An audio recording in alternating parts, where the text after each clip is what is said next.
And you are looking at arguably the most famous house in the world at 1600 Pennsylvania Avenue, Washington, D.C., the home and the office of the most influential politician on the planet, because the decisions made in the White House ripple right across the world. Across 50 states and one capital district, Americans have been voting. They will decide the winner. Will it be Donald Trump making a comeback, or Kamala Harris becoming a history maker and taking her place as the 47th president? Hello, I'm Andrea Sankey, and welcome to TRT World's special live coverage of the U.S. presidential election. I'm Adnan Nawaz. It's not just the White House that is being contested, because control of Congress is also up for grabs. This is the 60th U.S. presidential election. Rarely in the past 236 years has it mattered so much. In the hours ahead, we're going to examine why. Absolutely, because what the U.S. does by accident or by design can fundamentally affect the lives of so many people in so many places.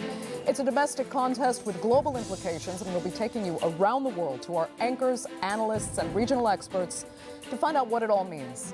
In Mexico City, we have Reagan Devine.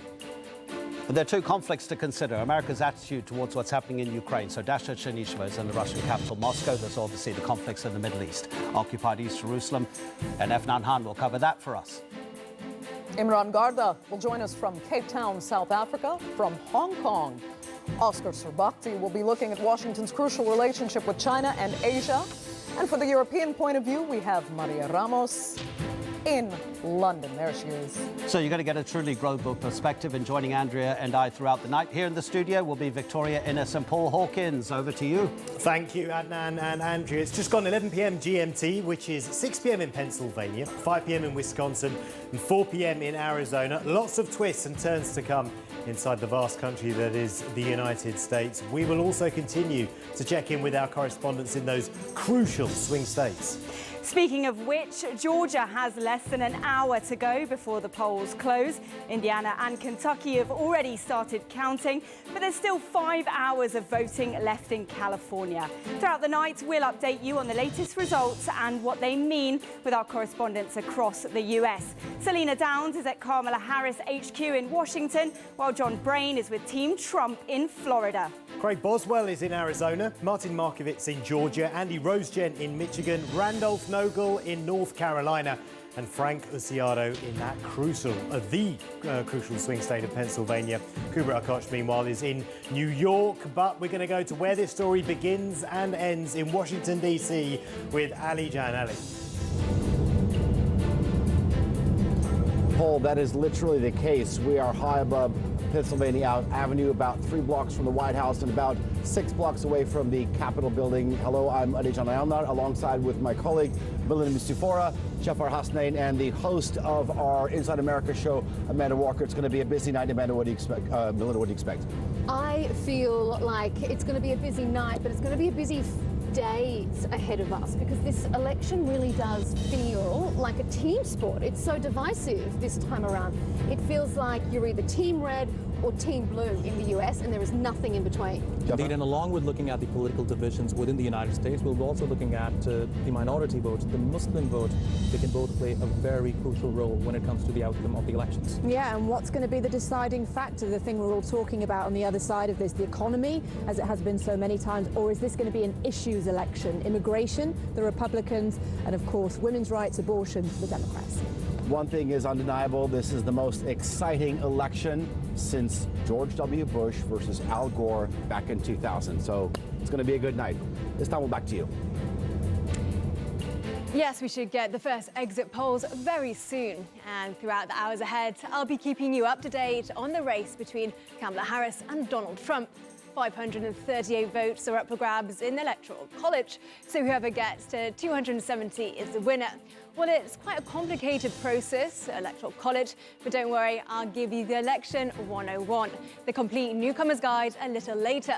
And of course, there's always a small chance of a tie after 4 months of madness. I accept your nomination to be President of the United States of America. Take a look at what happened.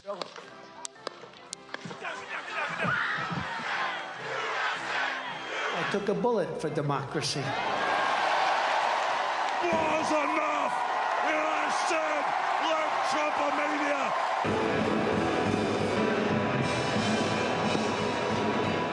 If somebody breaks in my house, they're getting shot. Yes, I hear that. I hear that. Probably should not have said that. The late, great Hannibal Lecter, I'm not a Nazi. I will be the best friend Jewish Americans have ever had in the White House.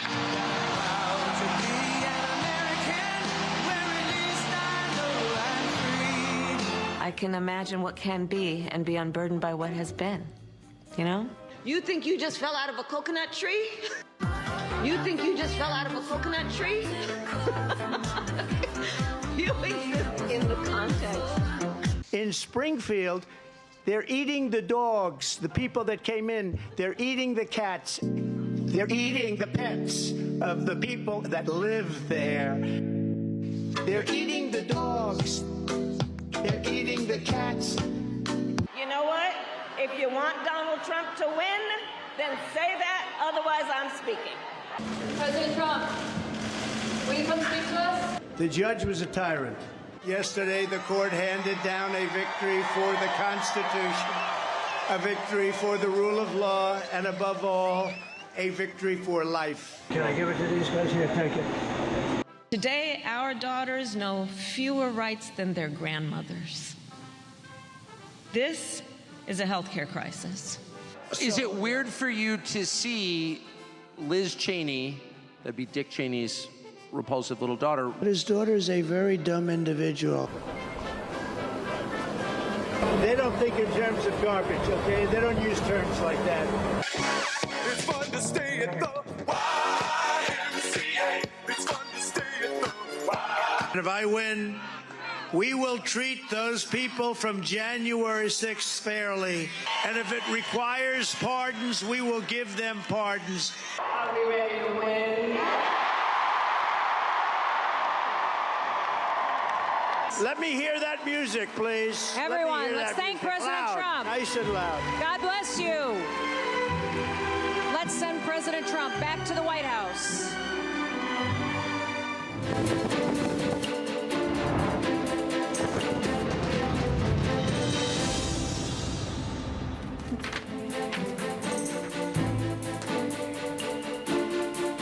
Throughout the night, there'll be lots of opinions and analysis. Opinions can be based on fact or not. Donald Trump there saying that people in Springfield, Ohio, were eating dogs and cats. He was talking about Haitian migrants. That's a lie. Paul Hawkins and Victoria Innes are here.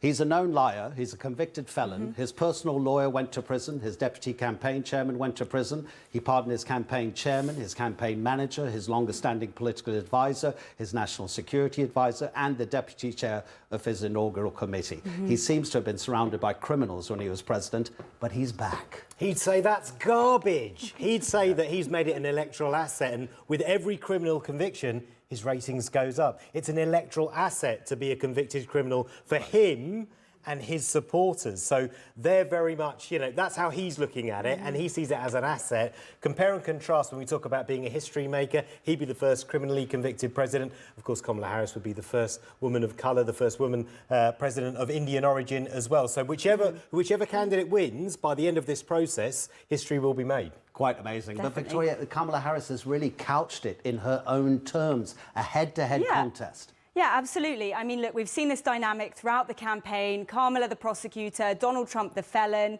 You know, she's got a background in law. She sees things through the prism of right or wrong. And then you've got Donald Trump, the disruptor, the agitator. You know, she throws the book at him. He throws it back at her. And at the end of the day, she said throughout this process, I am used to dealing with people like Donald Trump. Isn't that right? Let's go back to Washington, where we should have Alijan. Yeah, it's very interesting because, you know, while Donald Trump has actually seen the inside of a courtroom, it hasn't been for what happened on January 6th or his telephone conversation that he had with Georgia election officials 4 years ago. Let's go back to how we opened the show. You said Team A, Team B. Obviously, this is a very decisive evening as America decides. It just, I mean, for what terms itself as the greatest democracy in the world, it just seems to me that this is a country divided.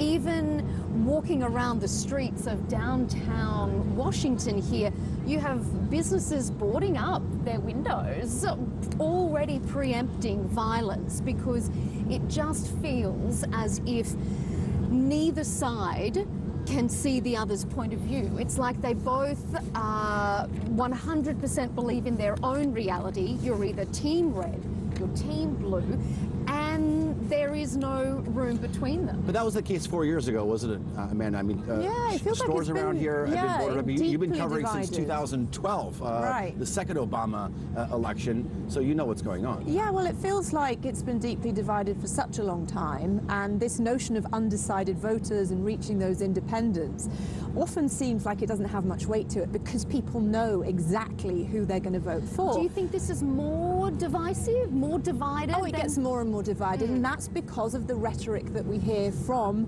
Donald Trump. It has to be said, you talked about those boarded up buildings. There is violence in his rhetoric. There has been throughout both of his campaigns, recently talking about setting the military on protesters, speaking very violently about there would be a bloodbath if he didn't win a few months ago in his campaigning. So he has set the tone there for sure. You know, I think I asked this very question to... He said, I don't need to tell my supporters not to be violent. Right. Yeah. And I asked this very question to people here in the United States, especially in DC. Is America more divided today than it was back in 2020? And everyone told me yes. So I think there's no gray area anymore. It's like black or white. You're either with us or you are not you are not one of us. And I think this applies to both camps. Yeah, and we were talking earlier, weren't we, about it's almost like a mirror image. It's like a parallel universe. People who said to me, Kamala Harris is such a liar. And then obviously on the other side, you've got people saying the same about Trump because they fully believe the position that they have. And that's largely because of the information that they're consuming. So it's not the independent voters that are actually going to decide the outcome. It could. But I think what's more important is which candidate actually is able to mobilize their side more, and in terms of going out to the polls. Keep in mind, rarely have we seen voter turnout more than 60% in this country. Right. So does more Camp A come out or more of Camp B come out? Well, I mean, we had the Democrats saying that they knocked on 1 million doors in Georgia in one day.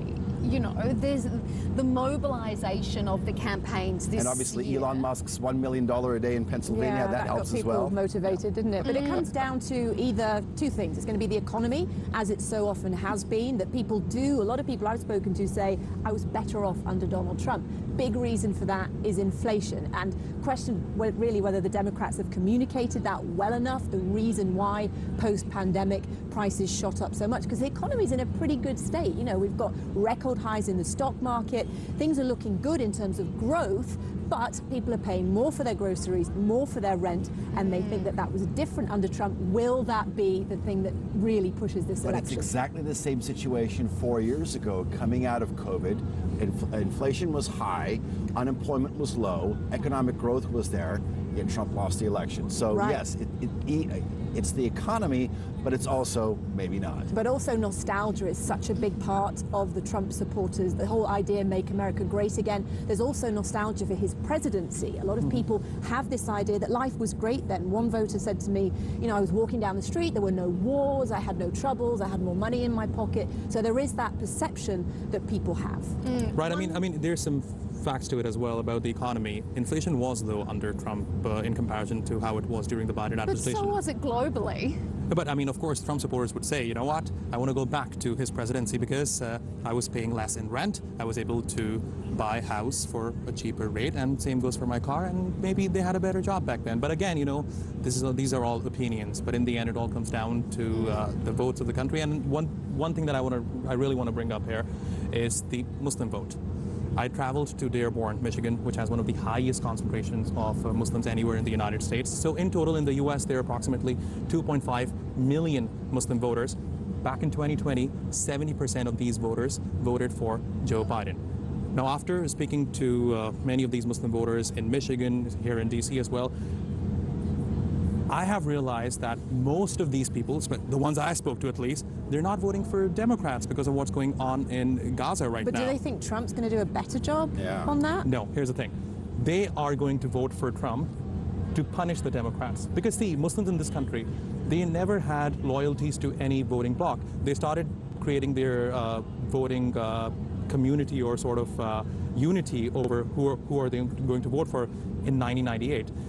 And at the time, many Muslims in the country used to vote Republican because at the time they used to embrace Republican values. But post 9/11, there was this perception among the Muslim community that the Republican Party has waged a war against Islam, and that's where the Democrats capitalized on. But those voters surely can't believe that Donald Trump is going to cozy up more to Netanyahu. And I just also wonder whether that is one very important voting bloc, but by and large, from what I've been watching as we've all been consuming the news, as people have been voting today, whether it's domestic news here in the US, whether they're international broadcasters with correspondents here talking about the election, when people have been coming out of the polling stations and correspondents have been asking them, who did you vote for and why?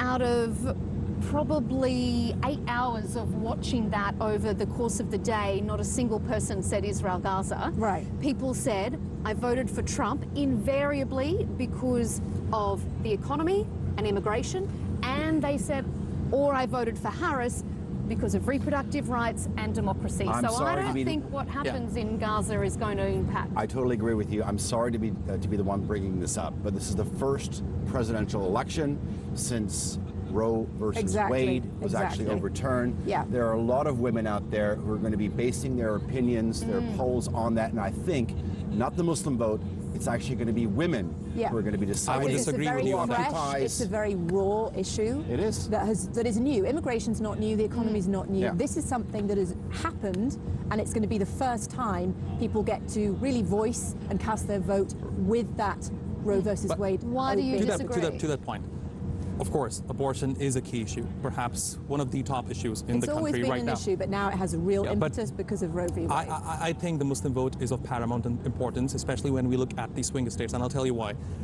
Biden won Georgia in 2020 with 13,000 something votes, right? Yeah. What was the number of Muslim votes in Georgia at the time? 61,000. Let's go to Pennsylvania. He won Pennsylvania by 81,000 votes. What was the number of Muslim voters who voted at the time? 125,000. Michigan, he won by 150,000 votes back in 2020. The Muslim voters in Michigan were 225,000. Yeah, Jeff, I'm sorry, but but they can swing. They're concentrated. Muslims of the country are concentrated. Muslims of the country, the majority of the Muslims are concentrated in swing states, so they can make or break the elections. The big thing the Democrats have been doing as well is saying dads out there. Think about your daughters. It's not just that 50% and those women are going to vote. It is getting those men on board, which I think the Democrats, in terms of their campaigning, have been pretty successful in saying that this is not just a women's issue. This is for your mothers, your sisters, your daughters. I actually was so surprised. It actually gave me goosebumps as I was watching. One father had come out, well, one man came out of the polling station. One of the American networks said, who did you vote for and why?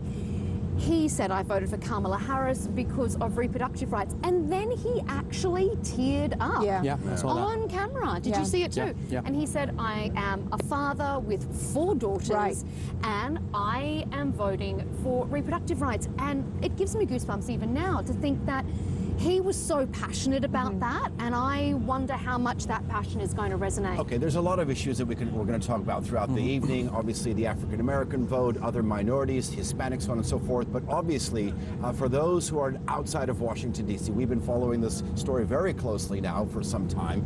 Obviously, it's the swing states, and it all ends with Pennsylvania. Pennsylvania. Yeah, 19 electoral votes. college votes, which is a huge deal. And Pennsylvania could keep us up, not just tonight, but over the next few days, largely because of those mail-in votes that they don't, every state has its own rules, but they don't start counting those until election day. So there's a lot of those to get through. But yeah, it's a huge state, a huge amount at stake in there. I think we've all been there to different parts and heard different stories. What were you hearing, Jaffa, when you went?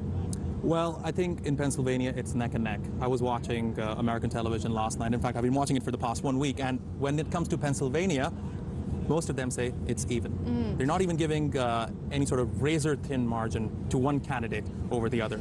For example, I think, of course, it's going to decide the election. It is the crown jewel I mean, in swing states. 2020, it took 4 days to call Pennsylvania. So if this is going to be the state we're all watching, I feel like the four of us could be here for a while. No, but Fetterman came out in the last couple hours and he said that we're expecting I think we might be results surprised. out of Pennsylvania a little Because bit there are quicker fewer than mail-in expected. ballots. It's not COVID. We're It's not living not through a COVID. pandemic where there were obviously many, many more mail-in ballots. But yeah, we're going to be watching that tonight. And really, the consensus is whoever wins that could Wins the election. really have it in the All right, bag. there's been partial poll closings in Indiana as well, but sort of the bigger states, the Michigans, the Georgias, the North Carolinas are coming up in about a couple hours, and we'll be together before that.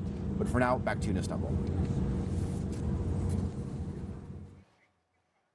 Now, the way the US chooses a president is an unusual process. It's not like most other places. For example, choosing the presidents of the likes of Brazil, France, or even South Africa is a pretty straightforward process, right? Either 1 or 2 rounds, with whoever pulls in more than 50% of the votes getting the job. But the US is different. It's all about something called the Electoral College, which is a system, not an actual physical place.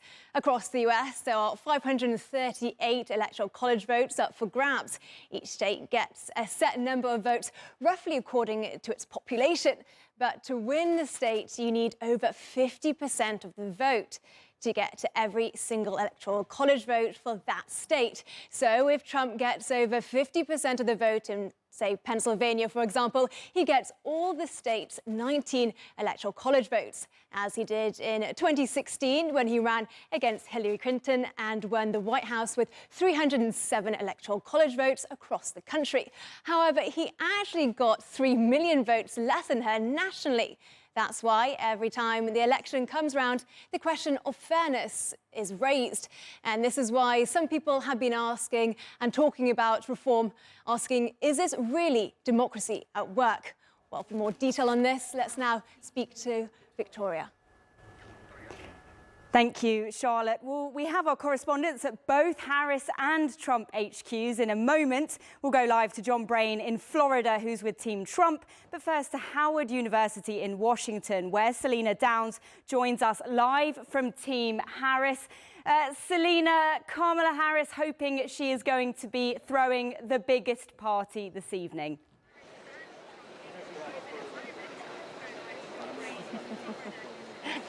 Yes, absolutely. I mean, she's been painting herself as the underdog all throughout this campaign. She only came into the race a few months ago. It was a pretty unconventional presidential campaign, probably the most unconventional we have seen in recent memory. You might remember that Joe Biden had that disastrous TV debate back in June. And when the voices became louder, they essentially, over his age being a concern and his mental ability to do the job for another 4 years, he was essentially forced out to make way for Kamala Harris, who stepped into the breach. She was the vice president, is the vice president, and she has been rallying Democrats across the country, re-energizing the party, really, those Democrat supporters who've become disillusioned with Joe Biden and the policies of the Biden administration. She has been painting this sort of all along a kind of picture of hope and freedom and positivity with her campaign. She's been trying to sort of paint a picture and a contrast between herself of this sort of campaign of hope and Donald Trump, you know, his campaign using sort of far darker language. But essentially, she is, you know, getting a lot of support from women. And I was just taking a little look at some of the snapshot that's been compiled by Edison Research, which has just come out, which gives us a little view into just who is voting in this election. 53% of voters were women. We know that they are the largest group of registered voters in the country. We knew that they were going to come out in big numbers in support, leaning towards Kamala Harris, according to the polls, on the issues that are encouraging voters to get out and vote. 31% of voters say the economy mattered most for their vote. Immigration was up there. Abortion, 35% of voters saying they were driven to the ballot box over this issue of abortion. And we know that Kamala Harris has been very supportive of reproductive rights for women. She has been pushing to restore abortion access to women right across the country. These are rights that were incredibly incredibly restricted under the presidency of Donald Trump. We now have really strict bans in place in many states in the US, largely under the presidency of Donald Trump. So Kamala Harris has been really promising to restore abortion access for women. So whether or not just that small snapshot that we're just starting to see about the sort of demographics of who is voting in this election, 53% of women and that 35% saying that abortion was the #1 issue on why they voted. But look, Kamala Harris knows it is the voters in those key swing states of Pennsylvania, Michigan, Wisconsin. Those are the voters she has to reach, and she's been trying to reach them in the final days of this campaign. She spent overnight in Pennsylvania, that key swing state. She broadcast her event. She live streamed it to the 7 swing states. She's been visiting phone banks today, trying to just get people out to vote, because she knows that every vote really matters in this election. And she was also phoning into local radio stations in Pennsylvania, in Wisconsin, in North Carolina, just trying to reach voters who maybe hadn't made up their mind, driving them to get out and vote.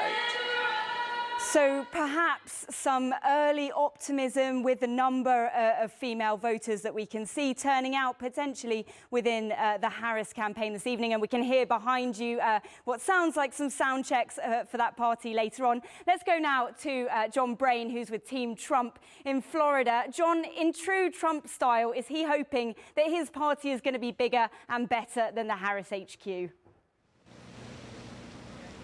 Oh, absolutely, yes, true Trump style indeed. He'll be here later this evening. We're told he's going to make a speech, whatever happens. Of course, people are anticipating it might be the same playbook as in 2020, where he'll declare victory even if the counts haven't been recorded yet. We'll have to wait and see for that. But interesting hearing Selena talk about women voters and Harris, because the Trump team are aiming in a different direction. They're going for something called low propensity voters. These are people who are registered to vote but don't normally bother, and primarily young men without college degrees. So the Trump team has been focusing very specifically on this group over the past week or two especially, and they say that they're making big inroads. They believe they've got this group of voters who don't usually turn out to cast their ballots to head to the polling stations and vote for Donald Trump. And this could explain some of the macho language which has been ratcheted up from Trump in the past few days, because people have been saying, well, why would you come out with all this rhetoric if you're trying to persuade undecided voters to come on board? Well, it could be that he knows he's not going to get any more of those undecided voters. So he's trying to get out this core support, these people who like Trump, they like everything about him, but in the past they haven't necessarily gone out to vote. And they're pretty optimistic here. They believe that the metrics are all heading in the right direction. They say the polls are better than they were for Trump in both 2020 and 2016. Now, that does appear to be true, but it could be, of course, that the pollsters have changed their techniques, because they got it wrong in both those years. They underestimated the number of voters for Trump. And ultimately, though, they say, with 2/3 of the population saying that America is going in the right direction, they say there's no chance that people will reward an incumbent administration. And of course, Harris, although she's the vice president, not the president, is closely identified as being part of that Biden administration. So they're optimistic here. They call it cautious optimism, but it does feel genuine here. They do believe they're on course to win. Of course, as we've heard, Kamala Harris's team believe the same. They can't both be right. And just finally, John, we've seen Donald Trump today. I believe he had a few comments earlier for reporters at one of the polling stations. You say he's feeling confident. What is the plan for this evening, and what more can you tell us about that appearance today? Well, he appeared at a polling station earlier on here in West Palm Beach. He said he was confident in victory, but he was asked, what will you do if you lose the election? And he said, I'll accept it if it's fair. Now that's quite an important caveat. And this evening, he's already been posting on social media that there's huge cheating going on in Philadelphia, which of course is in that key swing state of Pennsylvania. He says the police are investigating. Apparently that's not true. There is no police investigation there. But it's clear that he may be preparing the ground again for illegal challenges, for election denying the same way he did in 2020. And remember, even now, 4 years after that 2020 contest, a majority of Republicans believe or say they believe that Trump won and had the election stolen from him. Yeah, but I think that's the thing, is that we've been talking a bit about it today, that, you know, around 70% of Americans at the moment don't think things are going well. And so, you know, we could see, you know, if we do see a Donald Trump victory later this evening, he will see that as reinforcing that idea that he's been saying all along. He's been asking people, do you feel that you are better off than you were 4 years ago? So, you know, confidence that he might be on the right track, I think. Is that fair to say within the Trump campaign? It's very fair to say, because voters have been asked in these polls throughout this campaign what are the most important issues, and the economy invariably has come on top, often closely followed by immigration, and Trump is perceived as being stronger on both of those issues. Now, perception is everything. The economy is actually doing well under Biden, but people don't feel that they're any better off, because inflation, of course, is locked in. Inflation may stop rising, but the prices don't come down. And so Trump at all his rallies recently has been starting by saying, are you better off than you were 4 years ago? And of course, the answer is no. So if people are going to vote or have voted on economic factors, on their personal circumstances, then he knows he's got a very good chance indeed. Add that to the fact that he's seen as being far stronger on the border. Again, whether that's true or not is another matter, but he's certainly perceived as being someone who can tackle the immigration on the southern border, which the Biden-Harris administration are seen as having failed on. Absolutely. John, thank you so much. And Selina as well, thank you so much. We'll be checking in with you again throughout this evening. Paul, that is a good question that John brought up. If Donald Trump does lose the election, shall we say, will he accept the result? Will he, you know, admit defeat gracefully? Yeah, well, I'm no betting man, but I can't imagine he's going to. We know he's a fan of litigation. I thought what was interesting was what Selina mentioned about the female turnout, and we know that 52 to 56% of the vote of the electorate in the swing states is female, and if Kamala Harris mobilises them, then almost certainly Donald Trump will find it pretty impossible to get into the White House. Listen, we're looking at the results that are coming in. We know Kentucky and Indiana have closed. They're Republican states, and at the moment Donald Trump is leading in them, so you can kind of discount them. They're two of the majority of states where we know the results that are going to come in. So we're concentrating, as we say, on the 7 swing states, i.e. they can swing both ways. They can go Republican or they can go Democrat. That's what we're going to talk about now. We're going to look at Pennsylvania, North Carolina and Arizona. We're going to join our correspondents there. Frank's in Pennsylvania, by the way. Randolph's in North Carolina. Randolph, we'll come to you in just a moment. First, though, let's just tell you a little bit about what is North Carolina. Let's take a look at that in a little more detail. Yeah, absolutely. Well, we know it is the home of Krispy Kreme donuts, basketball star Michael Jordan, and almost 10.5 million people. Now, it's got 16 electoral college votes. Yeah, which Trump won the state by nearly 4% in 2016. And he also won by just over 1% against Joe Biden in 2020. In fact, North Carolina hasn't turned blue since 2008, but it's considered a swing state because of the slim winning margin in all those previous elections. Well, let's go to Randolph Nogle in Asheville, North Carolina. Randolph, just start by telling me why your state, why North Carolina is so important in this election. Well, as we know, the Electoral College really has boiled down to 7 states, and North Carolina, carrying 16 electoral votes, actually carries quite a bit of weight. And I'll tell you that Donald Trump expects to carry this state. He's counting on it because certainly Pennsylvania is extraordinarily close. Polling here has suggested that Donald Trump has a slight edge in most of those polls, about half a dozen polls that were released in the past week or so. One poll gives Kamala Harris a slight edge, but really Donald Trump is expecting to carry this state. It's a southern state. It's got a big Republican base of voters, but one of the X factors here will be generally how white women vote. White women in the South particularly are by and large Republican supporters. However, we've seen, especially in recent years, more people going unaffiliated, not claiming orthodoxy to either political party. And so in early voting, which has been record early voting in North Carolina, the first block of voters have been Republican women. The second block of voters have been Republican men. And then the third have been unaffiliated white women. So how they vote will have a huge impact on how this vote shapes up. And as you mentioned, in the last election in 2020, this was the most tightly contested of the swing states. Just 1.3% Donald Trump carried the state, just over 70,000 votes, well within the margin of error. So this will be a vote, a state that people will be paying a lot of attention to because it really could go either way. Yeah, fascinating stuff. Randolph, thank you. We'll go back to Randolph in just a moment. Just very quickly, let's move on to Pennsylvania now, which is the most important swing state. It's where both candidates spent the most money and made the most stops when they were campaigning.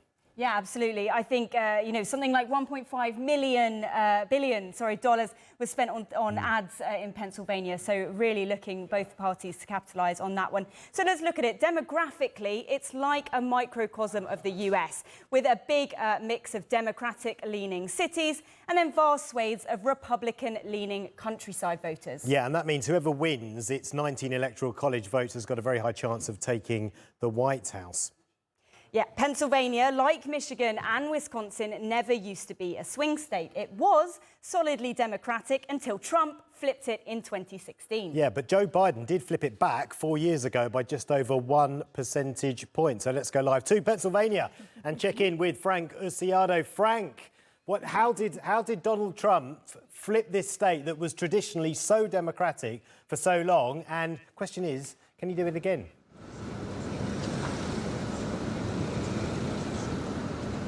Well, basically, what he's tried to do is try to go over the rural and the suburban voters. That's where his centers of power would be in the voters, particularly in the rural areas like Butler County, Pennsylvania, where we actually visited about 2 weeks ago. Places like that. He's trying to gain back the labor vote, which was put in jeopardy with some comments he made about not paying overtime to workers.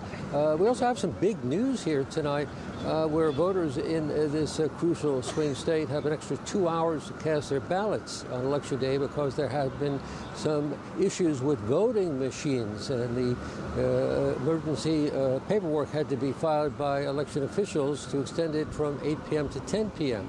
And this is to make sure people can all vote and get their votes in, because there were reports of people going to the polls, getting frustrated, and walking away because of the malfunctions with the voting machines. So that's a big ripple in what's going on here in the voting trends in Pennsylvania. I should also tell you that, we have been across several areas of Pennsylvania in the past 2 weeks. Butler County, we went to Penn State University. We were in a class of 800 students in a sociology class, and we asked these students, don't tell us who you're going to vote for. We said, who do you think is going to win? And the hands went up for Donald Trump. And these were younger voters. These were people between the ages of 18 and 24. And they seemed to think that despite who they were voting for, they thought Mr. Trump was going to carry the state. However, if he does, it'll be by a very, very slim margin. The latest Marist poll that came out just yesterday put it at a 49% to 49% dead heat between Kamala Harris and Donald Trump. Back to you. And just, Frank, just give us a little bit more detail on, you've said that the margins are incredibly tight in Pennsylvania. We know that there is a contrast between, as you've said, the big cities and the rural areas. Why is there so much of a divide, and how do those different areas differ when it comes to who they vote for and which party they prefer?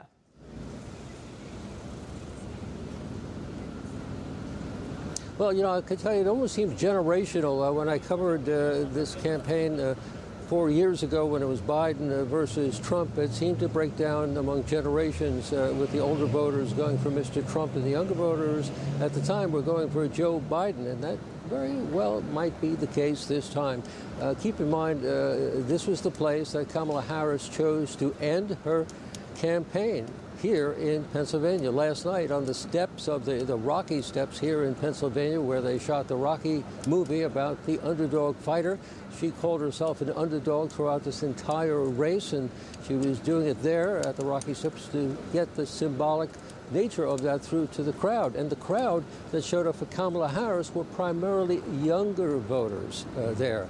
About 30,000 people showed up last night, not that many older voters. So I think it's going to be largely generational. It's also going to be blue-collar versus regular workers. And Mr. Trump and Kamala Harris have been going after the blue-collar workers, trying to bring them into their folds of their campaigns. Back to you. Thank you, Frank. Frank Usiado there for us in the most crucial swing state of Pennsylvania. Just finally, let's tell you a little bit about what is called the Grand Canyon State. You may have heard of it. 7 million people, including 1 in 4 Latino voters. Average age of them, 28, very young. Crucial for Kamala Harris to live in Arizona. It's the only swing state that runs along the border with Mexico, so immigration and border control is going to be a huge issue there.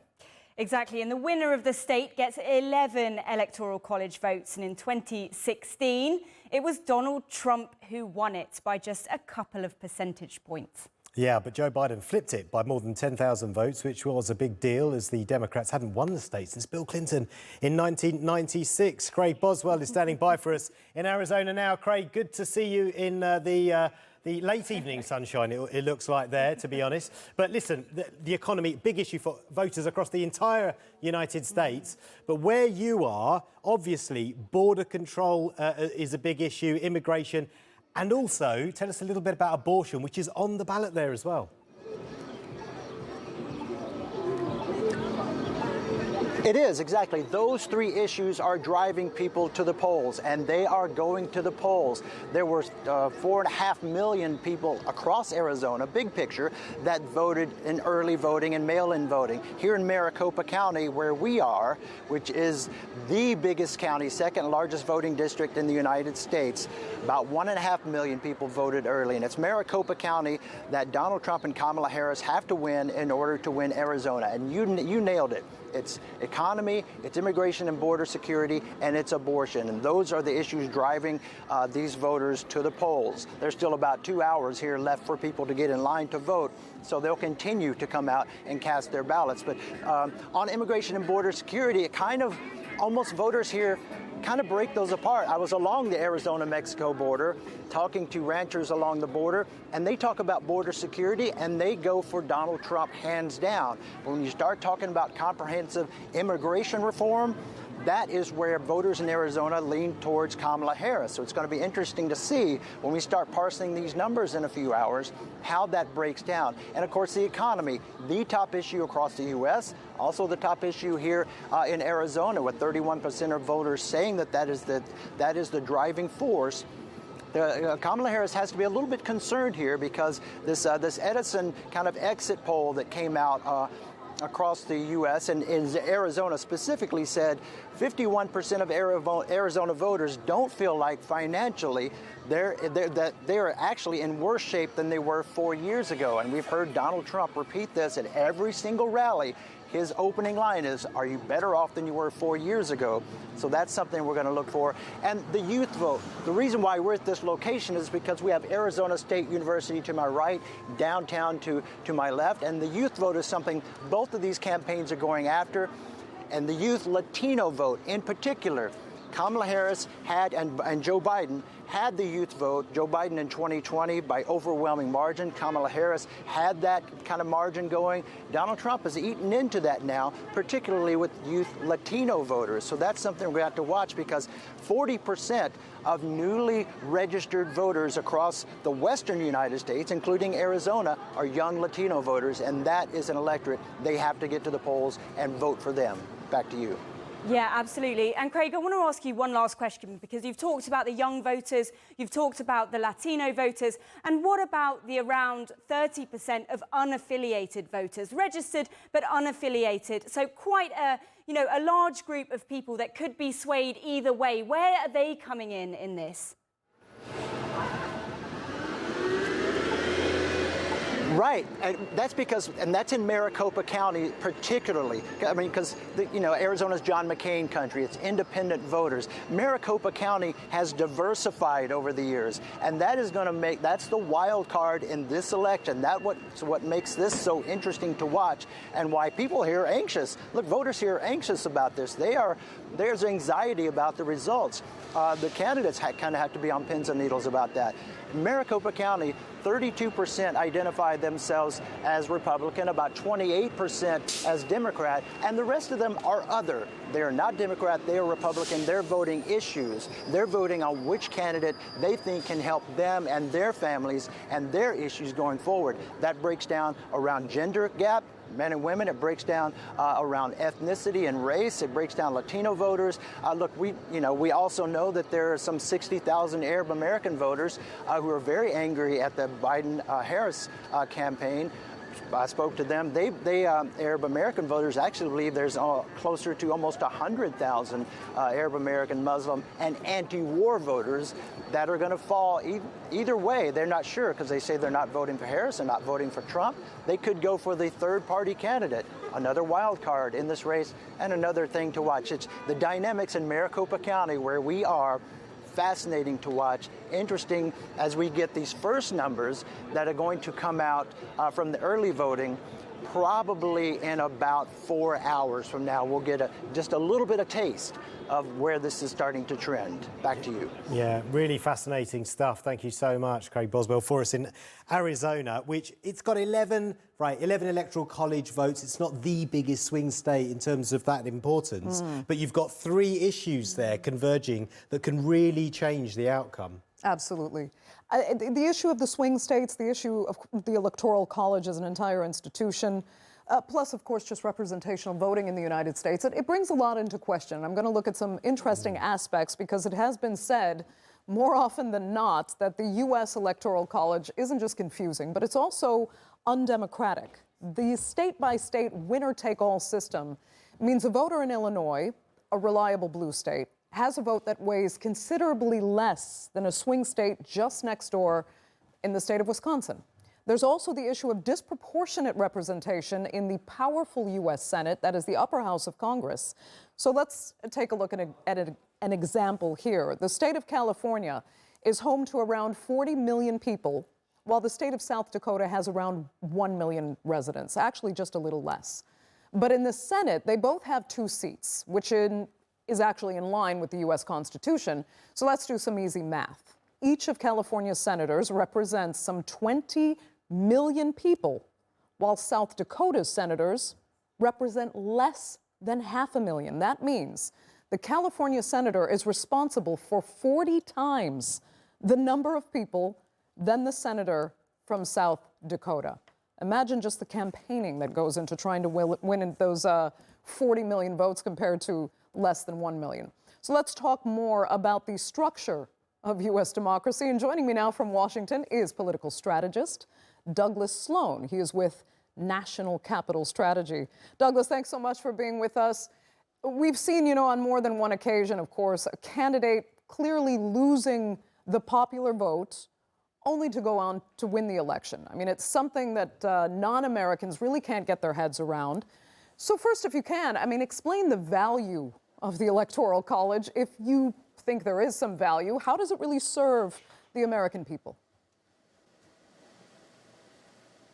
Well, it's an interesting concept that came about during the times of slavery when southern states were trying to make an effort to have as much say-so within the election as the northern ones. And many people make the argument that it's really outdated at this point. A true democracy means one person, one vote. Hillary Clinton actually beat Donald Trump with the popular vote back in 2016, but because of the Electoral College And the way the system is set up with states with winner take all, Donald Trump was able to win the election. So it really may be an issue whose time has passed if we are really interested in embracing true democratic values in this country. Absolutely. I mean, you bring up 2016. She did win. Hillary Clinton won by some 3 million votes, Douglas. But the Electoral College vote was 307 to 227. I mean, that's a huge margin. It just doesn't make sense to so many people. Americans seem to be more accustomed to it. They tend to question it less and less. But if it happens again, do you think there will be an effort to change the system? And can it be changed? Well, if it happens again, I don't know if it's necessary. If it happens in this race, say somehow Kamala Harris wins the popular vote but loses the Electoral College, well, quite frankly, as a Democratic strategist, I think we're all going to be in a lot of trouble at that point. Will it change? Will Trump change it? Absolutely not.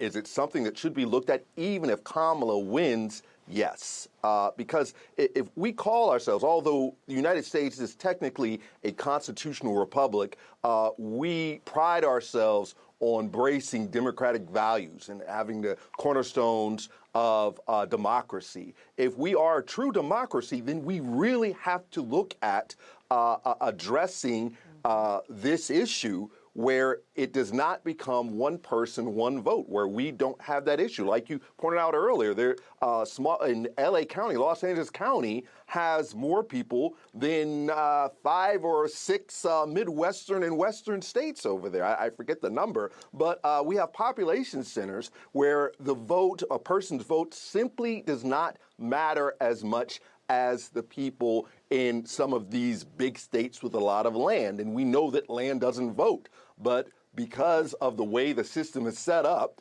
these states have just as much say-so as these big Midwestern and states that are in the mountain time zone have just as much say-so as extremely populous states like California, New York, Illinois, Florida, or Texas. And it really is unfair. So in my estimation, it's something that we should consider looking at. The question is, will we?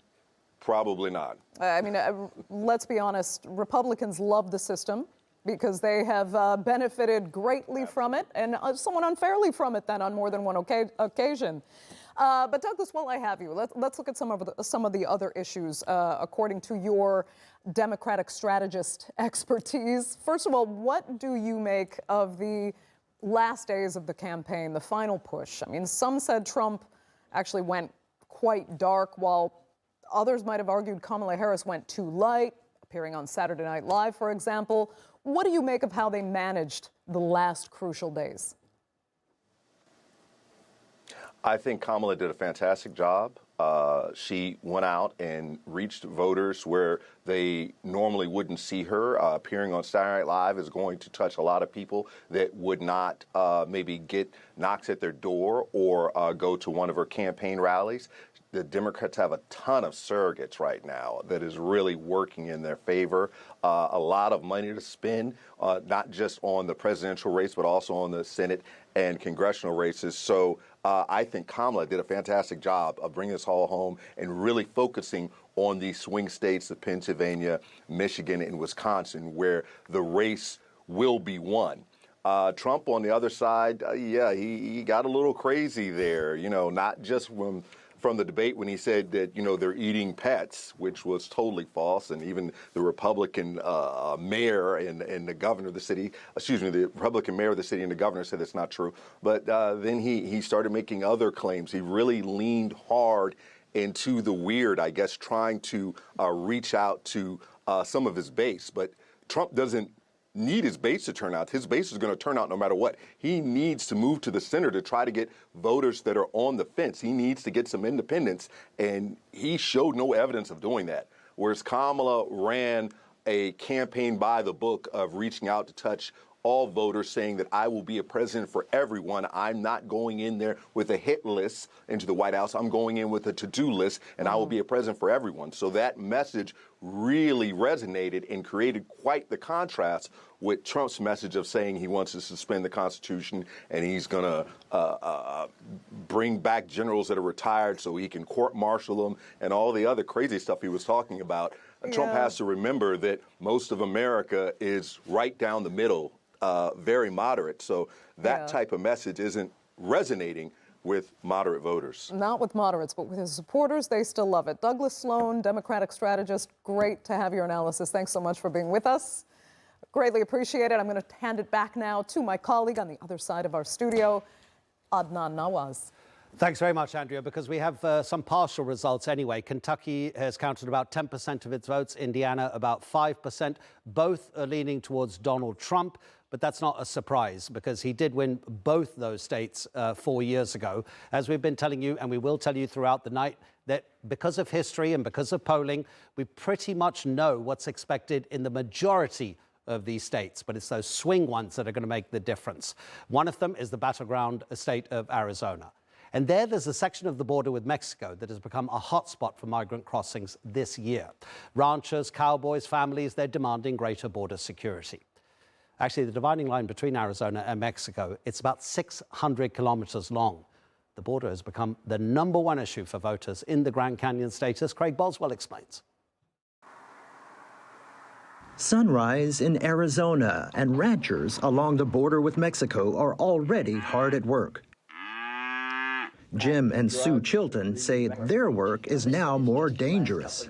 I'm one of the only ones that are collecting actual evidence of what's coming across the border. Hours of motion-activated camera footage showing people Jim says entered the U.S. illegally and crossed his ranch. I've got 3,550 people on my motion-activated cameras. Everybody coming through the ranch this way are wearing camouflage clothing, similar backpacks. About 20% are packing drugs. The crossings are night and day on the 200-square-kilometer ranch. I suspect there's 10 times the number of people coming through than I have images. I don't know. It's dangerous for those crossing, too. Several have died from dehydration, and Chilton tries to help. So this is life-saving. It's life-saving. I have 29 of these. The U.S.-Mexico border wall ends on the Chilton Ranch. In the nearby town of Sasabe, migrant crossings topped 250,000 earlier this year. And they just come right around the wall. And there's some gaps in the wall, too. And they just come right across. For people here, border security is the issue in the presidential race. Yeah, this town is actually pretty divided, you know, on who they like and who they're going to choose. It makes it more important for all of us to vote. Chilton backs Donald Trump. Securing the border at the border. But he'll support whoever wins. Well, are we having fun yet? Craig Boswell, TRT World, Arizona.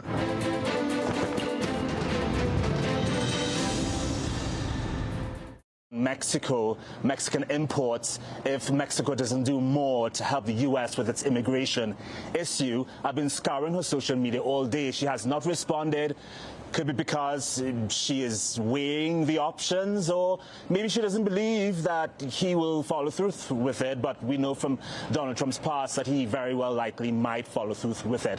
So, I mean, as you can imagine, Mexicans are extremely excited about this election for different reasons. I was just speaking with my panel here that I'll get to in a second about a recent poll looking at who Mexicans want to win this election. A staggering 52%, only 52% if you look at it from certain angles, want Kamala Harris to win. 47% would like Donald Trump to win, 1% undecided. It's an interesting statistic, but let's get more into this. Obviously, Mexico is, as of August, the largest trading partner with the U.S. It's an important issue. Mexico wants to maintain good relations with the U.S., but it's complicated. Let's get to our panel right now. I have to my immediate left, or your right, is Megan Hauptmann. She is an American immigration attorney. Next to her, who is Jose Luis Valdez Ugalde. He's a political science professor at the National University of Mexico. Thank you so much for your time. I want to start with a question on the terminology, which I think is important. If you look through the media, they refer to people who are at the U.S. border as migrants, specifically migrants, nothing else really. You might see refugee here and there, but migrants specifically. Can you just identify if everyone that comes to you for help as an immigration lawyer is a migrant? Is it important that these terms are defined exactly? Absolutely. Thank you for asking. So, migrant is often used as a sort of catch-all term for anyone who's in migration, who's in transit, who's left their place of origin to go somewhere else. Migrant could cover someone who left their place of origin because of fear, because of economic issues, because really any reason. It just refers to the act of migrating. I think there are reasons why governments are reluctant to characterize large-scale migration as refugees or asylum seekers, because that puts them in the position of having to recognize that these individuals potentially have legal claims for protection under international law. And Jose Luis, do you think there is a political reason why the U.S. would say treat everyone with a blanket title as a migrant, despite people coming to the border seeking asylum for reasons that are quite often atrocious? Yeah, well, thank you for having me. Hello, Regan. Yeah, I think there is a political strategy on the part of the government and especially on the part of the Republicans and Trump, in order to be able to catalogate migrants only in one aspect, not in all the different aspects that migrants have and migration has. So in that sense, I think the political strategy has to do with the fact that they want to reject the more migrants they can in order to avoid and stop the problem in the border. All right. So let's get into exactly why migrants and refugees and asylum seekers go to the U.S. border. Obviously, we know the U.S. is a very strong economy. People are looking for a better life. But we normally paint this picture as though they're just escaping one thing or the next. Can you give an example of why refugees and migrants would be so desperate to get to the U.S.? Absolutely, and I think you're right. There's so many reasons that someone might leave their country of origin. It could be because of generalized cartel violence or organized crime. It could be because of specific incidences of intimate partner violence that aren't addressed by their country of origin. It could be because of climate change, because of changing, weather patterns and the inability to continue to maintain a livelihood. And all of these things in some ways can get sort of mixed together. The economic reasons, the lack of employment, the lack of an income, with the potential for, when there's resource scarcity, for there also to be more unrest, more violence in that place. So I guess I just want to kind of point to this idea of mixed migration, right, that people often have sort of mixed motives for leaving. Talking about a specific example, I think of a lot of cases of folks that I've, interacted with here in Mexico who are in transit migration to potentially the United States border. And for a lot of them, there's a lot of people in particular leaving Venezuela and Haiti right now. And from Venezuela in particular, there's a lot of folks who, yes, the economic situation is bad. They don't feel like they have an option for work, but they've also had specific experiences of being extorted, being forced to pay a tax to maintain their business that they couldn't afford, being threatened with physical violence because of their support for another political party, or any kind of range of potentially smaller incidents of violence that build up to create a situation in which they don't feel safe maintaining their family in the place where they're living. People go through really horrendous journeys to get to Mexico, to get to the U.S. border. They don't take those journeys lightly. They're not just leaving because they see a different opportunity, because what they have to go through to get here is something, very, very extreme, often very violent. And I think that most people, when I meet with them in Mexico, carry that history with them, as well as whatever happened to them in their country of origin. I recall under the Trump administration years ago, Title 42 442 was put into effect, which was created to stop people because of the pandemic. They used it, the Trump administration used it to stop migrants from entering the border. The Joe Biden presidency continued with this Title 42 protocols until May of last year, I believe. When someone, a migrant or refugee, comes to you for assistance, what exactly do you do to help them out? Yeah, I think it really depends. So I work for an organization that provides legal assessments and legal representation both in U.S. law and in Mexican law. And so I work with folks who also are able to counsel people on the availability of asylum in Mexico, other regularization options in Mexico. But honestly, as a U.S. attorney, when I'm working with people in transit, often it's helping people try to understand what is happening in the U.S., what is happening at the border, how can they preserve their eligibility for asylum, and what does that mean for kind of their next steps, right? And so right now, the situation is, as many may have seen in this earlier screening, the CBP-1 mobile application is being used to essentially force people to wait in Mexico for many months to receive an appointment, present at the U.S. border, and after entering, begin the process to solicit asylum or any other type of relief.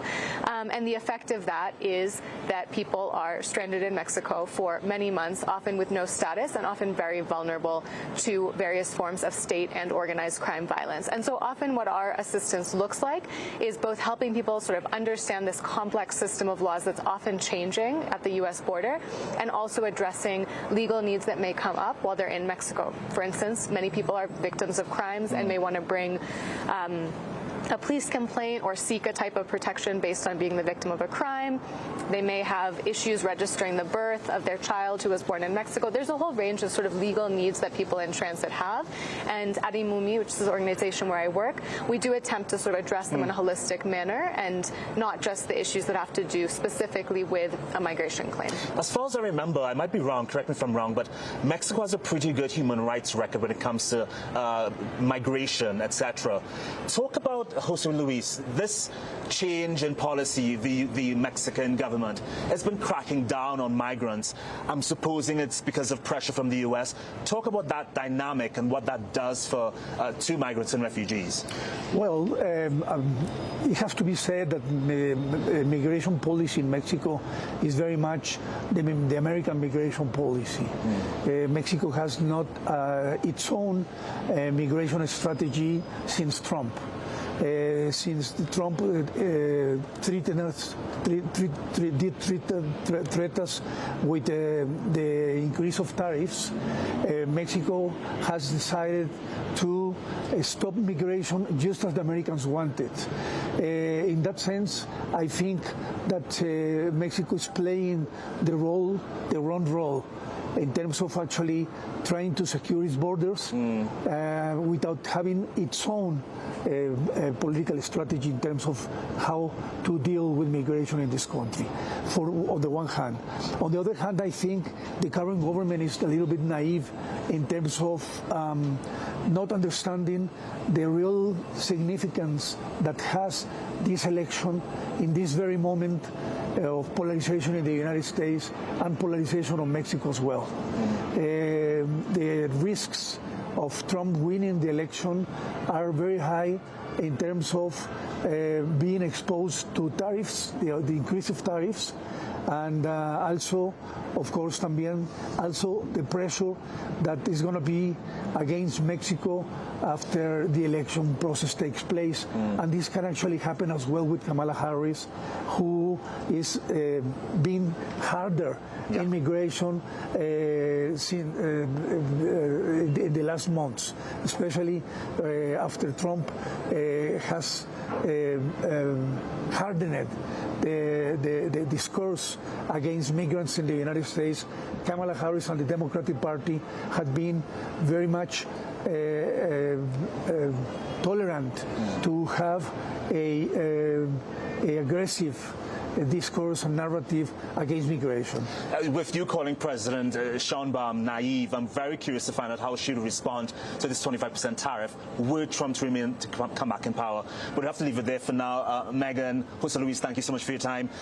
Andrea, back to you in studio in Istanbul.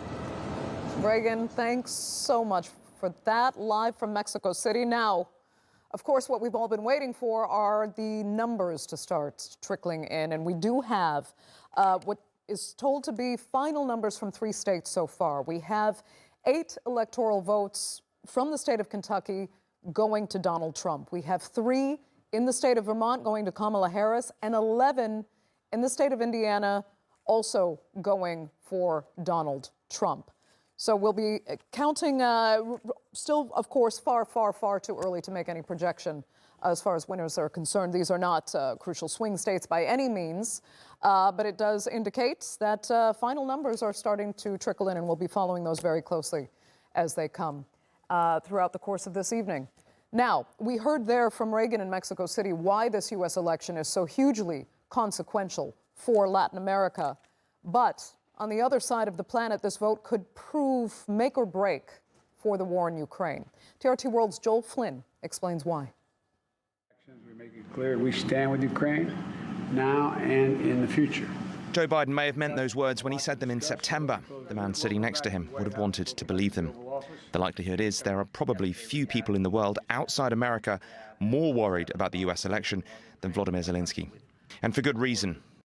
There's much at stake for the Ukrainian president, with Donald Trump and Kamala Harris offering starkly different visions of how to end the war with Russia. In particular, Zelensky and many in his country are worried about the prospect of Trump taking office after he'd promised to halt the conflict with a phone call to Vladimir Putin. Trump's affinity for the Russian president is widely documented and highlighted again during the Republican candidate's meeting with Zelensky in September. We have a very good relationship. And I also have a very good relationship, as you know, with President Putin. And I think if we win, I think we're going to get it resolved very quickly. I really think we're going to get it resolved. I hope we have more good relations. We're going to have, oh, I see. Yeah, but you know, it takes 2 to tango. Trump himself has been vague with details about what exactly his phone call or plan would entail. The suspicion is it would likely have key differences to Zelensky's victory plan. Talking to Donald Trump, I told him what is the way out. Either Ukraine will have nuclear weapons and then this is defense for us, or we should have some kind of an alliance. Today, we do not know any effective alliances other than NATO. Although Zelensky's body language didn't appear much warmer during his meeting with Kamala Harris, her policies align more closely with Kyiv's. There are some in my country who would instead force Ukraine to give up large parts of its sovereign territory, who would demand that Ukraine accept neutrality and would require Ukraine to forego security relationships with other nations. These proposals are the same of those of Putin. A Harris presidency would also, however, look to prevent escalation of the war into a direct confrontation with Russia. That has the potential to hamper Kyiv's fight. Zelensky has appeared aware of the role played by US lawmakers in this too, especially after congressional Republicans held up a vital aid package earlier this year. Some have called for an end to this financial aid. Though the issue is a talking point at rallies, including Donald Trump's, popular support for Ukraine across the US suggests most feel differently. A poll by Brookings in August suggested Americans across the political spectrum were sympathetic with Ukraine. 2 years after presenting Congress with the Ukrainian flag from the front lines, Zelensky is aware that America has not survived the war without some of its financial scars of its own.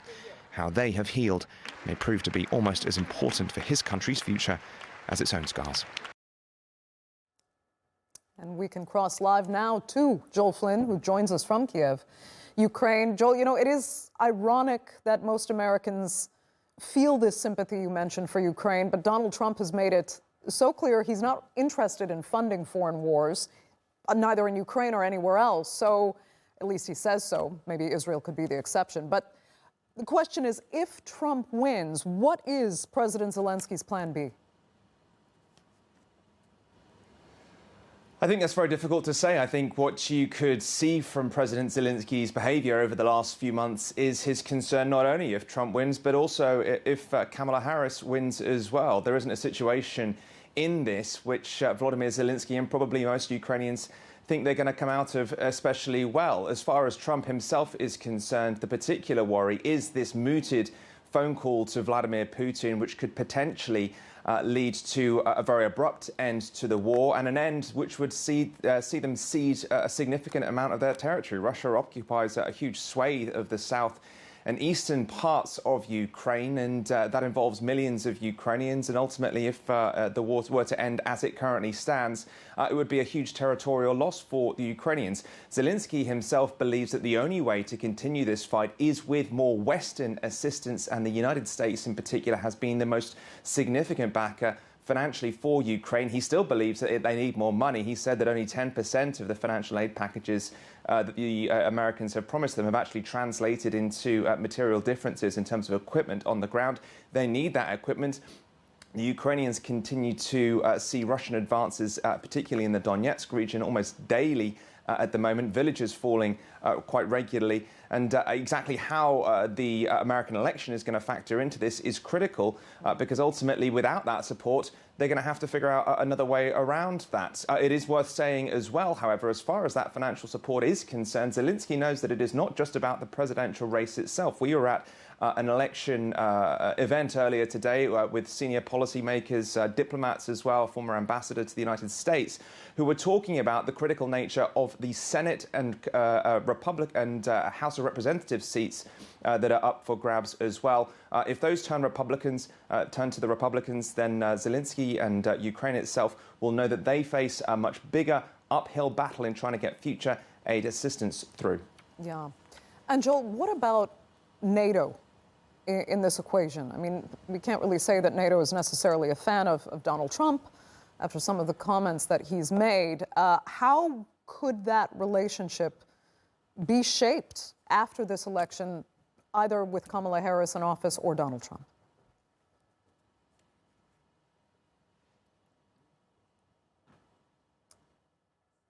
I think we might have some audio issues with Joel, unfortunately. Okay, I'm going to hand it over then to my colleague, Adnan Waz. Just to say that the Associated Press, just to remind you, Andrea told you about 5 minutes ago, has called Indiana and Kentucky for the Republicans. That is only a partial result, but when AP calls it, it's generally what's going to happen. AP also calling Vermont for the Democrats, and Florida looks like it's going the way of the Republicans, but not confirmed yet by AP. Klaus Jürgens is a political analyst and joins us in the studio. Thank you so much for your time, Klaus. I'm going to start with a quiz question. You're not necessarily supposed to know the answer, but some exit polls have just been published. Those exit polls asked people, after they'd cast their ballots, which of these 5 issues is the #1 issue for you? The issues were democracy, economy, abortion, immigration, or foreign policy. Which one do you think was #1 for all of those? Well, thanks for having me. It's going to be a historical night, I think. 5 issues. I would, if I may, narrow it down to 2. I would say democracy and the economy. You're 100% right. It was democracy #1, economy #2. Why did I say democracy? There are worries, of course, amongst the electorate. Where is our country headed? What kind of representation will we get according to who is actually sitting in the White House? And I can imagine that, with all modesty and being neutral and objective here, a number of voters might say that the Democratic candidate Kamala Harris might promise slightly more democracy perhaps than her opponent because of the style he actually acts, the wording he uses, the topics he proposes. And the last couple of appearances were, I would say, erratic. Many people criticize the current president, Joe Biden, for having verbal blunders, if I may say. But Donald Trump used highly toxic language in some of his more recent appearances. And the one which really stands out, I think, to talk about the IQ, the low IQ of his opponent, Kamala Harris. Now, if wordings are translated into politics later on, you might come to this point, democracy. Secondly, the economy. I've did a bit of research, of course. Now we have economic growth of 3%. which is pretty good for OECD countries. It's absolutely amazing. But then we have a government and a deficit 6% to GDP. Now, even if this is fine, government spending, creating jobs and employment, ultimately it is good for the economy. Middle-class voters might feel the pinch. It is very expensive, home ownership is very complicated, incomes are not skyrocketing, and in particular small and medium-sized enterprises, the typical heartland American family business and the farm management, the owners of agricultural businesses, they voiced their concern and they said, the rich are getting richer, and what about us? Where is this new economic miracle? And I think democracy, yes, but the economy might actually become the decisive swing factor, very narrowly, for Donald Trump, regardless of what I've just said. Yes, regardless of its good performance. Yes, yes. So, democracy and economy. Well, you are completely right, Klaus, completely right. Okay, give us some more analysis once we've gone through some of the profiles of the two main candidates, because we know there's a third-party candidate who could become a disruptor. Let's just take you through a profile of Kamala Harris, first of all. Okay, well, we know she's the vice president. She represents the Democratic Party, and she is from California in Oakland. She celebrated her 60th birthday just 2 weeks ago. She's 18 years younger than Trump. But that's some way off the youngest presidential candidate in the US. That was JFK. He was elected at the age of 43. Harris is a lawyer. She became San Francisco's DA in 2004. She later earned a name for herself with her positions on criminal justice reform after having served as California's Attorney General. That was between 2011 and 2017. In 2017, Kamala Harris made her first leap into national politics. She was elected to the Senate, representing her home state. And if Harris were to win, she would make history, of course, as the first woman and person of both black and Indian origin to become president. Klaus, are you impressed by her? Think back to the start of her vice presidency. She was undoubtedly sidelined by the Biden administration. Her closest advisors went public and said she was very upset about it. She almost appeared to be an embarrassment. She was making gaffes. Do you think the Democratic Party believes they've got the best candidate? Well, I would say some of her gaffes were actually hilarious. And there were actually TV stations basically mocking her public appearances. I'm not saying I'm against a candidate or vice president constantly smiling into the cameras. Fair enough if that is her style. But I started to question, what about substance? You know, public appearance and looking nice and looking friendly instead of the opponent who is verbally shouting sometimes, very aggressive. And I would be the smiling candidate, laughing it all off, being good with the people, the lady from next door, basically. I don't think that in times of trouble, war, crisis in so many places around the world that this is enough actually to win an election. I might be proven wrong in a couple of hours.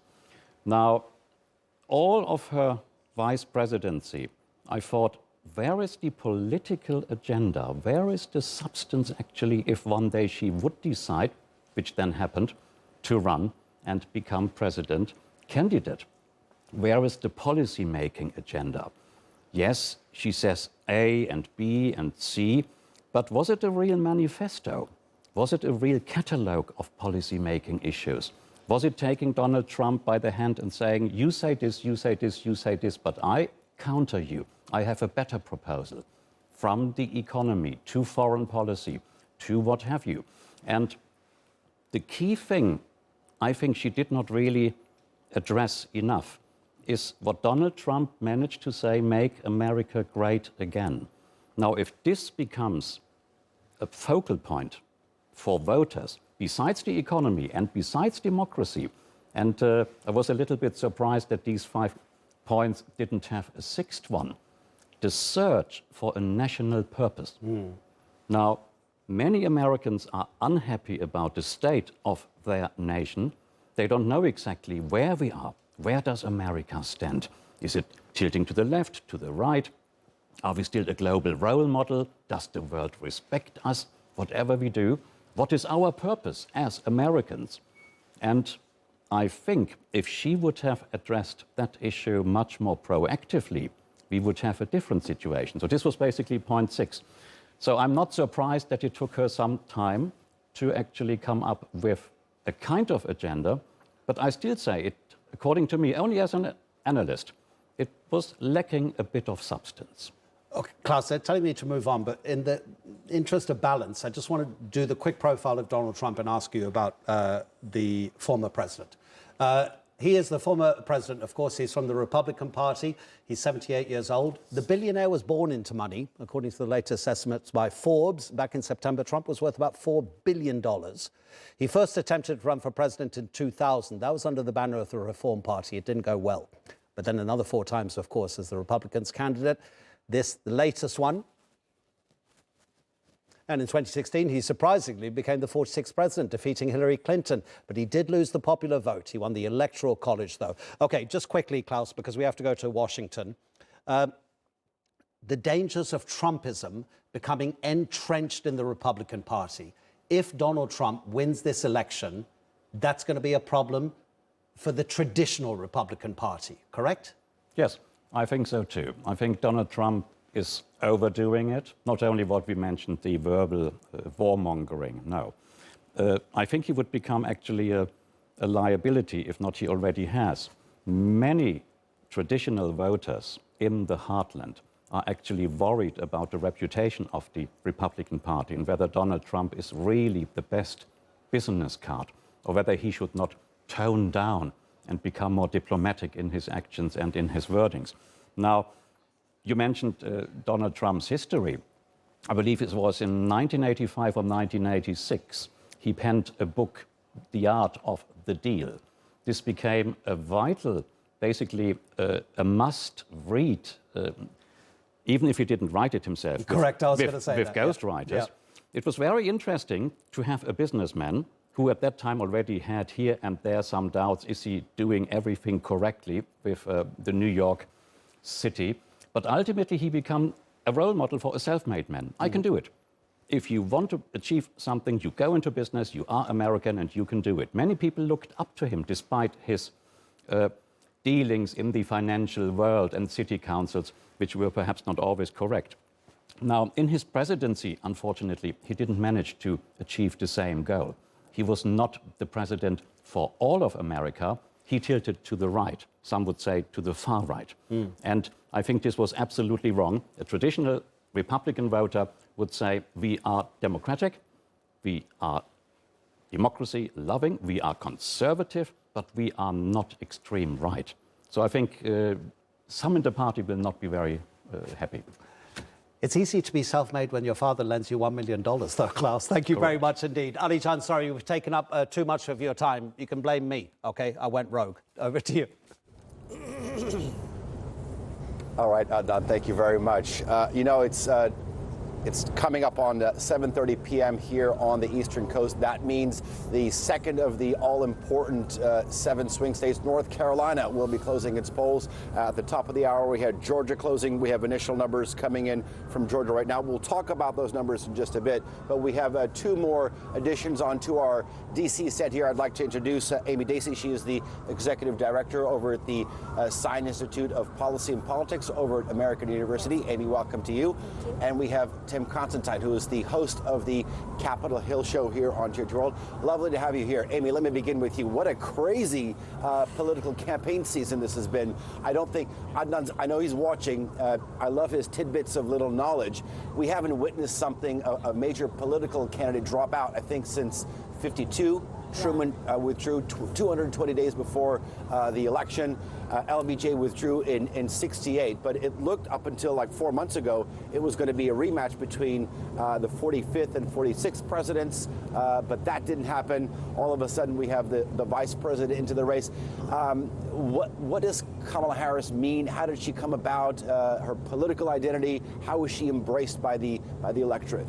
Well, I think, for somebody to witness this, quick decision, Biden drops out, it was amazing to see really the coalescing around her so fast by not only the, Democrats, but, high-ranking elected officials. And I think what you saw is that there was this need for new energy. There was this need for somebody to come, forward. When she put her name in, we knew what was at stake, I think, as Democrats, so there was this coalescing. You saw in the first 24 hours raising $100 million, like getting 56,000 new, volunteers to help. But I think the definition there is that she's somebody who is, of a new generation, and that's what she's told in her, campaign, that she has a lot of experience from various different roles, whether she was a prosecutor or a senator on the Foreign Relations Committee, and then as vice president. And what she wanted to bring is, she had to define herself in a really interesting way, very fast to thread that needle. She had to explain who she was. She also had to separate herself and what she would do different from the Biden administration while talking about some of their successes.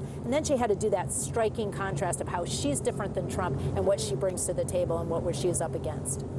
So if we look at how she's obviously had to differentiate herself from Joe Biden, Tim, I wonder on the Republican side of things, has Donald Trump tried to differentiate himself from his previous campaign, or has he been able to run on the same momentum? I think in great part he's been able to run on the same thing. You hear him talk about the wall, you hear him talk about the economy, and when you poll the American electorate, those are two giant issues. I think it's unique. You talked about historically here and candidates dropping out.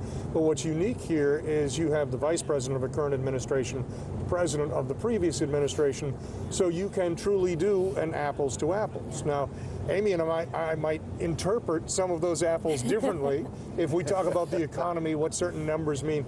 But you can look and see what happened during the 4 years of the Trump presidency, what happened during the 4 years of the Biden-Harris administration, and then do a comparison and decide what do you like better. So I think Trump has in great part stayed, when he stays on message, has stayed with a similar message to what he had the first time around.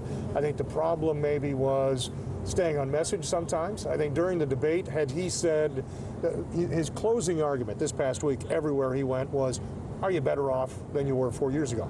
Most Americans don't feel like they are, whether the data says that or not. So had he said that during the debate on every issue, on the border, on international affairs, on economics, it would have been a more powerful performance than the performance he gave. That debate, of course, was not a strong one because he couldn't stay on. He's talking about crowd size. She baited him and he fell for it. Amy, you touched on it at the beginning there, but this whole notion of Harris the prosecutor versus Trump the felon, there was a lot of talk about that at the beginning of her campaign. Did she see that through? Did it hit home, do you think? I think so. In some, it's more about leadership styles, too. Who can you trust? Like, who do you want to be, leading you through? Like, people want integrity. They want authenticity. So I think those are some things that helped. I think the other thing that was really a contrast, and what I would add just about how Trump is different this time, is that, in 2016 he had the playbook. There's anger, there's anxiety, there's angst out there. I know who's causing it. It's a bunch of people coming over the border and they're doing this to you. I think the biggest challenge for him this time is there's two Trump campaigns, There's the campaign of the Trump operatives who are putting out ads, getting directly to your point of what he should have done in the debate and all of that. But then you have Trump himself, who's talking, about things that just, are unusual, and definitely divisive. And you see it's the Madison Square Garden rally versus the ads that his, strategists are putting on the air. But the idea that he would ever be reined in, Tim, that was never going to happen, was it? No, absolutely not. And I think, I laugh. And some of the buzzwords, both parties, I went to both conventions, covered both conventions for TRT World, and it was great because you see passionate people on both sides of the process. But when you look, there are people on the right who might be a little too far right. They passionately, but by the same token, you go to the Democrat convention and there are people who passionately believe things that are way out of the mainstream on the left. And so it's funny then, you've got that after the last convention, it was 76 days or something, to try to come toward the center and appeal to those middle voters. And, whether Trump did that messaging well or not, I don't know. And Amy talked about authenticity and talked about how Harris had to, A, define herself in a short period of time, and B, define her message. And I think there's a real question as to whether she did that. when you look at the speech she gave in Chicago, I haven't heard anything fresh since then. I hear, you know, I grew up in a middle-class family. I hear I have a 5-point plan. I hear I'm going to stop price gouging. I said I wish one Isn't that journalist. the right thing though? Like, you know, staying on brand. But nothing of any depth. I wish one journalist had asked, can you name me one product at the grocery store? She always talks about grocery shopping. One product at the grocery store where there is corporate price gouging. Because who's making the money off $6 a dozen eggs? It's not the farmer. You know, it's not the trucker taking it there. And I think that's a question she could not have answered, but nobody ever asked her. So when we talk about price gouging, that's a wonderful soundbite, but it's not a policy. When you look at Trump's closing argument, though, there's been dancing, there's been a lot of rambling, the whole garbage truck thing. Don't you think that Harris is held to a much higher standard? If she'd been doing any of that, the criticism of her would have been absolutely No, I think huge. it's comical when you say she's held to a higher standard because they do not ask her questions of any depth. When you look at the interviews, she's done 2 or 3 legitimate interviews, but otherwise sitting down with Oprah and sitting down with Stephen Colbert, those aren't in-depth interviews. Those are nobody's pressing her on questions. Let me finish. When you look at the media coverage, and this is statistically provable, 87% of the coverage about Donald Trump is negative. And when you say Trump's garbage comments, Trump didn't say that. Clearly, they should have vetted that comedian, but it wasn't Trump's comments. Comments like yours, though, are what the media does all the time. Well, he didn't denounce them either. Put it in to a nice little package, and everything is Trump's fault. I had someone today from a black friend of mine from a black neighborhood here who was a big Harris supporter say, oh, they're boarding up the neighborhood, in her neighborhood, so that if there's trouble tonight, those Trumpskins, Republicans, Trumpskins won't show up. And I said, never in the history of the last 9 years have hardcore Republicans gone to a black neighborhood and rioted. I mean, it's not a reasonable Well, January 6th changed the... Well, just down the road, they certainly went there on January 6th. And we'll talk more about that. But then again, that's not a neighborhood. Amy, what do you think to what Tim's just said? Well, I would disagree, and certainly media interviews are one tool in the toolbox, you know, to get to voters. I think when she's done her rally, she's talked about housing and affordable housing. She's talked about, you know, they did college affordability during, you know, the Biden administration. She's actually, if you go to her website, she has plans and whatnot. I think, you know, when you've asked Trump what his plan is, he said, well, I haven't had time to do one yet. I'm not, you know, the president yet. He's talking about things that he did and didn't finish 4 years ago, but I don't think he's a substance. He's never challenged about what are his actual plans to do things. It's more about some of this divisive rhetoric that came up. So, you know, she is held, I think, to a different standard on some of this, but I also think the message that she's giving out, not just in the media, you know, interviews, but on the ground, in the campaigns, in the, you know, voter contact, the things that you don't see, the digital ads, but when the door-to-door. it comes to her message, is it really resonating the way she wanted to? For example, she has put in tens of millions of dollars more than Donald Trump when it comes to political campaigning, yet polls remain really tight despite the financial backing. So well, you have to remember 100 days ago where she started from. You know, there was soft support with Biden just to get to this point to be. But where she started from, I mean, there's another question. She started with a lead. Did she come into where she is right now because of the circumstances, or because she was chosen by the people of the Democratic Party? Well, I do think that you've seen that this has been a hard, gap to close in 100 days. And so, yes, there was, but it was soft support in the Democrats, for the ticket. She had to literally get the job and do it in 100 days. I can't let that go. She was ahead by 8 points. She was ahead by 8 points. Let me say that a third time. She was ahead by 8 points. She didn't start with soft support. She didn't start. The world was so excited that they were not going to have Joe Biden. Races close at the end. We both know that. We both know that they close at the end. And then when we talk about, Trump talks in negatives, her stump speech is, we don't want to continue with the world of fear.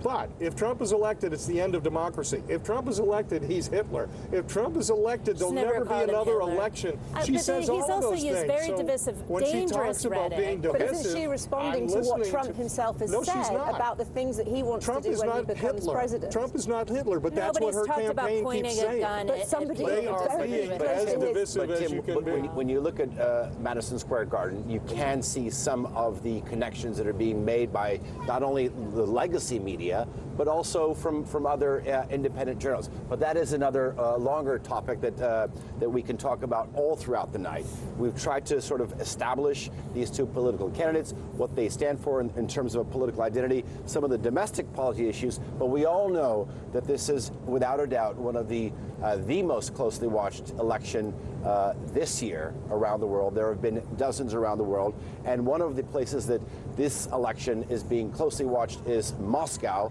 the capital of the Russian Federation, and our Dasha Chernyshova is standing by for us over there. Over to you, Dasha.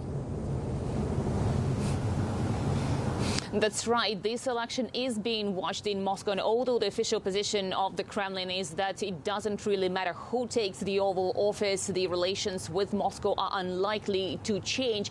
We do know that it does make difference for the Russian authorities who is in office, and we do know that they are following this vote. Now, we also hearing from the Russian officials that what is needed to improve the ties between Moscow and Washington is for Washington to show it is genuinely interested in engaging into the substantiative dialogue. There are many issues on which the countries can work together, and it is needed for the stability and well-being of the world. This is at least the consensus among the politicians and political analysts here in Russia. To discuss this further, I'm joined by my panel today. This is Sonia Vander, and she's the political analyst, and Olga Krasniak, the assistant professor at the Higher School of Economics. Sonia, I will go first to you.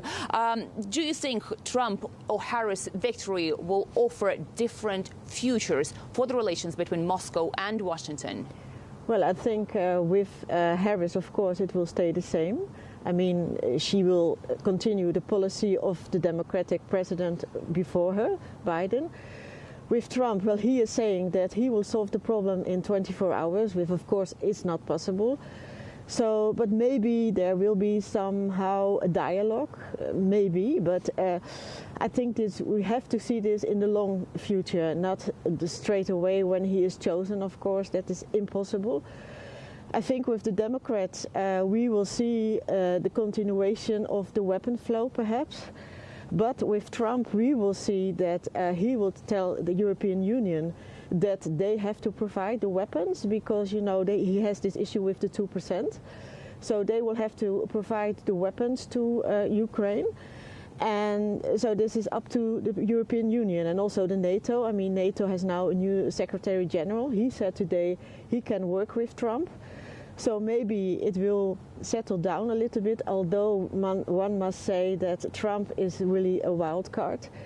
One doesn't know what to expect from him, and he can change his mind within 1 hour maybe. So, but I suppose that the Kremlin, or maybe perhaps the people in Russia also, are maybe favoring Harris because they know what their policy is and they know what they can expect. Of course, the people in Ukraine, they want Kiev. If Kiev wants to have the same issue, they want to have Harris because it will continue the weapons, they think. But okay, I think in the end effect, it doesn't really matter who is going to be the president of the USA. I think we need dialogue. We need really a breakthrough in diplomacy. We need dialogue, and this is what is at stake, I think. And well, we have to wait and see who will be the first administration to have this dialogue. Olga, let me get to you now. What do you think is needed for this dialogue to actually be established? Because dialogue is something that we have been missing for quite some time. And we also have heard the Russian officials saying that both the US and Russia, they are the nuclear powers, and that's why they do need to maintain certain levels and channels of dialogue. What do you think is needed to expand on that dialogue, at least in the short term? Well, when we talk about the dialogue, we mean both parties need to trust each other. And unfortunately, I do not see any sign of any trust coming from the United States or from Russia. But of course, both countries have great nuclear arsenals.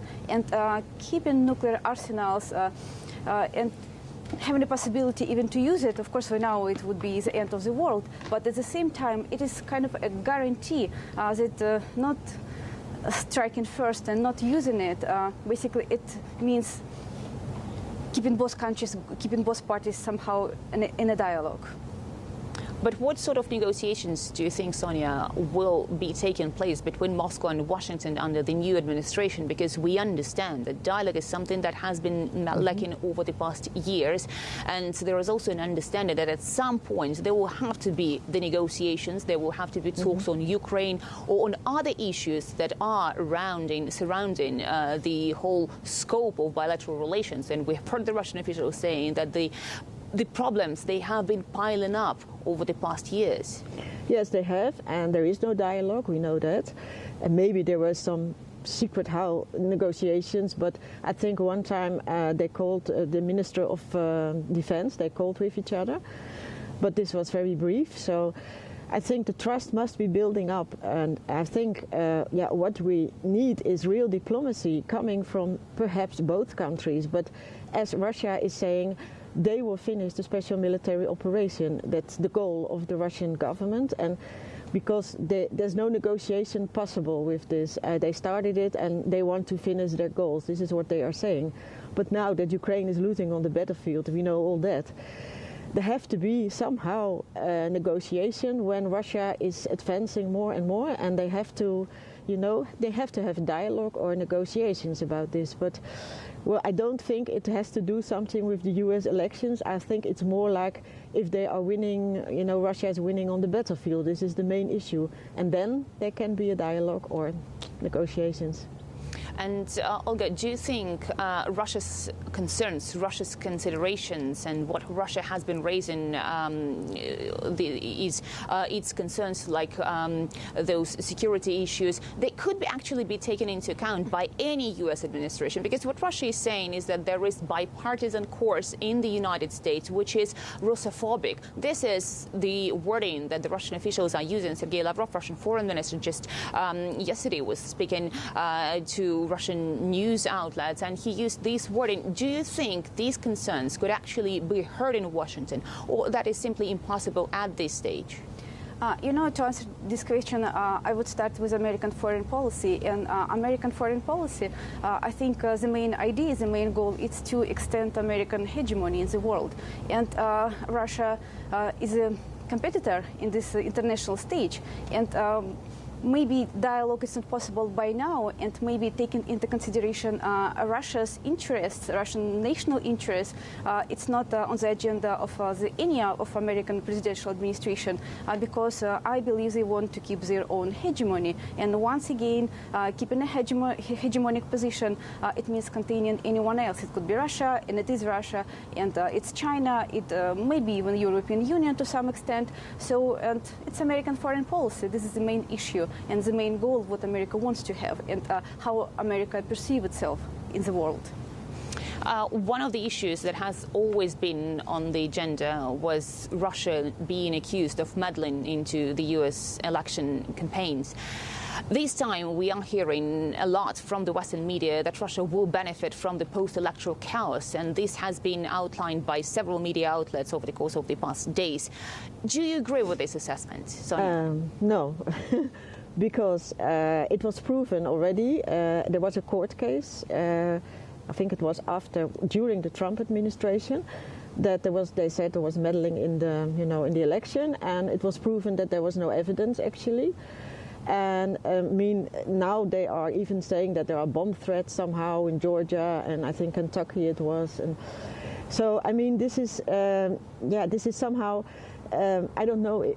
I could not say it's fake, but it's, it's in their, I think a lot of that it's in their imagination. They are nearly to somehow a civil war. This is what they are saying. These elections are really tight, and there's so much unrest, and it's easy to blame another country. It's easy to say, okay, it's Russia. They could even blame, I don't know, North Korea or any other country. But this is the whole thing. They are not sure of themselves in the US. They are on the brink of civil war, if we might believe that. So this is the whole problem what they are facing, and yeah. Olga, my last question will be to you. What's at stake here for Russia besides the situation in Ukraine and bilateral relations with the United States? Well, I believe Russia has its own course, its own foreign policy strategy, and nothing can change it. And so no matter what kind of administration, what kind of new president will be in the United States, it doesn't matter for us. And Russia has its own interest to provide and to secure. And it is something what we can achieve, of course, as being said, on the battlefield. And our economy is very strong, and our resources are huge, and it is something what we're concerned about. Well, certainly there is a lot at stake when we look at the course of the relationship between Moscow and Washington, and only time will show whether it is possible to hold another summit between the presidents of these two countries. We've seen summits taking place in 2018 when Trump met Russian President Vladimir Putin in Helsinki. Then there was the summit between President Biden and Putin in Geneva. And it's quite unclear whether the next president of the United States, who will be taking office, could have a summit with the Russian president anytime soon. But certainly this is something that is important for the rest of the world. Back to you in the studio. Thank you so much for that. Dasha Chernyshyova live there from Moscow, looking at that crucial relationship between the next president of the United States and President Vladimir Putin. Now, it's been a year of bitter conflict in the Middle East, and it could be Arab Americans who actually decide this election, with many upset with the Democrats' continued support for Israel in its wars in Gaza and Lebanon. But how are Palestinians in the region feeling about the election? Mohammed Al-Qassem filed this report for us from occupied East Jerusalem. Rarely has Palestine played such a pivotal role in the race for the White House. Jack Saada is a Palestinian-American businessman who lives in Ramallah in the occupied West Bank. He points to the Biden administration's position on the war on Gaza as to why he hasn't yet decided who he wants to see win. To tell you the truth, Democrats has to know that we are a good bloc in the States, Muslims and Arabs that live in the States, that we can make a difference in the elections. Saad says Palestinian Americans can usually be relied on to vote Democrat. He says there is a sense that the Democrats have failed them. Very disappointed. Very disappointed in the whole democratic system that's in the States, Democratic Party. We don't like Democrats taking us for granted that we are in the pocket. Some experts say American governments have always sided with Israel, whichever party they stand for. And Kamala Harris, as president, would probably be no different. Kamala Harris's statements are more electoral statements than they are based on principle.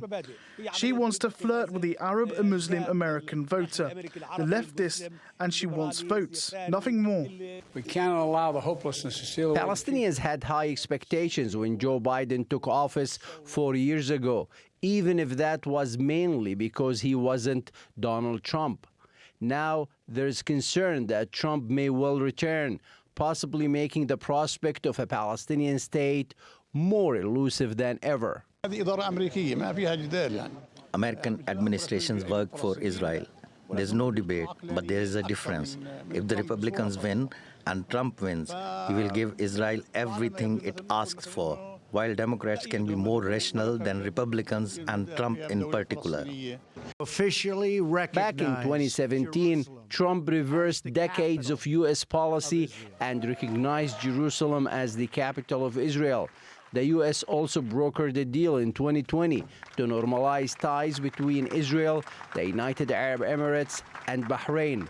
Most Palestinians were outraged, but many Israelis were ecstatic. Donald Trump has a clear record in supporting Israel. He moved the embassy to Jerusalem. He recognized Israeli sovereignty over the Golan Heights. So he has a clear record of being pro-Israeli and also being a member of the Republican Party.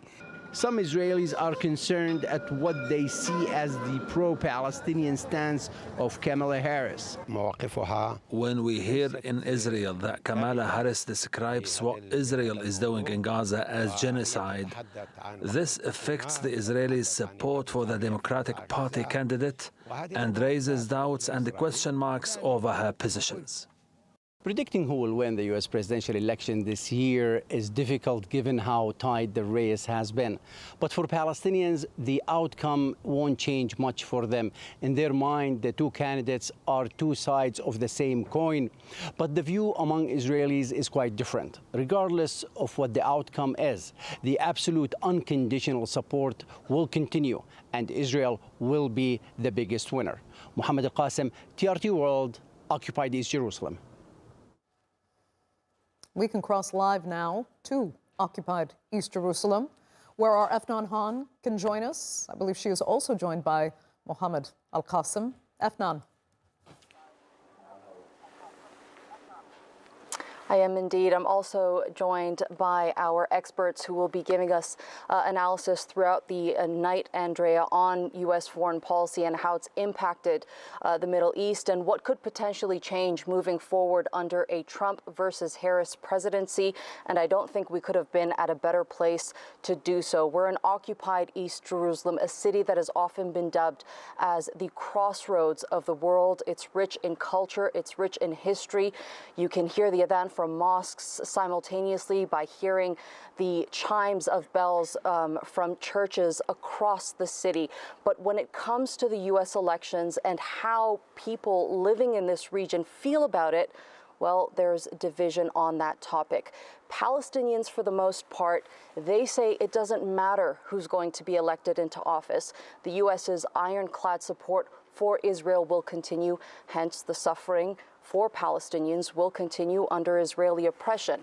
When it comes to Israelis, however, according to a Channel 12 news poll, 66% of them, they would like to see Trump back in office, and the support for Harris continues to decrease across Israel, which is quite interesting to see given the amount of support Biden has provided for Israel over the past year as Israel wages its war on Gaza and now Lebanon.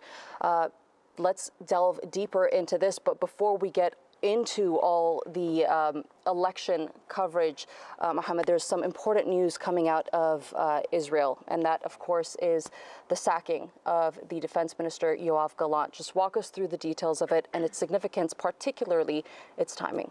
It's definitely not part of the agenda for tonight, but I think this is part of why Prime Minister Benjamin Netanyahu chose to focus or make his decision to fire his defense minister tonight. There are several reasons for that. He says it's because of lack of trust between him and the defense minister, but also because of the conscription law. Netanyahu would like to maintain the stability of his government and maintain the support of the ultra-Orthodox parties within his government. So this is something that is definitely behind his decision, and also the plan forward in Gaza, in Lebanon, de-escalation in the region. He doesn't seem to see eye to eye with his now former defense minister, Gallant. He brought in Gideon Sa'ar, or actually he brought in Israel Katz to become the new defense minister. He's a yes man. He's someone that does not challenge Netanyahu at this time. But it brought hundreds of Israelis tonight out to the streets, protesting the decision, saying that Netanyahu has stepped over his boundaries. And this is something that Netanyahu needs to watch over for. This may actually increase the amount of protesters and demonstrations across Israel. As it is, there are demonstrations that are held weekly in Israel as opposing the war in Gaza. They want to see a ceasefire deal with Hamas to bring about the release of the Israeli captives. They want to see him actually step down and hold fresh elections. Not going to happen. But Netanyahu, again, chose the right timing for his own political interests, chose it when the global attention is focused on the U.S., and he's not going to get a phone call from the president tonight criticizing him and asking him, why did you make that decision? Keep in mind, Gallant was a favorite at the White House, and now he's going to be on the other side, as part of the opposition. Indeed, very interesting timing, and I'm sure that we'll continue to discuss this throughout the evening. I'd like to now introduce my two guests. With me on my right is Hind Houri. She is the former Palestinian ambassador to Paris. Thank you so much for being with us. And attorney Mohammed Dahla, thank you so much for being with us during this very momentous night. Going back to the impact of the U.S. election in the region, particularly in Palestine, I want to get your thoughts, Hind, on how Palestinians feel about these two candidates and what it would mean for them moving forward. Well, the Palestinian experience for decades now, they don't see any difference between the policies of Republicans and Democrats. It has always been very biased towards Israel and Israel's interests and security, and Palestinian rights have been shoved under the carpet for too long.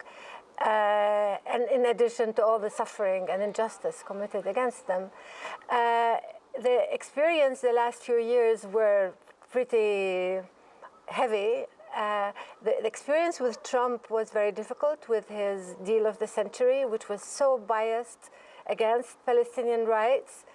The Abrahamic Accord, as a main policy of the U.S., is to get normalization from the Arab countries before there is any kind of peace agreement with the Palestinians, actually ignoring Palestinian rights and moving ahead with especially the rich Gulf countries to normalize relationship with Israel. And actually the deal of the century was a big disappointment for Palestinians, to say the least. Now with the Democrats, they are usually used more diplomacy, which is a good thing. There is a lot of shuttle diplomacy coming and going. Unfortunately, there are no results to that. And the same, different administration, but in total support of Israel, allowing Israel to go all the way to commit genocide, continue with apartheid in the West Bank, the horrors in Gaza continue, and with no influence. Many calls for ceasefire, even UN resolutions, yet America could not impose these decisions on Israeli policy making. We are very, we are almost indifferent to U.S. elections, but this time actually it has become very, very crucial in my view. Harris comes, maybe a younger generation, not so committed traditionally to Israel. One can hope there could be a different attitude once she is in office. So far, she has committed herself to the policies of Biden, and she said she will continue on the same track. Now, Trump would have only one mandate because he has had a mandate before. Usually, presidents are held captive of the need to be re-elected.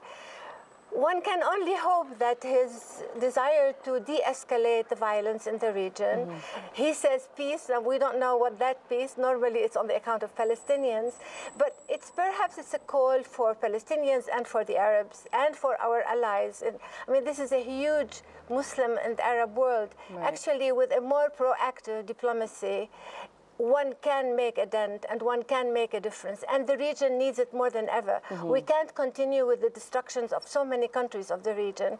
These are people with a long history and tradition anchored in a very rich culture, and yet all this is being destroyed in front of our eyes. It's time to resurrect this Middle East, and it's time for everybody to take responsibility. Right. I mean, I'm pretty sure a lot of Palestinians and people across the world really share that same sentiment with you. They really want to see change and more action being taken rather than false promises being made to the people of this region. Mohammed, let me bring you in because I want to find out more about where the mindset of at least these 66% of Israelis are at when they want to see Trump back in office. What's the reasoning behind that? 66% support Trump in Israel after having an administration headed by President Joe Biden, who declared several times that he is Zionist himself. And that's not enough for the Israelis. And they want to see Trump back in office. And they know why. They want to see him because of what he has done for the Israelis. He has done things that no American president ever has done or has even dared to do, including declaring Jerusalem, what they call United Jerusalem, East and West, as the capital of Israel, accepting the fact that the Golan Heights is part of Israel, where it's an occupied Syrian territory, and of course brokering or imposing maybe the peace treaties between Israel and a few Arab countries, while ignoring totally the Palestinian cause and trying to impose the deal of the century that was a very humiliating deal for Palestinians after all the suffering for more than a century now. So the Israelis still hope that Trump, when he comes back, he will give them more support, financial, military, and diplomatic support to what they see as, or they call, finishing the job in Gaza and finishing the job in Lebanon. They want to continue in their war. They want to finish what they see as their enemies, and the only partner that can give them that is Trump, the way they see it, because of the statements that Harris has made about the need for ending of this war and an immediate ceasefire. Mm-hmm. Well, we've only scratched the surface, and there's a lot to unpack as the night unfolds. For now, it's back to you in the studio.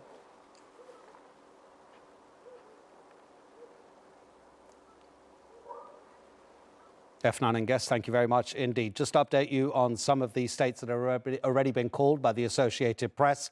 None of these have changed hands from 4 years ago. Indiana, Kentucky, West Virginia, Mississippi and Alabama have all gone to Donald Trump. Vermont has gone to Kamala Harris. But there is an important result because, of course, remember, they're also voting for members of Congress. At the moment, the outgoing Congress, the 118th, has 47 Democrat senators, plus 4 independents. Those independents caucus with the Democrats, so that makes a 51-49 majority in the upper house of the U.S. legislature. And Jim Justice for the Republican Party has taken the seat in West Virginia, being vacated by retiring Joe Manchin. So the Republicans will be very, very happy about that. Right, we're looking really at the global impact of the election. The European Union is said to be future-proofing itself against a Donald Trump victory. NATO may be thinking the same. There's a danger that Washington could pull out of the world's biggest military alliance. It's not that far-fetched. The former president's national security advisor, John Bolton, says he was at a NATO summit with Trump when Trump almost pulled the US out. 29 of NATO's 32 members are European. But away from the security aspect, trade is a big issue for the EU. Paul Hawkins reports. 6 years ago, these Spanish olives would have been heading for their biggest market, the US. But in 2018, President Trump's tariffs meant exports dropped by 70%. Designed to protect US olive producers, it was part of his America First strategy, and nothing's changed.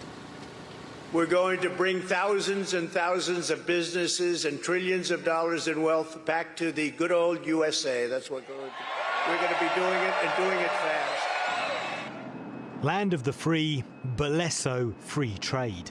Should he win the election, Trump's promising to go further with across-the-board tariffs of up to 20% on European imports, with whom America has annual trade worth over $1 trillion. In fact, despite the tariffs, America still buys a lot more from Europe than it sells it. In other words, a trade deficit, which actually continued to grow under his presidency. You know what's very tough? European Union, our beautiful European countries, wonderful, wonderful. If you add them up, they're almost the size of us. They treat us so badly. We have a deficit. They don't want anything from us. We have deficits that are crazy, and we're not going to have them anymore. We're going to put tariffs on them. It's challenging to see that the open US market increasingly shuts itself off, and this is what happened under the Biden administration. The danger that Donald Trump, if he becomes president, further increases this conflict is clear. It has actually been announced that in this case, the United States would introduce tariffs, for example, on automobiles. We would then get bigger and bigger problems, and that should be seen with great concern. Europe is more vulnerable to trade restrictions than the US.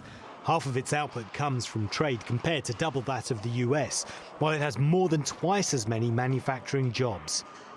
Under my leadership, we are going to take other countries' jobs. Did you ever hear that expression before? Have you ever heard?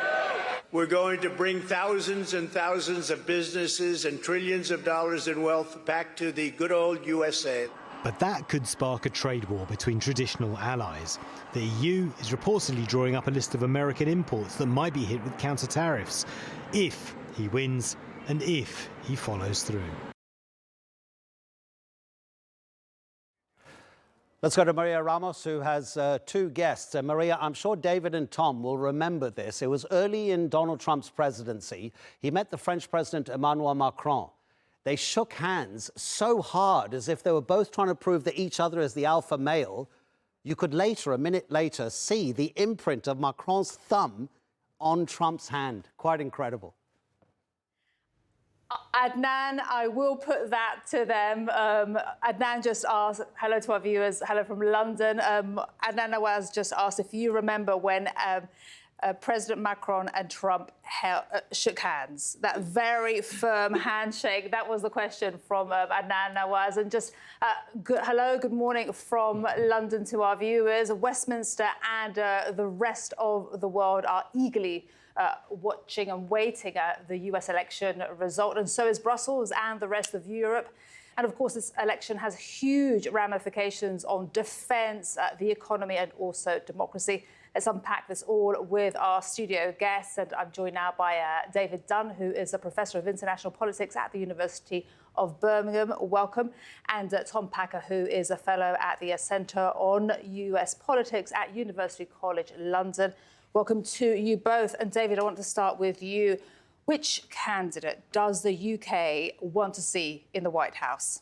Well, London would pride itself on being able to work with any candidate. UK-US relations are very important in defence, security and the economy. But because of that, they would prefer continuity. And therefore, I think on all sides in the UK, they would prefer a Harris victory. But they wouldn't tell you that. And as a consequence of that, they will show willingness to work with either side. But I think ideologically, politically, in terms of continuity, the Democratic Party will be their favourite this evening. Indeed. Tom, what do you think? I think I mostly agree with David. I would say that would be the general view of the British political establishment, also the British public. Though, interestingly, the polls show that the public prefer Harris to win over Trump by about 2-1, which is less than it's sometimes been in the past. So, and you know, Trump, you wouldn't feel this with the British elite, but among the general public, Trump is probably more popular than George W. Bush was in Britain. I do think there's a concern. I think David Lammy, for example, the British Foreign Secretary, has been very careful in this, but Trump takes things personally. So one reason why they won't necessarily say they prefer Harris very much. I also think there's particular worries, that Trump might withdraw support for Ukraine. Secondly, the tariffs he's talking about, which you were hearing to in advance. I think those are probably the two biggest issues. I would say on the right side of the British political spectrum, it's a bit more mixed. So there'll be a fair number of supporters of Donald Trump there. And you've touched on some important subjects that we will look into, which of course affect the rest of Europe and the European Union. But I just want to come to that special relationship that we hear about so often. How special would that special relationship be with either candidate? I think they would work hard, London would work hard to make sure it was special. And when Trump came to London, they gave him a state visit, which is unusual in the first term. He was given very much the royal treatment, taken to Blenheim Palace and given access and the exposure to the best of Britain to actually make sure that he had a favourable impression of the UK. Theresa May was one of the first people to arrive in the White House.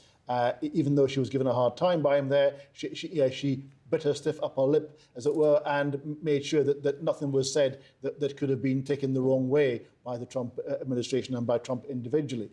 So I think that what you'll find is the same thing would happen again. And indeed, London have been making efforts to reach out to Mike Pompeo and indeed to Trump himself.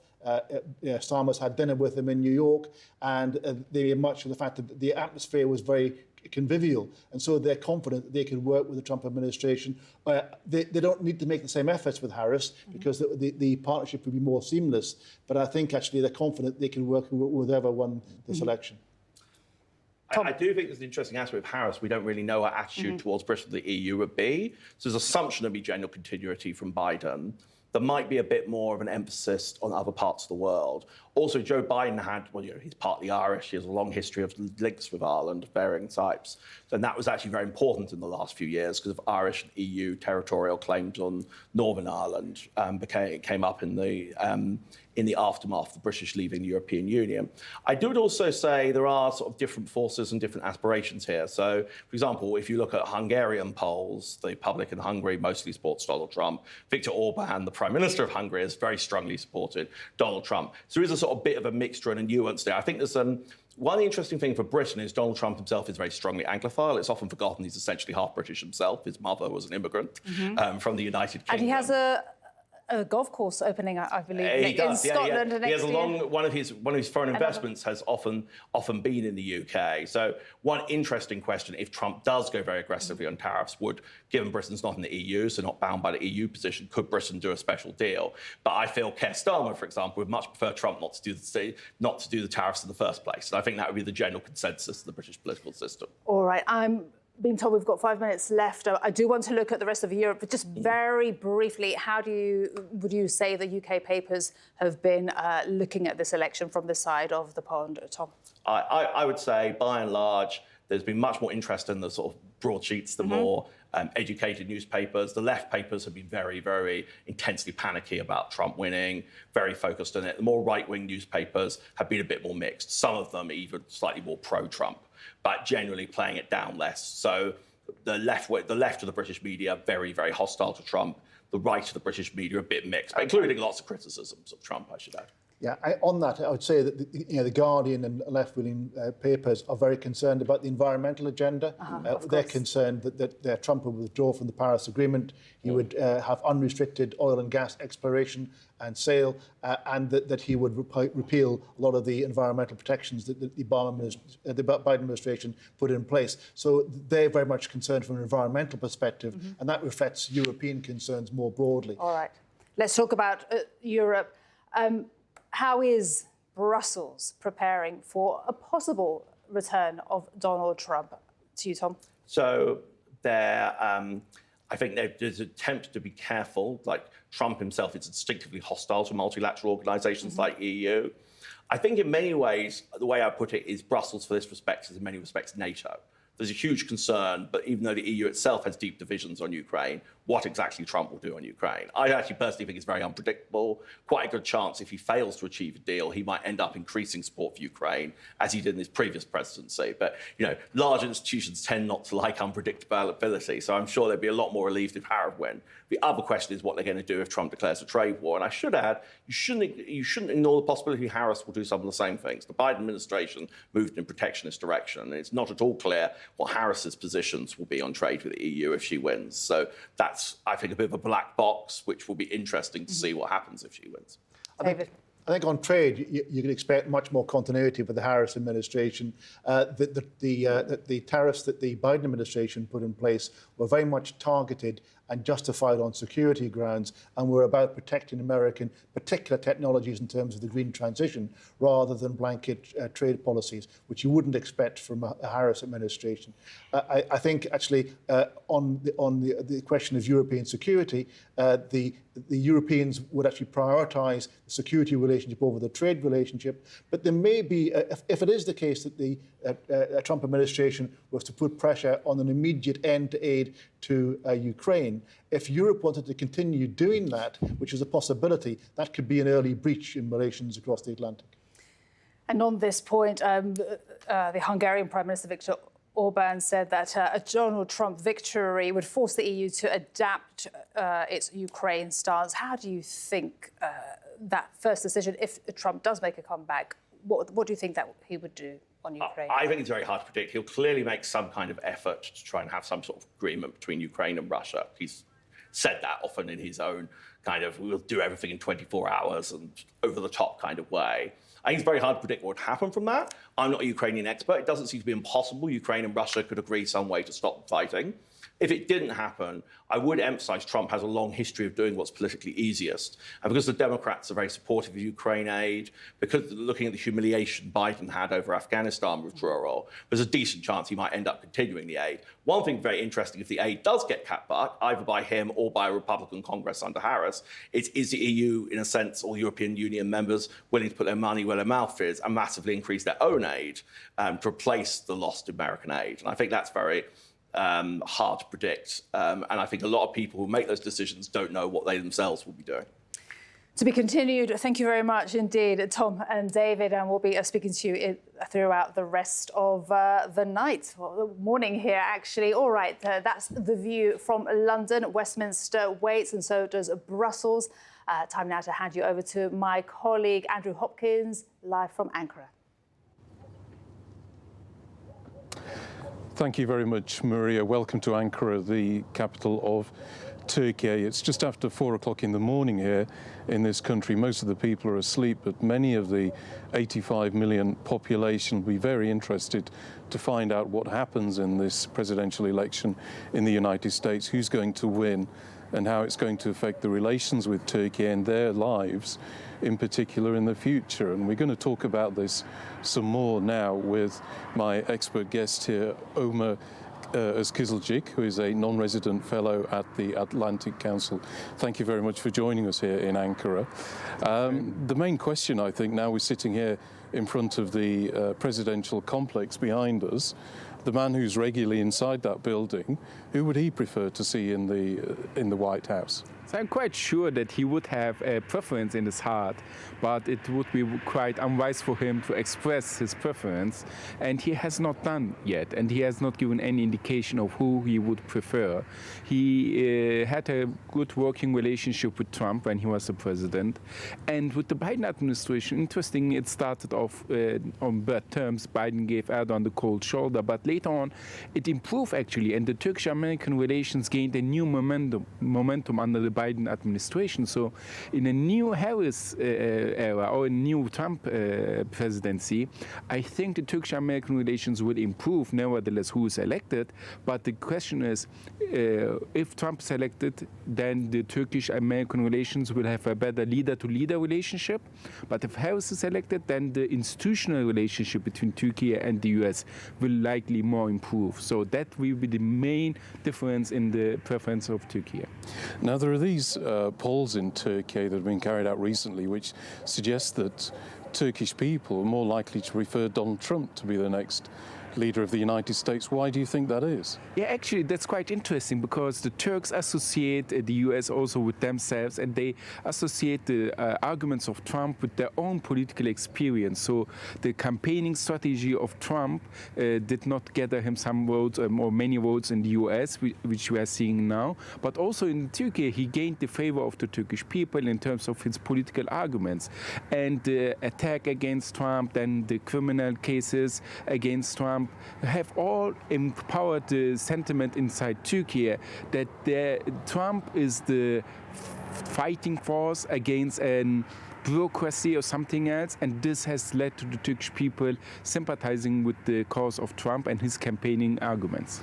You think it's sort of the language of fighting against the establishment, if you like, both in the United States and in Turkey as well, which the AK Party has used in the past during electoral campaigns. So that is the thing that is in common, that many Turkish people feel about this.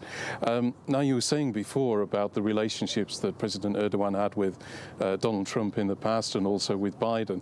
I think there's maybe a feeling with many analysts that maybe the government would prefer Donald Trump because he's shown in the past that he's quite receptive to some of the ideas of the Turkish government. He was very understanding about the S-400 deal, buying this from the Russian government, the missile defense system, but ultimately Trump still did sanction Turkey because of that. And also the withdrawal from Syria that Donald Trump announced, that was presented as something that President Erdogan had suggested to him, that he would then deal with Daesh himself, with the Turkish military. But then Trump backtracked as well and sanctioned Turkey as well because of that, because of the Turkish military operation. So is there a bit too much optimism, do you think, about that if Trump becomes the next president, this will be a good thing for Turkey? Actually, we have seen that Turkey and the US are quite capable of reaching a deal with each other. We have seen also deals under the Biden administration.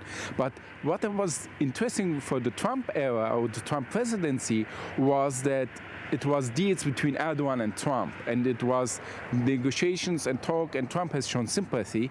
But this also had some baggage for Turkey, because whenever Trump made this a personal issue, this became also a domestic issue in the US. So the costs for Turkey to do something with the US became also something much higher, as it became a domestic political issue inside Washington. So therefore, the relationship with Trump had its ups and downs, while under the Biden administration began slow and improve over time.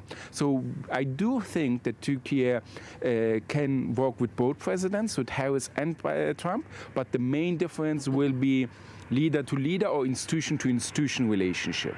And here we have to underline that during the Trump presidency, Turkey may have reached some agreements with Trump, but as you said, later on there were sanctions. And for instance, the sanctions regarding Syria, they were renewed each year, and Biden continued to renew these sanctions. So there was a continuity in the Turkish-American relationship even after Trump. So in total, we have to see there is a new chance for improving better relations between these two NATO allies, but we should also expect continuity regardless of who is elected. Okay, Ömer, thank you very much for joining us here in Ankara. We'll find out in the next few hours, all being well, who's going to be the next president of the United States and what ramifications that will have for Turkey. Back to you in the studio now in Istanbul. Okay, let's concentrate for the moment on Africa. Remember what Donald Trump said about some of its countries? If you don't, it's worth looking at because it was really quite something. Home to 1.5 billion people, and according to UN projections, that actually it's going to be a very important part of the world when it comes to population numbers, that by 2050, 1 in 4 people on the planet will be Africans. It has about 30% of the world's critical minerals. It's very close to key maritime shipping routes. So obviously it's important on the global stage. The question is, what policies do the candidates have for Africa? Grace Correa-Kanjo reports. When Africa succeeds, the United States succeeds. Quite frankly, the whole world succeeds as well.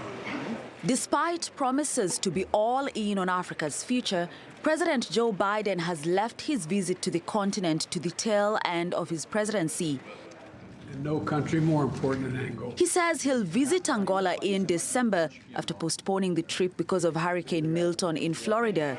Waiting for the last minute shows the importance of Africa in Biden's agenda. But his Vice President Kamala Harris visited Ghana, Tanzania and Zambia in March and April last year, unveiling the non-profit partnership for digital access that aims to provide internet access to 80% of Africa by 2030. The United States is committed to strengthen our partnerships across the continent of Africa. Partnerships with governments, the private sector, civil society, and all of you. Partnerships based on openness, inclusiveness, candor, shared interests, and mutual benefits. Harris will likely carry on with Biden's strategy toward sub-Saharan Africa, which seeks to elevate Africa's voice in global institutions like the United Nations Security Council, where Africa is seeking 2 permanent seats with veto power. Africans see themselves as marginalized when it comes to the current global order. Africans have no voice, as I said. Also, some of them think or believe that the foray and coming of global powers into Africa is kind of exploitation of their resources and their a kind of a mistreatment. During his tenure at the Oval Office, Trump's administration launched a strategy called Prosper Africa in 2021 to support American investment across Africa and counter Chinese influence, but his rhetoric about undocumented immigration have landed him in trouble and often dismissed as untrue. Last week, a lot of people came in from the Congo, a big prison in the Congo in Africa. Welcome to the United States. Whoever wins will have to decide whether to renew the Clinton-era Africa Growth and Opportunity Act, AGOA, which allows duty-free access of goods from some African countries. It expires in 2025. Many hope that there will be a definitive push by the next American president to end the current wars that have hit Africans and the rest of the world hard. Grace Kuriakanja, TRT World. My colleague Imran Gada is in Cape Town. Hopefully Donald Trump realizes there isn't a country in Africa called Nambia. And I haven't repeated what he said about African countries, but it really was something. Over to you, Imran. Thanks so much, Adnan. Yes, it began with SH and something else, but that was a long time ago, more than 6 years ago. And those Africans who perhaps are preparing for a possible Trump presidency would hope that he didn't mean it and would hope that he actively engages and that he has a plan to treat African nations individually and the continent as equals if he becomes president. But it's a competition of two very differing visions. Usually American policy with regards to Africa over the years historically has seemed to have been bipartisan with the way it engages with the continent. Not so much with Trump and these Republicans and Harris and these Democrats. We've got some guests to talk a little bit about that and maybe about who the continent, if we can even try to hazard a guess about who the continent might want to be the U.S. president.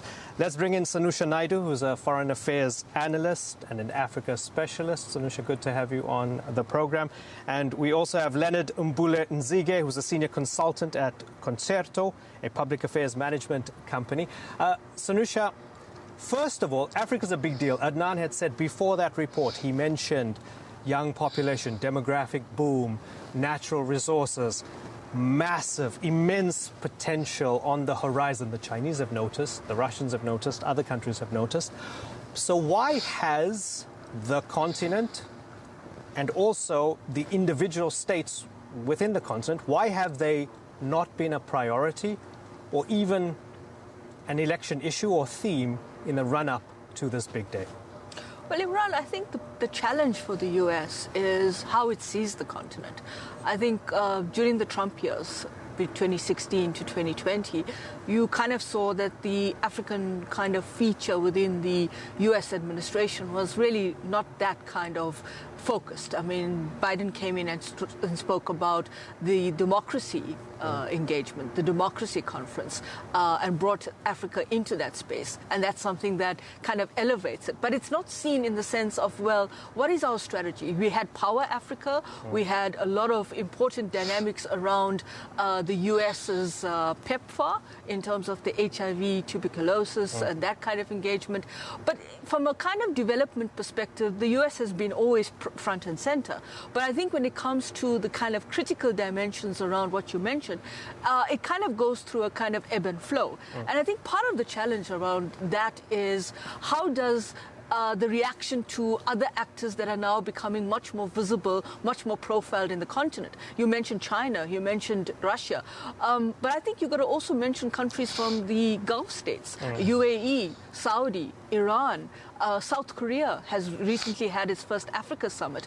And then, of course, Turkey is also quite a big player in the continent as well. And this is a reaction. So I think part of the challenge is whether the continent is now moving to a space where it demands that the world take notice of it, or is it that you can continue to use the kind of traditional space and think that, you know, use the kind of dynamic to say, well, don't let China come in and take over your resources. But then you have to be much more critical about what your engagement is with Africa. Right. Leonard, if you ask Africans who they would prefer, it depends on whom you ask. Very many different political systems on this continent, economic systems, some democracies, some dictatorships, some have gone through military coups recently. It is a medley of countries in different varieties of political realities right now.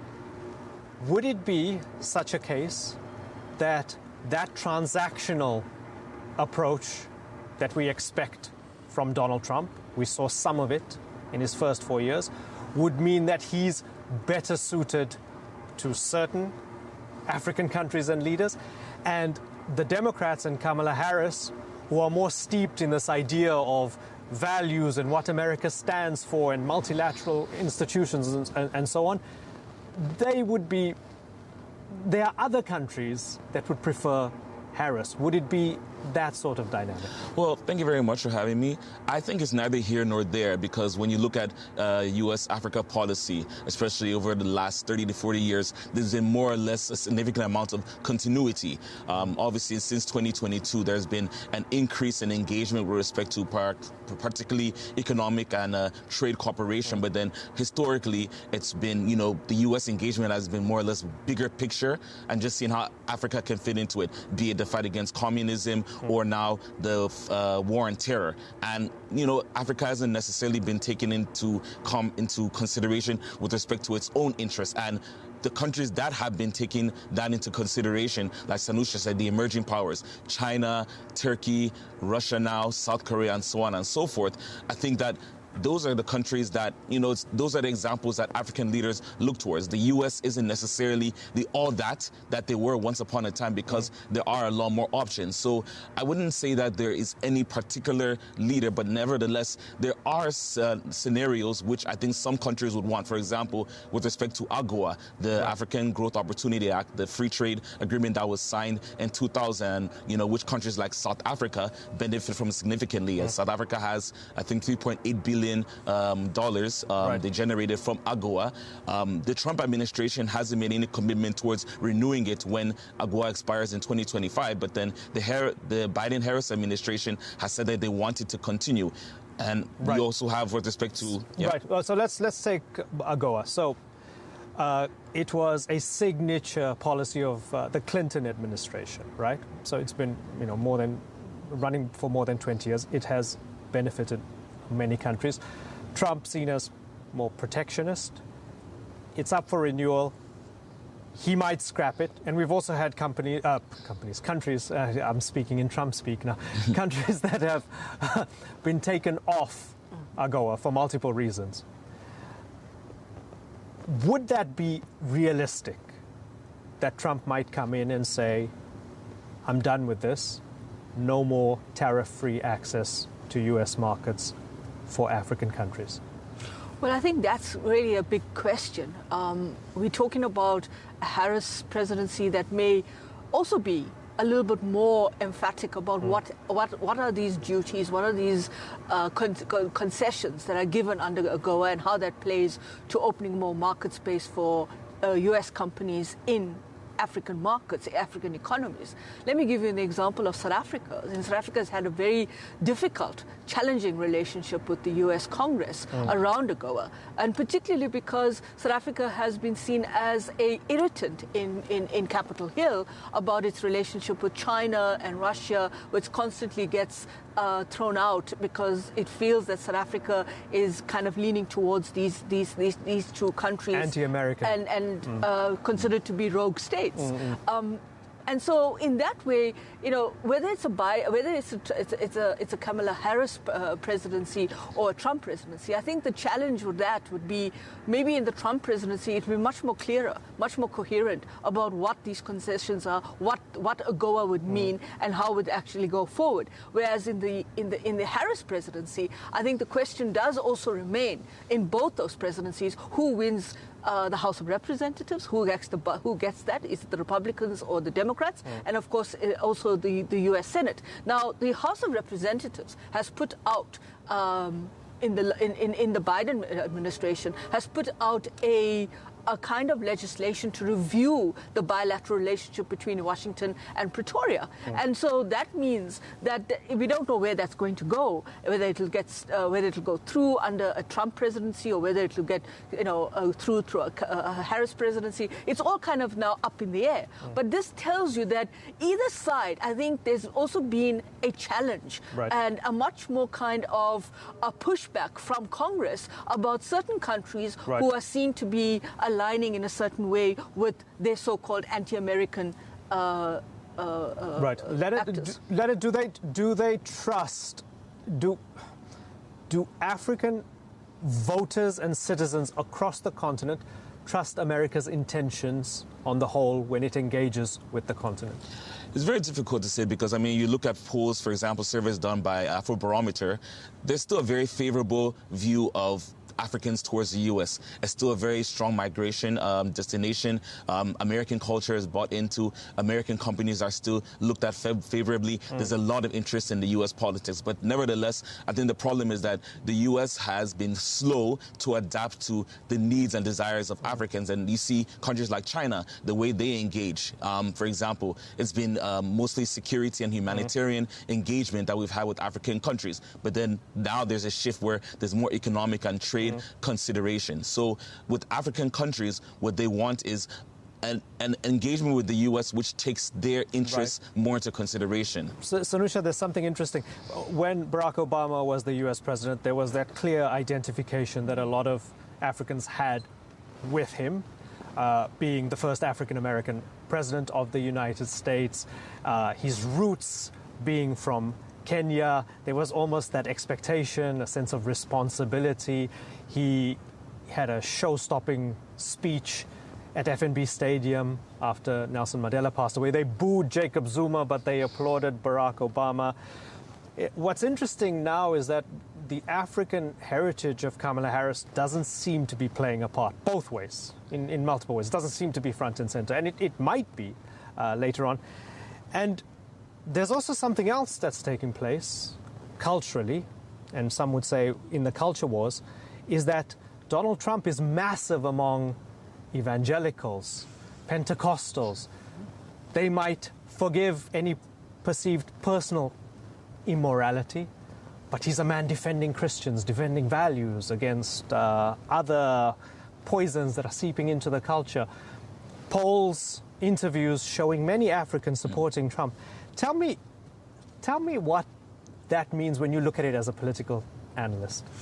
Well, you know, religion plays a very big role in Africa. I mean, you look at the number of evangelistic churches, Christian associations. I mean, even in South Africa, you know, you've got a massive amount of these churches that have been emerging in various communities across the spectrum. So I think it does play a role. If you think about elections and you think about religion and politics, they seem to have a synergy with each other. And again, it kind of comes out in that space in terms of the role of religion, the role of take, for example, the question of abortion, which is a big issue in this election going forward, and about reproductive rights. I mean, in Africa as well. I mean, these are big questions. In South Africa, it's critical, but we do have a conservative element that has filtered into the space where the issue of reproductive rights, the issue of the state controlling women's rights and the women to decide what they want to do in terms of their reproductive rights actually raises a question. We see this in our judiciary from time to time. So I think there's a resonance there. And whether this actually impacts on how it then goes forward in terms of whether it's a Trump presidency or whatever, I think is going to be interesting. But I think we can't ignore it because religion has become quite an important interlocker and an incubator in elections around this level of where we are going in the context of morality, but also in the context of where is it that we are moving towards in terms of the liberal democratic and the model there. And to what extent the U.S. culture as it exports itself plays out in different contexts. We have to go back to Istanbul now, but Sanusha and Lennon, I thank you very much for joining us. Back to you in the studio in Istanbul. Imran Garda with the view there from South Africa. Let's get the view now from Asia. And strengthening America's network of alliances across the Asia-Pacific has been a pillar of the Biden administration's efforts to counter an increasingly assertive China. As the race to the White House draws nearer, U.S. partners in the region are bracing for a potential shakeup of those strategic blocs. Patrick Falk explains what's at stake. Former Japanese Prime Minister Shinzo Abe formed a famous friendship with Donald Trump during the latter's time in the White House. The two bonded over golf and sumo. This was a trophy Trump presented at a tournament in Tokyo after expressing to Abe his interest in the sport. Abe's diplomacy is seen to have helped advocate Japan's interests. Still, many experts say there's a clear preference among America's allies in the Asia-Pacific over who becomes the next president. I think in terms of the predictability, definitely Harris. By contrast with Trump's America First policy, the Biden administration has taken a so-called multilateral approach, forming partnerships with regional players based on shared interests and strengthening security alliances. The US and Japan notably deepened defense cooperation through the Quad grouping, which includes India and Australia also. Fears are a second Trump presidency could rock such blocs. Japan is trying to get connected with their US allies and then also their partners in the Pacific, so that even if the US commitment becomes the less in the future, Japan can coordinate their policies and also the defense with the other countries. In a sign America's allies are fortifying ties with one another, Japan held its first trilateral gathering with South Korea and Australia last month. The US has acted as a counterweight to China's growing assertiveness in the region and supported its allies through deterrence.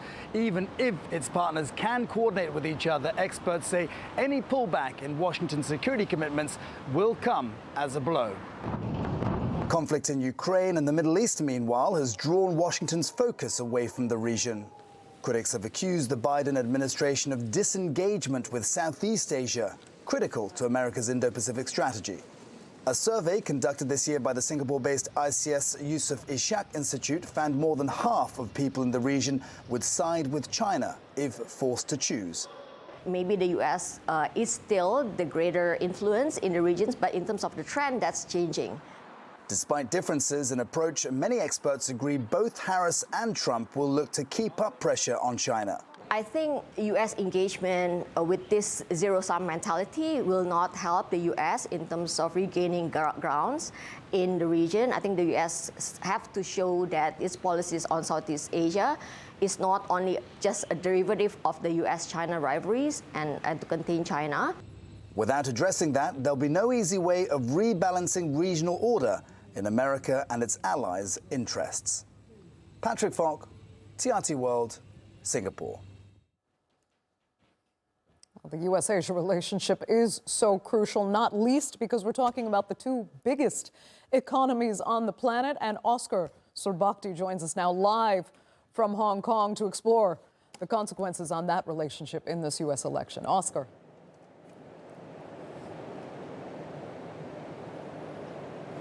Thank you, Andrea. Hello and welcome to our hub here in Hong Kong.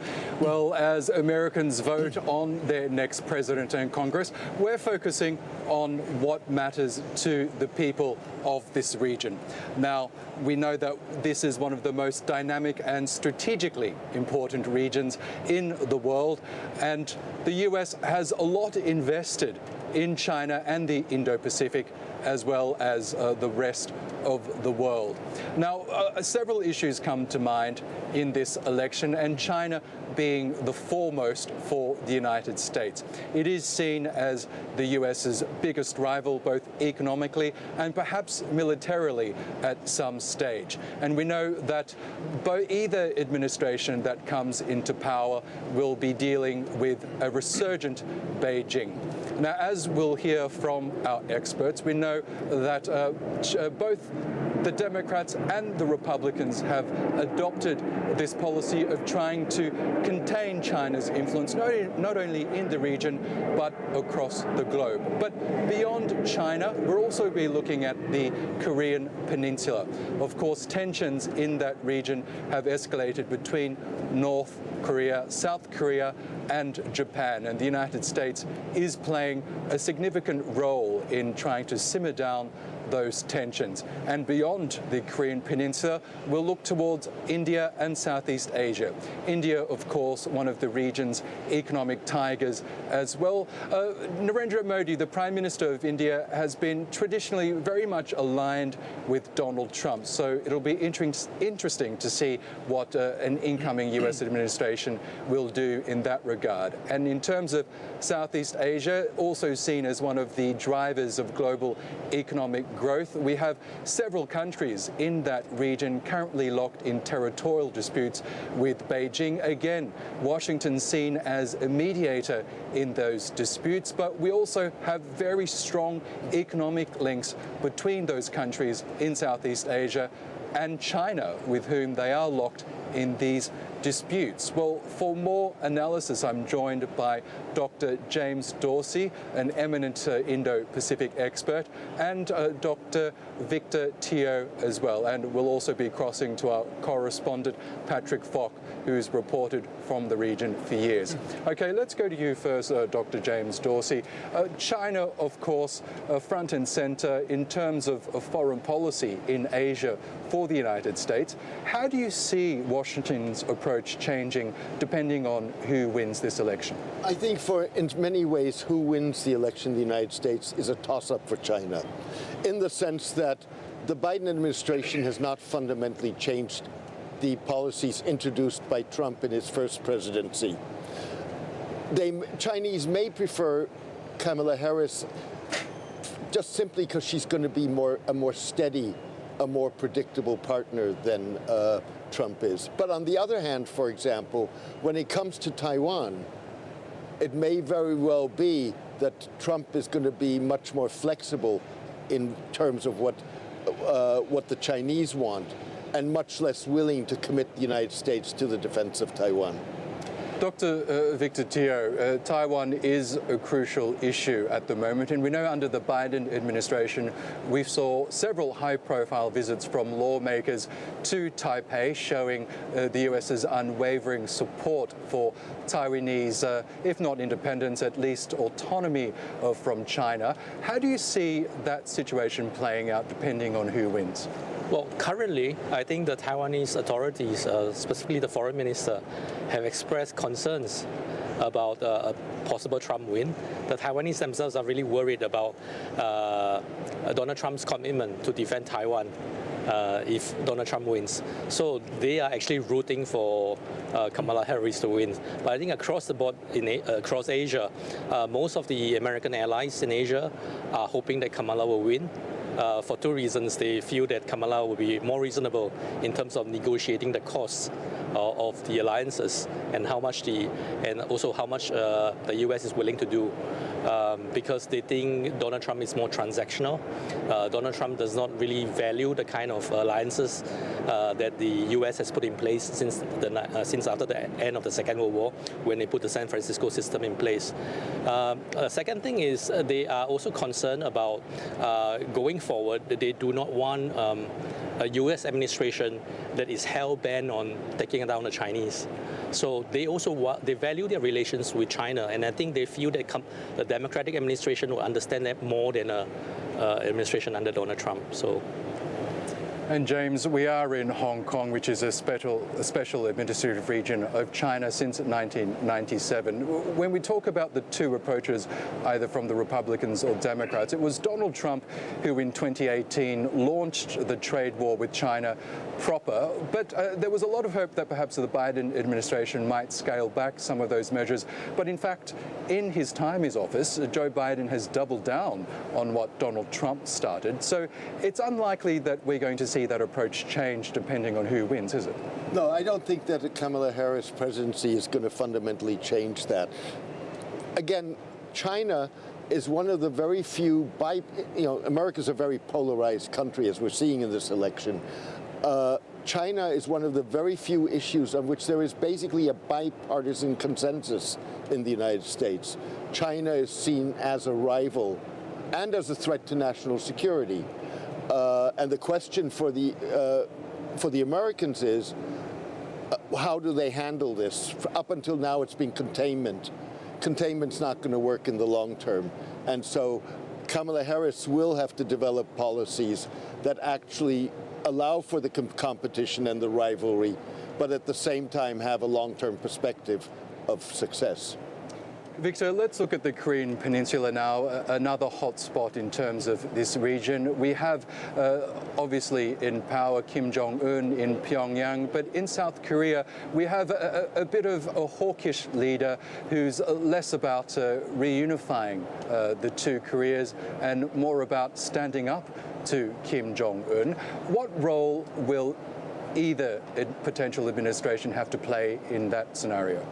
Well, I think the answer to this question depends on from whose perspective you're looking at things. Obviously, the North Koreans would prefer Trump. For obvious reasons. Trump is the first leader to have spoken and reached out to spoken to the North Korean leader. And that has been very important for the North Korea's leader's legitimacy. I'm talking about Kim Jong-un here, of course. The North Koreans have long wished that North Korea could have a sort of a rapprochement, Nixon-Kissinger kind of moment that China has had with the US. So they wanted a moment of that, and Trump gave it to them. So no guesses who North Korea prefers. The South Koreans, on the other hand, so in South Korea, of course, you have the incumbent President Yoon. He has taken a hardline position. And then there is his political opponents as Moon Jae-in's party, the Democrats. And I think it depends on whether the Moon Jae-in's successor and President Yoon's main opponent will want to continue Moon Jae-in's policy of having better relations with North Korea. And obviously, if they do, then of course they would also ironically prefer a Trump administration to do that. But going forward, I think President Yoon's party will continue the hardline position that he has taken. And so for that reason, they will want a more reliable partner, and they see that in a Democratic administration. Okay, I want to now bring in our correspondent, Patrick Fock. Patrick, you've reported from China for a number of years, but also the wider Indo-Pacific region. Can we broaden this out to include Southeast Asia now? Because we know that China's relationship with Southeast Asia is crucial here, as is the United States. So what impact might either a Harris or Trump victory have in terms of relations with Southeast Asia? Well, look, Oscar, I mean, in terms of Southeast Asia, the countries in that region don't want to be forced to choose between the two sides when it comes to Washington and Beijing. And it is very difficult to get away from this from the perspective of that rivalry between Washington and Beijing. It is going to be absolutely crucial for all countries in this region. And it was really under President Trump previously, former President Trump, I should say, that the trajectory of relations takes a different course. Remember, previously there was this long-held view that engagement with Beijing would lead to opening up and possibly even democratic reform. It was during Trump's time in the White House that was all really torn up, and he sees China as a competitor. He triggered, as you mentioned a moment ago, the trade war, which is really what has sent relations spiraling ever since. And now Harris and Trump have both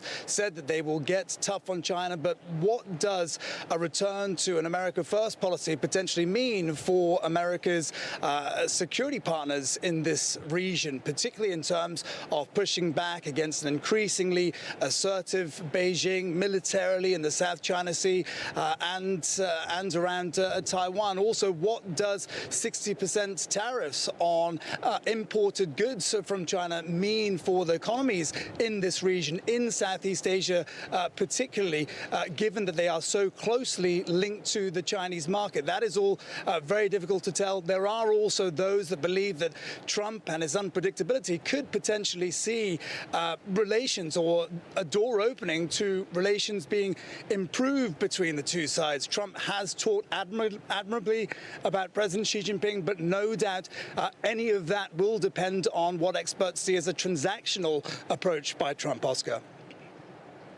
Okay, Patrick, thank you so much for that. Now, we've got a couple of minutes left, gentlemen. Can I just pose this question to you? In terms of the broader Indo-Pacific region, which, as we know, encompasses more than 2 billion people, is there a preferred leader in terms of maintaining peace and stability in this very wide and diverse region? James, to you first. I would think that by and large, the preferred leader would be Kamala Harris. simply, one, because of predictability, but also Trump has proven that he may not be a reliable security partner. You had the incident several years ago in 2019 when Saudi Arabia, a partner and ally of the United States, was attacked by Iran.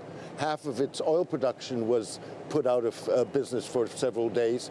And Trump's response was, sure, I'll be happy to help you. You pay, you can hire me. It was very transactional. It was not a commitment to the security of an ally.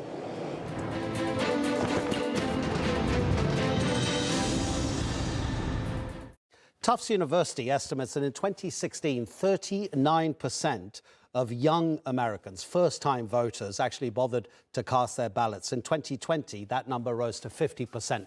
Let's speak to two young voters. In Dallas, Texas, we have Rayan Akbar, who is the CEO of 286 Ventures. And we have a freshman at Cornell University who joins us from Ithaca, New York. His name is Zaki Ahmed. Gentlemen, thank you so much indeed for your time. Let's start with Zaki, because you're a first-time voter. So how excited are you, Zaki? I'm extremely excited. This is a really great opportunity in the United States, an extremely consequential election for all Americans. And I think I speak for many first-time voters that we're excited to have our voices cast for the first time. We've watched the political process taking place for so long, and it's such a great opportunity to be able to participate ourselves.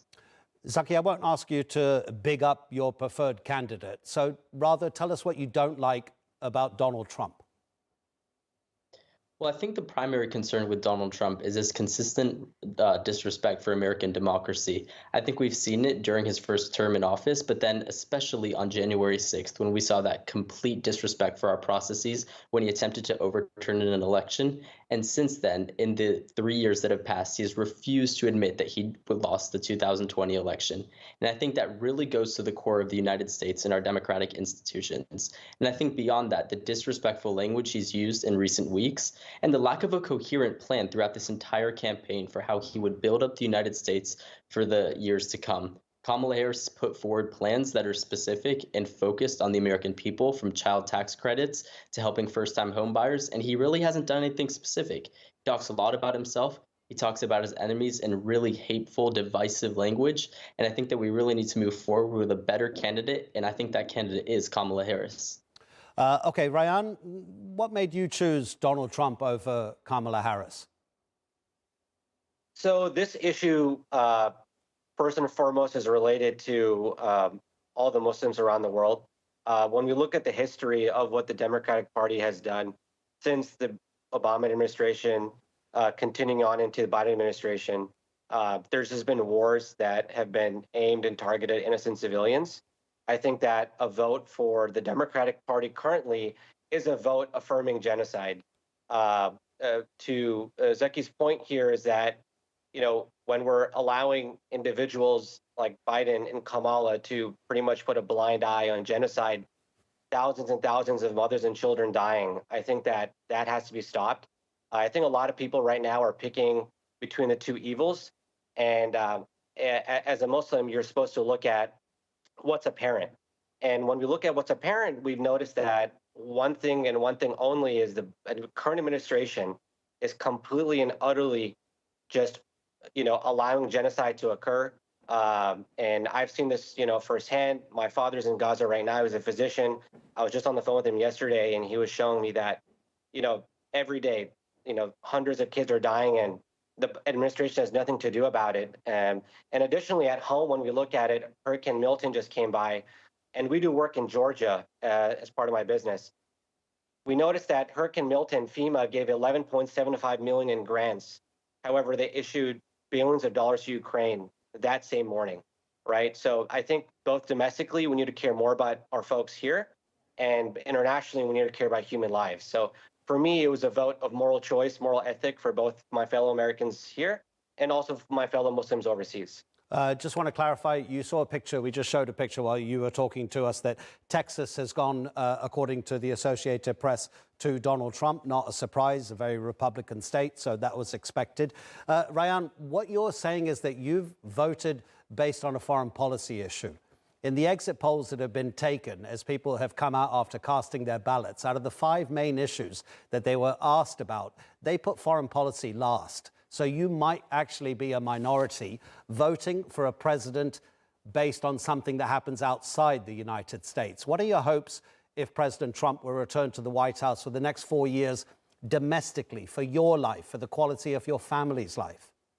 So I did mention the domestic one, which was Hurricane Milton. Yeah. So the example that I gave was the 11.75 million figure versus the close to $100 billion figure for Ukraine and Israel combined. So these tax dollars are not coming out of thin air; they're coming out of our pockets. So I think that when you start printing a lot of funds for countries that are not the United States, it's the U.S. tax dollars that have to pay for it. And additionally, we have to pay for it for the years ahead due to the inflation that's caused by it. So what I'm hoping for domestically is we fix our act domestically first before we try going around and helping everybody else. And this plays into Trump's foreign policy about NATO, about Ukraine, about the Israel, Gaza, Lebanon war now. This plays into all of that about first we have a lot of problems in the U.S. that we have to solve, and then we can go around and police the world after we're done. Zaki, what do you make of the fact that many people see this election almost as white against non-white, men versus women? The divisions between the different demographics in the United States. Do you notice that in your interactions leading up to the elections? Presumably, everybody's talking about it. Yeah, absolutely. I think the election is the #1 issue on everyone's mind right now. And I think that there's a really big story around the idea of division in the United States right now. And I think it's true. We have the largest gender gap in this election that we've ever seen before. Women are voting pretty heavily for Kamala Harris. We saw that really surprising poll out of Iowa the other day, putting her 3 points ahead of Donald Trump. And really because of that enormous gender gap with women, and particularly older women, voting for Kamala Harris, and then a lot of white men voting for Donald Trump. But I don't think that it's true that it's purely divided along demographic lines. I think that we're seeing broader coalitions on both sides. To Donald Trump's credit, he's expanded his coalition going into this election. He's added more African Americans, more Latino support. And Kamala Harris has really shored up support in the suburbs while working to maintain her strong Black support, particularly in the South, and then in some of those key cities of Detroit.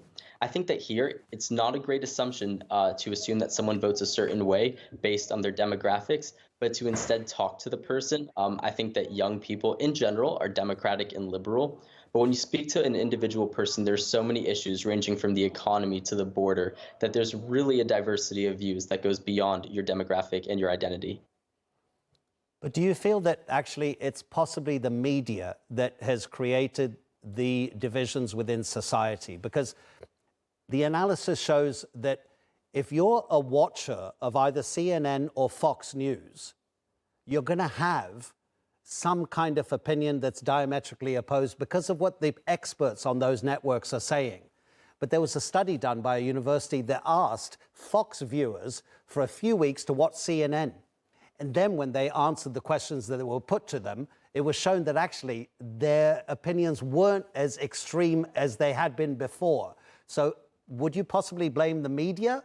Or is it actually the people that you're interacting with that you feel anyway, they would be like that, one versus the other? I think it's definitely a mix of both, but I would say that the media plays a pretty significant role in shaping people's perceptions. I think it's extremely unwise to underestimate the influence that social media in particular has on young people. When you consider TikTok and all the various podcasters and various clips that are on TikTok that people watch to, your For You page is really curated based on what you're interested in, and the sets of facts that you're presented and the issues that you're presented with are entirely different. It's the same thing as if you watch Fox News and CNN. You could be presented with the border crisis on one, and on the other hand, you're primarily talking about abortion. And I think that shows the divergence in issues in this election. Really, what you watch seems to dictate what people believe. I'll hear friends who have watched something on a podcast recently, and I've never heard of this issue. And it's because our sources of information are extremely different. And in many cases, they're extremely biased in the United States at this time. Zaki Ahmed and Rayan Akbar, both of you, thank you so much indeed. Really appreciate it.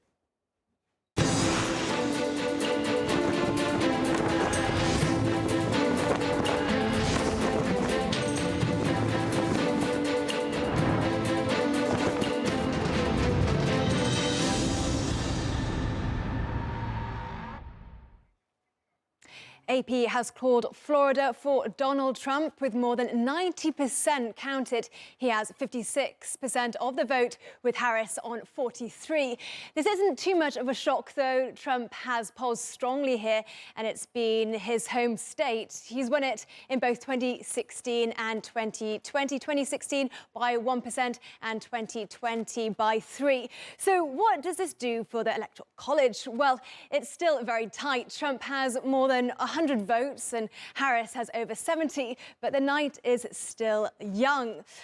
As we know, it's all down to those key battleground states.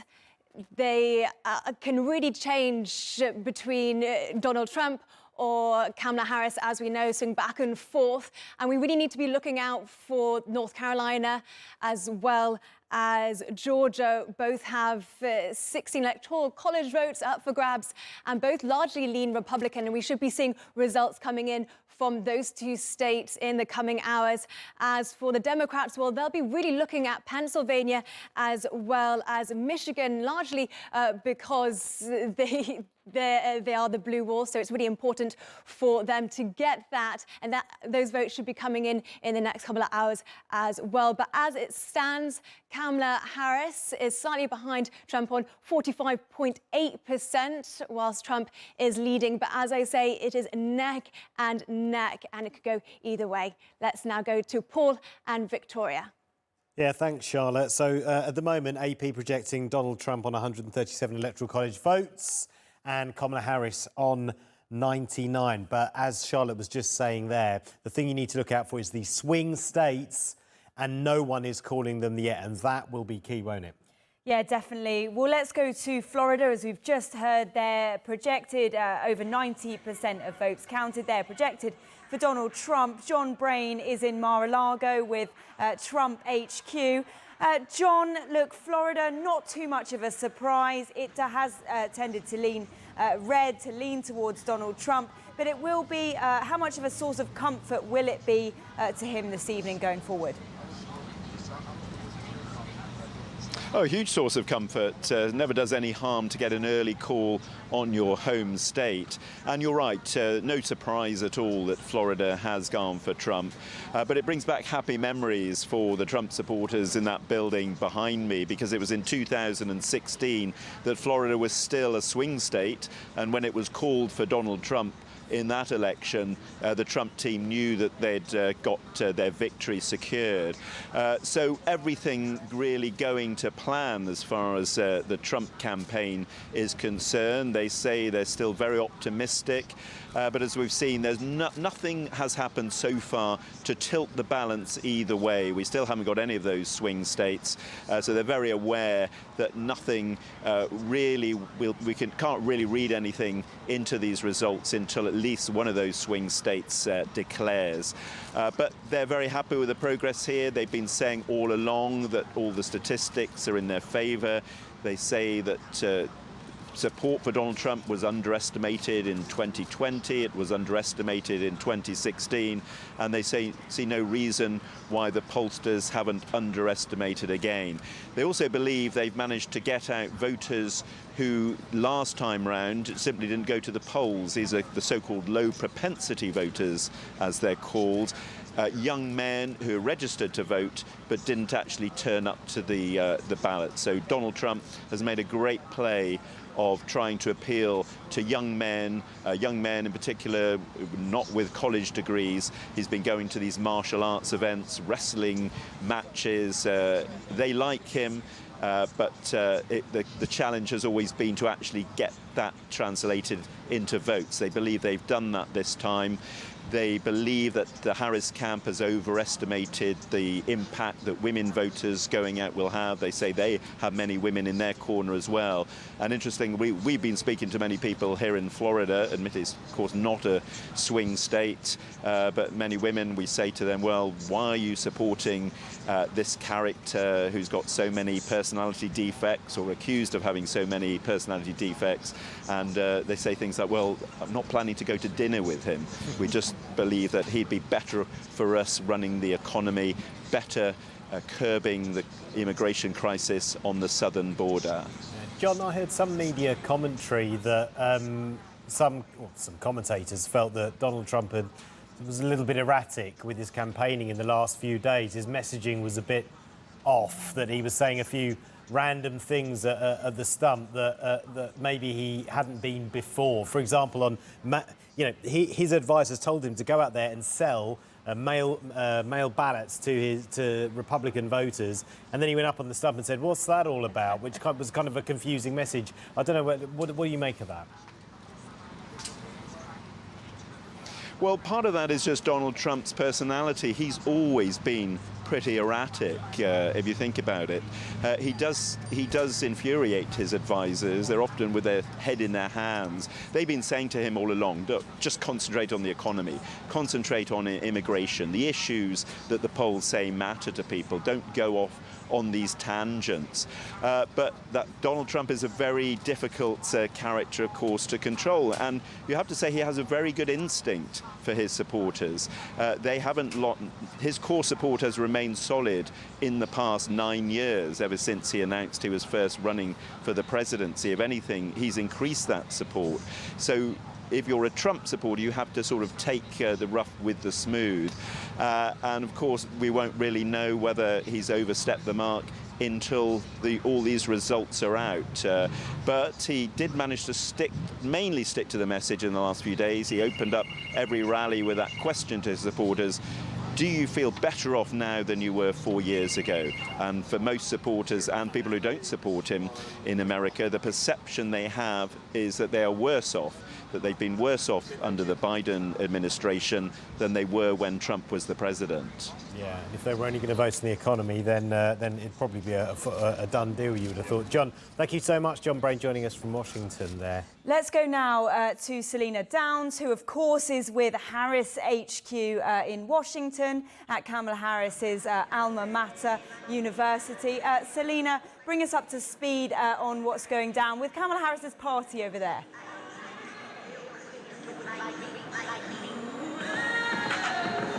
Yeah, I'm not sure if you can hear what's going on in the background, but it really is a party atmosphere. If they were concerned at all by these results we've been seeing, you wouldn't know it. We've just heard from the Howard Gospel Choir. There are singers and dancers on the stage behind me. The Vice President is still a couple of hours away. She did say she was going to be having her final meal or her election night meal with her family before arriving at this event. But it certainly has the sort of feeling of those campaign rallies we've been seeing that she's been holding right across the country.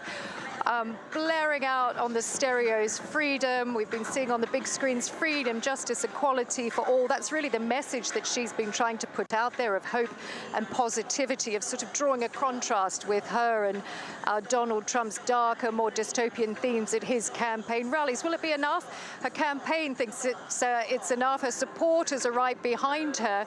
But it's interesting just getting a sort of snapshot as we are throughout the evening about who has been voting in this election and the sort of issues that have been driving them. And AP is reporting that relatively few voters, only about 1 in 10, said that the fact that Kamala Harris could become the first female president was a major driver in their votes in this election, which is quite surprising. Although black women did say that they were especially more likely to vote for her because she is a woman. So perhaps not just the fact that she could become America's first female president, perhaps it's the issue of abortion. 35% of women say that was a major influencer in their vote. And we do know that Kamala Harris has obviously been very supportive of reproductive rights in America. She wants to restore abortion access right across the country for women, because some of those rights were taken away and severely restricted under the presidency of Donald Trump. We now have some really severe bans in place across America. Kamala Harris has pledged to restore access for women across the country. That could be a major driver of women's votes. But certainly here, there is this party atmosphere. I don't think anything in the results we've seen so far is enough to give the Harris campaign any cause for concern. They're typically going to plan. She will be looking for that blue wall. You know, those states of Michigan, Wisconsin, Pennsylvania, particularly Pennsylvania. It is really the key to her winning the White House if she is to do so. She's been spending so much of her time and energy and resources there campaigning in the state with its 19 electoral votes. votes. She was at a rally overnight there where they live streamed the event to the 7 swing states. She appeared with Lady Gaga, Oprah Winfrey, and a host of other celebrities like will.i.am. A bit like the party atmosphere that you're hearing behind me now. But those are the states we will be keen to be keeping our eye on for Kamala Harris, because that is her clearest path to the White House. Yeah, and it's. I mean, we're looking at these very, very early results, and there are a few indications that in the few counties where some of the results are in, that her vote, the Democrat vote, very slightly down on what it was in 2020, but I can see someone dancing over your right shoulder. So clearly, they're not even bothered by even those little suggestions so early on in the night. Look, it's such a historic night for, Kamala Harris as well, a sort of homecoming for her to Howard University, but also a historic night for the students here. We had the student gospel choir on a short while ago. We heard from the student president, and a lot of the students that we have spoken to over the past few days have said this is a really significant evening for them. Have the vice president coming back and a presidential election campaign basically coming right into the heart of their university. This is one of America's top historically black colleges. It's where Kamala Harris did her undergraduate degree and really did, forge this path that she is on. She went from here back to her home state in California, pursued a career in law. She became a prosecutor, California's first female state attorney general, a senator, vice president, and now she is on the precipice of possibly becoming America's first female president. And the significance is not lost on the students here. Many of them that we spoke to in the past few days have sort of said this is an incredible night for them too. They really feel by her coming back here to spend the night with them on this election eve that anything is possible for them too. Yeah, and we heard her speaking to various radio stations earlier today. What did she say? She was very vocal about the fact that she chose this location very specifically. She mentioned, as you say, sort of coming full circle. I mean, tell us more about what this location means to her and what it will mean if she does, in fact, win the presidency from there.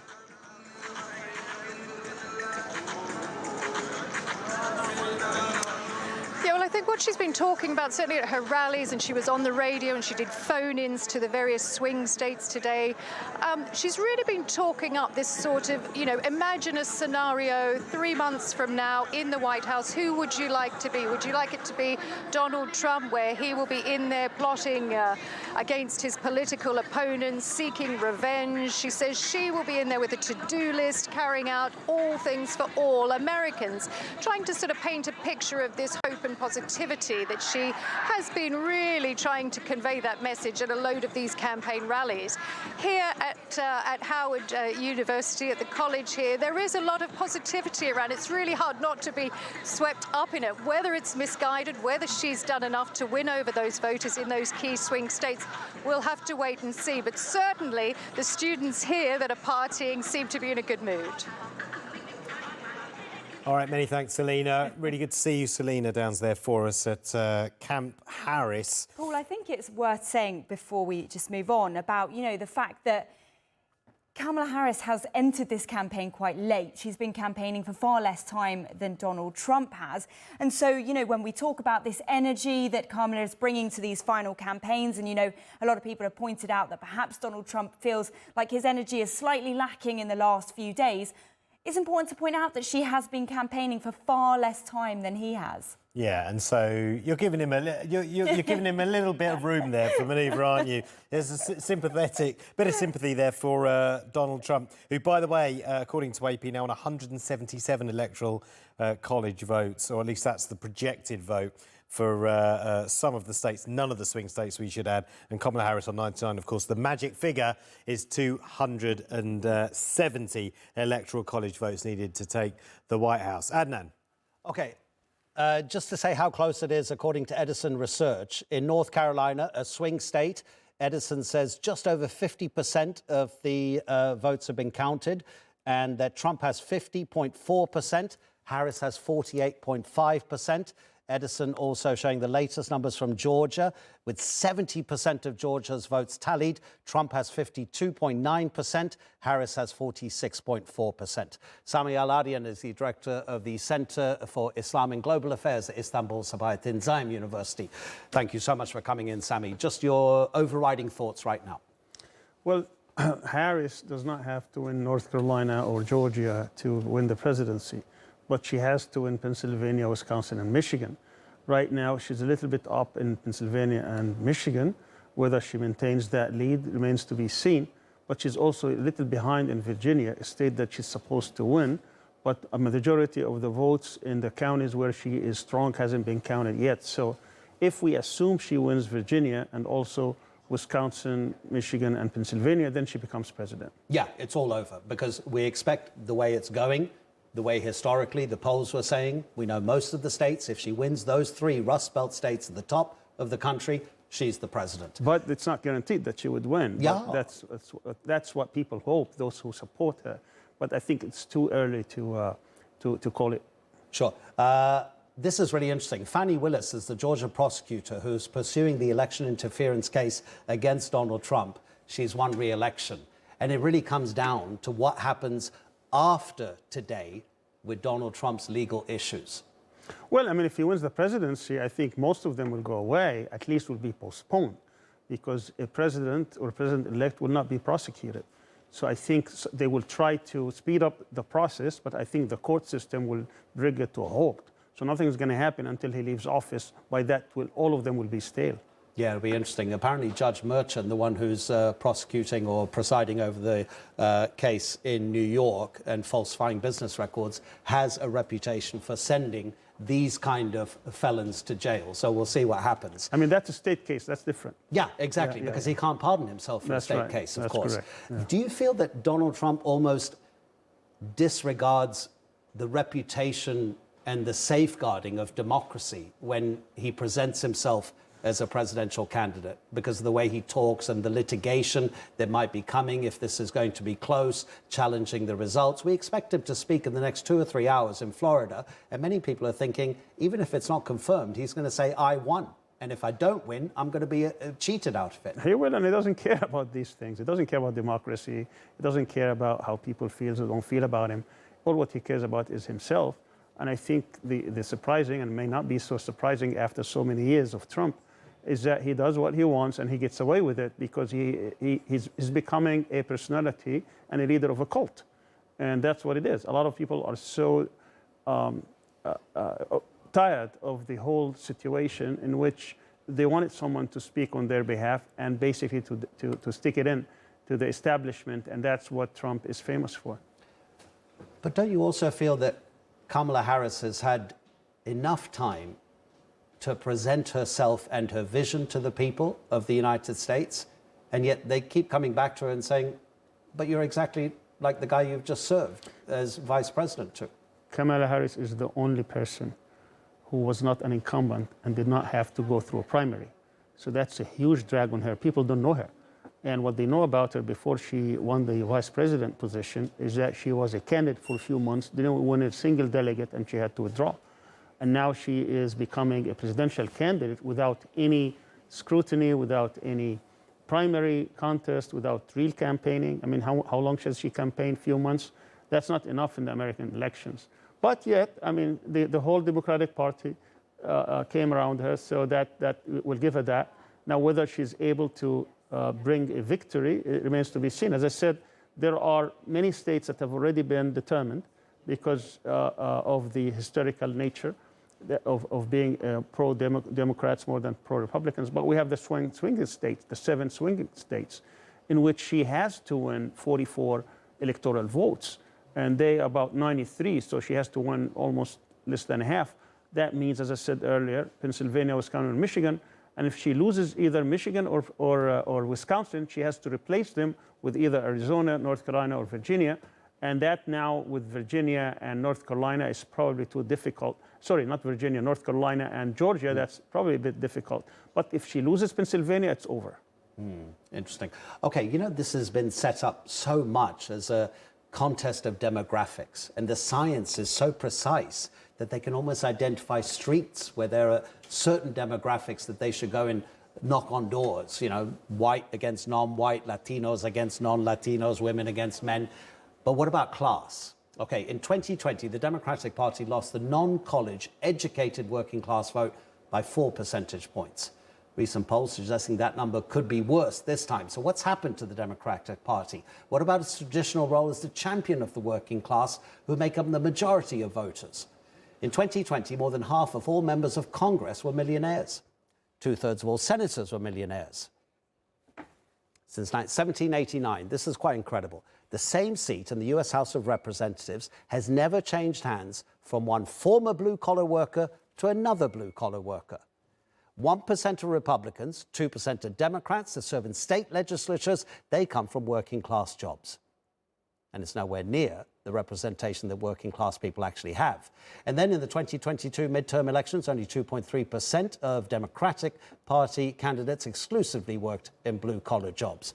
Okay, that kind of says something, Sammy, about the representation that people have in their elected representatives. Is it a disconnect between those who rule and those that they rule over? Absolutely, there's a disconnect. The largest number of people actually are neither Democrats nor Republicans. They are the non-voters. Over 100 million people actually do not bother to go and vote. Remember, this is Tuesday. It's a working day for most people. And it's not a holiday in the States. And it's not a holiday, and it takes a long time. In Turkey here, people could go in and out within 10, 15 minutes. Over there, you may have to stand hours and hours in line in order to vote. And if you're a working class person, a person who is a day job, day laborer, or someone who depends on his job, they may not even bother to go and vote because we need the job. So it's a capitalist society to the hilt. When we're talking about the United States of America, first of all, the party structure is not that strong, but it's basically, when we talk about the majority of Republicans and Democrats, they both serve the same master, the capitalist class. Yeah, that's interesting you say that. So are the Democrats possibly not what they were to the working class? Because certainly Donald Trump likes to say to them, I'm the guy that's going to help you. But when you look at his record and the tax cuts that he'd like to continue, and also the corporation tax that he wants to reduce, those tax cuts, they pretty much benefited richer people rather than anybody else. He's a liar. I mean, he just used rhetoric in order to advance his agenda. He was never for the little guy. He was never for this. But he speaks their language. He knows how to address them. He always criticizes the Democrats and even some of the Republicans, but he's always trying to advance his own agenda. And his own agenda is the agenda of the billionaires, of the 1%ers, of the 1%ers. And that's what he's been about. I mean, it's not like we don't know Donald Trump. Donald Trump was there for 4 years. So he has a track record. But unfortunately, the Democrats are so weak, and because they are beholden to the same class, that sometimes they do not go far enough. All the changes, hysterical changes that Democrats do, they're not deep. They tinker on the edges in order, again, to serve. For example, if you look at bank reforms after the 2008 collapse, it wasn't really deep enough to address the real issues. It was a bailout in which the capitalists, those who lost billions and hundreds of billions of dollars, they were able to be bailed out and get what they lost. But it is the little man the worker, who has to hold his hands at the end without having much to show for it. It reminds me when I lived in Latin America, people used to say the Americans think they have a difference between their left and right parties. If they want to know the difference between left and right, come to some countries in Latin America. Yeah. Sammy, we'll speak more later. Thank you very much indeed. Paul, over to you. Thanks, Adnan. We're going to continue the discussion about the election, which, by the way, Donald Trump now moving on to 178 projected electoral college votes.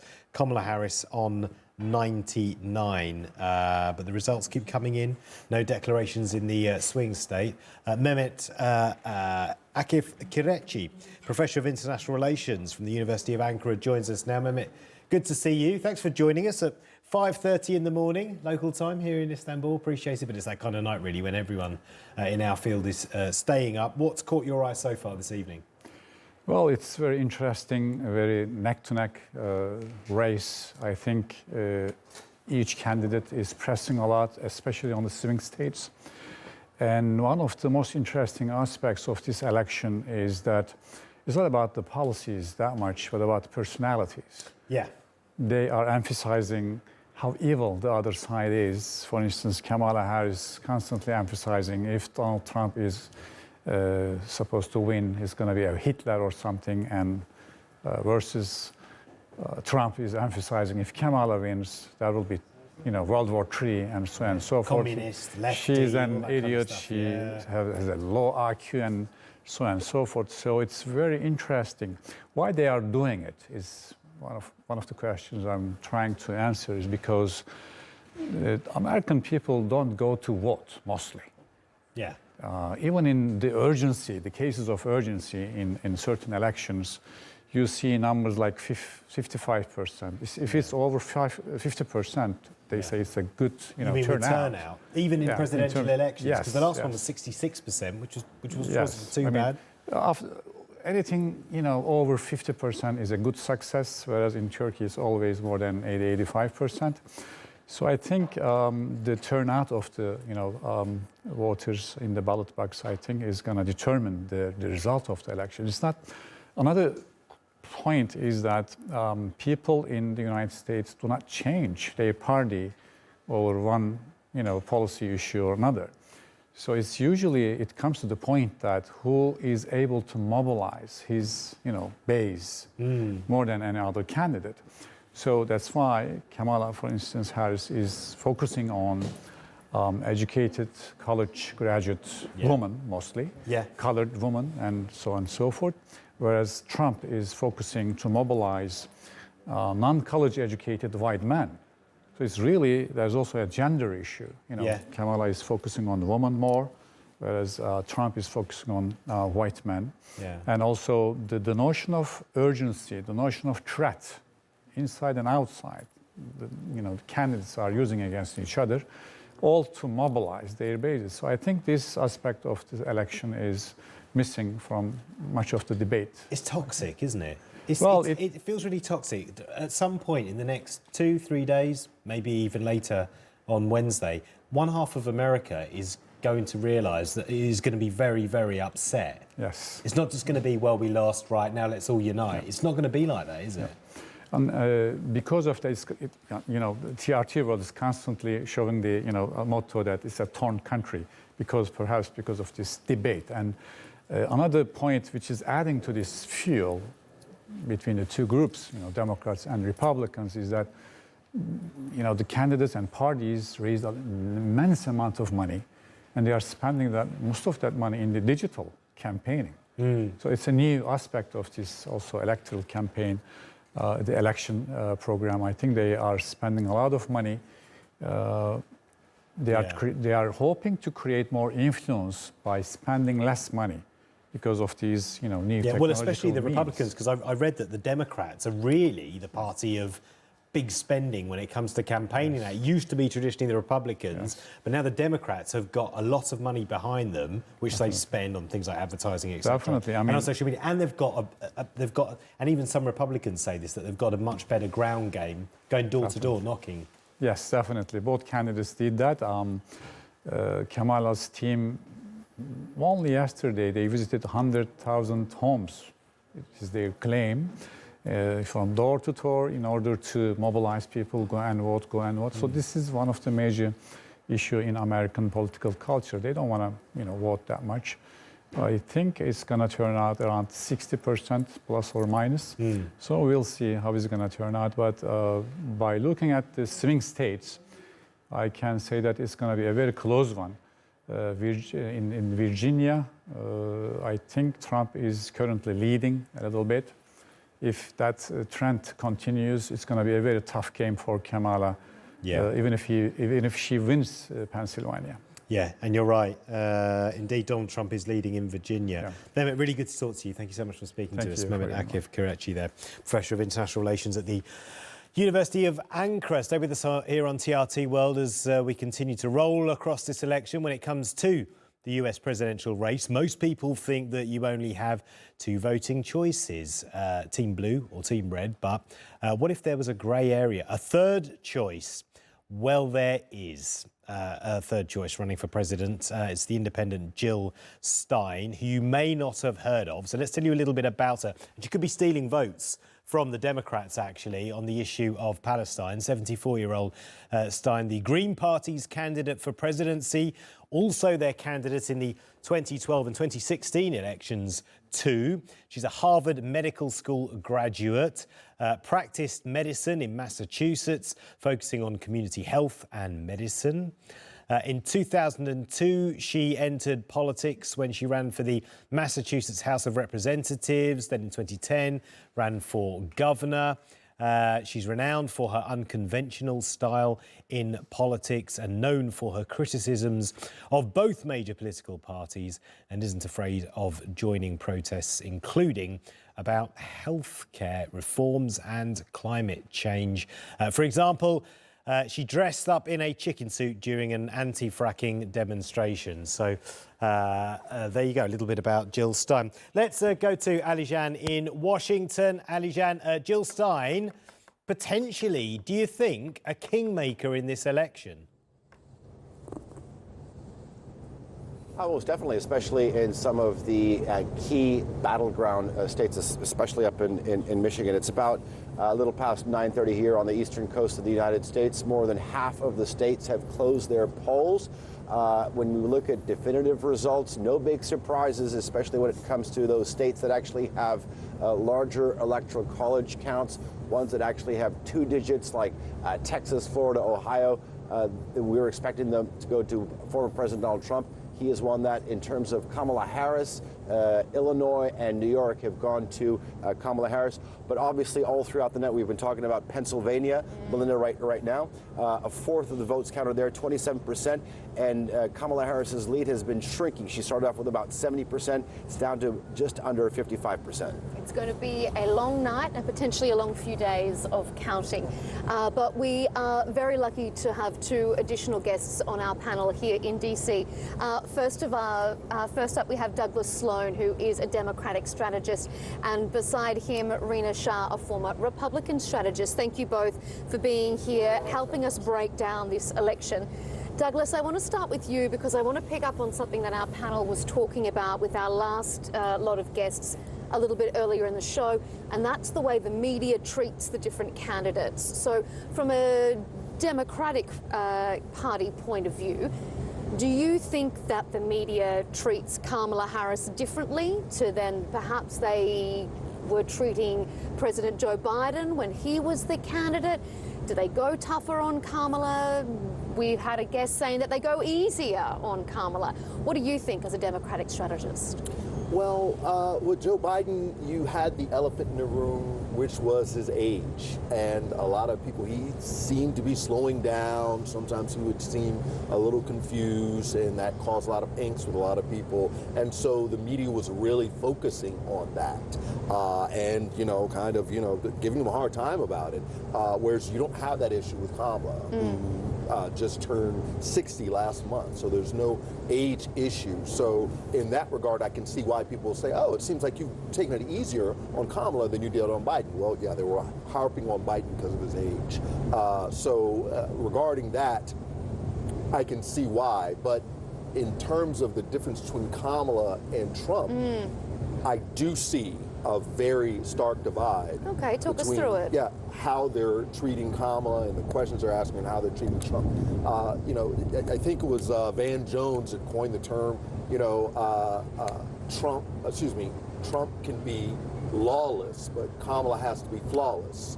Trump can say they're eating cats and dogs in Ohio. And of course the governor and the mayor of the city said no. And there was a Republican governor mayor that came out and said, no, that's not the case.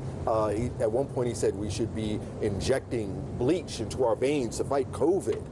He says all these outlandish things, and it seems like sometimes the medium just gives him a pass. He says he wants to bring back up, I think, General McChrystal so we can court-martial him, and he wants to suspend the Constitution for a time. He's going to be a dictator on day one. If Kamala or any Democratic candidate were to say that, the press would be all over them. But with Trump, they seem to allow him, give him the leeway to say these crazy things and really not hold his feet to a fire and hold him accountable for saying all these crazy things. So I do see a difference there, and it's quite stark. But I think if you look at the public here in the U.S., they tend to agree with Donald Trump when it comes to his claims of fake news. Rina, let me put this one to you. There was a poll conducted by Gallup back in 2022 about faith in media here in the United States. Only 7% of the country has full faith in media coverage. 1/3 of Americans have some faith, and this is where it gets interesting. 14% of Republicans, only 14% of Republicans have faith in U.S. media. Is that perhaps an indication that even among the public, the perception is that the media here is leaning more towards the Democrats? I think you're spot on about sort of that sentiment that is there and has been there for quite some time, because you can't play with these numbers. In general, we know that the American electorate is trending towards not trusting mainstream, larger media sources. We've actually seen much of our media become extreme in that way. I mean, there have been new networks that have cropped up since Donald Trump left office that are still surviving. These aren't fringe. They managed to get by with sizable viewerships that are coming through streaming sources on their phones.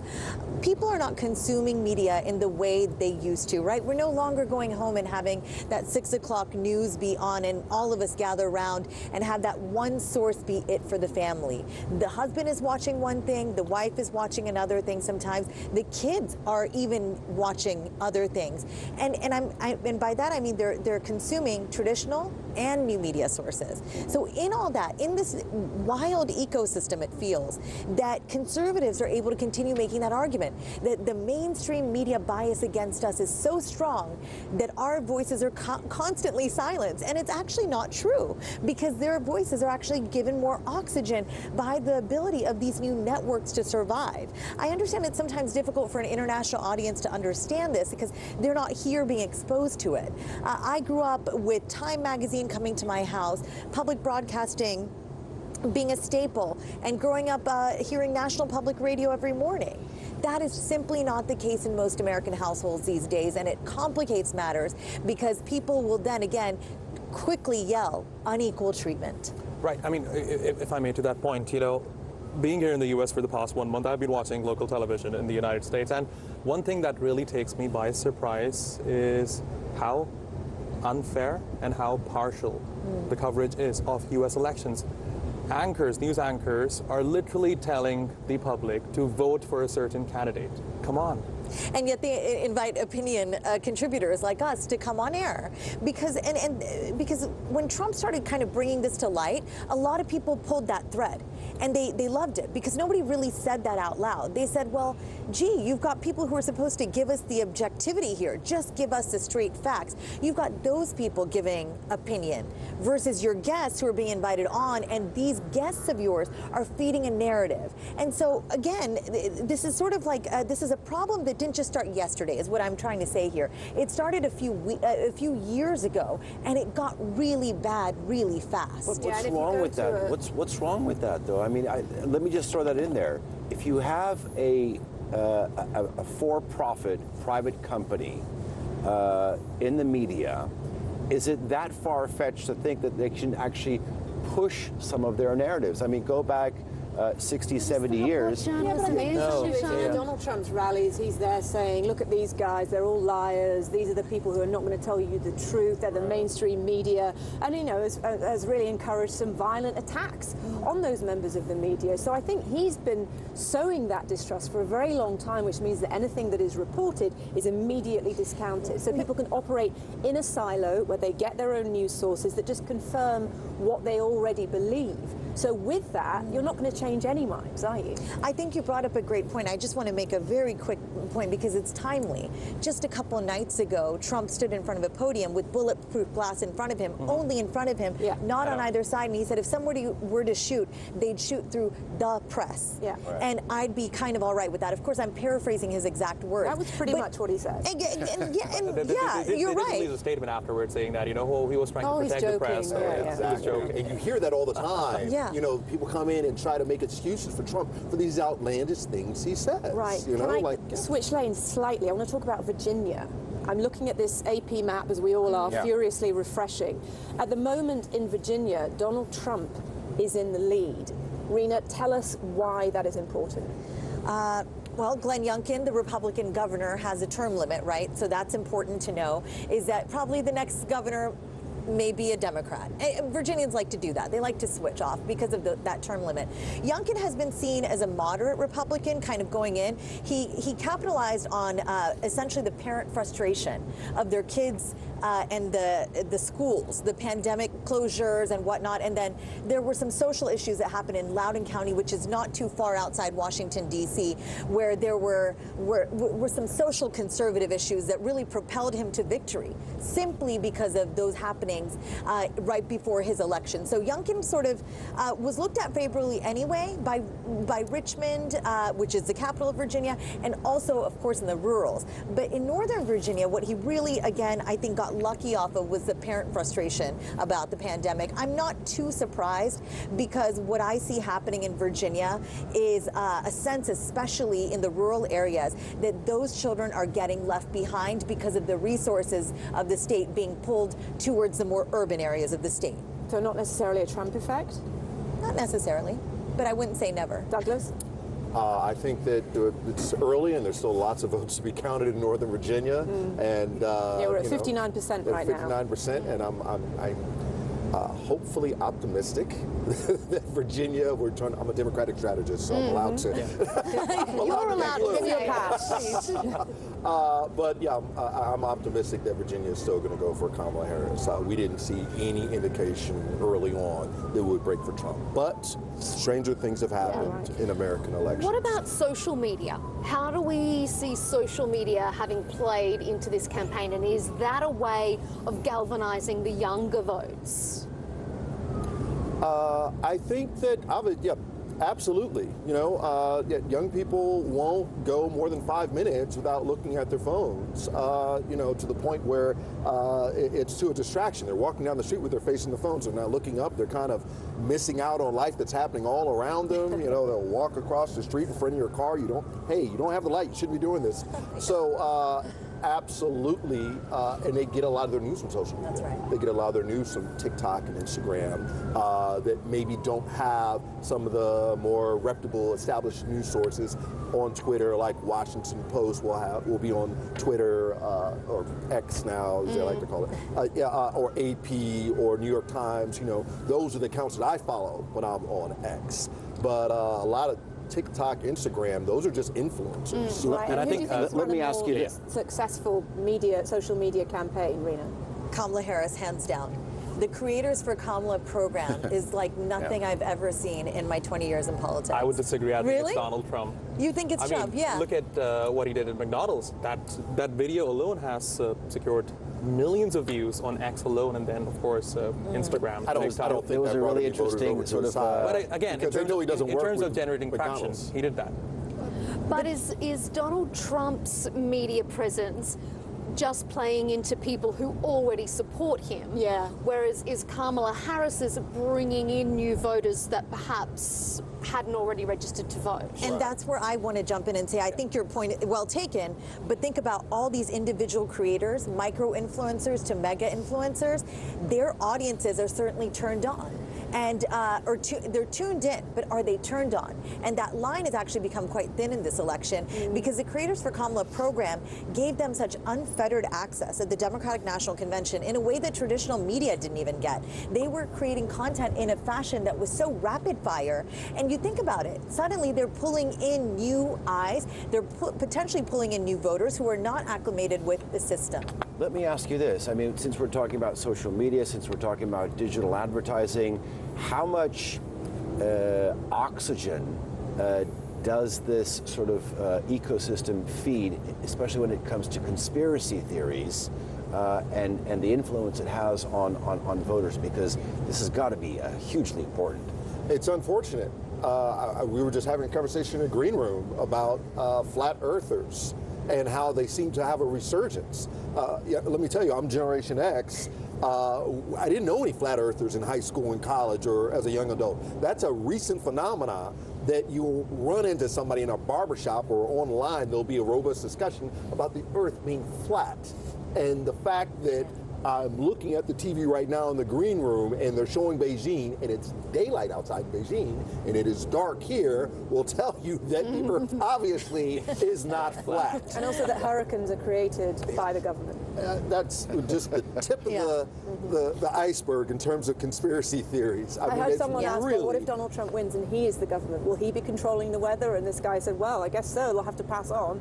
So, you know, how far do you take these conspiracy theories? Because they do get so much oxygen on social media. We're in that era where they've gone so far, and misinformation and disinformation in this election cycle has been so just astronomical that I don't even know people are measuring it. And we won't know for quite some time its impact on the outcome of not just the presidential race, but on all these other races happening from coast to coast today. Truth be told, we as an American society haven't got a crop of elected leaders that are up to the challenge of meeting, whether it's cybersecurity. So, or really what's coming down the pike with AI. How are they ready to combat misinformation and disinformation in this election? They weren't ready. And so it gets promulgated on social media in a way that's completely irresponsible.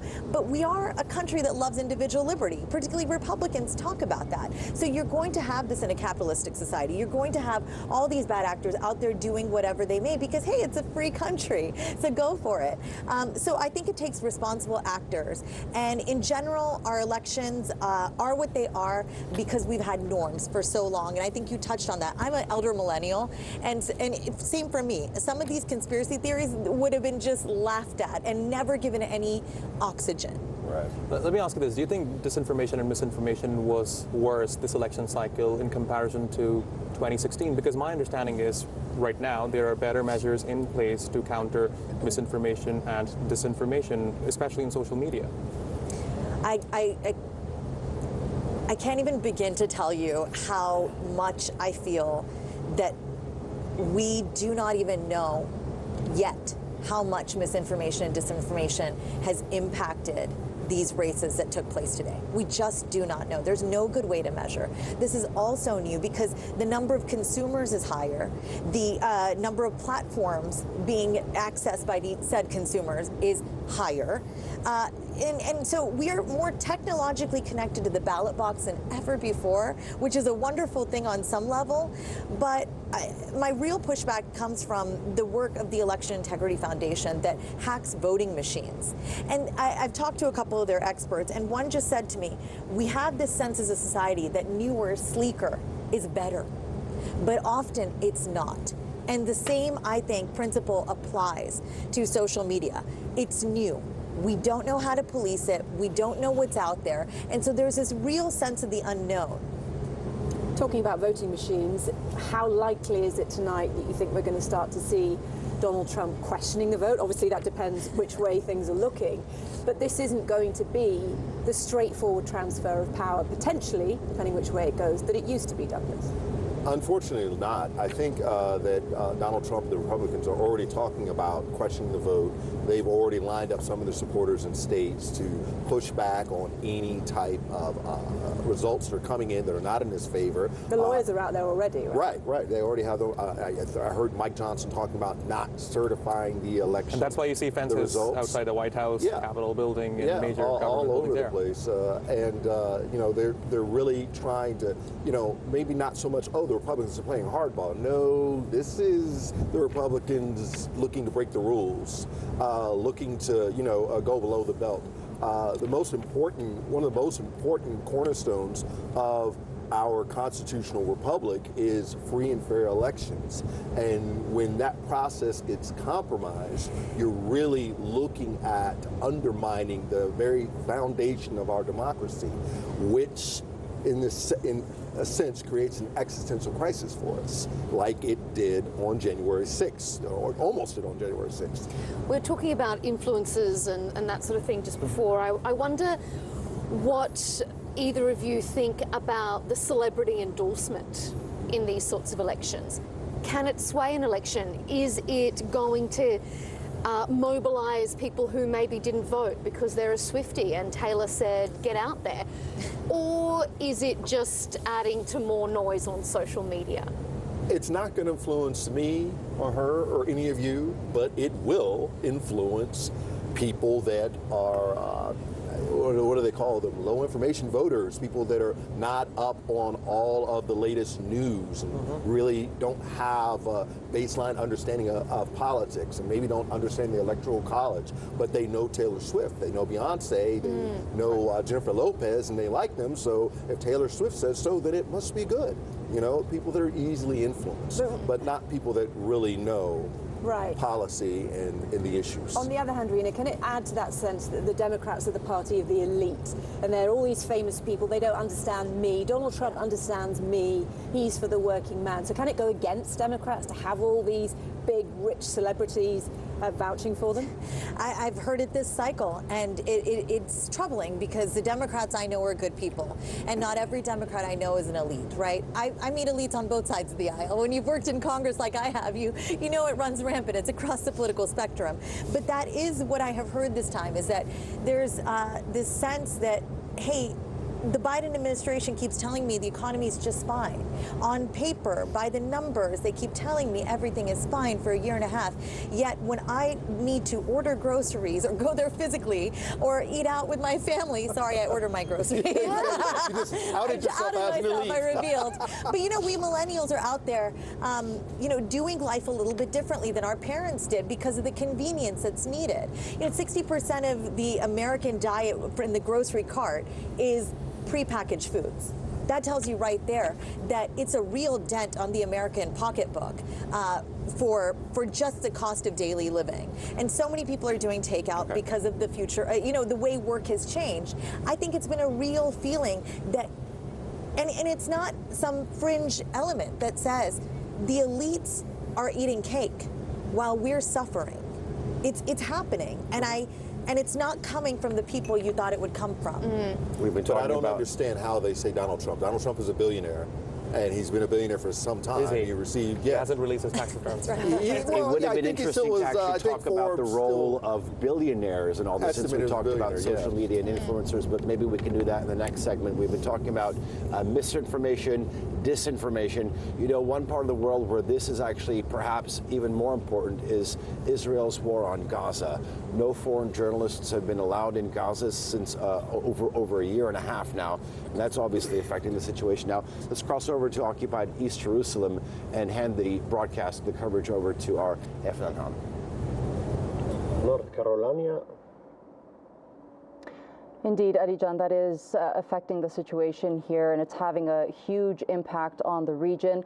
One relationship that will be focused on moving forward across the world really will be that of the United States and Israel. There have been significant differences with how the Republicans and Democrats deal and steer that relationship that they have with Israel. Trump, as we know, had previously recognized Jerusalem as the capital of Israel. That was something that was at the time unacceptable to the Democrats. But of course, when Biden came into office, he didn't reverse that decision. And it's not expected of Kamala Harris to reverse that decision if she does indeed become the next president of the United States. To further discuss this, I want to introduce my guests. Joining me on my right-hand side is the former member of the Israeli Knesset, Jamal Zahalka. And on my far left is Mohammed Dahle. He is an attorney, and of course our Mohammed Al-Qasim. So let me start with you, Jamal. I mean, where do you see this relationship between the United States and Israel leading to under these two candidates that have very different views on the region, but what they do have in common is their ironclad support for Israel?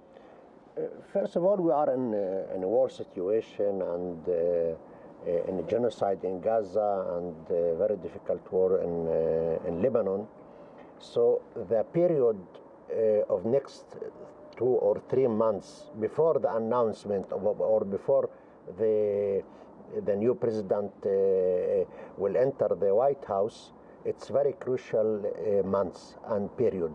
And we don't know what will Biden do, because he will care about his legacy, and he may want, it could come of supporting Israel and attacking Iran, and even pressing Israel to end the war. Both could be happen. And we know that Obama in the last minutes didn't make a veto in the Security Council against settlements. That was a shock for Israel. So I think it's very important period, this period. After that, of course, there will be a difference between Harris and Donald Trump. In common, Donald Trump don't want to pay anything, not money, and not military involvement in wars in the Middle East. But he will give a total support to Israel politically, as he did in last time. And he may support Israel annexating large parts of the West Bank. That could happen. He will support Israel against UNRWA. He will give political support to Israel stronger than before, and he may press Arab states to make normalization with Israel. Kamala Harris will continue the policy of Biden in general. She may put more emphasis on, let's say, the human rights, or maybe humanitarian aids to Gaza, things like this. But I don't think that she will be strong enough to make pressure over Israel to end the war.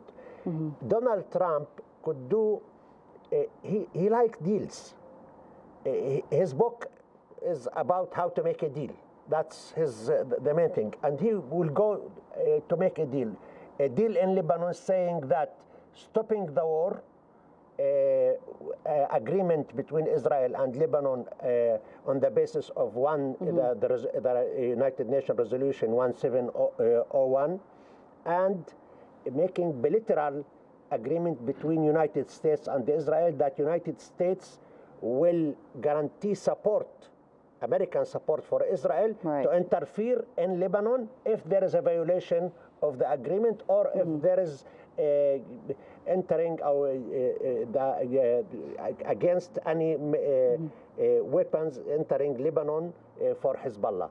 So it will be bilateral agreement between America and Israel, and one thing, and the other side of the deal is stopping the war in Lebanon. In Gaza, it could be more complicated, because he will support ending the war and giving Israel as a present parts of the West Bank to be annexed to Israel. And this will convince the far rights in Israel to support a ceasefire. Okay, I want to talk a bit about the sentiment across Israel, because, Mohammed, as you earlier pointed out to me, most of the local media outlets across the country are saying that Donald Trump is leading in the polls. He's set to win. There's an overwhelming amount of support among the Israeli population for Donald Trump. Why are we seeing this happen in the way it's happening in Israel? It's because of what Donald Trump offered Israel and done for Israel in his first term. And we've been watching Israeli channels all night, and there seems to be even a belief that he's already won the elections. They're not even acknowledging that the election is still ongoing in the U.S.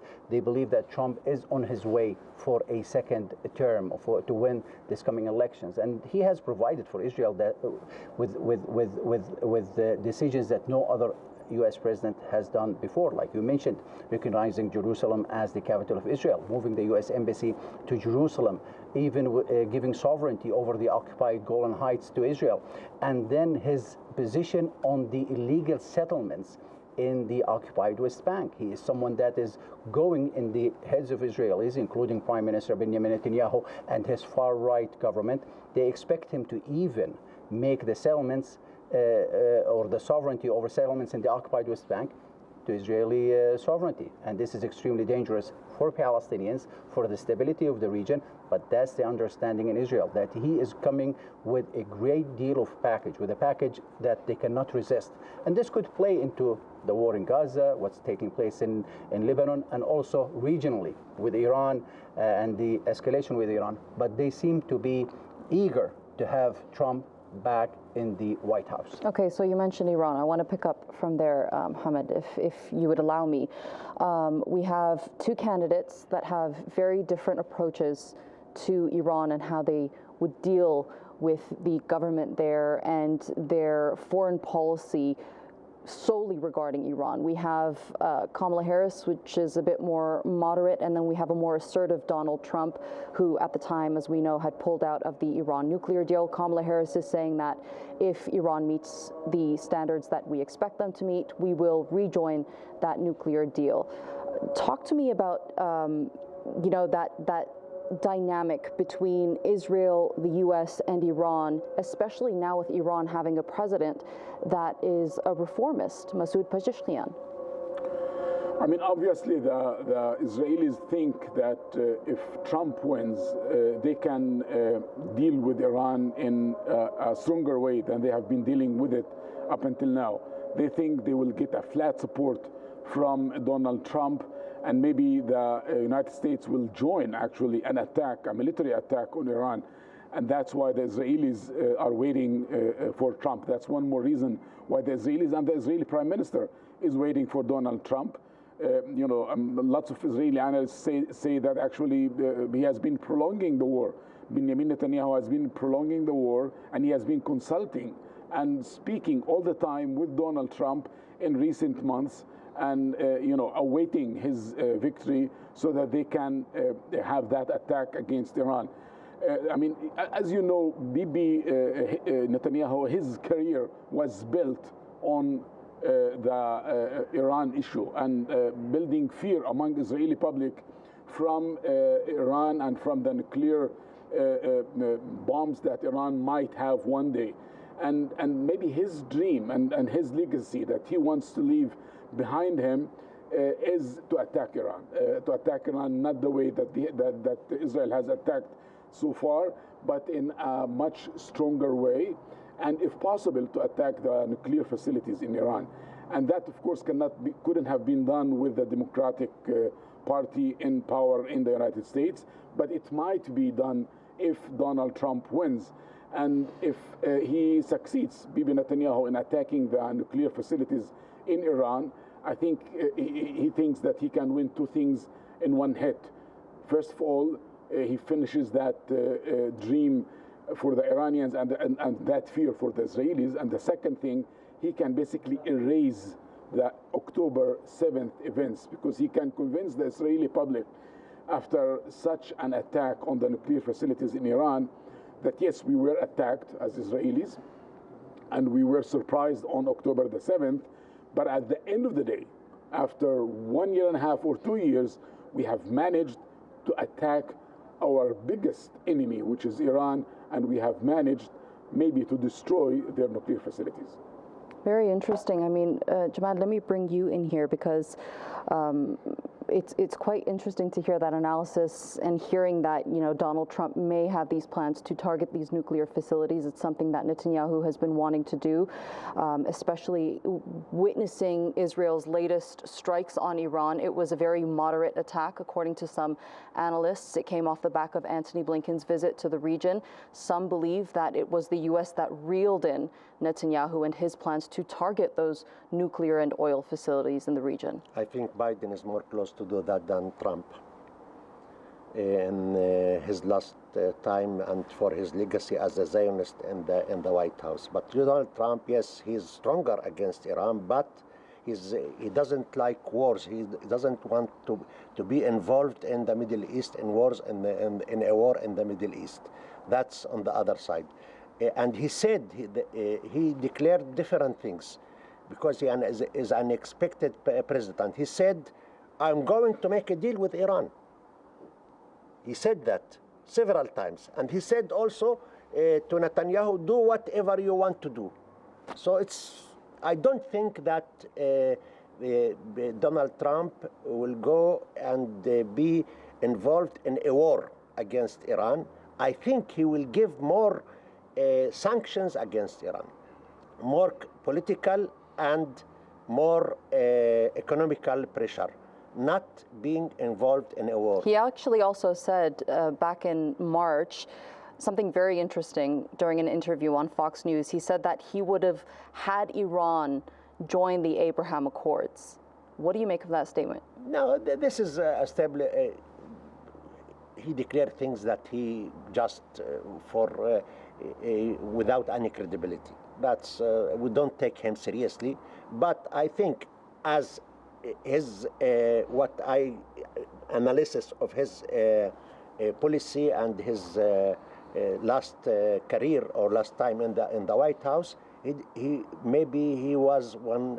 He wasn't involved in any war, and I think I didn't hear from him anything that speaking about being involved in a war.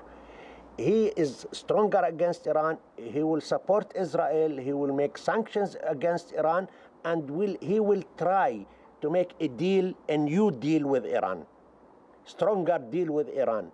He likes deals. His direction is to go to deals, not to wars.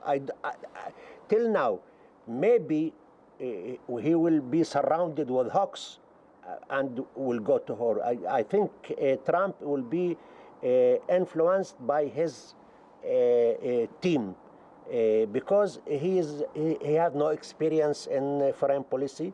His focus is on economy, not in things like this in foreign policy, and I don't think he will be involved in war. He's also rather had a track record. But he can make things in the Middle East not less than wars. Giving Israel the permission to annex 60% or half of the West Bank is like a war. Right. I mean, that is a big issue. Mohammed, let me bring you in here because I want to hear some of the statistics. Walk us through the numbers, because we've seen the expansion of these settlements well beyond the occupied West Bank. That's absolutely right. And let's talk about the number of illegal settlements in the occupied West Bank. Here we're talking about nearly 200 illegal settlements, cluttering the entire West Bank. 60% of the West Bank is considered Area C, and Israel has military and administrative control over this area, which basically Israel is eyeing and has been eyeing for a long time to take it over, to make it part of Israel. It's something that Trump tried in the first term to do with annexing part of the West Bank, part of the so-called deal of the century. It didn't quite happen at the time. He may make another push at it. We're also talking about an unbelievable number of illegal settlers in the occupied West Bank. Between Jerusalem, occupied East Jerusalem, and the occupied West Bank, here we're talking about 750,000 illegal settlers. Think about it this way, Afnan. You have nearly 3 million Palestinians living in the occupied West Bank. Almost 1/3 of the population are illegal Israeli settlers who are supported by the military, who are very well equipped right now, supported by far-right elements, the likes of National Security Minister Itamar Ben-Gvir, the Finance Minister, who's also a Deputy Minister within the Defense Ministry, Bezalel Smotrich. So we have seen an emboldened illegal settlers in the occupied West Bank, which is pretty much a bomb waiting to explode. And that's what Israel wants from Trump if he becomes president. Control over much of the West Bank, especially Area C, which has nearly all of the Jordan Valley, borders with Jordan. That's going to create even more tension with neighboring countries, mainly Jordan. So Trump is expected to do a lot for Israel, and that's why the far-right coalition, the right in Israel, would love to see him back in the White House. They know what kind of package he will come with, and that's what they are expecting. It increased the number of illegal settlers in the occupied West Bank as well as occupied East Jerusalem to assert Israel's sovereignty over that part and pretty much on the path to annex the territory. We could say the same thing about, Israel's potential plans for the Gaza Strip. I want to talk a bit about the Abraham Accords here because it's one of the other very significant issues and deals that was made at the time that has garnered a lot of support for Trump among the Israelis. Mohammed, I want to get your thoughts on these because, the Abraham Accords, obviously some experts and analysts say that one of the reasons behind the October 7 attack was this normalization of ties between Israel and the Arab states. Keeping that in mind, where do you see the future lie for the Abraham Accords under either a Trump or Harris administration? I mean, going back maybe to the issue of allowing annexation of certain parts in the West Bank, I mean, that was the way in which they paved for the Abraham Accords, because they said Israel was about to annex certain parts of the West Bank, and for us to prevent that from happening, we'll make those peace deals with Israel, with the United Arab Emirates and Bahrain and other countries. So they might now try the same trick again. They might again start speaking about annexing certain parts of the West Bank, and in order to prevent that, they might suggest that other peace deals should be done between Israel and other Arab countries.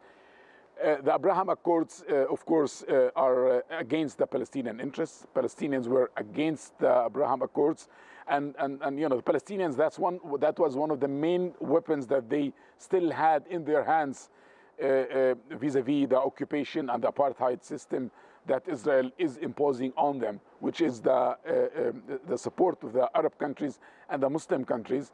And what Donald Trump has succeeded to do is basically to break that taboo and start making all these peace deals between Israel and Arab countries and normalization between them without paying any price on the front of the Israeli-Palestinian issue, without making any progress in terms of the peace process or any progress in terms of withdrawal of Israel from occupied territories. I think that this process will continue. If Donald Trump wins the elections, he will not stop there. They were talking about expanding that. Bibi Netanyahu was declaring on different stages that so many other countries are waiting in line to cut deals with Israel along the Abraham Accords. And if Donald Trump is back in office, I think he will push very heavily towards that direction. Right, and I mean, Gaza is a big part of all of this, a part of all of what we're seeing unfold, especially over the last year. We saw Hezbollah starting to attack Israel after it launched its war on Gaza, saying that as long as the war continues, our attacks will continue. The Houthis in the Red Sea are trying to attack those ships going to Israel, causing a lot of economic damage in the region for the country. I mean, the ultimate aim here for the United States and Israel is to eliminate these, what they call terrorist groups, obviously not recognized as a terrorist group by countries in this region, but that's their ultimate aim. That's what they say that they want to do. But can they do that in reality? Will they be able to terminate Hezbollah and the Houthis and Hamas? No, obviously they cannot do that. They cannot eliminate Hezbollah, because Hezbollah is not a small gang in Lebanon. It's a party with grassroots, with millions of people supporting it. They cannot do it, because they have to destroy Lebanon to do that. And they cannot also eliminate Hamas. They have to kill all the people in Gaza to do that. They are started killing and genocide process, but there is no way that they can eliminate Hamas, and Hamas is not in Gaza, in the West Bank, where Israel in full control almost, and Hamas is the strongest party in the West Bank. They can't do that. They tried again and again, and they didn't learn the lesson. Not America, not Israel. They are trying to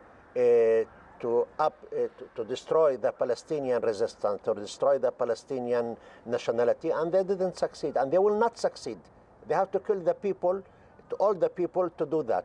And that's what the settler colonialists do all the history. They killed all the people, almost all the people in America, in Canada, in Australia, and New Zealand. But they didn't succeed to kill all the Palestinian people. So when you have a Palestinian people, and you will have resistance against occupation. You have a struggle for freedom, a struggle for independence, a struggle for human dignity. it will not be ended. There is no way to do that. Even a nuclear bomb will not do that, because any people who will stay will continue. Because what the Palestinian people want is a very simple thing, to live like any other people in the world. And Israel is not allowing us to do that. So all the time that we are suppressed, we are not allowed to live like other people, we will continue struggling to live like other people. And the Palestinian people, the Palestinian leadership proposed for Israel and all Arab states a historical deal of two-state solution, and Israel doesn't want that. So what Israel is suggesting now is continuous war, and Israel cannot win the war.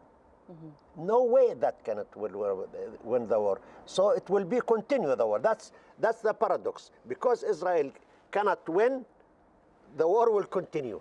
Right. And I think in Gaza, the war will continue for years, not for 1 year. Well, we have heard from the U.S. saying that, you can't get rid of an ideology. All right, we'll have to leave it there for now. For the time being, it's back to you.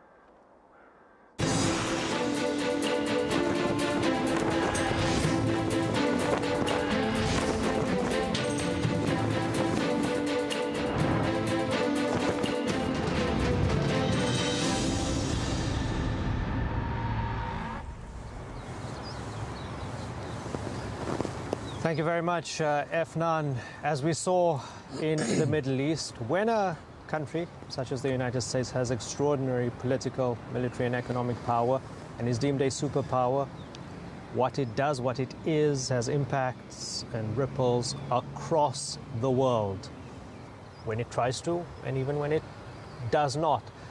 In Africa, U.S. policy, past, present and future, is a big discussion for the people of the various countries in this continent, for the leadership, and for those trying to project a future in which other global powers are also trying to influence the destiny of the continent, perhaps extract the resources, work in cooperation, work in competition. Big questions about which way this election goes and what it means for the continent. I'm delighted to have two guests with me to help understand the past, present, and look to the future between the US and Africa a little bit more. Two Christophers with us, Christopher Isike, Professor Isike, who's from the African Center for the Study of the US at the University of Pretoria. I love how Occidentalist it sort of is, studying the US from Africa. It's very beautiful. Chris Moroleng is the founder and CEO at Africa 360 Advisory. And good to have you as well on the program. We're not going to talk the numbers and who's racing to 270, because you guys have been sitting downstairs and looking at the granular details, and I've been fascinated by your knowledge of the US election system and how animated and passionate you are. That is the thing, isn't it? When a country is so powerful, all of us in the world are invested in what's at stake and what's going on over there. Professor Isike, could you give us a brief overview of what the actual relationship has been like between the United States, particularly its various administrations, and the African continent up until this moment in time? Well, if you look at the relationship historically, from time, it has always been one that has one headline, paternalism. Where the United States sees and treats Africa like a paternal father, that thinks and does for the continent, and this continued essentially till date. And it's sad that Africa does not have what we would call an Africa-US policy, but we've always had since the 80s US-Africa policies. But one of the interesting things that we have seen in the last administration, the outgoing Biden administration, is the focus on recalibrating that conception of partnership in terms of looking at equal partnership as opposed to either a junior partner or just a partner, as has always been the case since the 80s especially. So we can talk about how much of that has been achieved under the Biden administration, but I would say that much as we've had a lot of movement and activity and engagement between Africa and the United States at high levels since 2021, when you look at it from that prism of equal partnership, it's been a mismatch between, rhetoric and action. Right. Yeah, I remember, so there was the US-Africa summit. Biden had African leaders over. He had told African leaders that he is keen to support 2 Security Council seats for African countries with no veto power. But there has seemed to be this idea under the Democratic administration that, okay, we recognize there's been a power imbalance, but we really want to listen to you now. We want to treat you like an equal partner. Maybe it's because China is pushing, but we want to try to be better. Has it been sincere? And what would it mean if Donald Trump wins? Well, it's very interesting, and it's speculative, as you can understand, because when we look at Africa, one of the biggest mistakes around the analysis is that we consolidate 54 separate countries with 54 separate interests towards the United States. And I think very often what we do is we get muddled in that detail. However, as we are speculating today, we can use a historical trend to basically help us develop a kind of perspective where we can anticipate potential foreign policy from the United States under the 2 potential administrations that could emerge after these elections. So when we look at President Trump, one of the things that has characterized policy in the past, foreign policy in the past, is that it's been protectionist, in that President Trump has typically advocated for a very tariff-driven approach, US-centric approach, and that leads us to the next point. So tariff-driven, to simplify, you have to pay a price to do business with us, to trade with us, to engage with us. It doesn't come for free. Yeah. We don't have friends. It's business. It's transactional, not necessarily friends. And that moves away from the strategic approach that many African countries are trying to put into play, especially in relation to the United States. The other aspect of the foreign policy is that it tends to be, from President Trump's perspective, to be somewhat isolationist, in that inward look tends to prioritize U.S. national interest and not focus on long-term strategic engagement. Right. Okay, so isolationist. If we look at the example of what has happened in recent years in West Africa, sort of the back end of Trump's first 4 years or first term in office, his last term in office if Democrats would have their way. So at the back end of that Trump administration's term and the beginning of Biden, turbulence in West Africa, for example, a lot of coups emerging, places like Niger, Mali, and so on. And Trump himself saying, listen, we need to get out of this region. It's none of our business. We're getting out. A lot of U.S. advisors were taken out. There were sort of murky U.S. troops being taken out along with the French at that time. They weren't fully extracted, but it did support this idea that Trump sees a lot of the involvement, especially in things that are not big-ticket issues for him in Africa, as unnecessary. So if you have that, what's the other side of the coin with Harris? What kind of engagement beyond diplomacy, beyond economics, with security and so on, what kind of engagement can we foresee, Professor Isike? Well, and I'll start by saying that position that Trump took was ill-advised, because it is easy to say Africa is an afterthought, it's an add-on, but Africa is critical to U.S. security interests as well. If you look at the fact that America cannot be safe by only taking care of its citizens at home. America is only safe when there's safety abroad, and Africa is becoming a den of terrorism from bad governance, and it tells you one of the things that the U.S. should be focusing on, which is democracy promotion. Yeah. And this is where you can again distinguish Harris in terms of continuing the Biden administration policy of fostering democracy and openness in the continent, promoting good governance and not sacrificing that at the expense of economic interest or competition with China or Russia. So I think that she would continue that if she wins the election, and we'll see more and more engagement to a point where we can begin to talk about, some level of equality in the partnership. Chris Marling, how much can we read into Trump being the president for 4 years and what he did vis-a-vis Africa, and Kamala Harris being the vice president of Joe Biden for 4 years, traveling to Africa, traveling to Ghana, Tanzania, Zambia? Do we need to sort of scrap all of that and start again, or are there clear signs from those two examples? Well, there are few set pieces in terms of foreign policy that come out from the United States.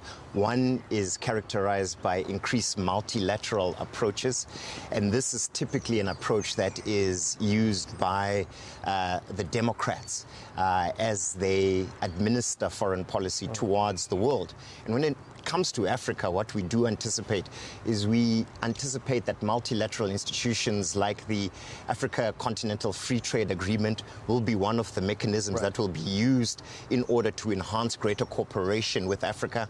The other approach has been PEPFAR in the health sector, which has really helped bring about the necessary conditions for effective health administration and treatment in Africa in many places. So these multilateral approaches that are being put into place by the United States will typically be a set piece used by mainly, I'd say, the Democrats.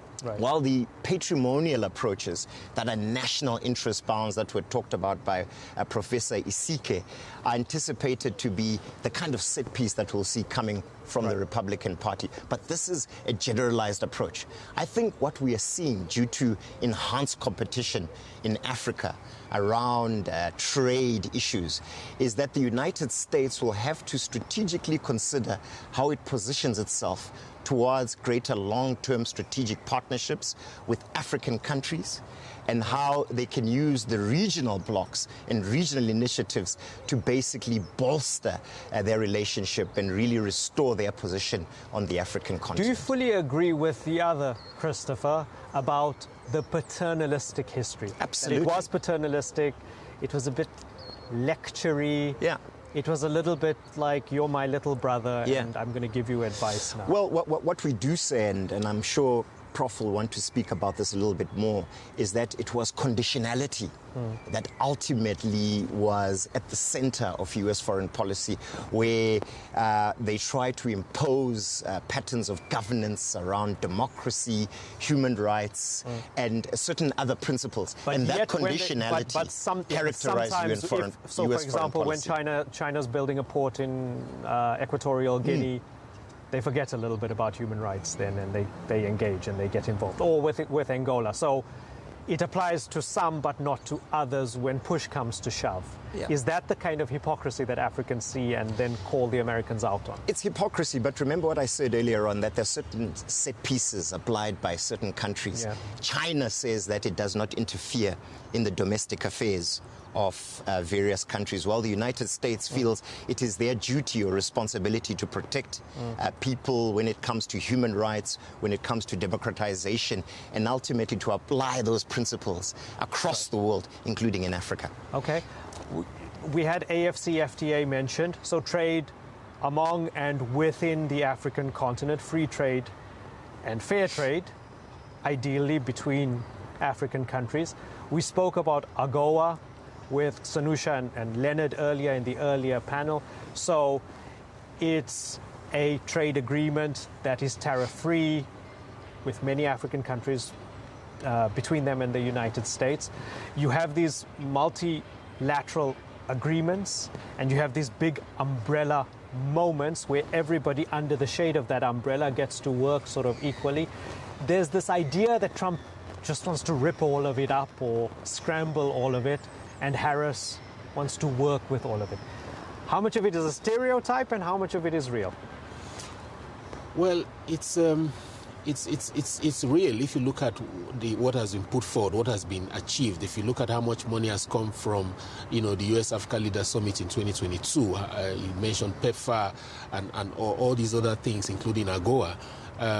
But coming back a bit to the last question, nobody says Africa cannot have good governance and also have economics and also have human rights. So it shouldn't be choosing one or the other. We can have all of this, considering that good governance is central to Africa, appropriating and leveraging on its resources, both human and material, to make the world better, to make China better, to make America better, and it can be a win-win for all. So in terms of going forward, which one of them will be rhetoric, which one of them will be real, if you look at the way that the Biden administration talks about equal partnership, but then Africa did not have much of an input into the agenda of the U.S. Africa Leaders Summit. Africa is also now being proposed to have seats in the UN Security Council, but as a junior partner by not having veto. All right, these are the kind of paternalistic tendencies and behaviors that make Africa question the integrity and genuineness of this equal partnership approach. And so going forward, we want to see more demonstration from a Kamala Harris government to say that, look, we want to further this, but we also don't want to ignore human rights and good governance in the continent. So promotion of democracy is going to be critical as much as whatever aids they want to give. But also let's move, like Trump tried to move, to an investment approach. Investments in Africa rather than giving Africa aid, because Africa has what it takes, to actually leverage on trade, not aid. And isn't that the tagline of AGOA, right? I mean, that was what? That was 25 years ago, and it still applies because there is still this idea that Africa needs hand-me-downs. Absolutely. Right. And the AFTA, if Africa can trade with itself, it will not go cap in hand begging anyone to come invest in it. It will be in a position to actually, articulate its own vision and push them forward with the leverage that it has through its trade, given our population and our market potential. Yeah. Chris, you mentioned PEPFAR. A lot of money pumped into the continent to help combat HIV and AIDS. Under the George W. Bush administration, which a lot of people don't realize, that was probably his signature policy. Clinton, AGOA. Have we seen any big pillars of policy of that equivalent since then? And if there was to be a big signature policy of whoever this next president is to be, Democrat or Republican, Kamala Harris or Donald Trump, what would you like that to be, Chris Morales? Well, we want to shift away from the idea that Africa comes with a begging bowl towards policies that foster real partnership, inequity in the power relationships, but really focused on creating jobs for Africa. Also anchored by an understanding that the United States needs Africa as much as Africa needs the United States. Because this patrimonial approach hasn't worked for Africa. Give me an example of how the United States needs Africa. How does the United... Well, just if you look at the strategic minerals that are present in Africa, that will drive the fourth and the fifth industrial revolution, basically indicates to the United States that what is required is an equalization of this dynamic and a realization of the fact that a lot of the resources that will drive the future of trade, the future of technology in Africa, or rather in the world, are in Africa. Okay, Chris Maraleng and Professor Christopher Isika, it's been a pleasure talking to you on TRT World. Thank you so much for joining us, for staying the night with us. The sun's up now, and you guys are still energized and giving us pearls of wisdom. Thanks again. And now, as we were talking about, young people, young populations, strategic resources, minerals, countries that are affected by U.S. policy and countries that the U.S. is keen on affecting, similarities between Africa and Latin America. And in Latin America, my colleague Regan is in Mexico City. Over to you, Regan. Milan. Conozco los dos primeros muy bien, además. Yo viví en casa de Carla mucho tiempo. Nos rentaban la casa de atrás. Great conversation there. Thank you for that. Well, it is a cold night in Mexico. It's somewhere between 17 and 18 degrees Celsius. There's an extra chill in the air as the results of the U.S. election has been flowing in. I've been locked up in the green room downstairs with a couple of political science professors from the University of Mexico. To my immediate right is Armando Basurto Salazar. To his right is Jose Luis Valdez Ugalde.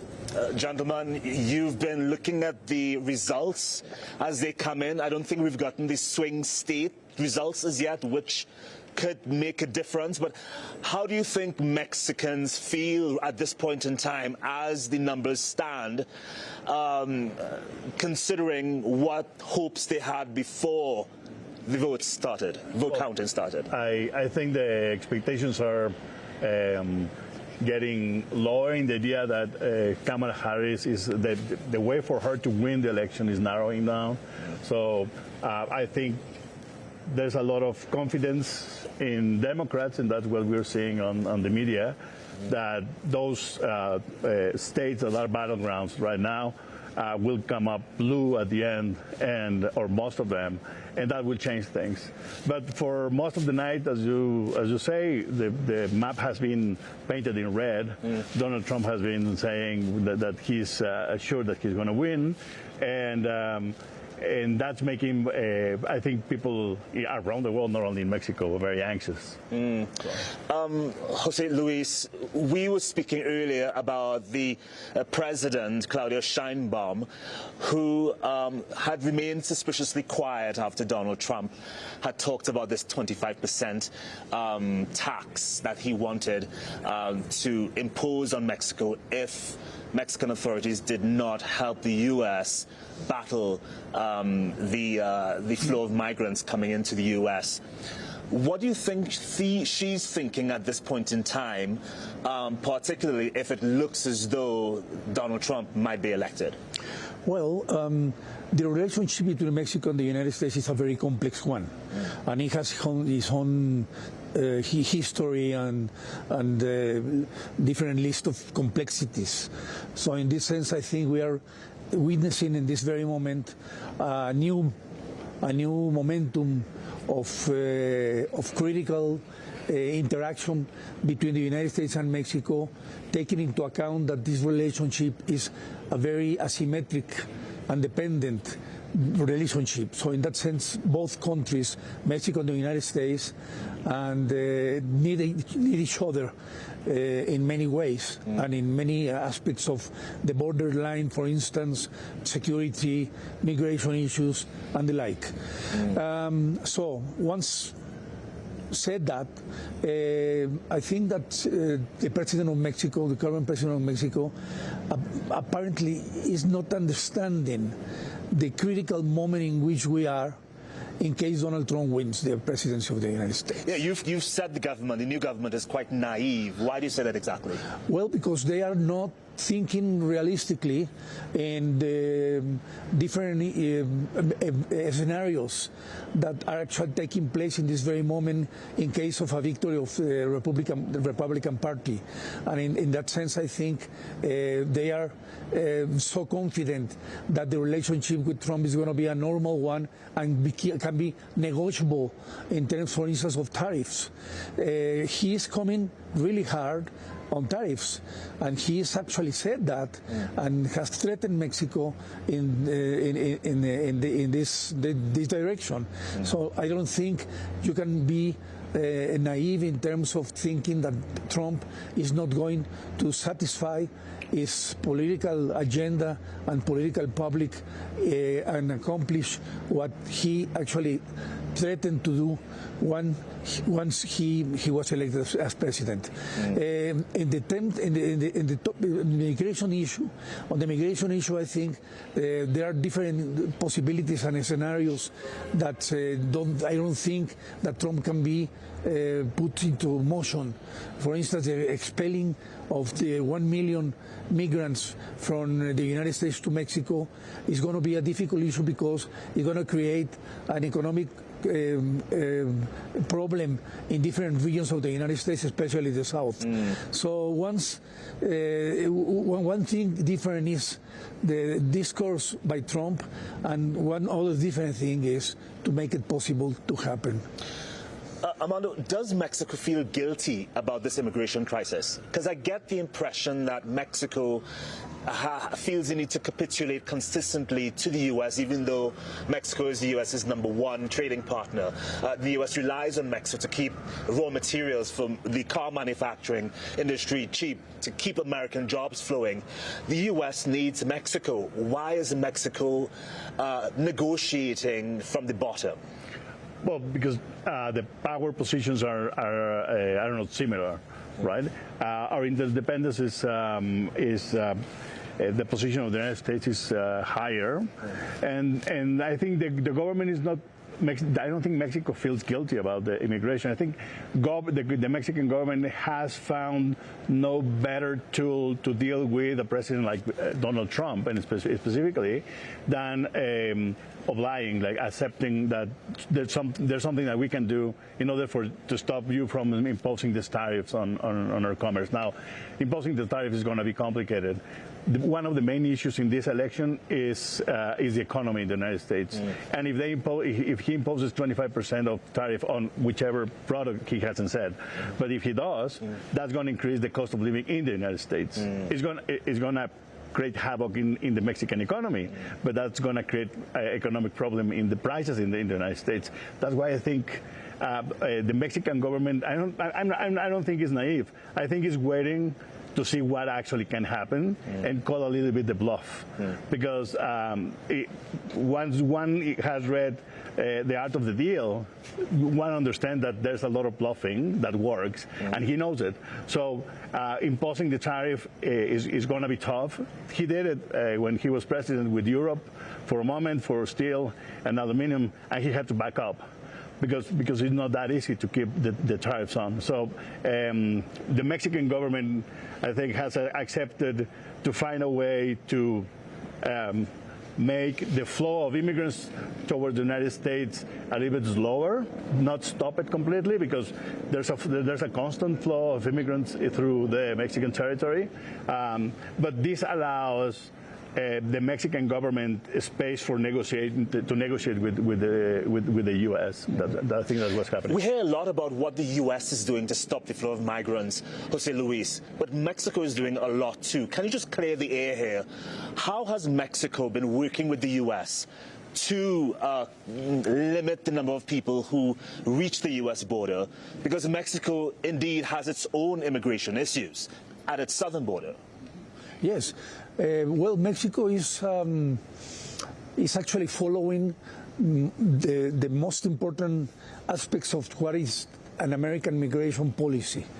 Mexico has not a migration policy as such in its own right, because it has been submitted to the hegemony of the United States in that regard. And the United States, it's a problem of power, actually.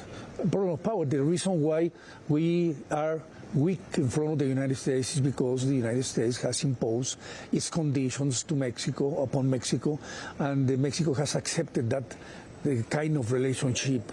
Mexico is not being able to stop migration from the south to the north.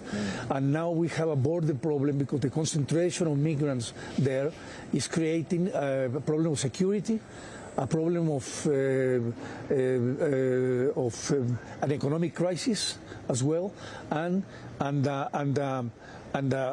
demographic problem in the borders as such that is affecting the local populations. So then my next question would be, what is the genesis of these security and economic issues in Latin America? The U.S.'s intervention influence in the region has been well documented over the decades. Is this immigration problem an issue that the U.S. has created itself by supporting dictatorships in the region and then letting these countries fend for themselves and heal themselves when they needed help to do so? Yeah, it's a problem. The United States has turned the problem of security into a problem of security. Migration into a problem of security. So they are regarding migration as a problem of security for their own country. So in this sense, I think the United States is pushing Mexico too hard and to implement a policy that is actually being impossible for Mexico to implement in the way how the Americans want to. And in that respect, Mexico is going to fail in the end, like it's failing in this very moment, and that's going to be a critical moment if Trump wins, which is very likely that he does, create a problem with Trump and a relationship between the United States and Mexico with a new crisis that I don't want not even think about it, because it's going to be hard. Armando, is there anything you would recommend to countries in Latin America, South America, that they can do? I don't know why the Bolivarian Revolution comes to mind. A group of countries, Bolivia, Venezuela. These countries have a sort of common goal, common fight. They band together, they stand up against U.S. intervention. Of course, there are right-wing governments in Latin America that do not support the Bolivarian Revolution. But do you think there's something more that the region can do to stand up to this one-sided U.S. beatdown? As the way we have politics in Latin America, I don't think there's something that can support this idea of outside of Bolivarian revolution in the short term. I don't see it. On one side, you have right-wing governments in some places. The left-wing governments are not necessarily. They might show some solidarity towards each other, but they don't align easily. Brazil aligns more, tries to align itself more towards India right now than with Venezuela, for example, right? That kind of alignment in Latin America is going to be complicated. But as you say, the United States has created, one way or another, some crisis that has pushed up this migration crisis towards its own territory. In some cases, dictatorships in Central America. In some cases, the harsh conditions that it has created in Venezuela has created a Venezuelan wave of migration towards the north, and I think that's why the U.S. has some responsibility in what's happening in migration. Jose Luis, I wonder if there is a fix at all to this immigration problem. From the U.S. perspective, there is a trail of thought that says that the Republicans and the Democrats benefit, both sides benefit from this immigration issue, and hence refuse to actually invest in fixing it. I remember the 200-page Immigration Act that was a bipartisan agreement, some 8-9 months ago, that Donald Trump allegedly called and scrapped. He told them, don't do it, Republicans don't do it, and they scrapped it. But it was a bipartisan agreement that was ready to be signed. Do you think there is a fix from the Latin American side? We know Mexico is, as you said, moving in line with U.S. policy to address migration. But is there something that can be done for Latin America, by Latin Americans, to control this issue so that the U.S. has no leeway, no power over the region?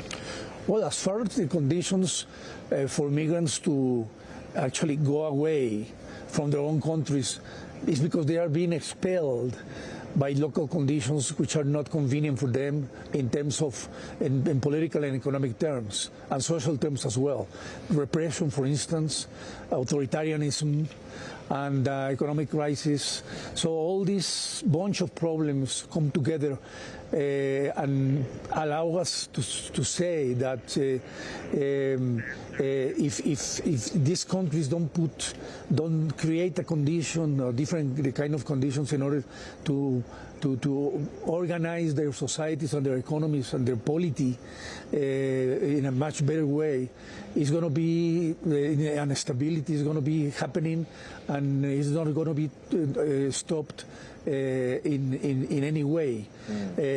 Migrants from Venezuela, migrants from Central America come through Mexico to the United States because they are having a real social economic crisis and a political condition in which they are prosecuted by the regimes like the Venezuelan one.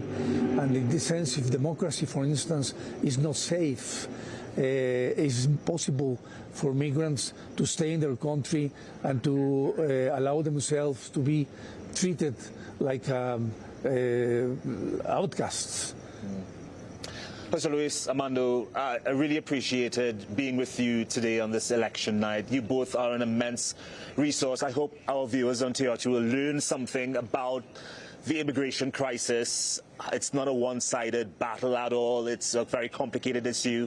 But of course, we'll be following this on TRT World. Even after the election, we will turn it over to you back in studio, Istanbul. There's the biggest Arab American demographic in this state, and they've had some frustrations surrounding the Biden administration and its stance on the Middle East. So that could really impact the outcome. Wisconsin votes are currently being counted, but there's still a long way to go.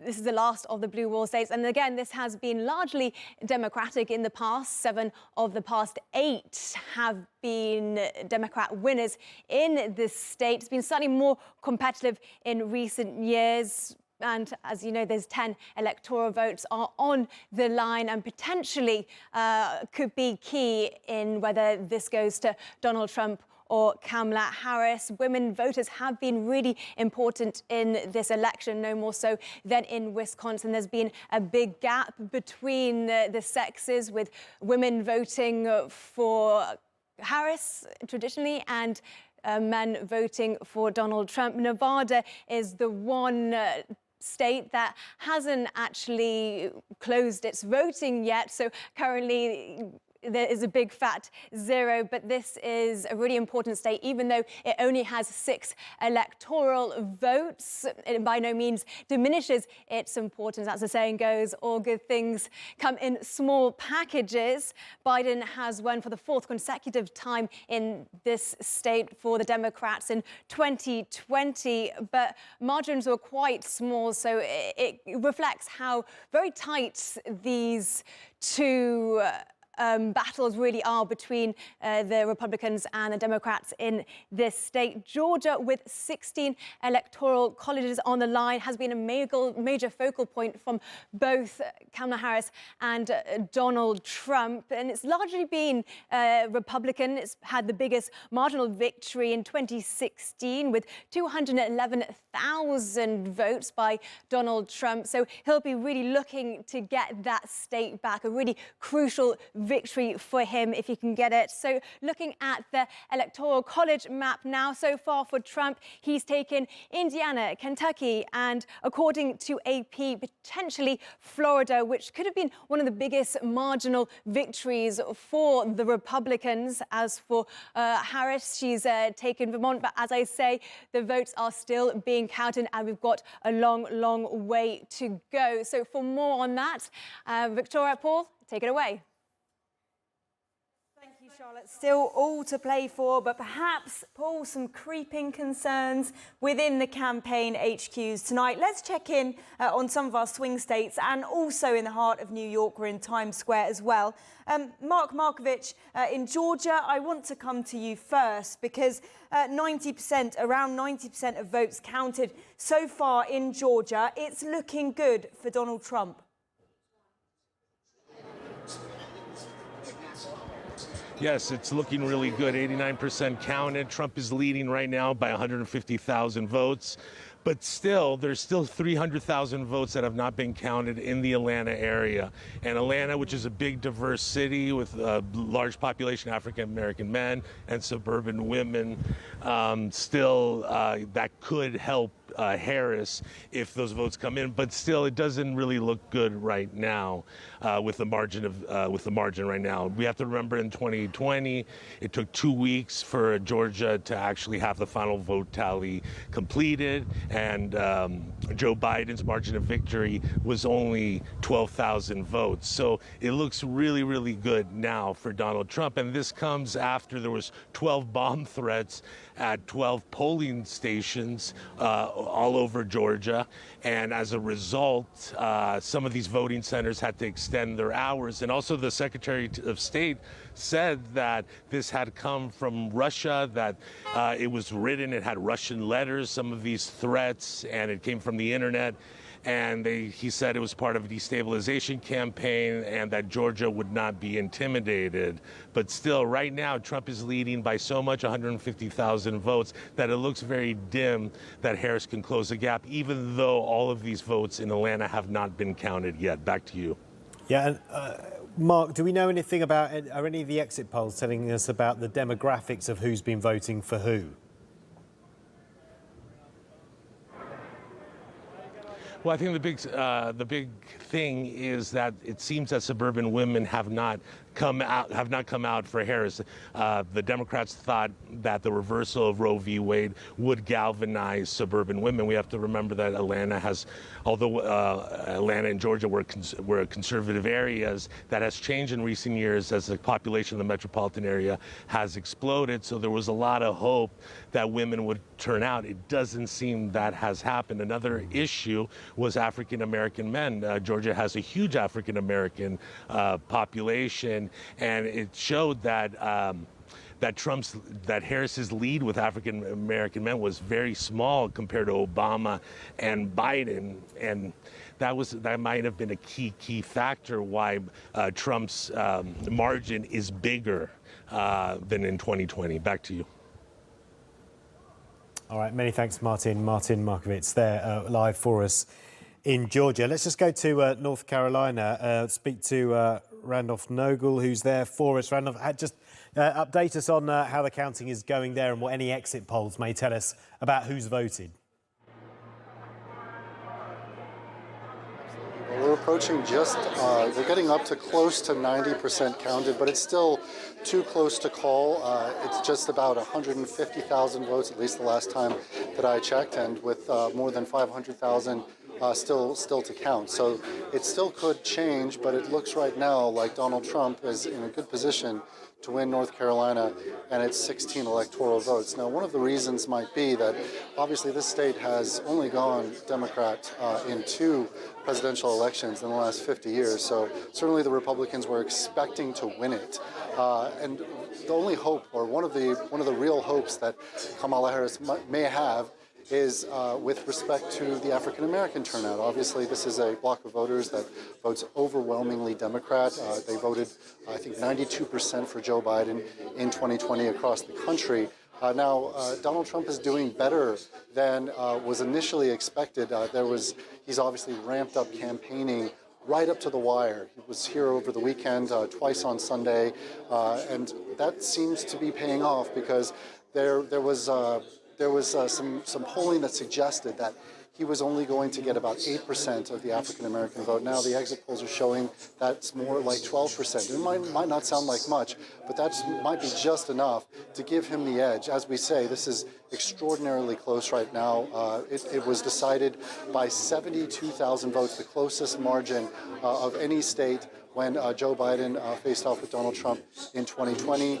This year it's shaping up for another tight contest, and it's going to be very important, particularly for Donald Trump, because of Pennsylvania being so close that if he does not secure that state, he will need North Carolina. The electoral math becomes very difficult if he loses Pennsylvania and he doesn't secure North Carolina. Yes, and one final question to you. We knew that in this election race, North Carolina had been particularly badly hit, especially in Republican areas, by Hurricane Helene. And there were concerns that turnout might have been affected in those areas, that Donald Trump would take a hit from those voters. Are we to assume that this hasn't happened? People have still managed to get out, or is it too early to know? Absolutely. Well, I'll just first tell you, I'm here actually at a GOP, at a Republican watch party. People have been sort of filtering out as the night has worn on. But these are actually, the anomaly in this particular part of North Carolina. Asheville, Buncombe County is actually overwhelmingly Democrat. When a lot of the rural areas across North Carolina, of any swing state, North Carolina has the most rural voters. So this is a heavily Republican state. But what I can tell you, being here over the past few days, seeing some of the devastating storm damage, is that there has been a real semblance of a spirit of unity. People here, haven't really wanted to talk about political division at a time when they've been coming together as a community to help each other rebuild. And in fact, it's interesting that there's been record in-person early voting across North Carolina, but actually in the areas that have been most affected by the storm, including in Buncombe County, 25 counties across North Carolina, there's actually been more early voting than in the rest of the state. So it's really interesting. People may not be wanting to talk about politics, but they're showing up to vote. And certainly in this community, people here that I've spoken to, with respect to Donald Trump, the Republican supporters here say, that they're not exactly convinced of his character. They're maybe not fans of his characters. They see character flaws, but they agree with his style of leadership. They want less government. They want local solutions. They are Republicans at heart. So definitely a different flavor here in Buncombe County, in Asheville, and certainly an interesting situation with the recovery effort.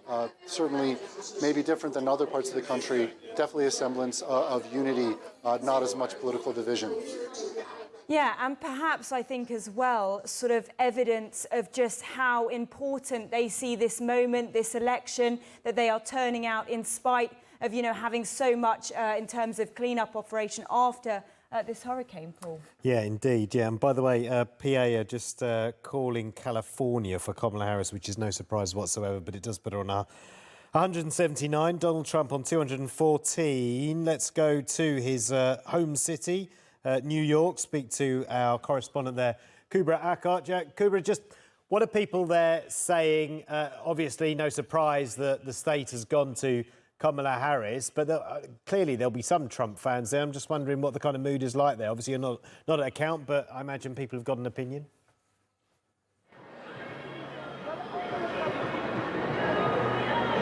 Exactly, Paul. There's no surprise that New York actually voted again for Democrats. New York State actually has been voting Democrats since the Great Depression.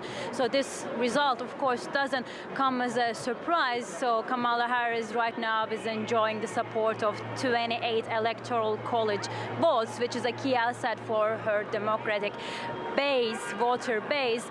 And here at the heart of New York, we're at Times Square. And as you said, we talked to many different people from many different political backgrounds and spectrums, and actually nationalities and ethnicities and religious backgrounds. And they've been telling us quite different things. I talked to one supporter of Kamala Harris. She's an actually Black American. She told me she proudly voted for Harris because she thinks she needs to decide what's going to happen to her body on her own. That shouldn't be imposed upon her by her government. So she was, of course, referring to reproductive rights that Harris is supporting, and she was afraid that if Trump is elected, actually, there would be a nationwide ban on abortion. So for just that reason, she told me she voted for Kamala Harris. But make no mistake, there are also Trump supporters here who told me they also proudly voted for Trump because they believe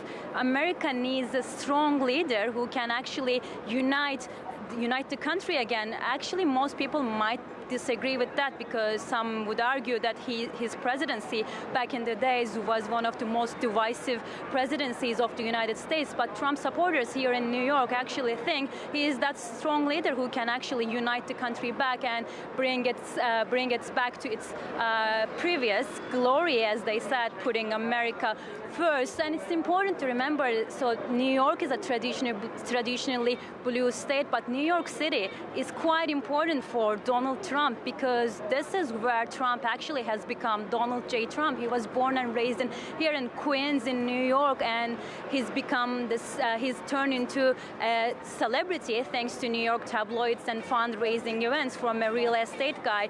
And he has built his business empire here, and his buildings are all over New York. Is actually on the Fifth Avenue. Trump Tower has been his public and professional headquarters right before he actually moved his primary residence to Florida back in 2019. So it's set for Trump to see he's been losing New York in the past elections. Remember back in 2016 when he was elected, there was huge protests here. Thousands took to the streets protesting his presidency. So actually that shift from moving his presidency from New York to Florida, that also a shift of Trump's actually political identity, because back in the days when he was a social elite here in New York City, he used to be aligning with more with the values of New York City, because we are talking about one of the most densely populated and diverse populations of the United States. So he used to be aligning with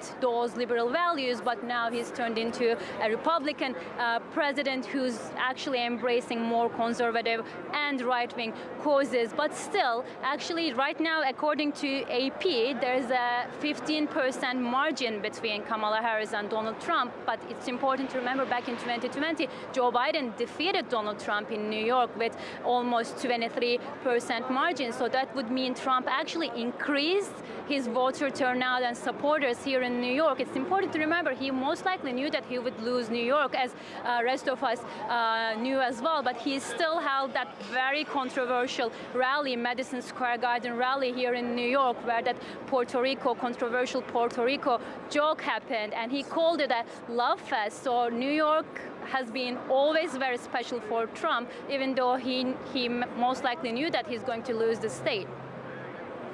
Kubra, thank you so much for that really interesting analysis from New York there. I think we should go to Pennsylvania, Victoria. I think so too. Frank Ucciardo joins us from Pennsylvania. Frank, it's still slightly too early to call Pennsylvania, but it does look like in those big cities, which we know are key, Pittsburgh, Philadelphia, that support for Kamala Harris might be slightly down on what we've seen in the past, perhaps what she might be hoping for. Your take?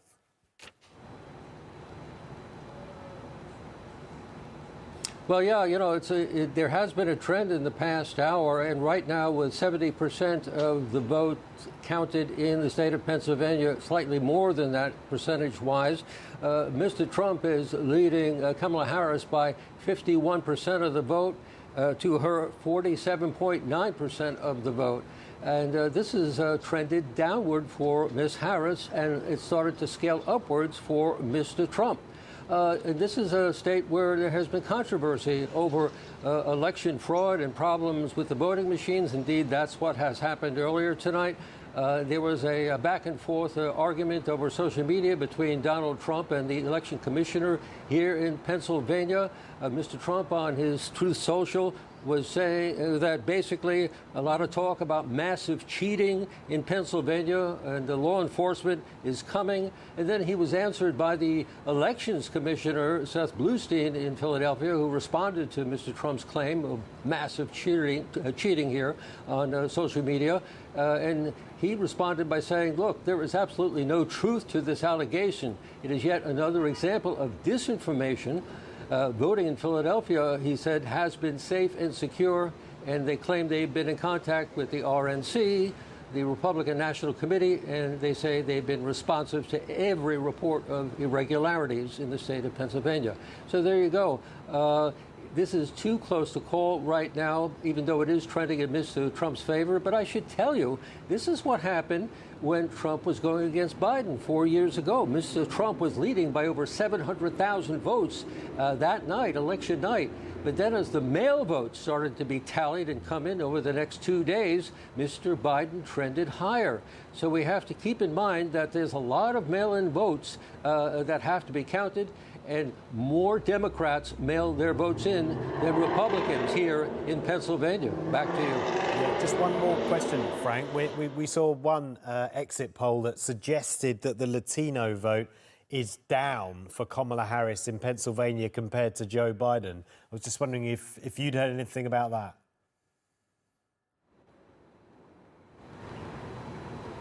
Yes, exactly. Trump had campaigned widely to try to recover ground with the Latino votes after controversy in his campaign. And that's exactly what has happened. The trending is now in favor of Mr. Trump. It's a big surprise for the Harris campaign because they thought they had that locked up. I mean, last night when she was greeting a crowd of over 30,000 people here in Philadelphia on her last campaign stop, she had Ricky Martin come out there and start singing in her favor. They wanted to show that the Hispanic vote was solid for the Democrats. So this could be a big upset in terms of those Latino voters for the Harris campaign. And Mr. Trump may have succeeded in overcoming that obstacle and getting the Hispanic, and especially the Hispanic blue-collar votes in his camp. Back to you. Absolutely. Frank, thank you so much. We'll check in with you again shortly. Craig Boswell, I want to come to you in Arizona. We've had about 50% of the votes counted in Arizona, but it is still far, far too close between the two candidates, isn't it?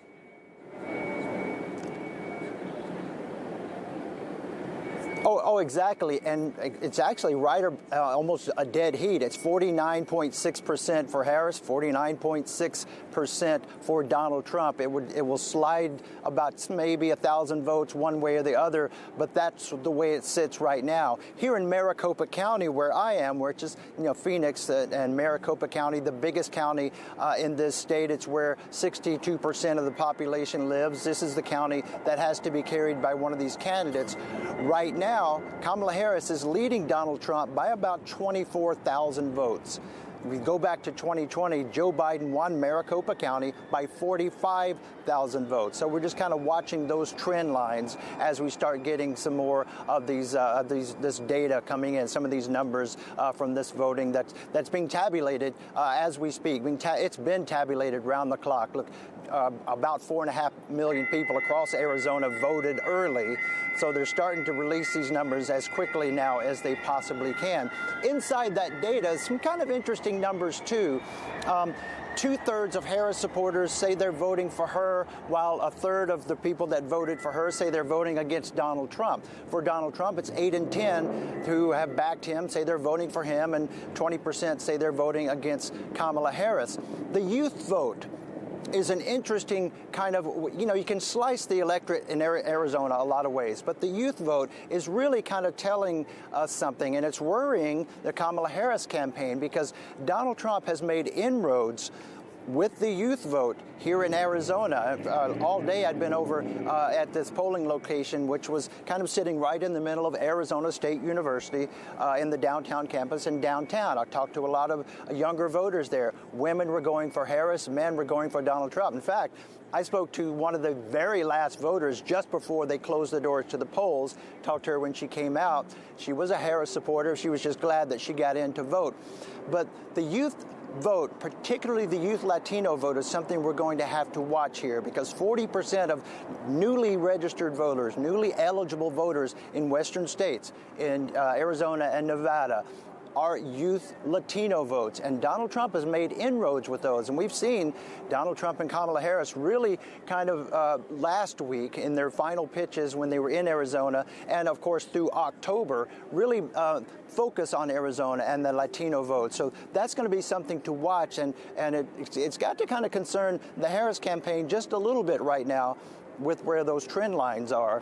But that's kind of where things here. Maricopa County is just, it's diversified. It's changed so much over the years, and now a third of the voters in Maricopa County, where we are, they're not Republican, they're not Democrat, they're independent. And just one other thing, I know polls closed here a couple of hours ago, but in Apache County, where the Navajo Nation is, and the Native American vote is, it's in a tight race, it's going to be very important. But the polls there have been allowed to stay open a couple of hours later. They should be about ready to close up now because they had some issues with some of the machines there. There was a bomb threat deemed non-credible. So they're wrapping up that. Those numbers will likely come in late, and maybe some of those mail-in ballots that they dropped off that we were showing you last night, those might be some of the late counters. But right now, Arizona, it's just too close to call. And it's interesting, people are coming by this live shot location in downtown, and they're coming up to us and they're saying, hey, what can you tell us? What do you know? And you walk past the bars and restaurants, you see on the big screen, you see the football game, but right beside it, you see one of the networks covering this campaign. I even saw someone with their phone. They're watching the Maricopa County government live website here where they're showing the tabulation of the votes. That's something they do to show people in Arizona that this is indeed a free and fair election, because they have election officials standing over these vote counters as a Republican and a Democrat as they verify these votes here in Maricopa County in Arizona. Back to you. Thank you, Craig. Craig Boswell there for us in Arizona, where the count continues. We've talked a lot about Michigan because we can go there now, speak to Andy Rosejen. Andy, look, we know that there's a huge Arab American population there. I don't need to ask you where you are because I can see a guy smoking a hashisha pipe in the background. But just tell us how it's going there. It seems like it's a similar pattern to how it's going for Donald Trump in Pennsylvania and in Georgia. Yes. Certainly, it is still razor tight. It's still way too early to call. They might not have the final Michigan vote, maybe even into Wednesday around noon or so. It's going to take a while, so we just have to be patient here. But, you know, I am here at a watch party by the Arab Americans for Trump group here in Dearborn, Michigan, really the heart, the epicenter of the Arab American population, and it is sizable here in Michigan. And I'm joined, thankfully, by the head of the National Arab Americans for Trump group, Dr. Bishara Baba. Thanks so much for joining us here today. You know, we've got the big screen TVs here. We're watching. What are you feeling right now? Well, you know, President Trump has been up in the electoral counts since the beginning of the evening. He has never been down. So right now he is less than 40 electoral votes away from the presidency, or maybe even, yes, 40 electoral votes from the presidency. He looks very good in the swing states. The swing states are the states that will determine the presidency. He is up in all six of the 7 swing states except for Nevada. Although I must ask, we've been watching the results come in and we were all seeing that as well, but specifically in Michigan, how do you think the Arab American vote is breaking tonight? In Michigan, the Arab American vote is breaking up in 3 ways. One, first of all, it's anti-Harris all the way. Secondly, there's a group, the uncommitted group here in Michigan, are essentially have said that they will not vote for anyone. However, the abandoned Harris campaign is voting for Stein, and she's getting a good percentage of the votes. Jill Stein, the independent candidate, who's very pro-Palestinian, exactly. We've been hearing that. Yeah. Yes, but a vote away from to Jill Stein, away from Kamala Harris, is a vote for Trump. In fact, he said last night at a rally that he loves Jill Stein. That's one of his favorite politicians. Obviously, he loves her because she's siphoning votes away from Harris. Absolutely. And then the third part of the vote is going to President Trump. I've spoken to many people in various polling stations throughout the day, and the vast majority of them are supporters of President Trump. So we look forward to having an end. I believe that the presidency will be called tonight. Michigan might not be called tonight, but the presidency will be called tonight. Finally, obviously we know that Democrats have dominated the Michigan's Arab American vote for years by up to 70%. That is obviously going to change this year. Is it too simplistic to say that they're breaking now towards Trump just because of the war in Gaza? That is the primary reason why the breakup with the Democrats. During a recent poll done by the Arab American Institute, 81% of Arab and Muslim voters have indicated that the number 1 or number 2 issue for them in terms of who they will decide to vote is the war in Gaza. And now we're seeing that war expand into Lebanon, and of course we've seen it in Yemen and Iraq and other places. So enough with this war. President Trump has promised that he will bring peace to the Middle East, an end to the wars, and a lasting peace based on a two-state solution. All right, Dr. Bashara Baba of the Arab Americans for Trump, thank you so much for joining us. Thank you for having me. Thank you for having me. You know, we'll be watching the results here as the night goes on. And one more thing in Wisconsin, you know, we're waiting for the vote there. They've had some issues with tabulators, which means the largest city in Wisconsin, Milwaukee, might be quite a ways before that state calls their race as well. It is still tight there, so we'll just keep on watching. We will. Andy, thank you so much. We'll check back in with you shortly. And in the last few moments, Andrea, North Carolina has been called, it would appear, for Donald Trump, for the Republican Party. Yeah. North Carolina, one of the key swing states there, according to projections now clearly in the first swing state to be called. Indeed. Just updating my count here at the desk, and yeah, that was a crucial swing state. It was identified kind of as the marker of this election. So even looking at the rest of the figures we're getting, by all accounts now, according to preliminary calculations, Trump is in the lead in all swing states. Yes, we know that the final tally has not been made, but it's looking a bit ominous, I'll just put it that way, for Kamala Harris's campaign. So if we look at, first I'd like to look at, let me, of course, introduce my guest here. Professor Mehmet Akif Kireçi is with me in the studio. He's a professor of international relations at Ankara University. And as we're looking at this lead in the Trump campaign, a significant lead so far in the count, it's interesting to look at his final approach in the campaign. We talked a bit earlier about how many complained he'd gotten very dark. Kamala Harris tried to capitalize on that, saying she was about hope, she was about looking forward, looking up, and Donald Trump went all out on the fear factor.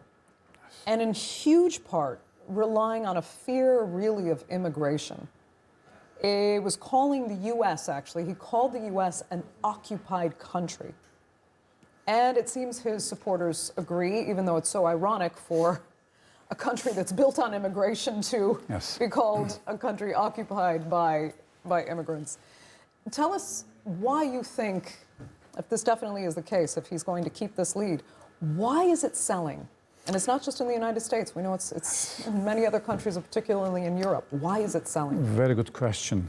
From the day one, he knew that if he didn't use the fear factor, he wouldn't be able to mobilize his base, especially, non-college educated white man, non-college educated white woman in the Midwest and in other places, especially in the swing states. He needed to simply create a kind of a factor so that his supporters would go out and vote. Because in the United States, people don't change their parties from one election to another. It's always, determined from generation to generation. That's why Trump played the fear factor and migration issue, immigration issue. And in fact, there was a sort of several problems in major cities. Although those cities voted for Kamala Harris, for instance, New York, California, and sort of border cities, but the idea that the United States is becoming, sort of going out of their way, simply burdened a lot of people who would support Trump. Another thing is that, related with the immigration issue, is that Americans are losing their jobs. Not only within the country, but also to China, to other investments that Trump is promising to bring those jobs back to the United States. So these are the major factors that played very good at the hands of Trump. What is surprising is that currently almost 5 million overall votes Trump is leading. This was not expected. A majority was expected, but not as much as 5 million votes. And another issue is that, another point we should highlight, he seems that he is winning Senate is well, almost. I mean, with some, one or two states are not determined yet, and also the House. So it seems that with the current indications, he will have a landslide victory. Yeah. Okay, we're going to look quickly then at the other. We know plenty about Donald Trump, his background. Let's look a little bit more at Kamala Harris then and what might be lost. She, of course, is the Democratic candidate for the Democratic Party, representing the party and her vice president, of course, Tim Walz.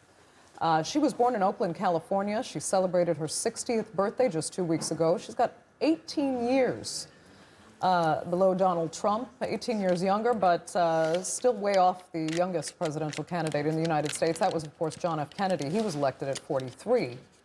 Harris is a lawyer, though. She became San Francisco's district attorney in 2004. She later earned a name for herself when her positions on criminal justice reform after serving as California's Attorney General between 2011 and 2017. Now, in 2017, she made her first leap into national politics when she was elected to the Senate, representing her home state.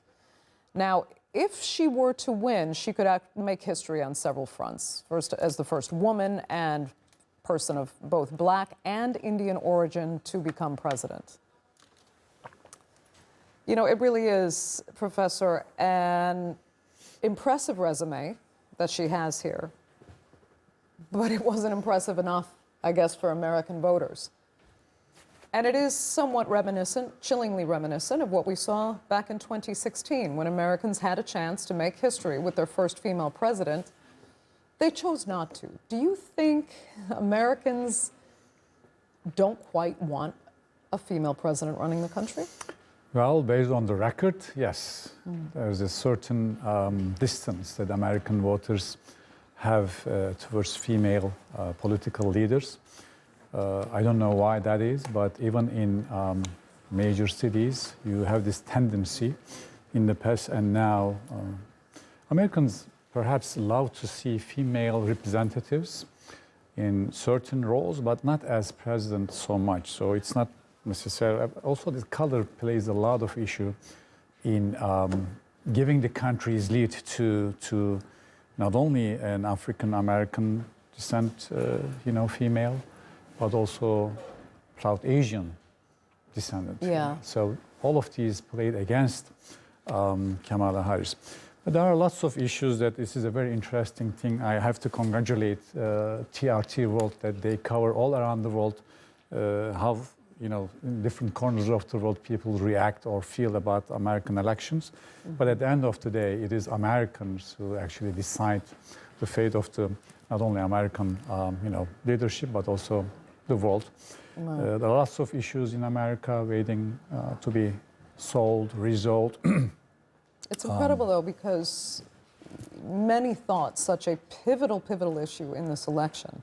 For instance, the housing for middle-income people. As well. I thought that would, have a role. But as far as women are concerned, they thought women's rights would be... Women's rights, abortion 53% of the electorate is female. Women's rights, a central issue because of the reversal of Roe versus Wade. Why didn't that count enough? It's interesting, even among the young female, first-time voters, almost, as far as I can tell, more than 60% of the young female first-time voters prefer Kamala Harris over Trump. But it wasn't enough because I think, like I said earlier, Trump was able to mobilize his base and to convince them to go and vote for him. At the end of the day, it is, the country that is at stake. Right. That's what the feeling was, Trump able to create. And another dimension is that a lot of, PR was going on. Lots of money spent on the PR, especially in the digital world. I mean, digital media played a lot of role in reaching out to people. A very interesting case. I don't know how the market is going to react to it. Wall Street, for instance. I mean, there is no check and balance mechanism. Trump is all over. Right. Senate, House. I'll tell you what, and we'll lots of have you come governors. back when we do know the result and we can see how the markets behave when they open on Wednesday morning. But for now, Professor Mehmet Akif Kiraci, thank you so much for being with us. We're actually going to turn to Moscow now, where Dasha Chernyshova is live for us from the Russian capital. Dasha. Hello, indeed. It is an early morning in the Russian capital at the moment, and we are going to talk about the dynamics that this vote is going to bring to the relations between Moscow and Washington. Now, we have heard the Russian officials all saying that they have very low expectations to the change of course when it comes to the relations between the two capitals, even under the new administration, because they say it is the bipartisan consensus in the United States that is deeply Russophobic and that is driving the main dynamics of this relationship. So they say it doesn't really matter for them who is going to win the Oval Office, even though the Russian officials have all expressed their understanding that the Democratic candidate will be more predictable. And under the Trump administration, when he was in office, Russia was slapped with most of the sanctions. So that's why there is a very cautious understanding of what the next Trump presidency could look like. But to understand these dynamics better, I'm joined by Sonia van der Ende, who is the political analyst, and Olga Krasniak, the associate professor with the Higher School of Economics. So, Olga, let me ask you first, do you think that the 47th American president could actually take an even tougher stance on Russia? Well, I think we need to start with what America wants and how America perceives itself on the international scene. And it seems to me that America's hegemonic position it's about to be continued. And in this case, we wouldn't expect any different approach as just only to contain Russia or China or any other power who would contest America, its hegemonic position. So the question here is how long it would take. So we will see maybe months, maybe a couple of more years. So it depends on American resources, it depends on American stance. So, but the containment will continue, it is for sure. But if you talk about the resources, can Russian resources be sufficient to continue the same relationship and the same struggle that we are seeing in this geopolitical casino at the moment? Well, when we talk about the containment, when we talk about this competition, it's very easy to imagine about what kind of things we're talking about. It would be resources, it would be military powers, it would be the size of population. And on all these accounts, Russia is feeling very confident. So in this case, this fight will continue. So now, let me ask you, to what point do you think this tension that we are seeing in the relationship between Moscow and Washington can continue? What would be the end for the tensions when the sides will actually say, this is enough, we need to get to the dialogue? Well, I think if America sees that they, first of all, are losing the world hegemony, and secondly, what I said before, they are losing on the battlefield, because actually it's a proxy war from the US and NATO, the EU countries. So now they are seeing they are losing territory, and like a famous senator of the US, Lindsey Graham, said, they want Ukraine because there are so many resources there. But okay, this is, if they only do it because of this, then they have to see that, it's useless because they are losing it. So I think when they really realize that they are losing it, then maybe they have to go to the negotiation table or say, okay, this is it, and we have to see, we see it that now we are losing this proxy war. But for now, I don't see any end as yet, because we have to see what this new administration what will be, we don't know, Harris or Trump yet. So what will they say? What will they do? So this is actually depending on them, and it's depending on all these things together. And do you think it does really make a difference as to who is president in the US, Olga? Because in one of the interviews, the Russian president said that there are presidents of the US who come with good ideas to office, but then the men in black suits come in and explain how things really work. This is the position that the Russian president has taken. Do you think this is the reality that we are seeing, and that is why the Russian officials are keeping their expectations low when it comes to the new American president, be it Donald Trump or Kamala Harris.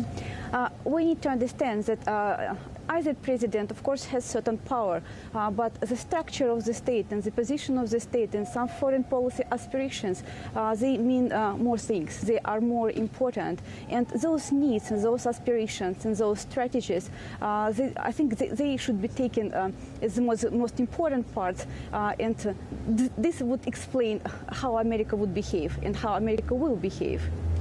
Sonia, and another issue, we have been hearing that Donald Trump was hoping to restore and normalize relations with Moscow in a matter of days. Russian officials have said that there is no magic wand. Do you think the first steps could be laid, at least somehow, in the speeches we could be hearing from any of the candidates for now? Well, maybe when he wins, then maybe he will will accelerate this. He said he will end it in 24 hours, which is, of course, impossible. We must not forget that he has very powerful, maybe senators, like what I said, Graham, Mike Pompeo. I mean, they are really like sort of warmonger. I mean, but if he chooses them again, then it will be very difficult. And also what we can call the deep state, like the Pentagon, the weapon lobby, they are also behind everything. So that's very difficult. I think he can say it, but if it's really going to be reality, we have to wait and see, of course. And this is what we will see in the near future. But following the opinion of the Russian officials, the Russian people, most of them are also quite indifferent as to who will become the next year's president. However, public opinion polls show that the percentage of those who are closely following the election results has actually grown against the numbers of 2016. Olga, what do you think is the reason behind that? Is it the hope that there could be peace negotiations? Is it the personalities of the candidates? What is driving this interest among those few who are actually carrying? Well, I would not say Russian people are somehow concerned about American elections, but we are very curious. So we're very curious because we see it's maybe a satirical show or maybe some political show, and we're just looking from this perspective.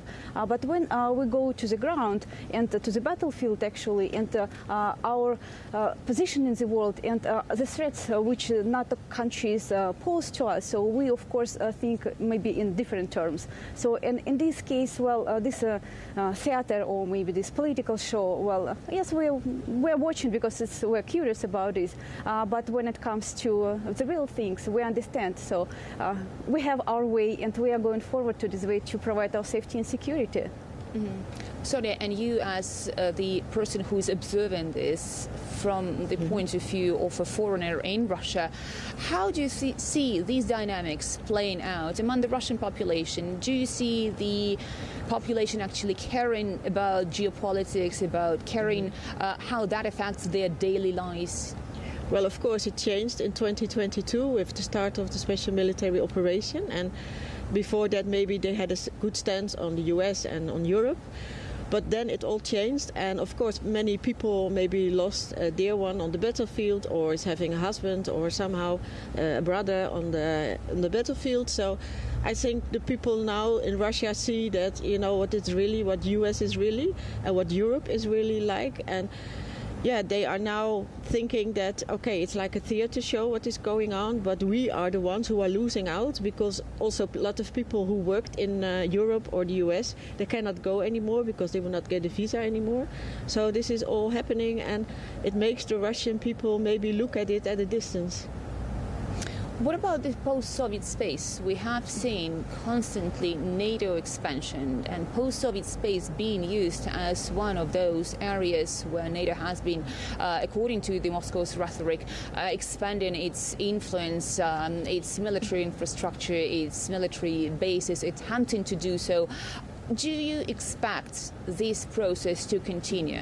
Well, we need to understand that great powers like the United States and Russia, they try to enter, they attempt to spread their influence. But small countries, small powers like Georgia or Armenia or Kazakhstan or any other country of the post-Soviet space, they used, they played in the hands of great powers. So, and in this case, of course, they have to manage, they have to balance, they have to find their way. At the end, we need to understand, so those are great powers who basically making their decisions and just trying to achieve their strategies, just trying to achieve their gains. Sonia, Russian officials have stressed that Moscow is ready for dialogue, but Russian concerns have to be taken into account. What should happen to persuade Moscow that these concerns have been listened to and they have been heard, and vice versa? Washington could also have its concerns and they would like to have those listened in Moscow.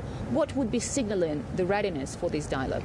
Well, I think, first of all, Washington should admit that they are doing a proxy war in Ukraine and that they delivered a lot of weapons and that they are actually involved in the conflict, like Europe is. So they have to admit that, I think, to Moscow.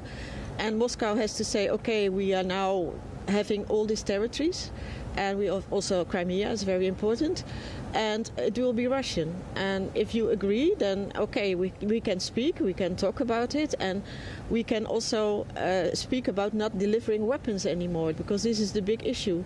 This is why I think Moscow is very angry, because all the weapons flow coming from Europe and the US, and then they can negotiate about further things, maybe in the long run, maybe a peace treaty. What about Washington? What signals would they like to see from Moscow? Well, maybe they have to speak on terms, or they have to say, okay, when you do this, we also agree with you that we can speak together, and we will. I don't think they will admit that what Washington wants, of course, that it's annexed territory, because it is not annexed territory. So this will not happen, and well, they have to become more closer, and speak on diplomatic terms, because it's also a big issue. Like during the Cold War, there were some talks, but now we have this, another Cold War, we can say. They don't have on speaking terms anymore. They are not on speaking terms anymore, and this is a big thing. And this is, I think, what Russia also wants. And if the US maybe also wants to do that, then they come closer. Russia has repeatedly said that it doesn't want to freeze these conflicts in Ukraine. It wants to have the lasting peace, and that would mean the fulfillment of Russia's conditions, which is a non-starter for the US, for the Western countries, and for Ukraine. Olga, how do you see this equation being reconciled? Well, it seems to be those conditions, or maybe I would not say the conditions, but Russian interests, Russian existential interests, national interests, they would not be met by the United States and definitely by Ukraine. But they would have to decide. They would need to decide. So, but Russia definitely is going forward, and for Russia, it's not about just obtaining some territories. Well, it's returning back its own territories, and maybe it's about making a buffer zone. And the most important part is about to make Ukraine a neutral country with no bloc attachment. So, and in this case, it's something what Russia is continuously doing, and it's something what mean our national interest. Sonia, Russia has been trying to promote the establishment of the multipolar world, saying that this is what is happening, this is what is inevitable. How do you think the relations between Moscow and Washington and this multipolarity could play out? Because to this moment, many in the West have been looking at the establishment of multipolarity with hostility. Well, we see it happening already. We see Africa. No, we don't see it in Europe as yet. I mean, President Putin made his speech in 2007 in Munich, and he said we are going towards a multipolar world. Well, the big thing is Europe. I think if Washington admits that Europe is partly occupied. It's occupied, especially Germany. Since Second World War, this happened already. So if they admit this and there will be a real multipolar world, then I think the peace will be near, because a multipolarity means sovereignty. And I mean, I think Russia and the US maybe in the long run don't want any war. And this is what is happening now. So, and the world hegemony from the US, of course, is over. And they have to admit that there are three superpowers. That's the US, Russia and China.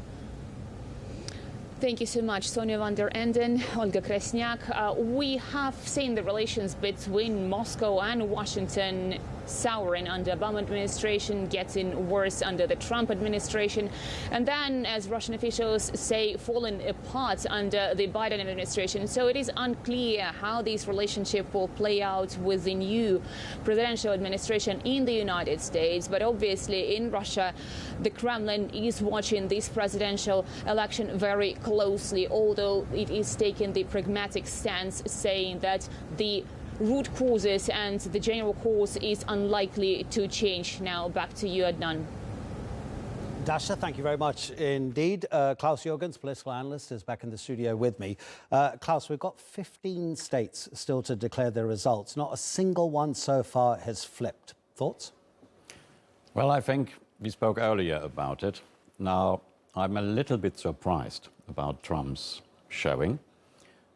It can happen, this is politics. If it continues like this, and I don't have a crystal ball, but let's assume projections are going in the right direction, and we would see a Trump victory. I think it comes back to what we discussed earlier.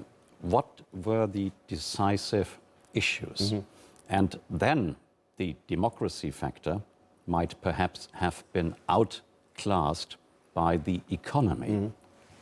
One of our colleagues, esteemed colleagues, said it marvelously well. When you vote on a Tuesday, and when you have a job, and when you have to queue for hours and ages, you might think twice whether you actually do go and cast your vote. And this affects working class votes. So maybe someone should think about, could this be organized differently? My second thought is, if it goes into Donald Trump's direction, there is one worry I have, that he might perhaps overdo it straight away, because he would say, yes, I have won, we have done it, now I can basically reign supreme. So I hope that this would not happen if he would win. But as I've said, we are not entirely certain yet.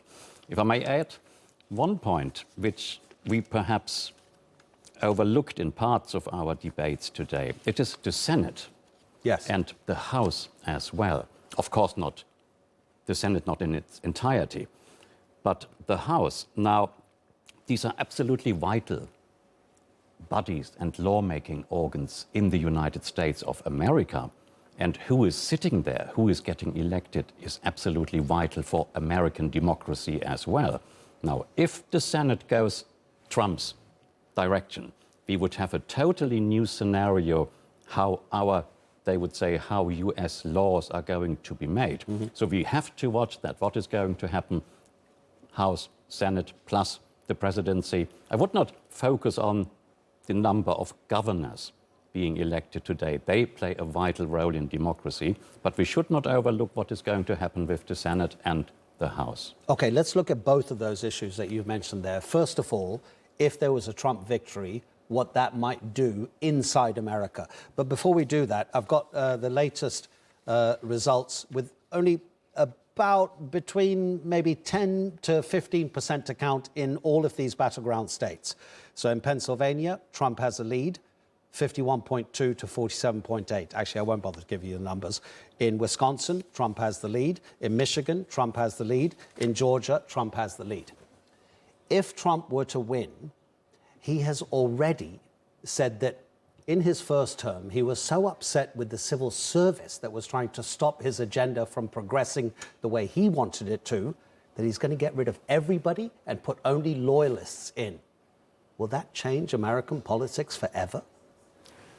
Well, it would not change it forever. If I compare it with a number of European countries, if you have a new administration coming in, if you have a new chancellor, if you have a new president coming in, it is not uncommon that the key personnel of that administration is literally either retired or moved into non-decision-making positions, and you want to bring in your own team, basically. Yes, there will be a kind of loyalty.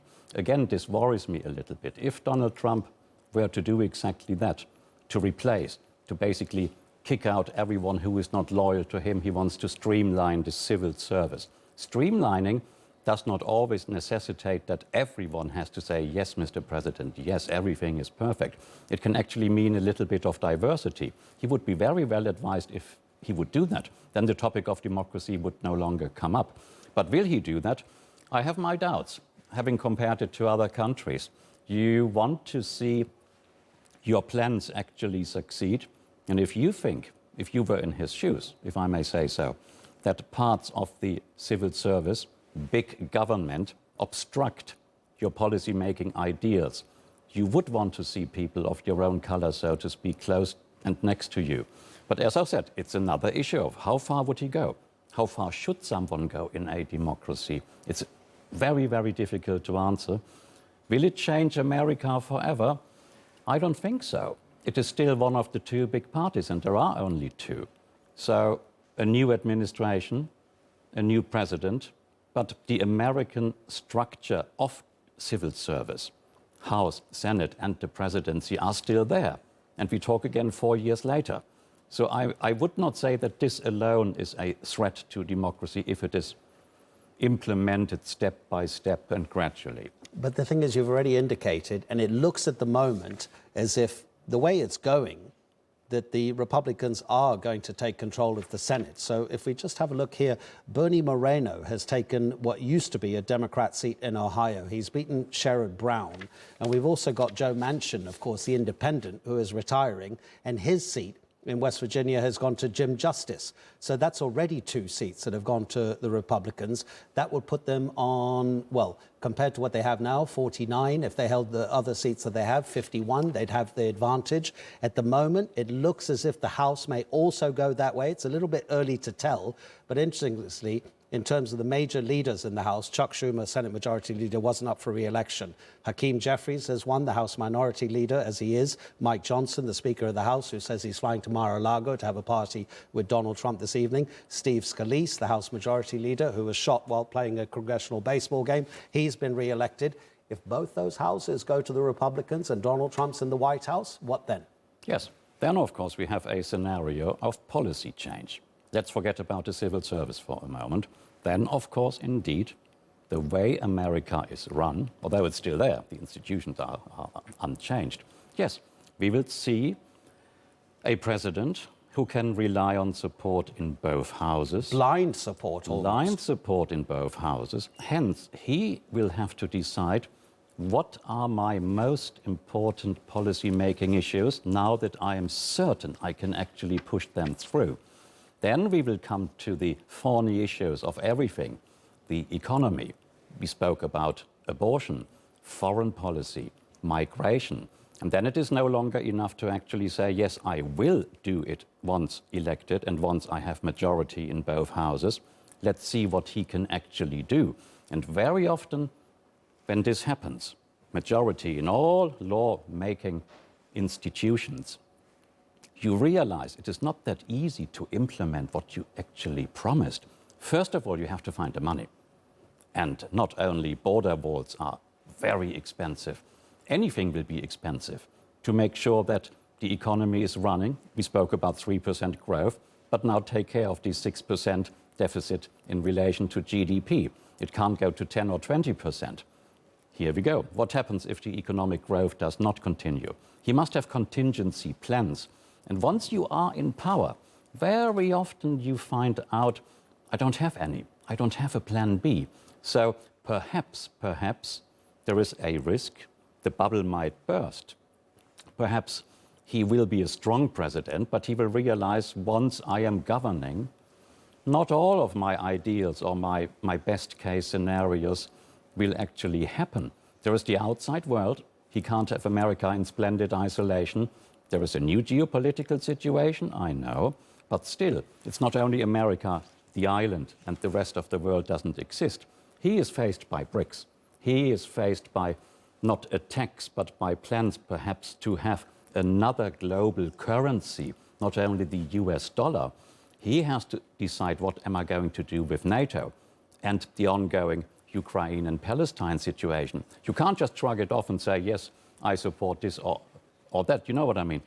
Now the precise policy making will have to start, and this has to continue in both houses if it goes the way of an absolute majority in both. And it is not easy. So I think some of his overly dramatic ideals and goals and plans might actually be watered down by sheer being in power and realizing, oh, it's not that easy as I thought. And this, of course, would be good for democracy. There will be a point where he simply has to work with the Democrats. He has to listen to democratic politicians. It's a give and take, checks and balances. I don't think that Donald Trump is aiming at getting rid of the famous American checks and balances system. It would be very, very unwise, and it would be very dangerous. And then I brought this one here because I really found this interesting. Why not mention a colleague? Financial Times yesterday, the dark last days of Trump's campaign. Now, it's not only in America if the Democrats really wake up to having lost big time. It is many people who basically ridiculed Donald Trump and said, A, he should not win, and B, he cannot win. Now, this is a reality check as well. Not only the Americans have to deal with the outside world, but the outside world would have to deal with Donald Trump, which is equally not easy. So I think fascinating times ahead. OK, you mentioned that he will have to work with Democrats. He's already threatened to put security agencies on to investigate his political opponents. So he's using state structures to threaten his political opponents. And then we talk about how he's going to manage if he does have the ability to change policy with control of Congress and being in the Oval Office. But how much is Donald Trump in the presidency for himself? He talks about financing. He's had 4 years to put together a very specific plan, and yet it still seems quite woolly. The national debt of the United States is $35 trillion. Almost 24 American Nobel Prize winners in economics have written an open letter saying that they support Kamala Harris's economic policies if she were to be president. 7.3 trillion or so would be added to the national debt if Donald Trump became president, about 3 trillion if Kamala Harris became president, and neither of them have really addressed the issue at all. It's sort of on the back burner, like the climate crisis, but it's a serious issue, the national debt. Absolutely. It's the economy, stupid, as someone very famously said. True. Maybe this is one reason why the voters indeed thought the economy is absolutely vital, and thinking that Donald Trump might do it actually better. Although, yes, spending more is the wrong approach. Absolutely.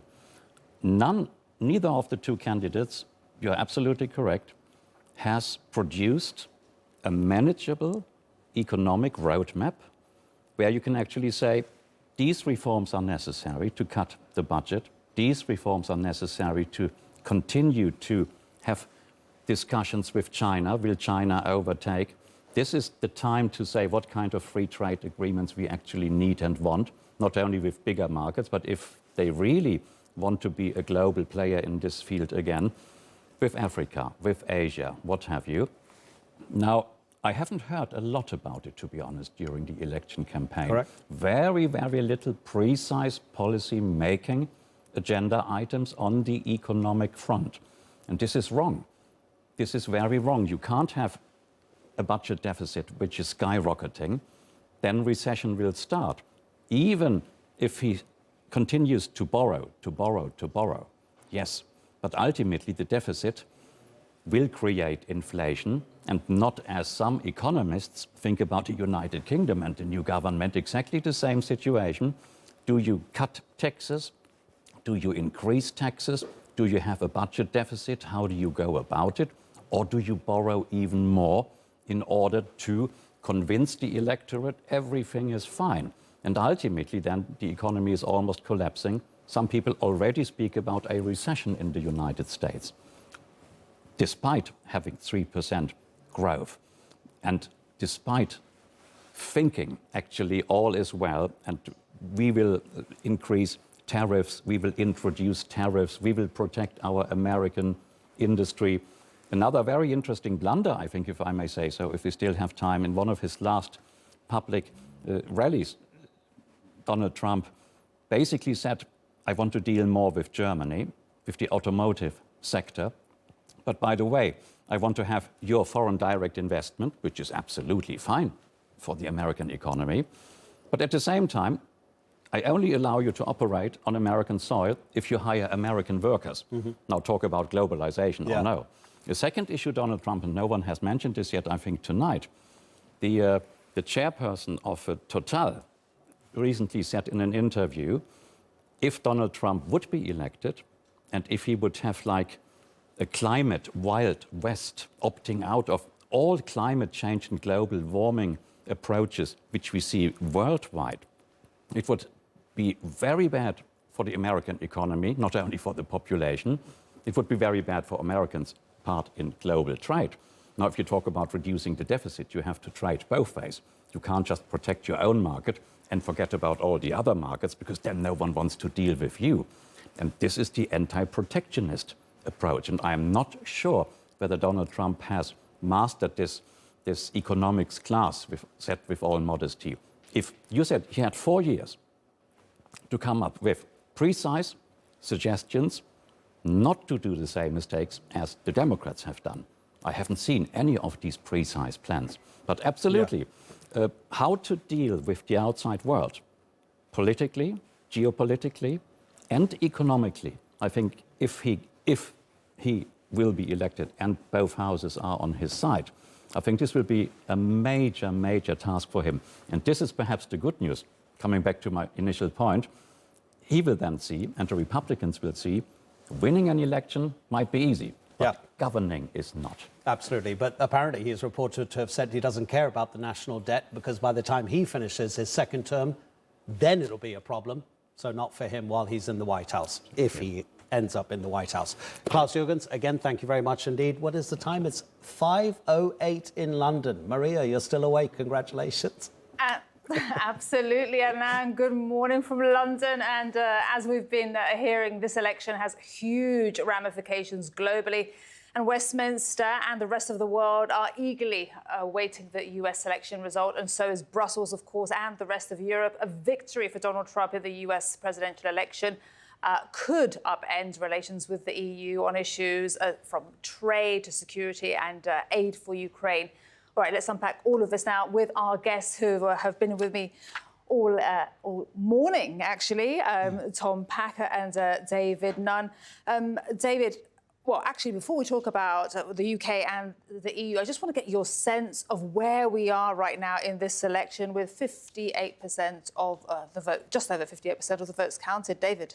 Well, it represents an extraordinary victory for Donald Trump if this is the result at the end of the process. Donald Trump has struggled to get above 47%, and here he looks as if he is going to win the presidency, win both houses of Congress, and indeed the popular vote.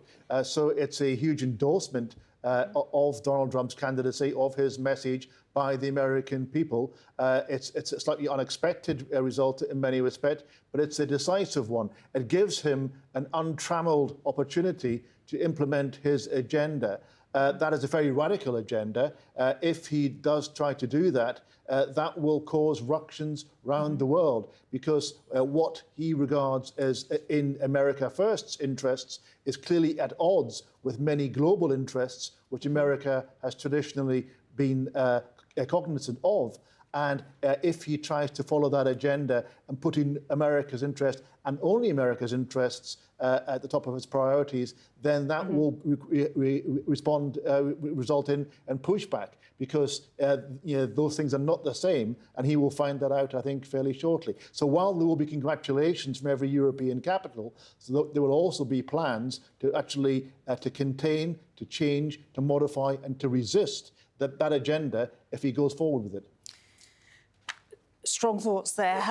Tom, what happens if these trends that we are seeing right now continue? How will the UK and Europe react to a potential Donald Trump victory? Well, I just like to confirm, I think Donald Trump has almost certainly won. I think there's a tiny path left for Kamala Harris, but they're looking very depressed, and I can see why. I think it's definitely Donald Trump's to lose. A lot of that, I think, is going to make important impact on what his agenda is. There'll be huge backlash to Joe Biden's policy on immigration. Kamala Harris tried to neutralize some of that. That wasn't enough. So I think domestic policy, and I think one should be careful, I think he'll be that untrammeled. He wasn't a very good manager of Congress last time. He had huge difficulty in passing his agenda, getting his nominees for cabinet offices confirmed and so forth.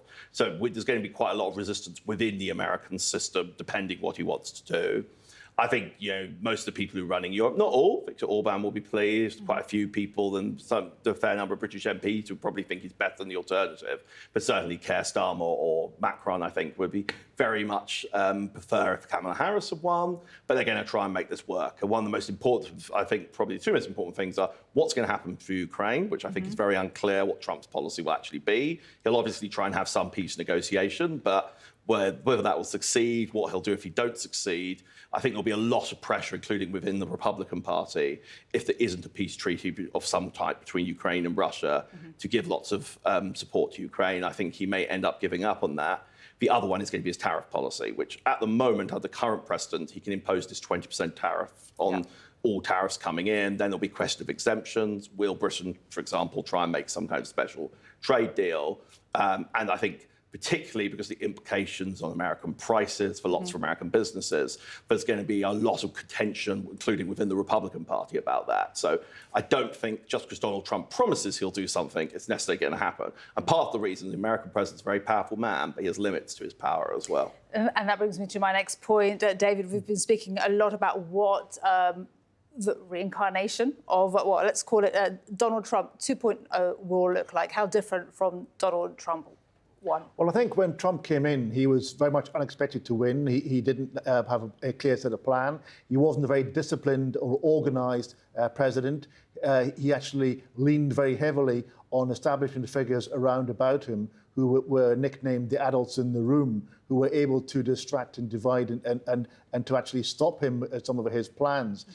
This time round, there will not be the same guardrails on Trump. He has he's learned from his experience in the White House last time. He has people in the Heritage Foundation and elsewhere preparing plans on every aspect of policy, ready to go from the immediate he takes power to implement changes in policy across the board.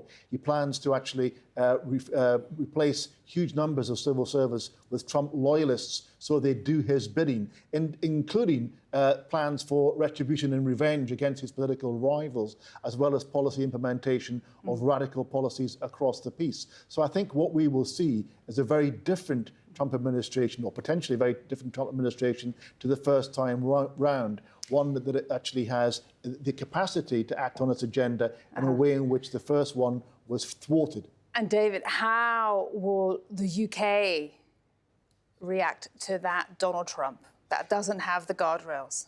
I think, well, they'll have to pick their fights because they can't resist on every issue, and they're going to work out what's more important than anything else. So clearly European security and the question of the future of Ukraine will be front and centre of that, but also trade policy in terms of the tariffs. But for this government, environmental policy and the steps that Britain has taken to try and reduce its carbon emissions, they'll be concerned that those aren't completely wasted by Trump digging up as much oil and gas as possible, and therefore, in a sense, taking the Britain's carbon quota by virtue of the fact that they have no restrictions on their exploitation of carbon fuels.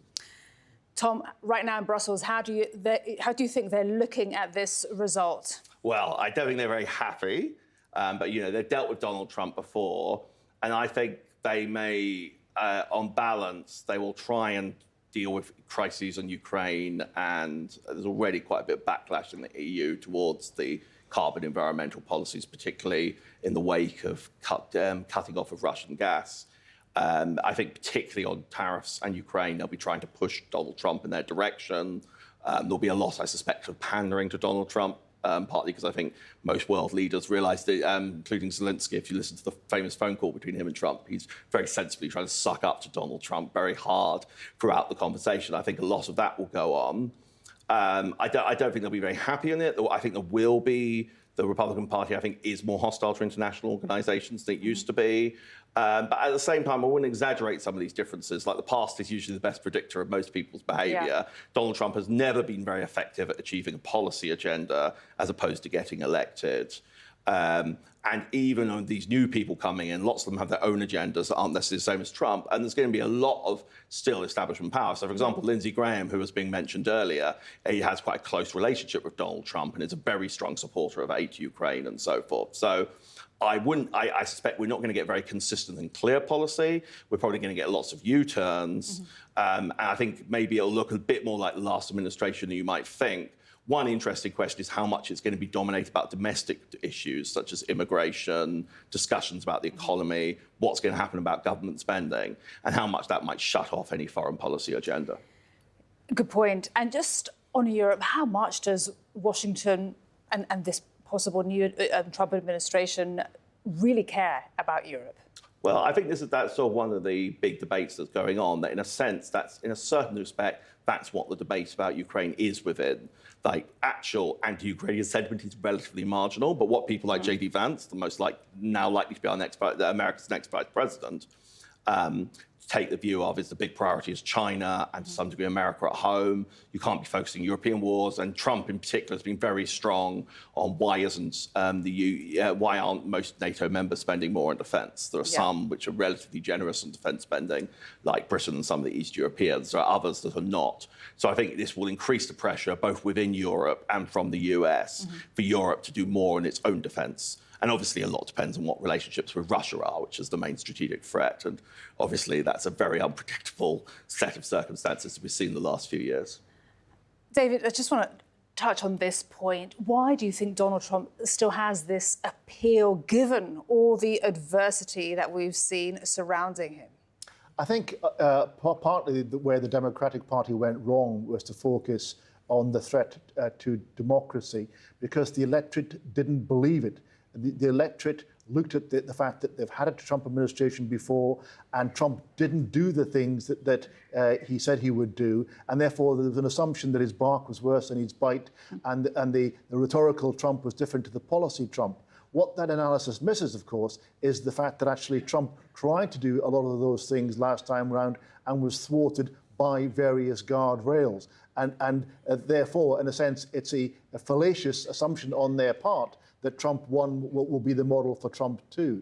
I think the other thing that was very much in the minds of the electorate was that they were better off under Trump last time round. Of course, what that analysis fails to appreciate is that actually the world economy came to a standstill as a consequence of the COVID pandemic, and therefore inflation in the system is a universal thing, and therefore just to compare the fact that Trump was in office when the times were better fails to recognise the connection between cause and effect. And actually, the two are not the same thing. So, but for those two reasons, I think the American electorate were prepared to give him a pass, to actually be nostalgic for the economics boom of the first Trump administration, and to discount that the fears of the Democratic Party that actually Trump 2 would be very different and potentially dangerous to American democracy. So I think for those reasons, we've seen the Americans go to the polls and put their trust in Trump, despite the fact that the opinion polls show that many of them don't like his personality, but actually they like the image of him as a tough guy, as a strong leader, and that's also part of the appeal. Well, let's see how that appeal impacts the UK and Europe. Thank you very much indeed, David Dunn and Tom Packer. And that is The View from London. Over now to Istanbul and to Charlotte Bates. Yes, results are slowly starting to come through. Trump is, of course, leading, but it's not looking too good for Harris. It isn't over quite yet. The votes are still being counted as we speak. Trump, of course, has taken the first battleground state of North Carolina with 16 electoral votes. This was really a key get for the Republicans. Now, it doesn't come as too much of a surprise. It was largely Republican in the past 4 elections. Now, they've actually won there. But nonetheless, it's going to be really crucial if Trump is going to get the keys to the White House. He's also leading, taking majority in Georgia, which means it could actually go down to the treasure trove, the 19 electoral state of Pennsylvania, along with the other 2 blue wall states of Wisconsin and Michigan. So although Trump is definitely leading, it is too close to call at the moment. It's very, very tight, and it's going to be all to play for. Thank you, Charlotte. Sami Al-Arian joins us now, Director of Centre for Islam and Global Affairs at Istanbul Sabahattin Zaim University. Sami, good to have you back in the studio. If we can just get the map up again for you and just to show our audience where we are at the moment. Just what are you making of these results as they come in, your first thoughts? Well, we started the night with her most likely winning 226 to Trump 219. There were 7 swing states in which she had to win 44 or he had to win 51. Yeah, electoral college votes. Electoral college, yes. So these swing states were Pennsylvania, Michigan, Wisconsin in the Midwest, or what's called the Rust Belt, and in the South, in North Carolina and Georgia, and down in the West, there were Arizona and Nevada. Right now, he's winning in 6 of the 7. Yeah. I think we may end up with 306 Trump to 232 if she wins Nevada to Harris. That's exactly the same number that Biden won over Trump and exactly the same number that Trump won over Hillary. So we're talking about basically the same states back and forth between the Republicans and the Democrats. Voters here are shifting, right? The gains that Biden made have been taken back by Trump. That's exactly right. Yeah? Exactly the same number. But you also mentioned to me, just while Charlotte was giving her us her analysis there, that the overall votes are down, right? Turnout looks like it's down. Absolutely. As well. Biden won 81 million in the last elections, 2020, during a pandemic. Remember, it was during a pandemic. A lot of people were at home. And then Trump won 75 million. Right now, we're about 120 million. That's 36 million. Even if you get another 20 million, that means a lot of people stayed at home and boycotted the elections. I can tell you, many of the people that I knew, they boycotted because of Gaza. Yeah, as particularly in places like Michigan. Michigan, Pennsylvania, even across the board, even North Carolina, other places, they just couldn't take themselves and to vote for either one of the candidates. Yeah. I know that we're hearing from the Harris camp that they're still remaining, at least publicly, upbeat. Privately, though, there must be a little bit of anxiety now.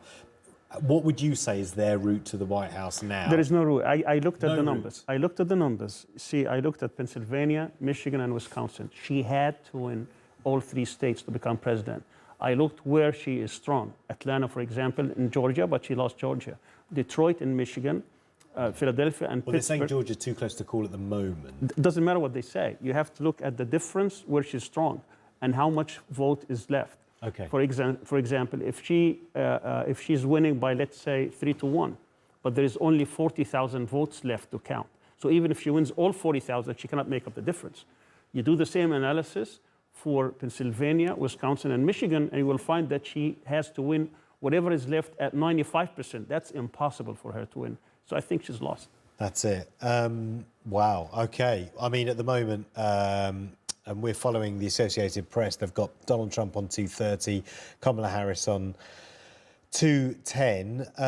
But she's going to win Minnesota, so that will take it to 220. And then she's going to win also perhaps Nevada. Yeah. And then New Mexico and 1 electoral from Nebraska. She will end up at 226, perhaps 232. Yeah, and it's not just the presidency that's part of this election, of course. There's also votes in more Congress. Bad news. And it looks like the Republicans are on the verge of taking back the Senate. They have already. They have already? Yes. Is that confirmed? Yeah, I expect that they will get 53 or 54. They're at 51 right now. Right. So once they get past 50, that's a majority. Okay. And I think they're going to take the House. It's a sweep. It's an unbelievable sweep. I mean, Trump doesn't deserve it, but for whatever reason, he's getting it.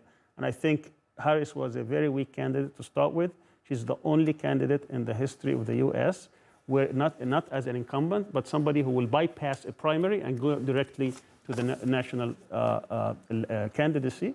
And that is a first, and obviously that was a down. A lot of people, even within the Democratic Party, thought that this was bypassing the choice of the people. Yeah, there's going to be a lot of analysis raking over a potential Democratic defeat here. Let's go to Washington, speak to Ali Jan. Ali, it's looking bad for the Democrats, isn't it? Indeed, it is, Paul. You know, I think it's important to say it's 30 minutes past midnight here on the eastern coast of the United States. Pretty much every poll is closed across the 50 states except for a couple across Alaska. Donald Trump holds a commanding lead. Listening to your conversation with Sami Al-Arian, it's a very correct assessment.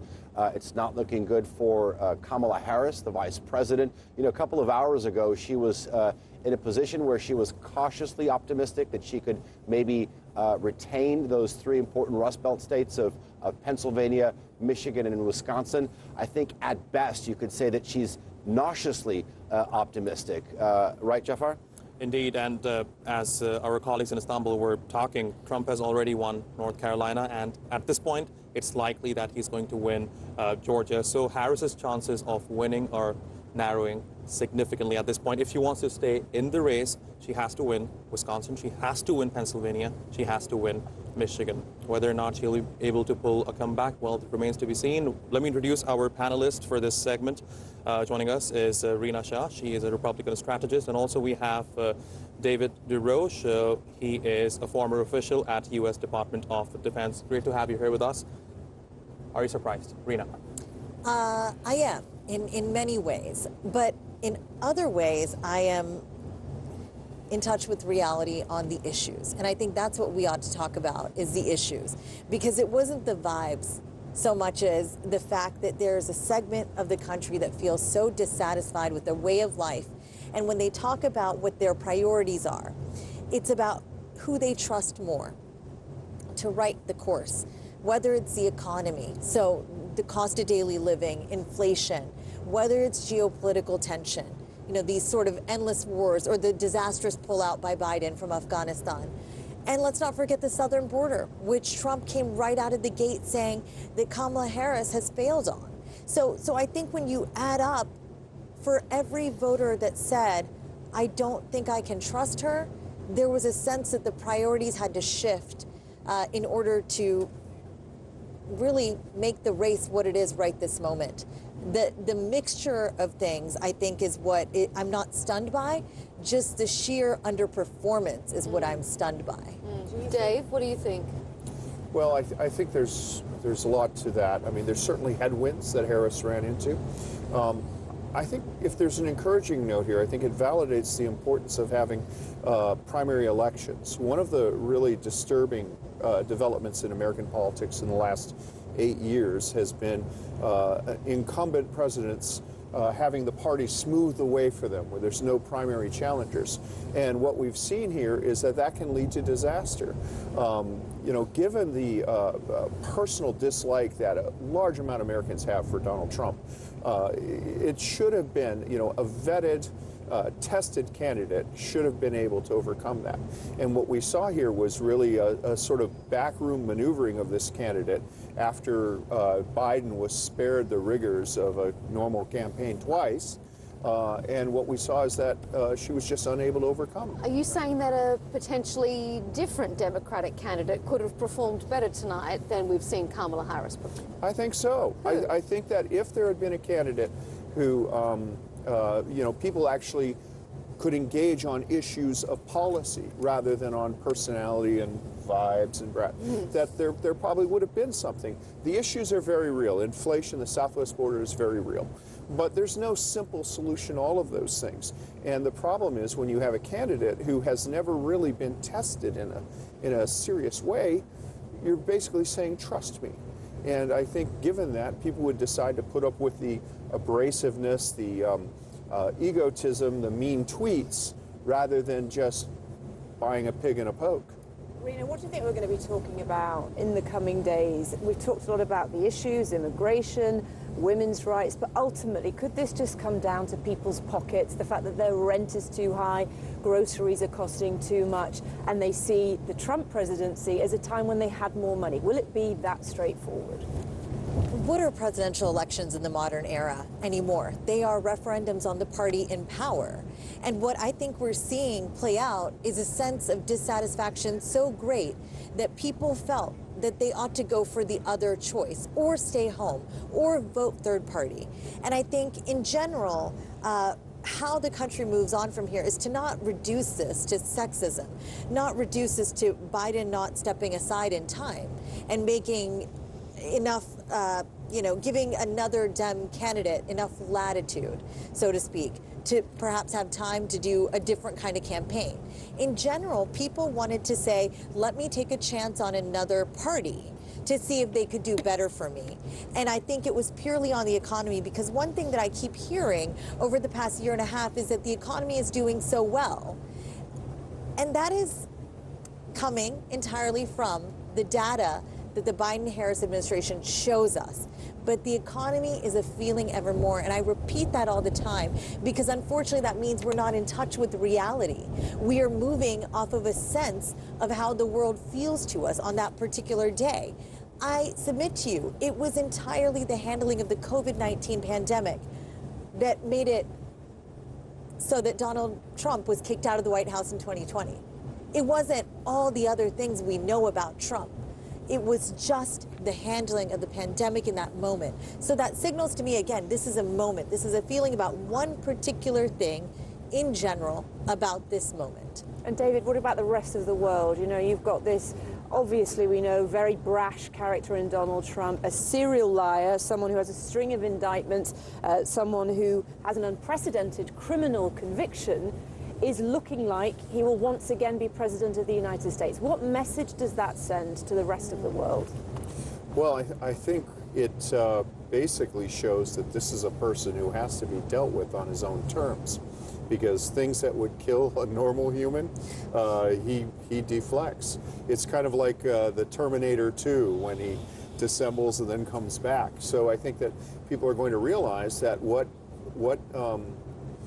sidelines, the arguments that sideline or defeat normal politicians won't defeat him. He has to be dealt with on his own terms. He has a very high sense of self-regard.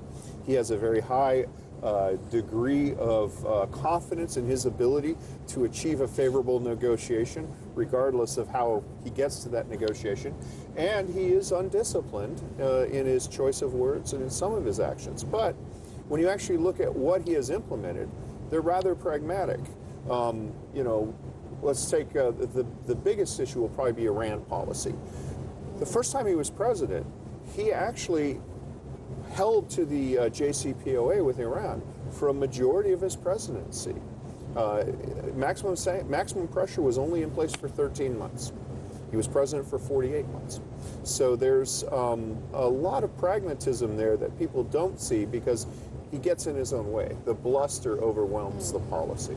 Right. So do you think that there's going to be a shift in US policy on some other international issues? I'm looking at Israel, I'm looking at Ukraine. Good question. So with Israel, I think that you can't really predict what will happen because we keep forgetting, we've been in this segment, we haven't mentioned the name of the President of the United States. Joe Biden is the President of the United States. And I have never seen a president a sitting president as devoid of influence since Richard Nixon after the Watergate scandal broke. I think Netanyahu has a free hand right now. Biden's ability to influence him is near non-existent. And so by the time January 20th comes around, if President Trump does win, he's going to be facing a very, very different situation. So to try to predict what will happen, it's not going to be, the situation with Israel, with Hezbollah, with Gaza is not going to be the same as it is today. It will probably be more favorable for Israel. Probably will be a situation that, a negotiated situation will be possible. And Trump, of course, that will appeal to him. With Ukraine, the issue there is that there has to be a defeat of Russia.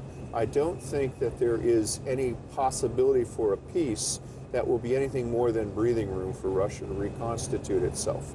And the question is whether he actually gets that or whether he goes down the North Korea route where he says, just get me in a room with this guy and I can do an agreement. Let's not forget, it was just over a year ago when the former president actually said, if I were president, I'd end the war in Russia in a day. So sometimes. But the question is, what did he mean by that? Some people say they means, okay, he'd give Putin everything he wants. I think, given his self-regard, he thinks, I'll go in there and get him to agree to our agenda. He had, his autobiography is The Art of the Deal, not The Art of the Mutually Agreeable Settlement. And I think his self-regard was speaking there more than his assessment of policy. Right. Let me bring an update here. Donald Trump has left Mar-a-Lago and he's on his way to attend his watch party, where he's also expected to address voters. Is that perhaps an indication he is going to declare victory? Well, the New York Times political announcers said it's likely he'll be president. I think that the tea leaves are going his way. As a former Republican strategist, Rena, what do you think? I would tell him if he wants to start off his next term on a good foot, he ought to hold on until we get more returns out of Pennsylvania, Wisconsin, and Michigan. Of course, the big cities there, Milwaukee, Philadelphia, and Detroit, we're still waiting on some numbers. I think if he preemptively says he's done it, he's sealed this deal, it's just not a good thing to do, given his history. He could start fresh. He could show he's a bit of a changed man. But we know from that assassination attempt on his life this past summer that he doesn't really change much, despite anything massive happening. He does things his own way. And I think in general, what we've seen, how he conducted himself in the final months of this campaign, he really wanted to put his thumbprint on this. And that's why he was fine with listening to his sons and choosing J.D. Vance as a VP. He's ready for his swan song of sorts. But here he goes, ready and poised almost to get this second term, this re-entry to the White House that feels almost unconscionable to most people because it's so ahistorical. That's what I wanted to ask you about. I mean, we know that America is polarized, but this has not been a normal election in so many ways. But people feel this deeply, don't they? And we know that tomorrow a lot of people are going to be waking up if things head in this direction that we're seeing now. Not just disappointed, but devastated. How do you square that in an electorate where, yes, half of them are going to be very happy tomorrow, but half are going to be, there's going to be a lot of tears tomorrow, let's face it, right? Yeah, it's what we do as Americans. We wake up and we face the day and we say, how are we going to meet these challenges? It's just the American thing we pride ourselves on doing. I mean, so many of us had to do it in 2016. I worked against former President Trump so emphatically, though I'd made my entire career in the Republican Party. But when he won, I knew that the Republic would endure. And we have institutions, we have norms. And he tried to tear so many of them down. But look, they were still standing when Biden took the oath of office. So I really believe in our nation and our nation's ability to really meet the moment. I always tell folks the pendulum will swing back. And there are guardrails of our democracy. I don't know that we're as polarized as it always seems. We do have strong threads of unity that bind us, and it is our belief and our trust that these institutions can endure the almost impossible things that happen around them. Can those guardrails endure Trump second time round? I think so. I mean, we were just talking, the Congress will be only narrowly controlled by whichever party controls it. And it's quite possible, for example, that Trump will not have control over the House of Representatives. It looks like he'll have the Senate. But one of the things that I think is likely, Americans do like divided government. If Trump wins and the Senate goes Republican, J.D. Vance's Senate seat becomes vacant. I'm willing to stake it and predict that seat will probably go to a Democrat. So when you look at sort of Trump's first term in office 4 years ago, he has gone through a long list of personnel that he's fired. Pretty much several national security advisors, several secretaries, important secretaries. If Donald Trump gets to reoccupy the building that's 3 blocks just over here, what do you think a second term would look like, just in terms of his administration, the people that he keeps around him? I think Trump didn't expect to win the first time, and he didn't really have a government in place. I mean, it was quite remarkable to me in 2016. You know, there were people, I knew people who, you know, Democrats, who were already measuring the drapes in the office they expected to occupy and didn't have a plan B, because only a moron thought Trump was going to win in 2016. And Trump did not have experience landing parties. The person that he picked to implement the filling of the Department of Defense never worked in the Department of Defense because she was viewed as suspect there. They put her in another agency. Now he's been there, and so he got people that he didn't trust that were recommended to him, you know, like Rex Tillerson, who you know, he never really meshed with. Now he kind of has a better idea of who's going to be there, and he knows where the pitfalls are. Experience does have some value here. Okay. But what that means is there will also be more sycophancy in a second Trump Right, aren't term. they all going to be Trump stooges? Is there any chance of professionals, experts Well, getting in? that's where the legislature comes in. There is. I mean, these guys have to be confirmed. And, you know, there are institutional norms, and the bureaucracy, you know, has ways to speed up and slow down things. But, you know, what we've seen is that even people who have had a lifetime of sycophancy, when elevated to position in the previous Trump term, managed to, you know, implement the institution's goals and the Constitution. But you say they're going to have to be confirmed, but it looks like the Republicans are going to have at least a 2-seat majority in the Senate. Yeah, that's right. So you can confirm people with 2 seats, but what that means is that, you know, the possibility of a defection, the senator in your party who wavers has a disproportionate amount of influence. Look at Joe Manchin in the last government. And so that is paradoxically a check on the president, more so than if he had a majority. So I think you're going to see some movements towards this. The other thing is, bear in mind, Trump only has 4 years. Last time he thought he might have 8 years. And so I think he is going to have to move quickly to build consensus. He can't just steamroll over it. But if I can just piggyback, I mean, politically speaking, there's an entire cadre of folks who are ready to work for a next Trump administration. Project 2025 was entirely crafted by the Heritage Foundation. You know, there are think tanks in this town, more than Heritage Foundation, that are ready to support this administration after a transition. And there are people that have already submitted their resumes. Not all of these people are as extreme as Trump exhibits in his political campaigning, or perhaps even did in his first term. So, in general, what you do find in Washington are some folks who will say, I want to serve the country, and find this as a way of serving the country, or, you know, doing a certain function that they feel doesn't necessarily need to be connected in praise of a man, for example. Yeah. Okay, so just a moment ago we were talking about Israel, Gaza, we were talking about Russia, Ukraine, and how a possible Trump victory would actually affect the geopolitics. We have neglected to talk about China, the rising influence of China in the Asia-Pacific region. I think it's time that we sort of shift our focus on there, and for that we're going to bring in our Oscar Subakti, who joins us now from Hong Kong. Oscar, over to you.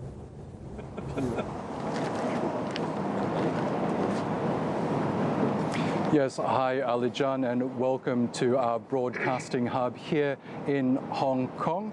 Well, few elections in the world draw the near undivided attention of the Indo-Pacific region like the US presidential race.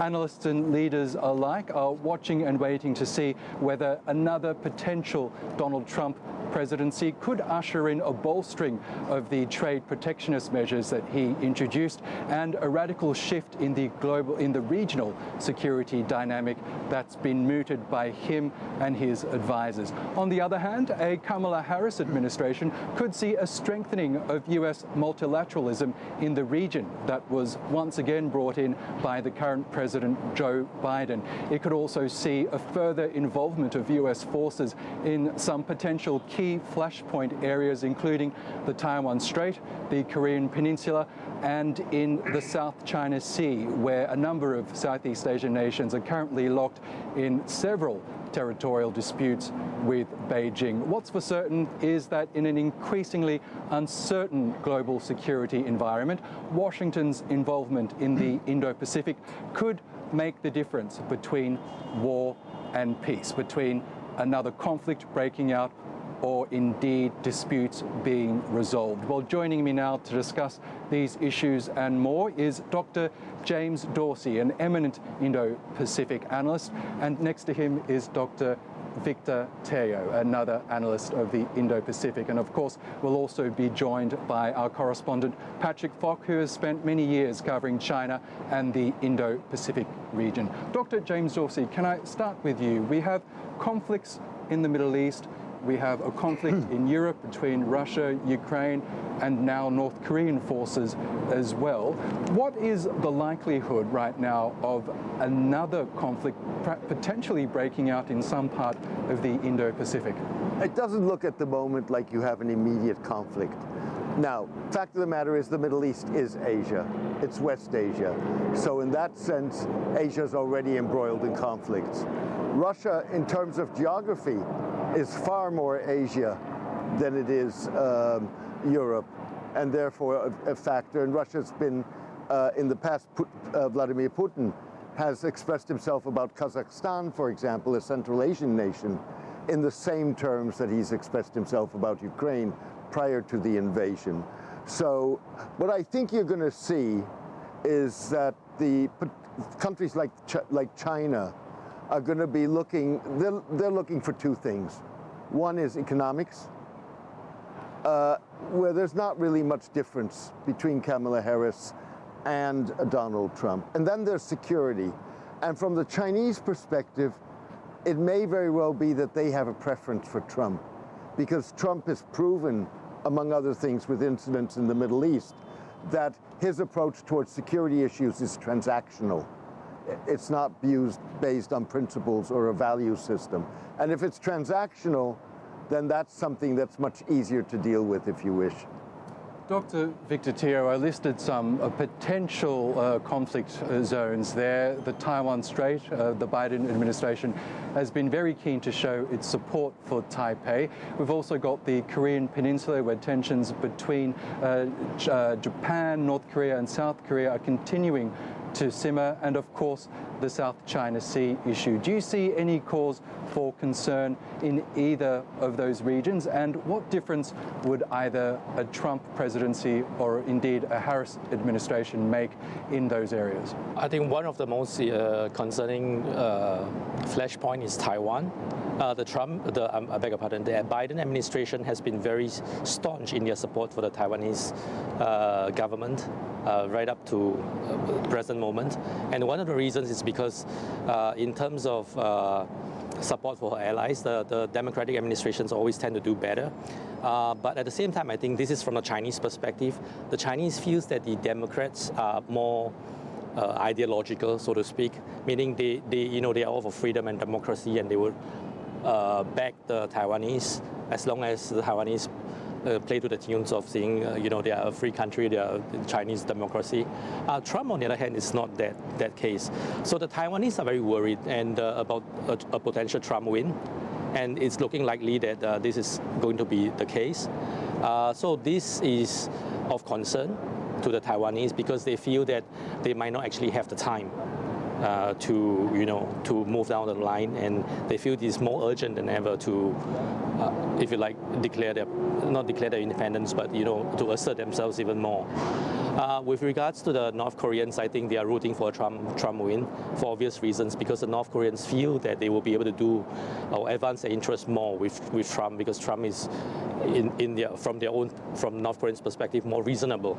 And of course, during the Trump presidency, Donald Trump did in fact meet with Kim Jong-un, and Trump would consider Un somewhat of an ally or even a friend. Yeah, so I think the North Koreans are likely to not to rock the boat. So I think insofar when the South China Sea is concerned, the Filipinos would probably feel perhaps more at ease, because I think they feel that both the Democrats and the Republicans will back their play, especially given that not all the ASEAN countries wants to get into a tussle with China in South China Sea.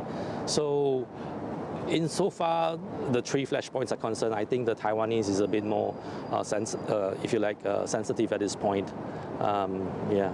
Okay, Can I bring in Patrick Fock now? Patrick, you were based in China for a number of years, reporting from all over the country there. You're now based in Southeast Asia. What can you tell us about the feeling on the ground in both regions, actually? What are people and leaders feeling about the current state of regional security? Well, there's certainly been a feeling in Southeast Asia that there has been a lack of engagement, not just in the previous Trump administration, but also the current administration as well, partly because of conflicts that are taking place in other parts of the world. But as I said previously, the big thing for Southeast Asian nations is that they don't want to be forced to choose one or the other. There are, of course, major concerns about the economic implications of the result of this White House. And we talked earlier on this week about how China's National People's Congress is taking place in Beijing right now. It is understood to have been delayed specifically to coincide with this race to the White House, and the outcome could have a major bearing on Chinese policy.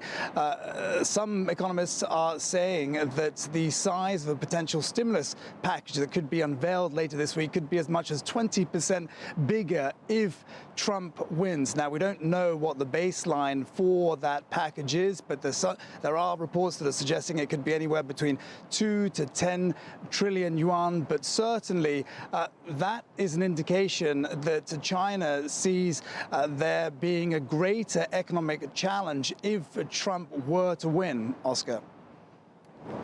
Now, James, can I bring you in again? Let's talk about India. India, one of the world's emerging economies, certainly a nuclear power, but also an emerging economic power as well. Donald Trump and Narendra Modi would consider themselves bros in a sense. It's been described as such by some analysts, that the two have somewhat of a bromance. What would a second Trump administration look like in terms of relations between the US and India? And could Kamala Harris forge a similar relationship with India? The US relationship today with India is very close. With other words, it's the attitude towards India is bipartisan. What Trump and Modi have in common is they also have in some ways in common with Xi Jinping, despite the differences. They're all leaders that think in civilizational terms rather than national terms. And you can add a number of other leaders to that, Viktor Orban of Hungary, for example, or Benjamin Netanyahu of Israel. And so that's in that sense, it doesn't really matter to India necessarily who is in office in Washington, because those relations are good by definition. In terms of ideological issues, in terms of ethno-nationalism, for example, or religious nationalism, as you see in India, and you could say you see in Trump to some degree, there you see much greater affinity. Victor Teo, let's not forget that countries like Australia and New Zealand and those in Oceania are also part of the Indo-Pacific region. Now, for a while it seemed like in the absence of a strengthening of US involvement in the region, China really saw an opportunity to muscle in and exercise its influence, especially in some Pacific Island nations. Do you see another US administration looking to really counter that? Because Australia, for example, is really worried that perhaps Beijing's influence might take over that part of the world. Yes, I think you're right in that respect. That region has always been under the influence of the United States and Australia. So in some ways, it's Australia's front yard. As part of the Belt and Road Initiative, China has actually engaged on outreach activities to certain islands to help build their ports and to help build infrastructure there, and to which the Australians have reacted very vigorously. But by and large, I think the Americans and the Australians have gotten together and they have put together 8 packages. But it's not all the islands, it's only a couple of them, to try and counter China's influence. So I think you're absolutely right that there are concerns there. But at the moment, I do not see China going in a big way in that direction, and the Chinese knows it. The Chinese also want to cultivate good relations with the Australians. So as much as insofar with the South Pacific is concerned, I think the Chinese are still very careful of what they are doing there. Because I think the main aim of the Chinese is to get on with Australia, to get on with India, to get on with Tokyo, so that the United States would not have a commanding presence to rally everybody together to act against Beijing. So I think that's what the Chinese want to do at the current moment. Patrick, can I pose this question to you? I mean, China really is a big part of this story, America's biggest rival economically and perhaps militarily one day as well. From your reporting on the ground in Southeast Asia, we know a lot of them are locked in disputes with Beijing over territories in the South China Sea, but several Southeast Asian nations are also keen to court Chinese investments as well. So how are the leaders of these countries looking to really draw, tread that fine line between fighting for what they consider theirs in the South China Sea while also looking to boost their economies with the help of China? Well, it's a complex question, Oscar, and at the end of the day, China is in their backyard. It isn't going away. It is an important trade partner for all these economies across Southeast Asia. So in many ways, that is the factor that isn't going to change, although relations between Washington and Beijing, that is something that could alter given time. So I think it's an important part of diplomacy in the region. It has been all along, being able to balance those ties with the two major powers. That is something that both sides will continue to do, and that is one of the main reasons why these countries are find themselves in a very difficult position now that they feel that they are being forced to choose between one or the other. Thank you so much there for the whole team who's been working overnight. You can go home and sleep. But here on TRT World, we're going to be keeping up on everything that's happening in the U.S. You're watching our rolling coverage on the U.S. presidential election here on TRT World. It's almost 6 a.m. now, GMT, 1 a.m. on the East Coast in the U.S. All of those polling stations are now closed. And the Republican candidate, Donald Trump, he is in the lead, both in terms of the Electoral College votes and also in overall popular vote. And it appears that both the Senate and the House of Representatives in the Congress is now going to end up with a Republican majority. But vote counting is still happening. It's still going on now. In some of those key battleground states, you've got North Carolina, you've got Georgia that have already been called for Donald Trump. And as you may remember, Joe Biden won, in fact, the state of Georgia back in 2020. Now, Trump is also in the lead in the rest of those key swing states. It's looking more and more unlikely now that Kamala Harris will turn things around. Now let's look at the results that we have so far. I'm looking at those numbers. According to the Associated Press, we have 210 for Kamala Harris, and just in the last couple of minutes, it seems like we now have 246 for Donald Trump. Those are the latest figures coming into us here at TRT World. We have our correspondents standing by for us live, both at the Trump and the Harris headquarters. John Brain is in Florida with Team Trump, and also Selena Dawns. She is at Howard University in Washington, D.C. with Team Harris. So let's do that. Let's bring in both of you now and see what's happening where you are. John, I have to start with you. It's looking more and more likely now that Donald Trump is going to win the White House, and the Republicans are going to have a majority in the Senate and also the House of Representatives. Yes, a celebratory night ahead, it would appear, for the Trump supporters here. They believe that the 47th President of the United States has just walked into the convention center.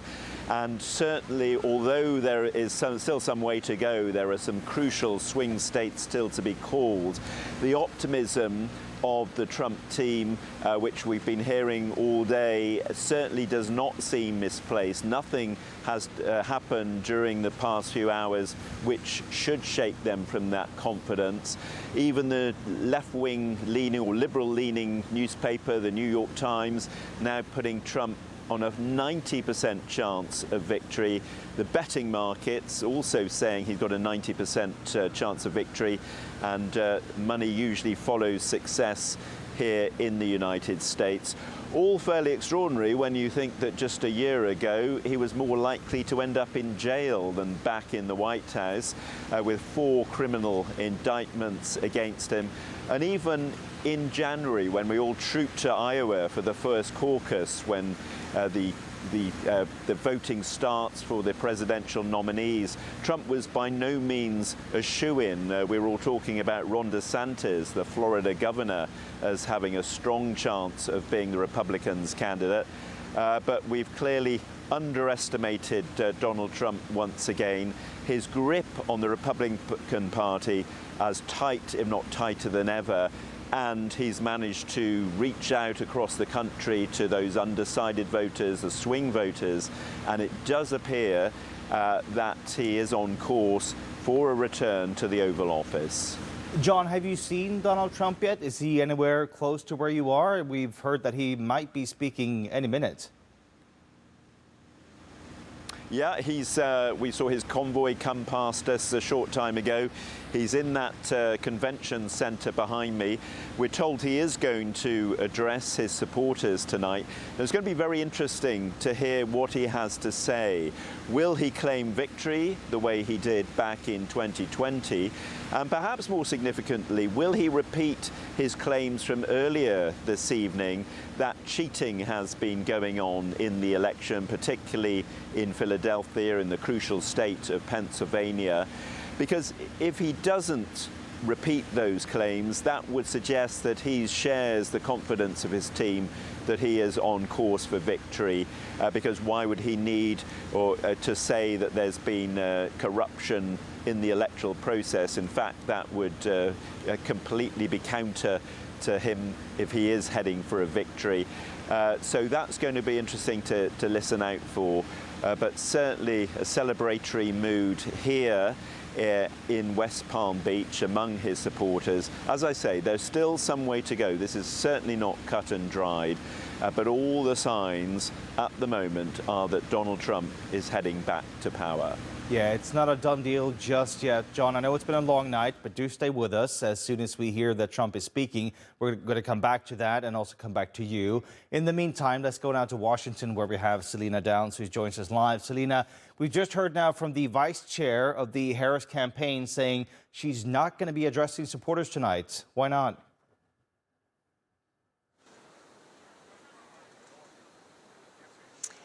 Yeah, that's right. The mood has definitely changed here. Where you can see most of the crowd behind me has now left after they were told that Kamala Harris would not be appearing, perhaps as they understand her hopes dim. I mean, it had started off an evening with such positive energy here. This was to be her historic homecoming back to Howard University, the university where she had completed her undergraduate degree before carrying on to become vice president. And then she was on the precipice of becoming the first female president of the United States. There was so much positive energy here earlier in the evening. The crowd was gripped and, you know, really watching the big screens behind me. They were glued to those screens as the results started to come in. And every time a state was called for Kamala Harris, a huge cheer went up in the crowd. And every time a state was called for Donald Trump, there was a very loud boo. But as it became clear that more and more states were going the way of Donald Trump and the Republicans, the mood definitely shifted here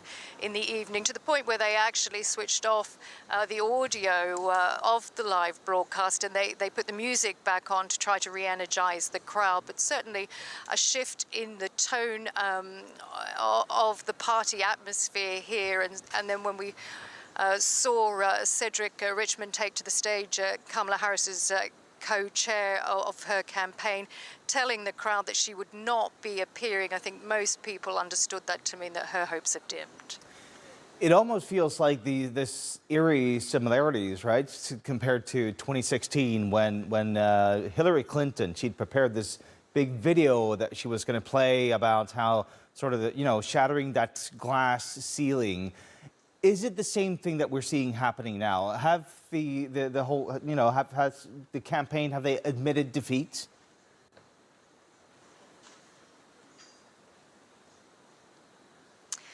Well, it's interesting. I think the Democrats are still traumatized by that 2016 result, because obviously the polls had suggested that Hillary Clinton would defeat Donald Trump back then. And then, of course, his popularity was underestimated. I think going into this election cycle, a lot of the polls were playing it safe, and there had been a lot of speculation. Were the polls again underestimating Trump, or were they underestimating Kamala Harris's popular appeal? The polls were so deadlocked, and it was really hard to call. And a lot of people were suggesting that it could be a landslide, because really only you need the tiniest of margins in the key swing states, and it could have fallen either way. It could have gone Kamala Harris's way, or it could have gone Donald Trump's way. It appears certainly that hopes are dimming for Kamala Harris, although we understand that a memo has gone out within her camp in which they said we knew that, this was going to be a long night. They were expecting a close race. She's told her staff that they are still ready for this. They're not expecting all of the results tonight. They are possibly still clinging on to hope the margins are so close. But she is due to address the crowds tomorrow, so we will hear from her campaign then. There might be some soul searching within the Democrats about whether she was the right candidate to take over from Joe Biden, or whether he perhaps should have stood for re-election. Those will be some of the questions that will probably be asked or be asking this evening within the Democrats' campaign. Yeah, some difficult questions for them, of course, now to think about. Selena Downs, live for us from the Harris headquarters at Howard University in Washington. Thank you, Selena. Now, it was always going to be down to those 7 key swing states that were those key battleground states that, both candidates had to win. 2 of those states, that's where we have 2 of our correspondents with us right now. We've got Frank Luciardo in Philadelphia, Pennsylvania, and also Martin Markovits in Atlanta, Georgia. Martin, I want to start with you because, of course, you're in that state that Joe Biden won in the last election. And just in the last couple of minutes, we've heard from a number of sources calling Georgia for Donald Trump. What happened? Yes, I mean, it's not a total surprise because then basically all the polls leading up to the election, he was leading by 1%. And obviously the rural vote went overwhelmingly for Trump, much more than 4 years ago. And also in the city of Atlanta, turnout from suburban women was not what was expected by the Democrats. They thought that the abortion, the reversal of Roe v. Wade would galvanize suburban women in the growing suburbs of Atlanta, and that did not happen. Also, turnout with African-American men was lower than with Obama and with Biden. And a lot of people say it's because of the economy. The cost of living has risen, food prices have gone up, and a lot of people blame the Democrats for that. And then there's also the other factor that I call it the Joe Rogan factor, the popular podcaster who is very popular with men, especially in Georgia. And he was a traditional Democrat, along with new Trump allies like Robert Kennedy Jr., Tulsi Gabbard, and even Elon Musk. They all went to the Trump camp, and it's possibly a lot of voters followed that. Still, you know, on election day, it was very hectic. There was bomb threats in 12 polling stations. The Secretary of State said that it came from Russia because the messages online had Russian letters. That's what he says. But still, not a big surprise here. I'm right outside of the RNC watch party, and people here are very happy, celebratory, and yeah, it's a very tough night for the Democrats here in Atlanta. So describe that moment, Martin, over the last couple of minutes when, in fact, Georgia was called for Donald Trump. What was the atmosphere like around you? Oh, people were celebrating, dancing, singing. People are out on the street, you know, basically having a good time. I mean, a lot of people are actually surprised because we got to remember in 2020, Trump was leading here. And I mean, Biden was, yes, Trump was leading here. And then in the morning, Biden started leading. So a lot of people were kind of skeptical about going to bed. But now that AP has called it for Georgia, people are very happy here and looking forward to the next 4 years. All right, we're going to have to see if that turns out to be the final result. It certainly looks like that. That's Martin Markovitz live for us from Atlanta, Georgia. Thank you, Martin. Let's turn out to the state of Pennsylvania, where we have Frank Uciardo. Frank, it looks like the trend there has sort of gone back and forth during the night. Now Trump is in a slight lead. What's the latest that you're hearing from there?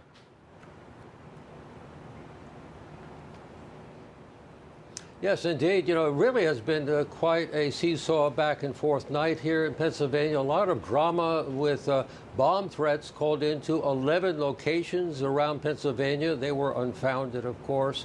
Also, there was controversy between Mr. Trump's social media posts accusing polling places of having problems and corruption. And then, of course, the election commissioners here were answering Mr. Trump back, saying everything's secure, there's nothing wrong with the voting machines.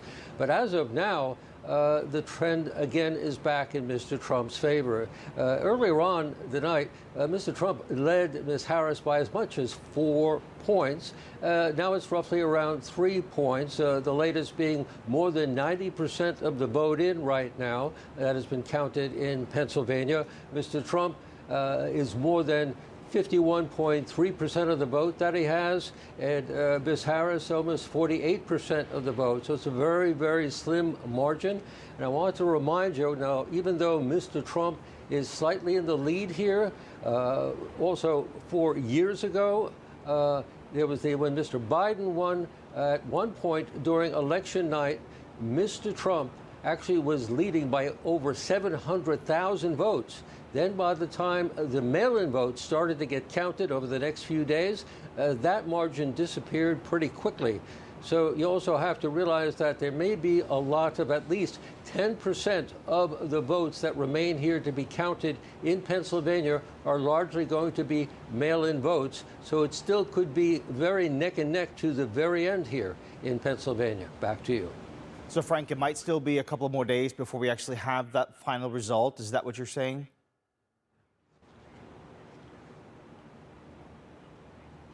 But I don't think it's going to be as long as it was previously. You know, 4 years ago, of course, election day taking place on Tuesday, and we didn't get the results till 11:30 on a Saturday.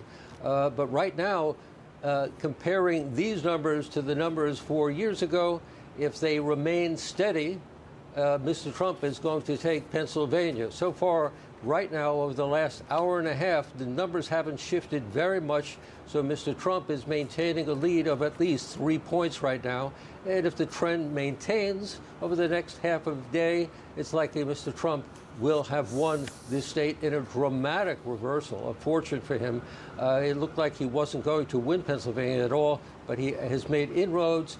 He has taken parts of central Pennsylvania and northwestern Pennsylvania, has come out for Donald Trump. And actually, he has won some of the Latino vote that he was hunting for, that he was looking to win, that is critical to taking this path to the White House here in Pennsylvania. Frank Ricciardo live for us. Thank you so much, Frank, for that report. And it certainly looks like Donald Trump might be now on his way to return to the White House. Let's head now to Washington, where we have a panel standing by for us. We've got Ali John ready for us. Ali John, take it away. Thank you very much. It's about 1:50 here in the morning in the nation's capital, Washington, D.C. I'm joined alongside my colleagues, Melinda Nusufara, Jafar Hasnain, the host of Inside America, Amanda Walker, and the host of Capitol Hill, Tim Constantine. Tim, let me begin with you. When you look at the situation right now, I think, how do you categorize it? For me, I think Donald Trump has sort of cut down on the margins and come in some key counties across these battleground states. If Joe Biden won by 10 points in a particular county, now he's lost, Trump has lost by only 8. That, alongside the rural and suburban vote, is what's painting the picture right now across the 7 key battleground states. I agree with you completely, and there are 5 of those states are still outstanding. And if you look at the numbers, they're Pennsylvania, he's up by 4 right now, with about 90% of the vote in. Wisconsin, he's up by 3.5. Nevada, they've only got 75% in, but he's up by 3.5.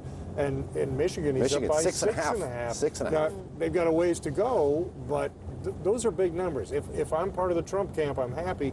And I'll tell you, the most telling part of the night for me was one that will seem frivolous to some people, but the Harris people announced she's not going to their victory party. If you think you're going to win, you still show up at your own victory party. I agree with you, Tim. I found that really surprising. I don't think it's a good look either. I feel like you want to give your supporters, 1, the thanks and the gratitude for being behind you, and 2, give them some sense of optimism that maybe all is not lost. I feel like that is Kamala throwing in the towel. It feels very much like 2016. It's Right, essentially yeah, what happened with Hillary Clinton, glass ceiling in New York on that night. Everyone was ready for it to be smashed, and there were a lot of very disappointed supporters there. So it does feel reminiscent of that. What we're not getting so far, although it looks like we might be, is Donald Trump coming out. Do you think we're going to hear from him tonight? I do. They set up, just maybe 10 minutes ago, they set up the little glass teleprompter, and usually that's a sign he's on the way, yes. So what do you think he's going to do? Announce victory? I don't think he'll announce victory because it's not there yet, and you don't want to do that, but I do think he'll say, he'll come very close. It looks very good for us. He'll say things that excite that crowd and that encourage that television watcher and set him up for tomorrow's speech when what appears may be a victory. And it seems like Donald Trump, what we're learning, many things, and this will all unravel, but one thing seems very clear. Donald Trump is immune to bad news, whether it's the fallout from January 6th, whether it's this litany of, well, he's a convicted criminal, all of these things that have added up. But Amanda, he hasn't seen the inside of a courtroom because of January 6th. He hadn't seen the inside of a courtroom because of what happened in Georgia, asking for those 11,000 votes to that senior election official. So that's extremely interesting that we're actually in this election cycle, and the former president actually hasn't been inside of a courtroom. I think there's 2 things. He's shameless, so no matter what happens, he just keeps plowing forward. And that's really a lesson out of the Bill Clinton playbook. After Bill Clinton was humiliated publicly with the affair situation, many people, up until that moment in time, would have either resigned or quietly gone up. Bill Clinton did not. He went about his business and continued on, and people still love Bill Clinton. So I think here it's interesting is that no matter what happens, Trump keeps plodding on. But also, we had a discussion earlier, and I said there's so much hyperbole, so many things that go beyond the pale. Outlandish comments. Oh, he's Hitler. I don't care how bad Donald Trump is. He's not Hitler. He's not killing millions of people. There's a difference here. And so I think sometimes those things backfire on the intent of those who say it, because when you say, well, he's not Hitler, then maybe you think, he's not that bad about a number of other things, some of which he may or may not have done. So I think he gets a pass sometimes because people say such outlandish things. Amanda, at the beginning of the show, you and I were having a discussion about what we think the issues might be leading into the count. We were saying that we thought the reproductive rights and the women vote would be a really strong turnout. I'm getting the sense it's economy. Are you getting the same sense? Yeah, and I think that was always in my head speaking to voters, that it would be one or the other. And speaking to, I would say, most people, which is always, you know, you're speaking to a handful of people, they were all saying the same thing about feeling better off under Trump, feeling that life is too expensive and it's Joe Biden's fault that that is the case. So let's have a change. People have always associated Trump with wealth, haven't they? And that's always been a thing, almost like he can project wealth.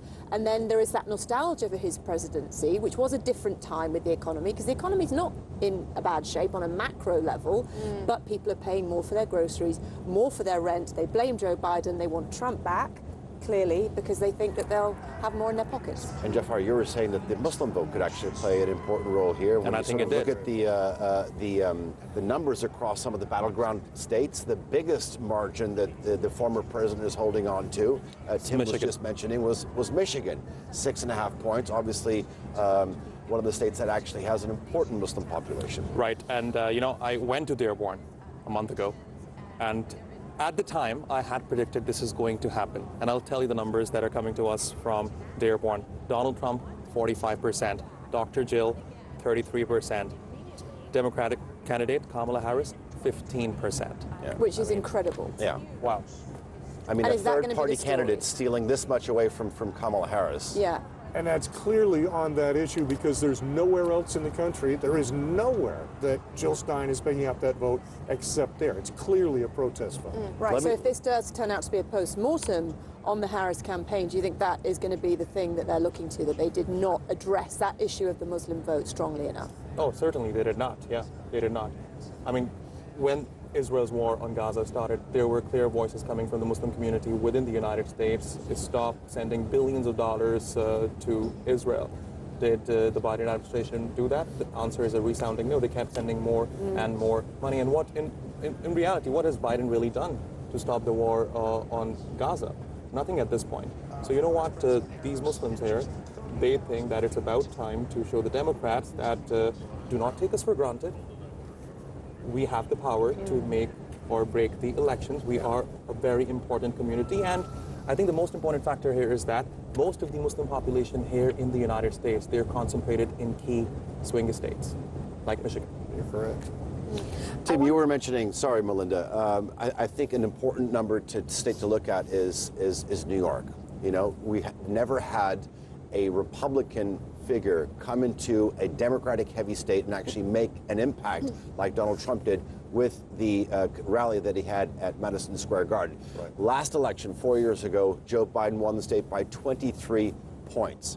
Today, it's only 12. Manhattan, which is a county of the 5 boroughs of New York City, Joe Biden close to 90%.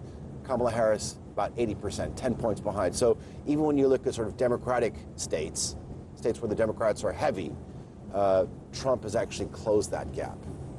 Yeah, it's interesting to break it down because whether it's, you know, a small county in Georgia or the biggest city in America, the numbers changed. Even if they were still a Democrat number, it was a lot smaller Democrat number. And when we look at the overall vote, national vote, which doesn't matter in the United States, you can win the national vote and lose because of the Electoral College, but Trump is clearly overperforming there as well. So there's a difference here, and you know, I think some of the numbers are surprising. Some of the numbers I don't think are surprising at all. I think Harris came up, in my opinion, short on explanation.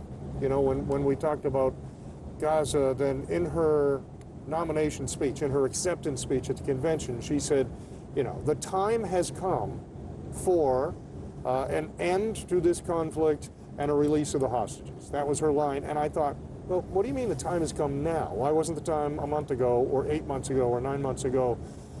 And what are we going to do about it? It's very easy to say, hey, this is a problem, and I recognize that.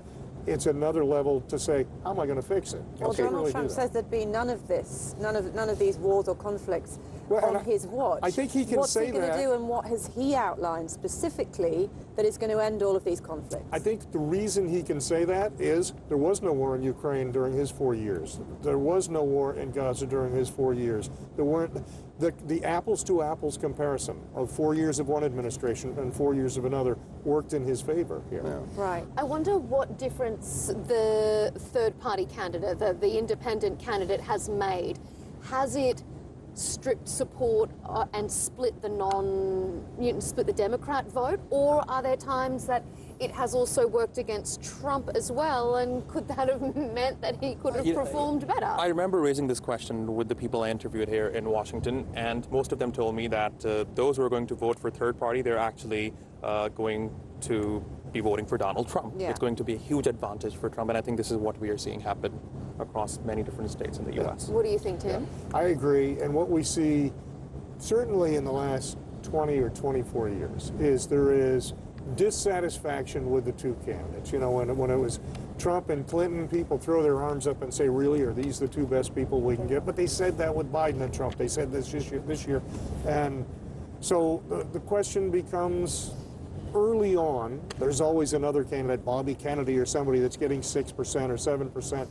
And then as it gets closer, people think, I don't want to throw my vote away, and it narrows back down to those two. So we see a sliver of 0.3% or 0.7%, but no real impact except in places like Dearborn. The fact of the matter is that it's still not over. Donald Trump is holding on to a commanding lead. Yes. Though, when you look at the map, it is getting, the path for victory for Kamala Harris is getting narrower and narrower with each hour tonight. Melinda, Jafar, Amanda, Tim, thank you very much for the moment. We'll hand it back to our headquarters in Istanbul and Newpare. Thank you so much for that. We're just going to mention now that the news agency Reuters has, in fact, called this election for Donald Trump.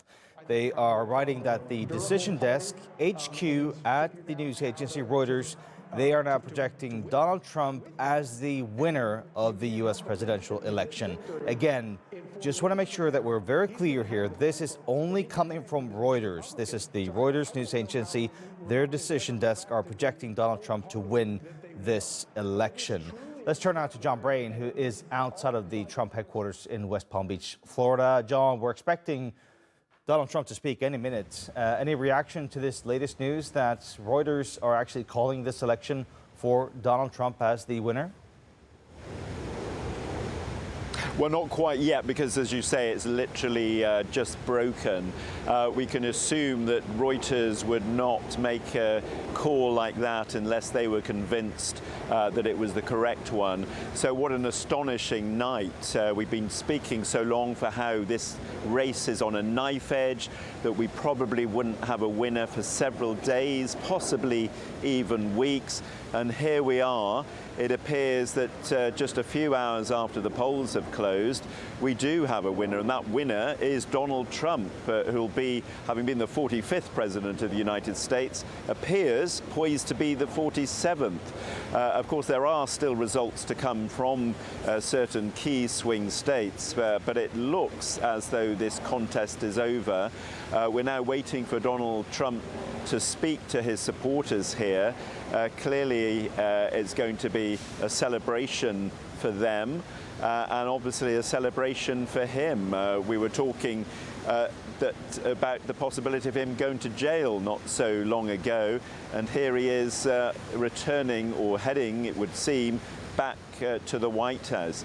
It's clear that his message on the economy and on immigration has resonated far more soundly with the voters than Kamala Harris's warnings about Trump and his threat to democracy did. It's clear that the voters knew what they were getting with Donald Trump. That's a message that we've heard time and time again as we go around the United States. Once you leave that bubble of Washington, D.C. and the urban areas, the urban centers like New York or LA, you do hear continually this message about Donald Trump, that people trust him, they feel he does what he says he's going to do. But it's clear that the economy and immigration are the two main policies that people believe Trump has superseded Harris on. People just say that they felt so much better off under Trump than they have done under the Biden-Harris administration. It is clear, obviously, these things are about perception, but people just say that the prices they're paying for their groceries, for their petrol, are much higher now than they were under Trump. So an astonishing comeback for Donald Trump. He wasn't even sure to be the Republican candidate back in January.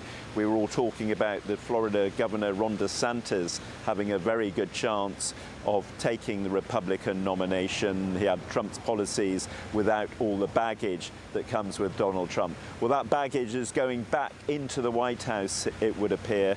We're heading for another 4 turbulent years, because although people say that they know what they're getting with Trump, his presidency was the most unpredictable that you could possibly imagine, and I'm sure the second presidency will be more of the same.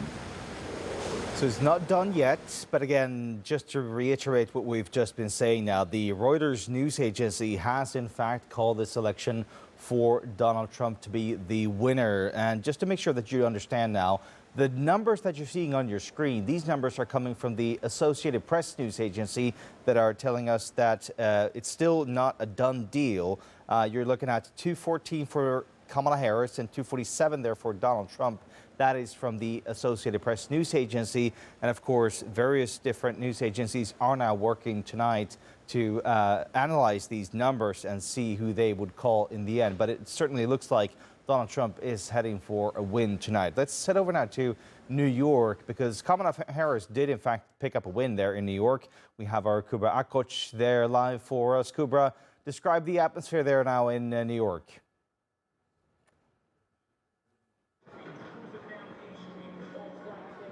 Well, on the election eve, while wrapping up his campaign, Donald Trump said he's going to rescue the American dream. And here where we are, actually at Times Square at the heart of New York City, one of the most iconic American locations and also a global landmark that actually facilitated spreading that American dream to the rest of the world, as well as setting American ideals for the rest of the world, attracting thousands of locals and tourists every day to this place to come and see these huge LED giant screens broadcasting, airing, advertising about American companies, clothing brands, food chains, Hollywood movies, Broadway shows. So today as well, it was packed and it was as busy as usual. But today, differently, of course, voters have come here. We had a chance to talk to most of them. And of course, as you said, Harris won New York, and it's not a surprise. It's been a traditionally blue state. New York City is in New York State, and that state has traditionally been blue since the Great Depression. But it's important to remember there's been a decreased margin in that win. It's important to remember back in 2020, Joe Biden defeated Donald Trump by a margin of 23%. But right now we are looking at a result just over 10%. So that means Trump actually increased his voter base in a democratic stronghold, a key voter base for Democratic presidential campaign. And with that, we actually talked to some of the voters. One female, actually Black American voter, told me she proudly casted her vote for Kamala Harris because of her support for reproductive rights. And actually I talked to 2 Trump supporters, one white female and one white male. Actually they said they proudly voted for Trump because they believe America needs a strong leader who can reunite the country, who can actually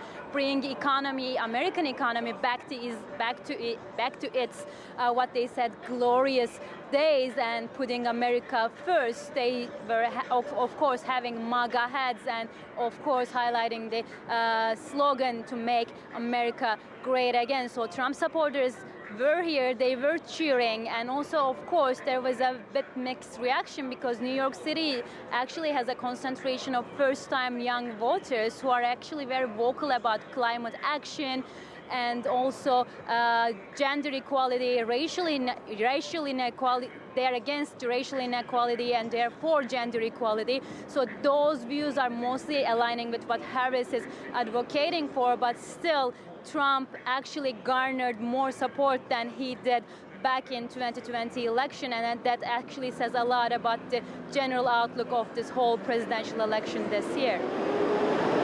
Kubra, Coach Line for us from New York. Thank you so much for that report, Kubra. And at the same time, we're also looking at live pictures coming to us from Florida, where we are expecting Donald Trump to speak any minute. The crowd there is waiting for Donald Trump to take to the stage and to see whether or not he is going to declare himself a winner or what he's going to say following this night's results. Just to mention now that the battleground state of Pennsylvania has now been called as well for Donald Trump by a number of different media outlets. Let's turn now to Frank Osiardo, who's in Pennsylvania. Frank, we're hearing that Donald Trump may have won there as well.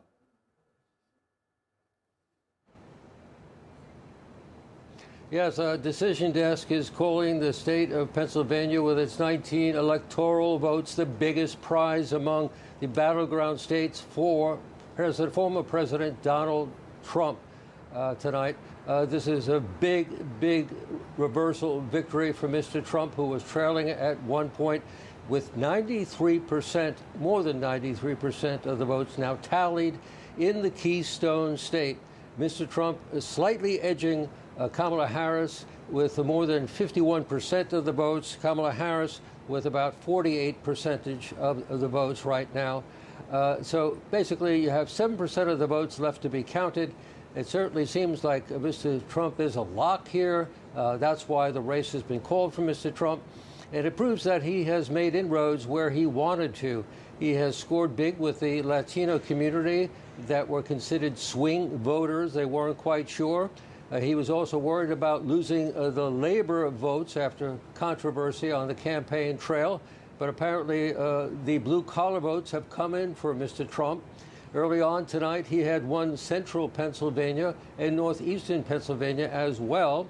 And Mr. Trump had crisscrossed the states dozens of times. In fact, as of a month ago, the Trump campaign had been here over 40 times. Both Mr. Trump and J.D. Vance. So this is a dramatic turnaround. And if we compare it to the last time Mr. Trump won in 2016, when he won then, it was really barely by 1 percentage point. And then when he was beaten by Joe Biden 4 years later, Mr. Biden only won by 1.2% of the vote. So this battleground state remains that kind of voting anomaly, and that nobody really takes the state by a large percentage amount. And again tonight, when we thought it was going to be neck and neck and it was back and forth, basically it has now come out solidly for Donald Trump, edging Kamala Harris. Back to you. Thank you so much for that report, Frank Osiardo, line for us from Pennsylvania. And here in the studio with me now, we've got Klaus Jurgens, who is a political analyst and also TRT World's editor-at-large, Yusuf Aram. Gentlemen, we're now hearing from Reuters agency that they are calling this election for Donald Trump. Your reaction, Jürgen? Well, I mean, as the evening was developing, I said to myself, it looks as if, but we have to be careful. We don't want to have disinformation. Now, if it really looks as if, I think Donald Trump pulled off a major comeback. We haven't really discussed it this evening. Not only court cases, not only this or that, assassination attempts, what have you. And if it holds forth, he came back. Now, this is the American dream by definition, you know. They say they never come back, but if you do come back, so it fits extremely well into how Trump wants to portray himself as a winner who can overcome obstacles, right or wrong, court cases or none. Now, how will this resonate with his voter base? Absolutely.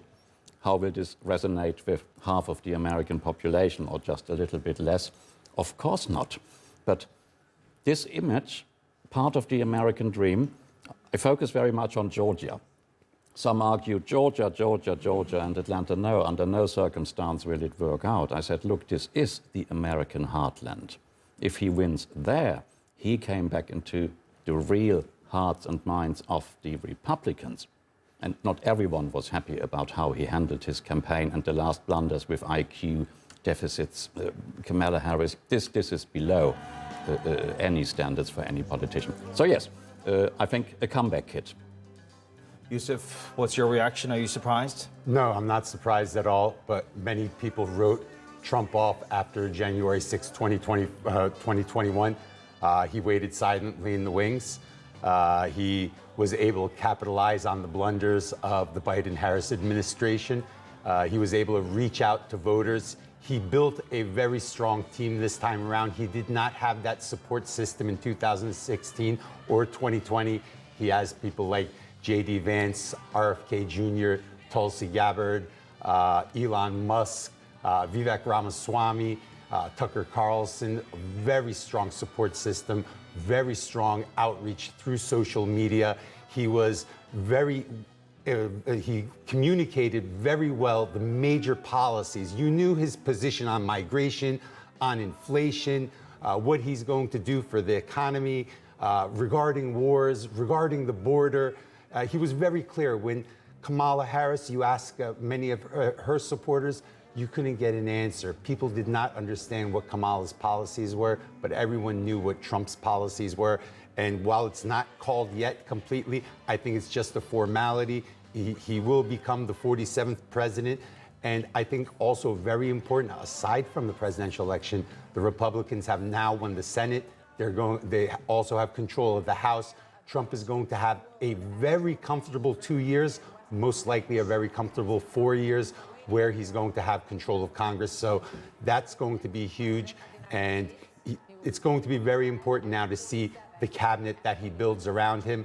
I think he's learned his lesson from 2016. He learned his lesson from 2020. We have a much more experienced Trump returning with much better people. What's this going to do now for the relationship between Donald Trump, the White House, and countries such as Turkey? I think it's going to be very important for the Middle East. I think Trump's #1 policy right now, something that he's promised his supporters, is going to be working for peace in Ukraine. I think he's going to concentrate on that first. I think that is, out of the major foreign policy promises he made, probably the one he can achieve the quickest. He's going to want to get that done first. But when we look at Trump, he has good relations with many of the leaders in this region. He has a good relationship with Erdogan. He has a good relationship with MBS, with MBZ in the UAE as well. He has a good relationship with the Sisi in Egypt. He has a good relationship with Netanyahu in Israel as well. So he has the communications. He likes the leadership diplomacy, which is different from Biden's institutional diplomacy that we were seeing in this region. And that leader-to-leader diplomacy really resonates with the leaders in this region. So I think that the lines of communication are going to be much more open. He's going to want to see, first thing, we're going to see pragmatism and realpolitik come back to the Middle East. I think that's very, very important. We're going to see this ideological wave that resembles the Arab Spring, the atmosphere of the Arab Spring disappear. When you have an ideological wave in the Middle East, non-state actors become very important. But when you have a return of realpolitik, you have that traditional leader-to-leader diplomacy. And we're going to see a geopolitical environment in the Middle East that represents that 2019 to 2021 period where we actually saw rapprochements and we saw a much more calmer Middle East.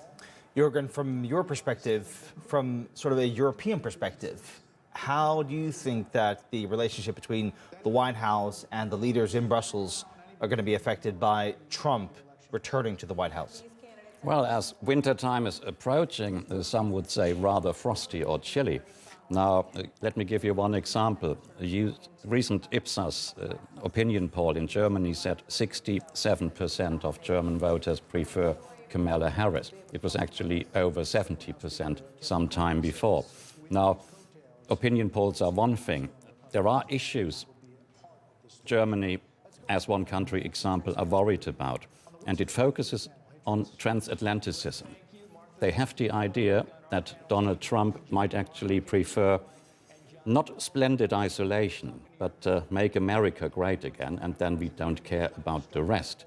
And this, of course, is against the German post-war tradition being very transatlantic. And they think Kamala Harris would have had this wrote up on her sleeves.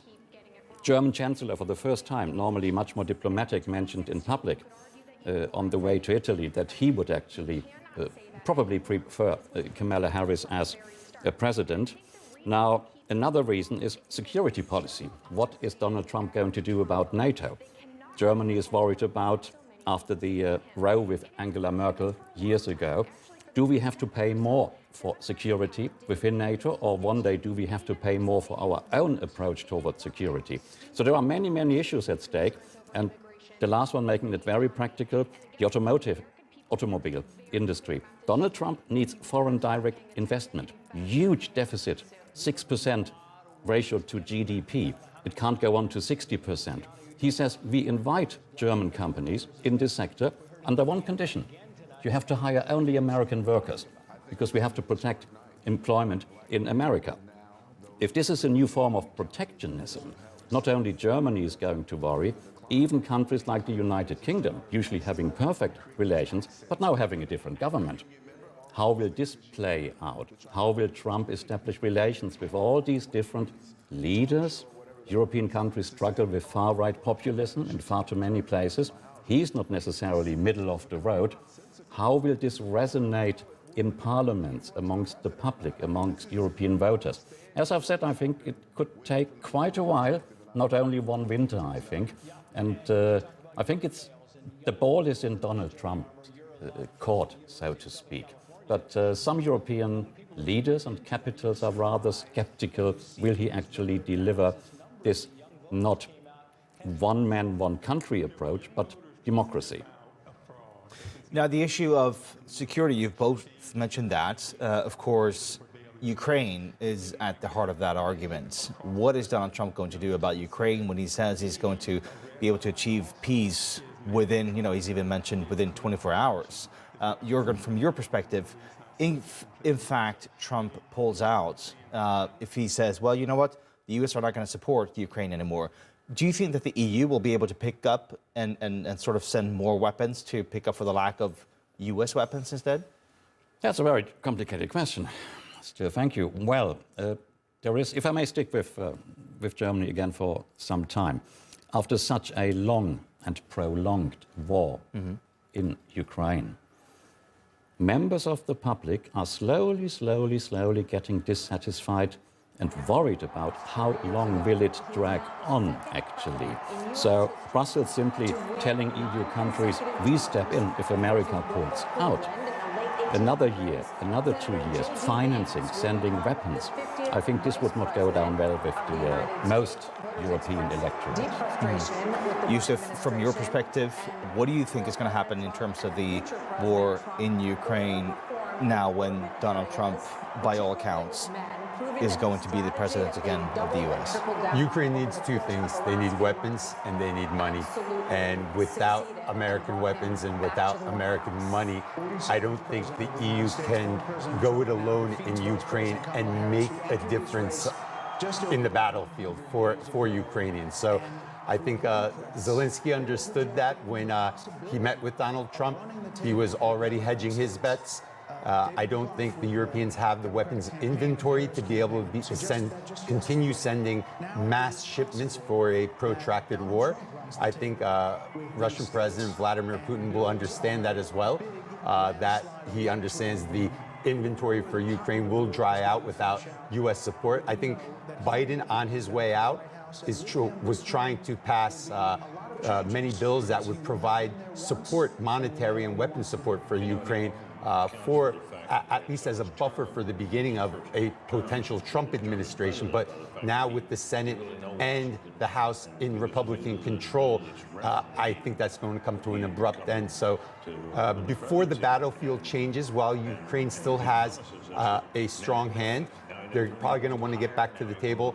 There was an April 2022 deal that was brokered in Istanbul between the Russians and the Ukrainians. I think we may see a modified version of that deal, something that Trump will come to the table with. Hopefully, we'll see Turkey also have a role in that moderation. We may even see a summit on Turkish soil, who knows? Because this is one of the geographies where all the actors do feel comfortable, but I do see Trump delivering on that promise. Let's not talk about a day or a week. Obviously, it's going to take longer, but I do see him delivering on that promise in 2025. Thank you to both of you. We've been looking at live pictures from Florida, and you just heard a major cheer there at the Trump HQ in West Palm Beach in Florida. And the reason why people were cheering just a minute ago is because now another U.S. broadcaster has in fact called this election for Donald Trump. We heard about the Reuters news agency calling the election for Donald Trump a couple of minutes ago, and now one of those U.S. broadcasters has as well called this election for Donald Trump. We are still waiting for the Associated Press to see when they will call this election, whether or not they in fact will. But as you can see there in these live pictures in Florida, people there at the Trump HQ are now celebrating this news that it looks like Donald Trump is in fact on his way back to the White House to become the next president of the United States. He was, of course, the president for 4 years. He lost back in 2020 to Joe Biden. Now, in this race against Kamala Harris, it appears that Donald Trump has, in fact, won, at least according to the Reuters news agency and one of the U.S. broadcasters. We will, of course, give you all the updates as soon as we get more definitive figures on that. And of course, whenever Donald Trump comes up on stage to speak, we will bring that to you live here on TRT World. Prepared this time. They've got a great transition team, and they're going to need it. And I hope that there are a lot of people who want to go in and be helpful. Yeah, I think his transition team has done a wonderful job. Now, what we want to do is we want to go to our correspondent Ashraf Shannon, who is live for us in Khan Yunis in Gaza. Ashraf, we are, of course, following the U.S. election here on our air. I'm not sure if people there in Gaza are also following the events in the U.S., but do you have any reaction to possibly Donald Trump winning the presidential election? Well, so far, Palestinians here are, they're still getting mixed information regarding who won the U.S. elections. But you talk to anyone, people here and throughout Palestine, for them, as far as they're concerned, no matter who controls the White House, the U.S. policy is still the same. U.S. administrations throughout the decades have always supported Israel, have always supported the Israeli military. And as far as the Palestinians are concerned during this war, most of the people who were killed during this war were killed using U.S.-made weapons, whether it's the artillery, the warplanes, the rockets, the tank shells, artillery shells. They were all seen that during this war. They're made in the USA. And they know that no matter who controls the White House, the U.S. support for Israel is unwavering and will continue to be the same. Ashraf Shannon live for us from Khan Yunis in Gaza. Thank you for that report, Ashraf. And we are looking at live pictures from Florida, from West Palm Beach, where we're expecting Donald Trump to take to the stage any minute. You can see people there waving their caps, the MAGA caps, Make America Great Again caps, in anticipation of Donald Trump taking to the stage. And in the meantime, I want to go now to Shadia Edwards-Dashti, who is outside of the Knesset in Israel. There's been some other developments over the last 12 hours or so, where the Israeli Prime Minister has in fact dismissed his defense minister, Yoav Gallant. Shadia, what more do you know about that? Major changes in their agenda and their approach.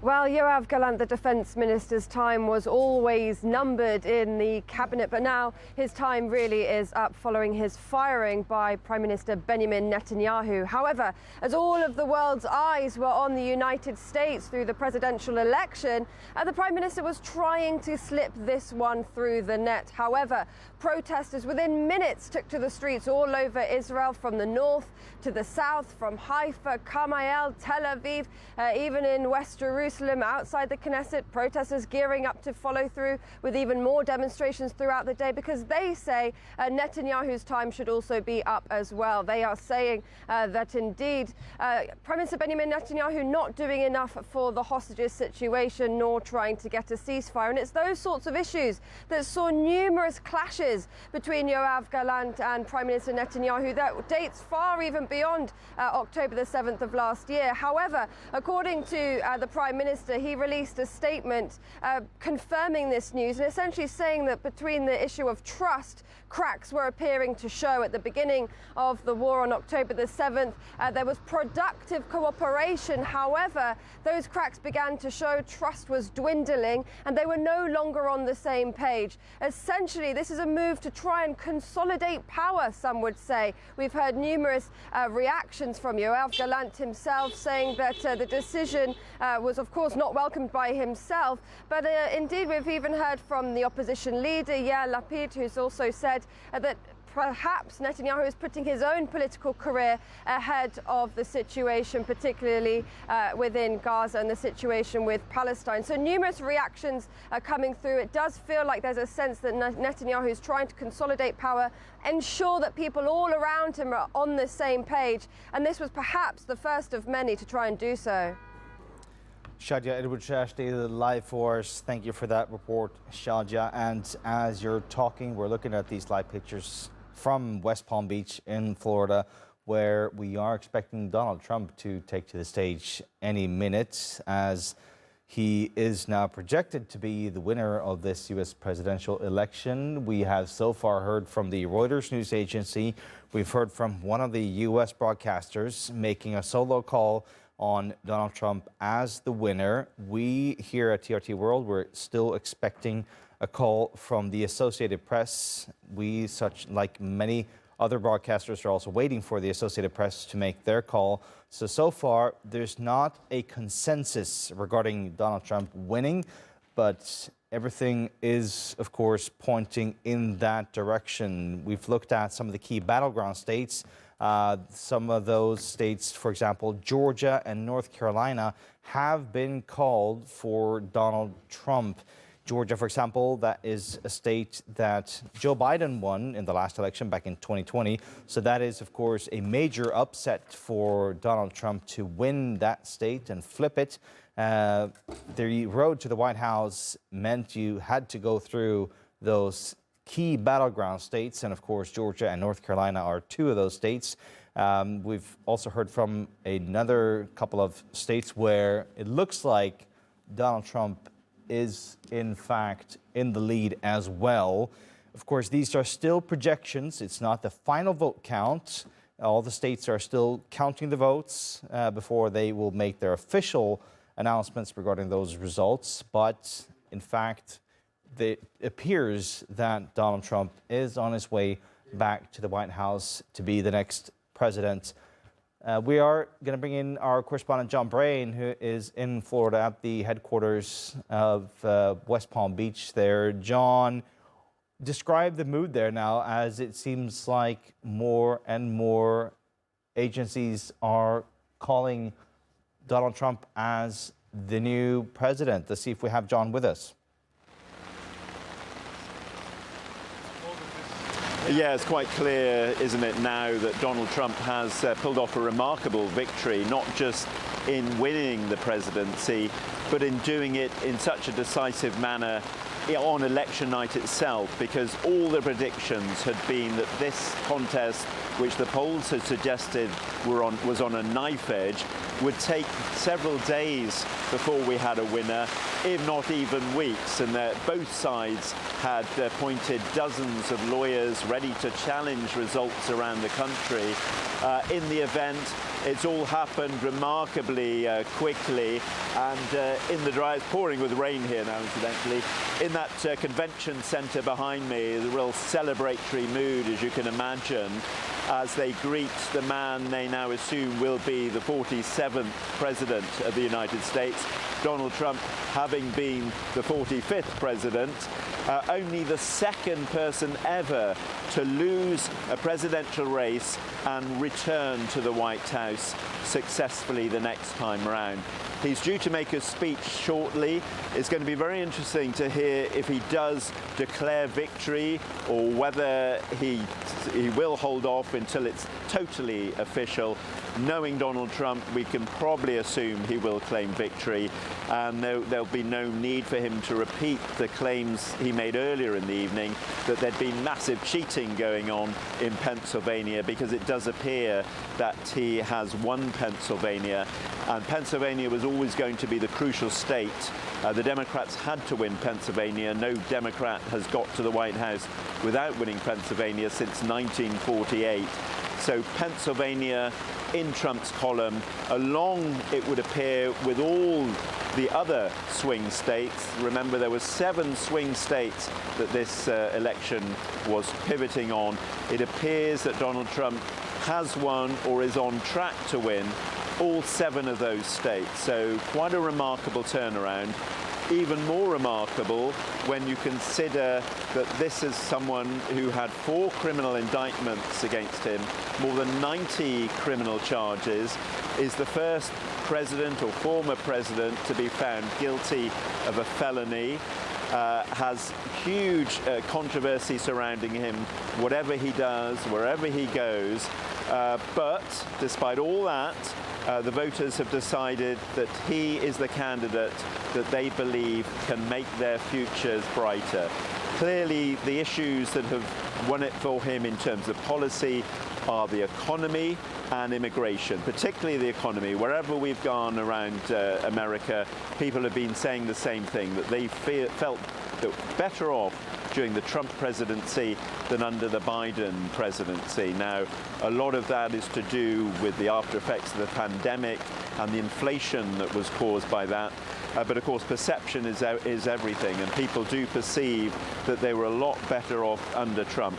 The other factor is immigration.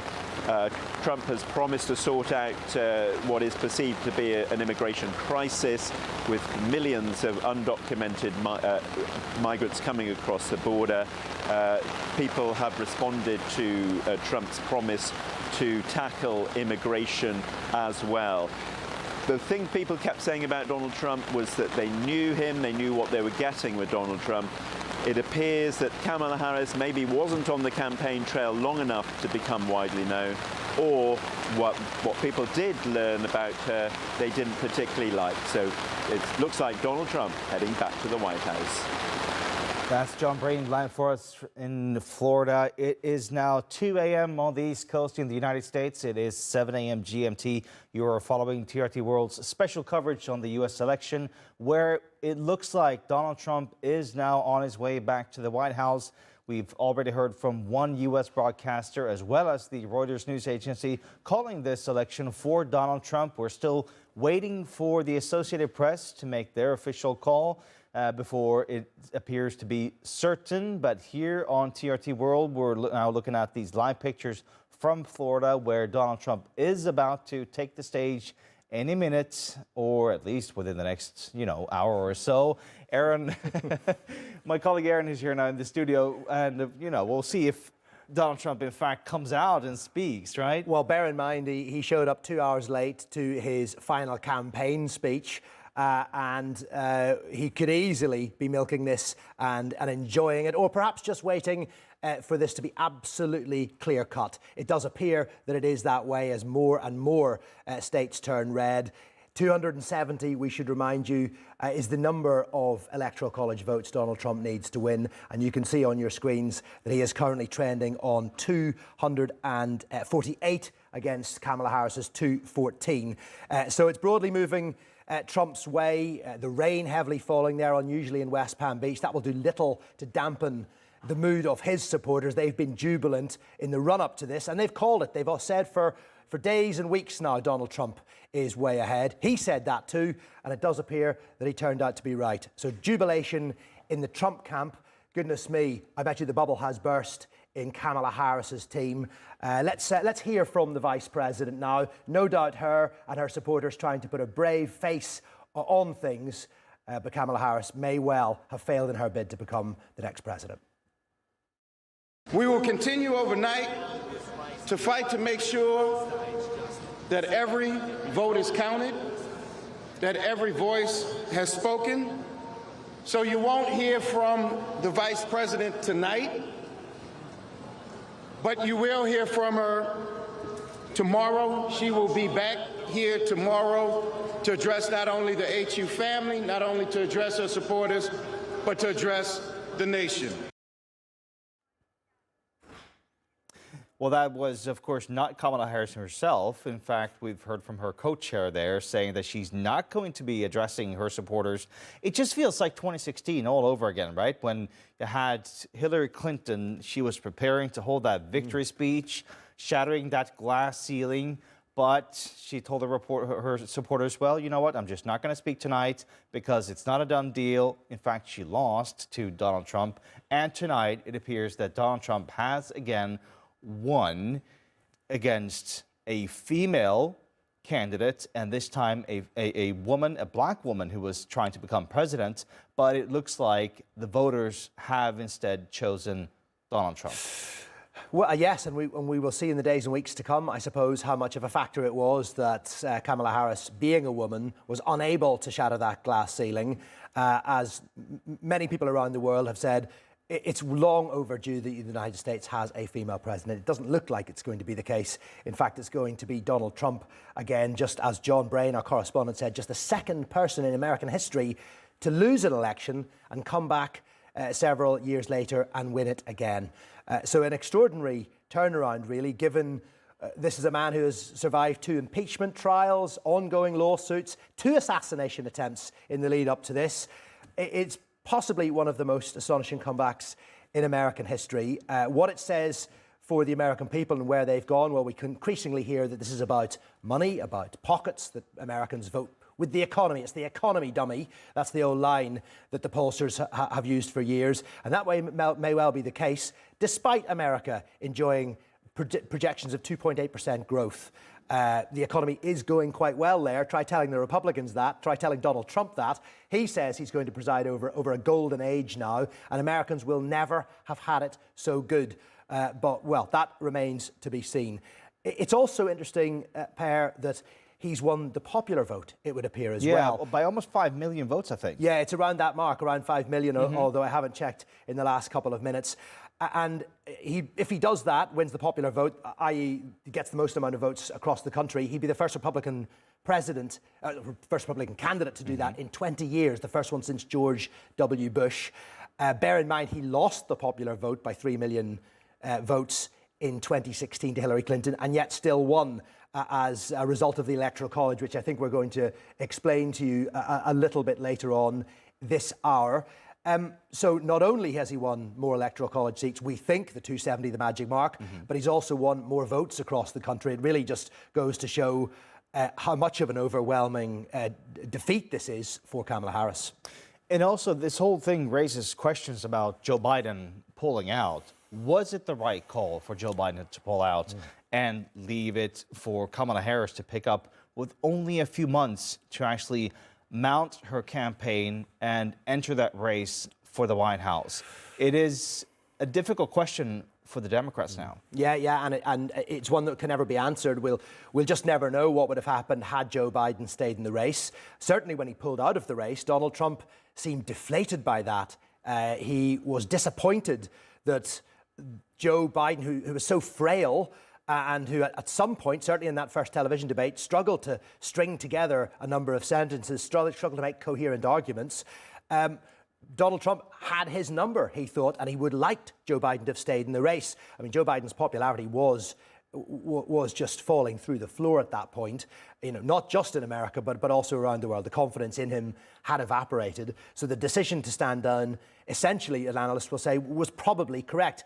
The timing, that's the big question. He didn't give Kamala Harris enough time. is what most analysts think. She hasn't been able to cut through to voters. She hasn't been able to make her mark. Perhaps she never was able to do that in the 4 years of Joe Biden's presidency. He gave her some very difficult issues, including immigration, and she really has struggled. She had a convincing start, but after that, it fell away, and a stuttering campaign with seemingly not a clear message. Aaron, let's bring in Selena Downs now, who's outside of the headquarters where we were expecting Kamala Harris to speak tonight in Washington. Selena, you've told us before that people have now gone home, basically depressed by what's been happening tonight. Is the big question now, why did Joe Biden hand over to Kamala Harris? Or is there another question that people now think about why we have this result?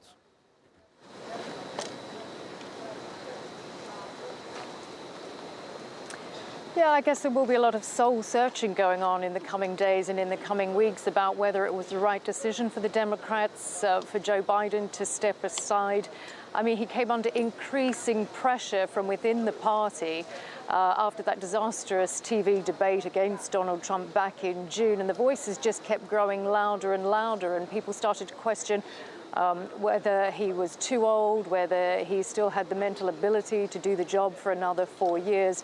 And it became clear that many within the party, including former President Barack Obama, essentially were forcing him out to make way for Kamala Harris. Now, there were also concerns within the party that there hadn't been enough time for a leadership challenge or a leadership race. She was essentially handed the candidacy, and a lot of people were critical about that. Donald Trump almost called it a coup. He did. And so there will be questions raised as to whether it was the right decision. You pointed out she only came into this race about 3 or 4 months ago, so she didn't really have time to get her campaign in full swing. It was a really unconventional path to the candidacy, and a lot of people, a lot of voters said they just didn't really know Kamala Harris. They didn't know what a presidency under her would look like. They were concerned about some of her policies. They were concerned that she was still tied to Biden's policies on things, and she hadn't really made her mark in this campaign, although she did galvanize support across the country from within Democrats. I mean, Joe Biden's popularity ratings were lagging around 38% at the time of the handover. So, you know, she did boost support among Democrats and among young women voters, black voters, particularly among the women vote, because she was standing on those issues of reproductive rights and reproductive freedoms. It's really interesting that the blue wall that had been touted as possibly going to her, Michigan, Wisconsin, Pennsylvania, and some of those states where abortion was on the ballot, people really thought that those states might go to Kamala Harris. But what seems to have happened is where abortion was on the ballot in those states, people have voted to yes. They wanted to expand rights and freedoms for women and abortion, but they've still voted for Donald Trump. So that's a really interesting issue that will probably be looked at a lot more closely. But, you know, here, bitter disappointment. It was supposed to be a historic homecoming for Kamala Harris at Howard University, you know, her old university where she completed her undergraduate degree before becoming a lawyer and then a senator and then vice president. And she was standing on the cusp of becoming America's first female president. But once again, like Hillary Clinton, the country has voted against her. And a lot of people, you know, have just spent the past hour just leaving. People had their heads in their hands. Some people were crying. The night had started out so jubilantly with, you know, this real energy to it. But as the results started coming in on the big screen, a really somber mood change in this venue. And to the point where they just they turned the screens, they turned the audio off on the screens as the states fell to Donald Trump, and they turned the music back on to try to re-energize the crowd. But unfortunately, the writing was on the wall. That's Selena Downs outside of the Howard University in Washington. Thank you for now, Selena. That is where Kamala Harris was expected to speak tonight. Well, she's no longer going to do that because it appears that Donald Trump is in fact on his way now to the White House, according to A couple of sources, they have called this election for Donald Trump is not official just yet. Of course, all those states are still doing their official vote counting, but as is normal practice during these elections, you'll have different broadcasters and different media outlets calling the election for different states, for the different candidates.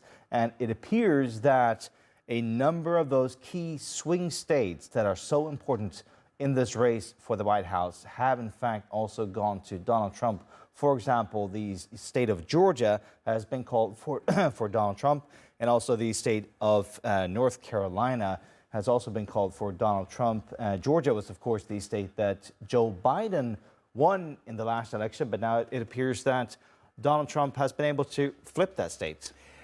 Yes, although predictions in the run-up to today did suggest that Donald Trump would take North Carolina and would take Georgia. So essentially, we have been referring to those as swing states, but they've gone as predicted, and that's not too great a surprise. What it all hangs on now is Pennsylvania, 19 electoral college votes. No president, no Democratic candidate has won that since 1948, has won the White House without Pennsylvania. So it's absolutely key. And in fact, it remains now the case that Kamala Harris cannot get to the White House. She cannot win the White House if she doesn't win Pennsylvania. But she'll also need Michigan and Wisconsin as well. Although with 90% of the vote counted, or perhaps more by this stage in Pennsylvania, Donald Trump's ahead. And predictions are that he's ahead in the other 5 swing states as well. You mentioned the delay in the numbers that will be coming in as we go throughout the day, and that's very much the case, the size and the scope of the United States, of course. There's also different counting systems in different states. Arizona and Nevada tend to be quite late, so we will have to wait for those. Pennsylvania is the capital. Yep. Pennsylvania, 4 years ago, took 4 days to call Joe Biden, which eventually gave us the result. So the swing states are key. We've been talking about them for days, those battleground states. But it's probably time to check in on one of those, and a man who will know exactly what's going on there, Frank Usiardo, who is in Pennsylvania, as we've said, absolutely key. The trend going back and forth in Pennsylvania, Frank, but Trump with a projected lead there. It could be a clean sweep for him.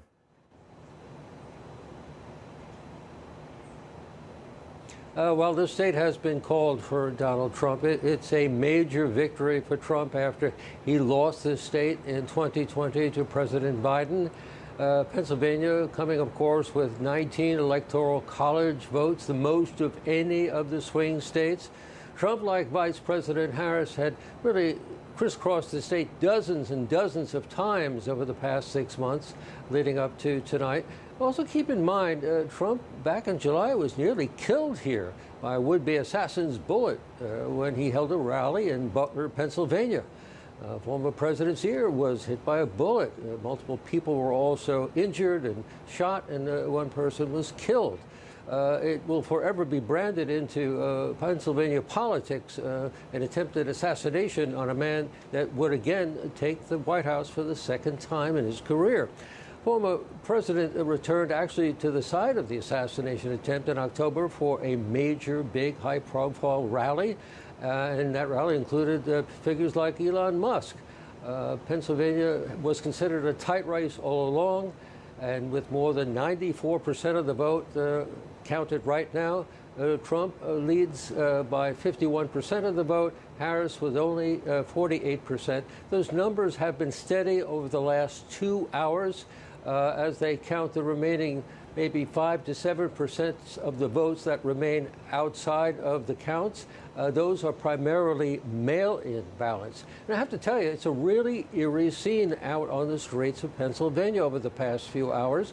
Contrasting this back to 2016, when Trump first won, and then you go to 2020, when there was a lot of jubilation on the streets of Pennsylvania on election night. There was a lot of demonstrations, pro-Biden demonstrations. We hardly saw any of that here. It's been relatively quiet, with the exception of some bomb threats that were called into 11 voting places around Philadelphia in particular, but they were unfounded. And the rest of the night remained very calm on the streets. So again, Trump has edged Kamala Harris in one of the tightest races among any of the states in the United States. Back to you. Frank, I just want to mention a couple of lines that we're getting here in Istanbul. We're getting a word from the Reuters news agency that the U.S. House Speaker Michael Johnson has now said that Donald Trump is now our president-elect, and he's also congratulated President-elect Donald Trump. That is from the U.S. House Speaker Michael Johnson. Frank, you normally work at the UN. You're UN correspondent. What do you think the word is going to be at the UN with all those international countries, all those nations coming together, and now there will be a new president in the White House or a former president returning to the White House? Well, I can tell you right now there's a lot of people at the UN who work for the UN and that are disappointed because they remember what happened when Trump was first president, and Mr. Trump came in and he took target on the Palestinians, and he went after the UN Relief Works Agency, and he cut their budget. He also didn't contribute to the usual budget to the UN for quite some time. So there's a lot of people who work at the UN that are really worried right now that he's going to do the same thing. Back then, his ambassador to the UN was a guy by the name of John Bolton, who came out against Mr. Trump during this election, ironically. So it's going to be interesting to see who the new ambassador will be to the United Nations in January. But you also have to keep in mind probably one of the happiest people on the planet right now is a guy by the name of Benjamin Netanyahu. He was hoping that Mr. Trump would win this race. And one of the things you have to keep in mind is that Trump's son-in-law, Jared Kushner, is really good friends with Benjamin Netanyahu. So you can see that's going to affect what's going on with the Middle East and the Palestinians. The Palestinians have got to be very worried at this moment as to what their fate will be under a Trump presidency. Back to you. Well, Frank, Aaron Armstrong in the studio here. Just one question to you. I know you are based in New York. New York has been a solid Democrat state for decades now. The Republicans haven't got close, but this year around, Kamala Harris has taken it, but by so much less than Joe Biden 4 years ago. More than 10% less votes she got this time. So there's been a real sea change in New York as well. How do you explain that?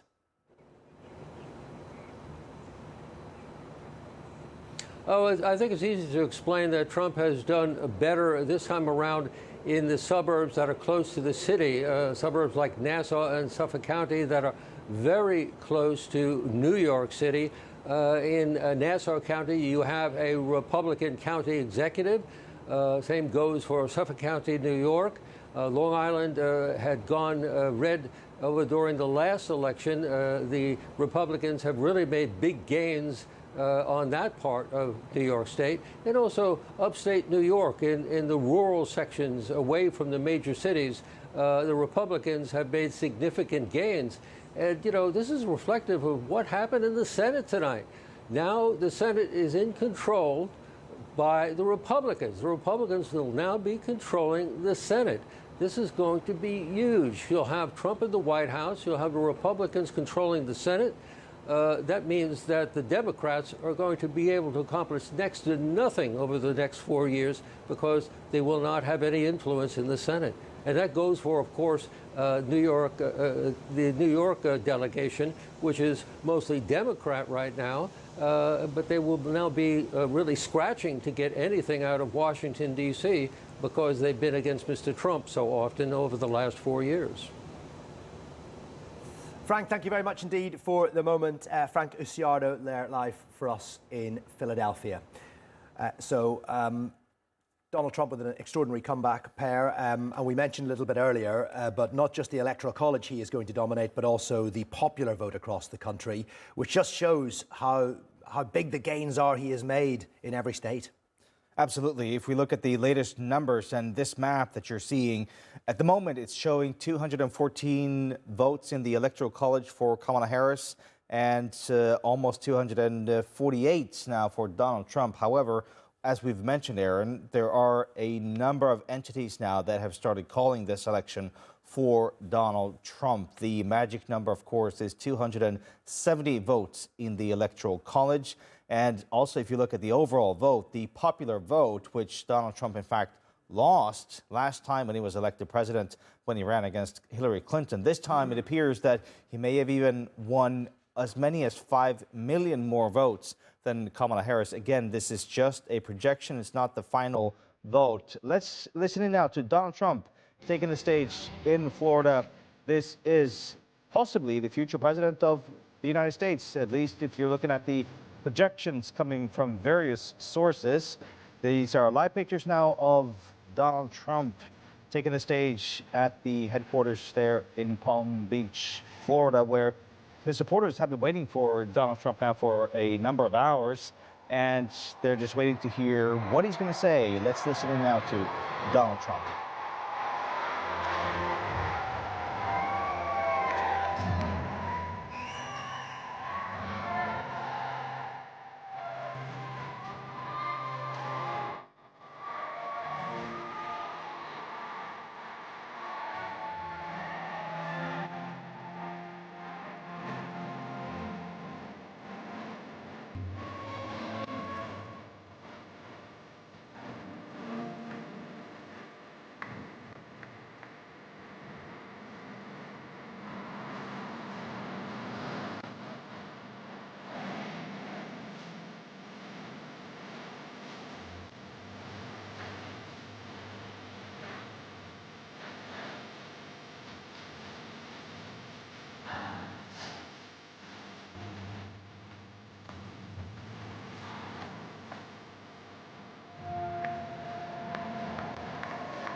Thank you very much. Wow.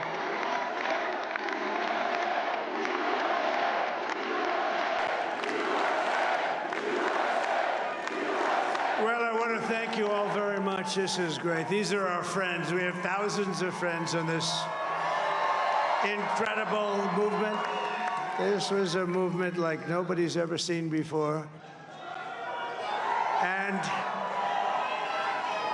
frankly, this was, I believe, the greatest political movement of all time. There's never been anything like this in this country, and maybe beyond.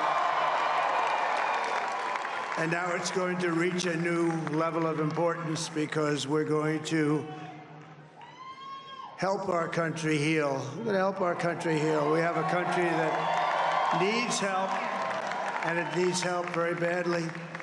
We're going to fix our borders. We're going to fix everything about our country. And we made history for a reason tonight, and the reason is going to be just that.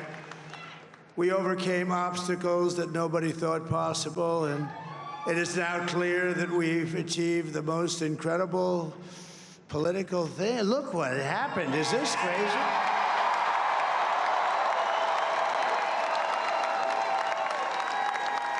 But it's a political victory that our country has never seen before, nothing like this. I want to thank the American people for the extraordinary honor of being elected your 47th president and your 45th president. And every citizen, I will fight for you, for your family, and your future. Every single day I will be fighting for you, and with every breath in my body, I will not rest until we have delivered the strong, safe, and prosperous America that our children deserve and that you deserve. This will truly be the golden age of America. That's what we have to have.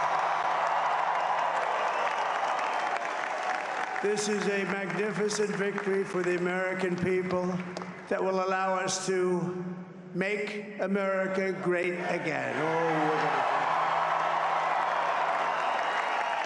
And in addition to having won the battleground states of North Carolina, I love these places, Georgia, Pennsylvania, and Wisconsin, we are now winning in Michigan, Arizona, Nevada, and Alaska, which would result in us carrying at least 315 electoral votes, but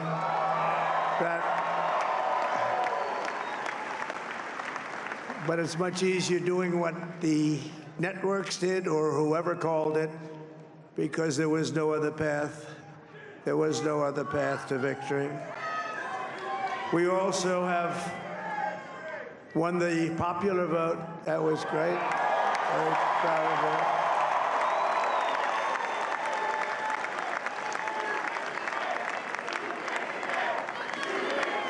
Thank you.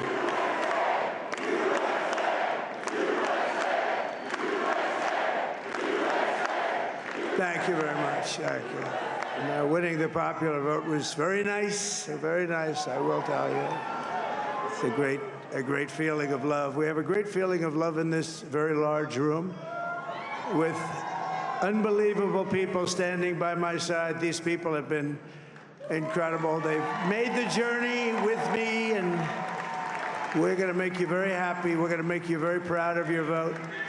I hope that you're going to be looking back someday and say that was one of the truly important moments of my life when I voted for this group of people beyond the president, this group of great people. America has given us an unprecedented and powerful mandate. We have taken back control of the Senate. Wow, that's good.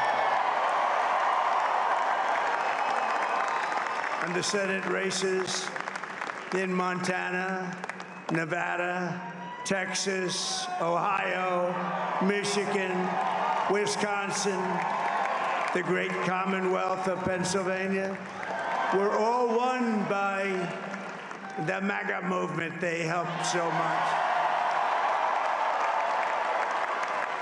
And in those cases, every one of them, we worked with the senators. They were tough races, and I mean, the number of victories in the Senate was absolutely incredible. And we did tele-rallies. We did tele-rallies with each one of them. And sometimes we did 2 or 3 and it was amazing to look at all of those victories. Nobody expected that, nobody.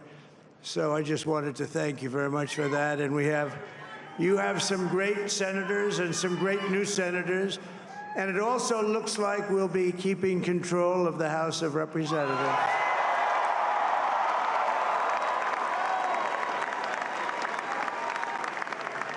And I want to thank Mike Johnson. I think he's doing a terrific job. Terrific job. I want to also thank my beautiful wife, Melania, First Lady.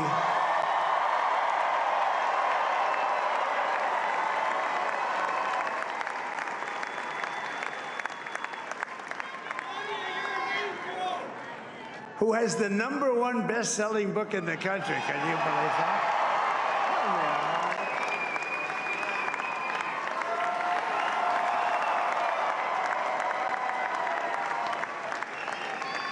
Oh, no, she's done a great job, works very hard to help people.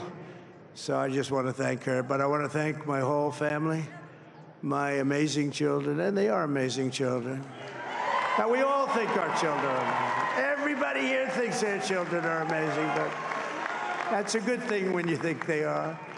But Don, Eric, Ivanka, Tiffany, Barron, Laura, Jared, Kimberly, Michael, thank you all. What a help. What a great help.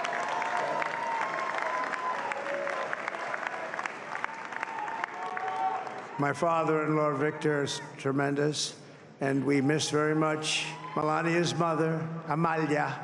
We miss Amalia, don't we, huh? She would be very happy right now, standing on this stage. She'd be so proud. She was a great woman, that one. Beautiful inside and out. She was a great woman. I want to be the first to congratulate our great, now I can say, Vice President-elect of the United States, J.D. Vance.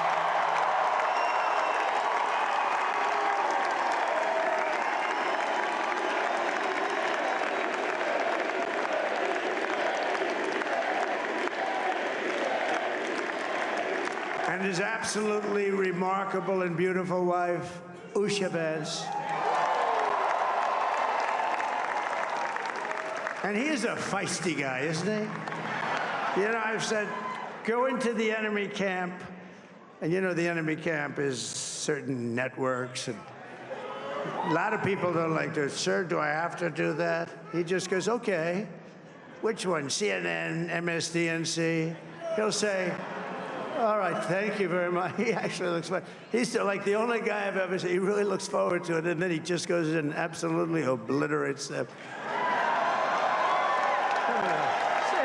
Say a couple of words.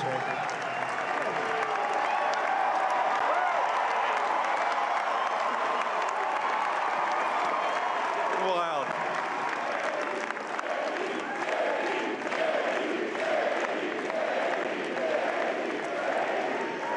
Well, Mr. President, I appreciate you allowing me to join you on this incredible journey. I thank you for the... You've been listening to the next president of the United States, at least according to himself. That is Donald Trump. He will be the 47th president of the U.S. He was also the 45th president. That was indeed a victory speech that we heard as Donald Trump took to the stage there in West Palm Beach in Florida. He was talking about a movement like this country has never seen before and how he's going to help the country heal. He's going to fix the borders and fix everything about the country. Let's go to John Brain now, who's in Florida. John, what did you make of that speech? Yeah, well, it probably won't go down as one of the great speeches of American history, will it? But it's certainly going down as one of the great victories. Unexpected. The contest was on a knife edge. We expected... I knew the brain was a good one, about as good as it gets.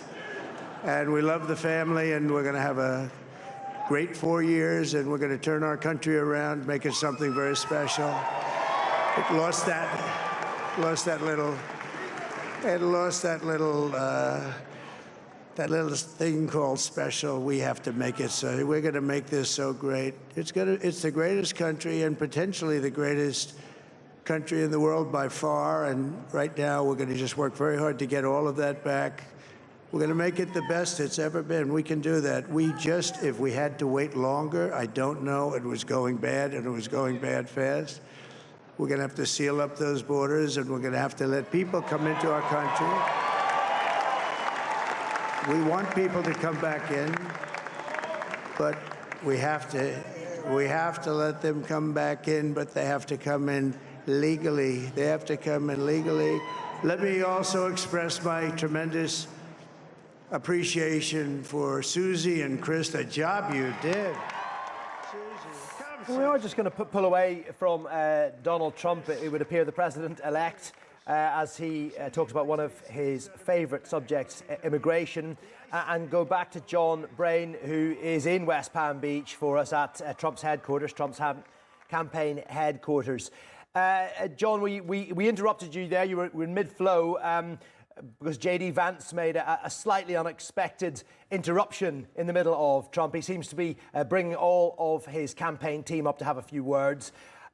What do we expect to happen in the next few days then for Donald Trump? Well, Donald Trump doesn't really need to do anything in particular over the next few days, the next few weeks, in fact, because he won't take power again until well into January of next year. That's the way the American system works. So I expect we'll have a bit of a victory lap from him as he soaks up the adulation from his supporters. And of course, though, at some point he will be preparing to go back into government. We don't know whether he believed himself how decisive this victory was going to be or how fast it was going to be. We have been told, or some people have been calling it as a warning that it'll be very different the second term of Donald Trump, because this time he'll appoint only loyalists to the most senior positions, and his team will be much better prepared. They didn't really expect to win at all in 2016, and as we know, that presidency was a little bit haphazard. People came and went from his administration. We were told that if he won this time, it would be a much more focused affair. That, of course, is all really for the future. I think for the time being, though, it's clear that he's still taking all this in. Like the rest of us, I'm sure Donald Trump did not expect such a rapid victory. We really were expecting this to drag on for days, potentially even weeks, with legal challenges. And Donald Trump had even prepared the ground for that earlier tonight when he claimed wrongly that there'd been massive cheating in Philadelphia, which is the major city in Pennsylvania, the critical swing state that he's won in this contest. That was preparing the ground, obviously, for those legal challenges, for a replay of 2020 when he claimed the election had been rigged. In the event he has won so clearly, he's not needed to go down that road, of course. So this is a celebration for him and a celebration from his supporters, whose faith in Donald Trump has never wavered. And it has been an extraordinary comeback from someone who lost in 2020, who has had 4 criminal indictments, more than 90 criminal charges, surrounded by controversy, everything he's done, everything he's said, but is now on the verge of returning to the Oval Office. Correspondent. Well, let's just pick up on what it might mean for some of the rest of the world. Our editor-at-large, Yusuf Erim, joins us now. Yusuf, leaders, governments, countries, people around the world have been watching this one very closely indeed. They've been wondering what a Donald Trump presidency would mean for the rest of the world. They're going to get one now. How do you think this will be received internationally, particularly in the Middle East? Well, it's going to have a profound impact on a lot of U.S. foreign policy, because when we look at Trump's promises throughout his campaign, they greatly differ from what the Biden-Harris administration has been doing. I think probably number one on Donald Trump's agenda is going to be to bring peace to Ukraine. Now, what is that going to look like? That remains to be seen. Of course, before we can really talk about or analyze what Trump's foreign policy is going to look like, we're going to have to see his cabinet, especially who the Secretary of State will be, who the Secretary of Defense will be. But right now, in the following weeks, Trump's transition team, or as they like to call it, his landing team, is going to be preparing for that January 20th takeover. But when we look at his first administration, his first time around, we can most likely expect Trump in the Middle East to be very hands-on, but at the same time hands-off. Hands-on meaning a lot of communication with leaders throughout the Middle East. Turkish President Recep Tayyip Erdogan, a very close personal relationship. Also very close personal relationships with leaders in the Gulf as well, whether it be the Crown Prince Mohammed bin Salman in Saudi Arabia, Mohammed bin Zayed in the UAE, Abdul Fattah Sisi in Egypt, Benjamin Netanyahu in Israel as well. So these personal relationships he's going to try to leverage to be able to calm down the region, which has probably seen the most tension it has in decades. So there's going to be a lot on his plate, but it looks like the president-elect is ready to tackle these issues, because this has been a major part of his campaigning.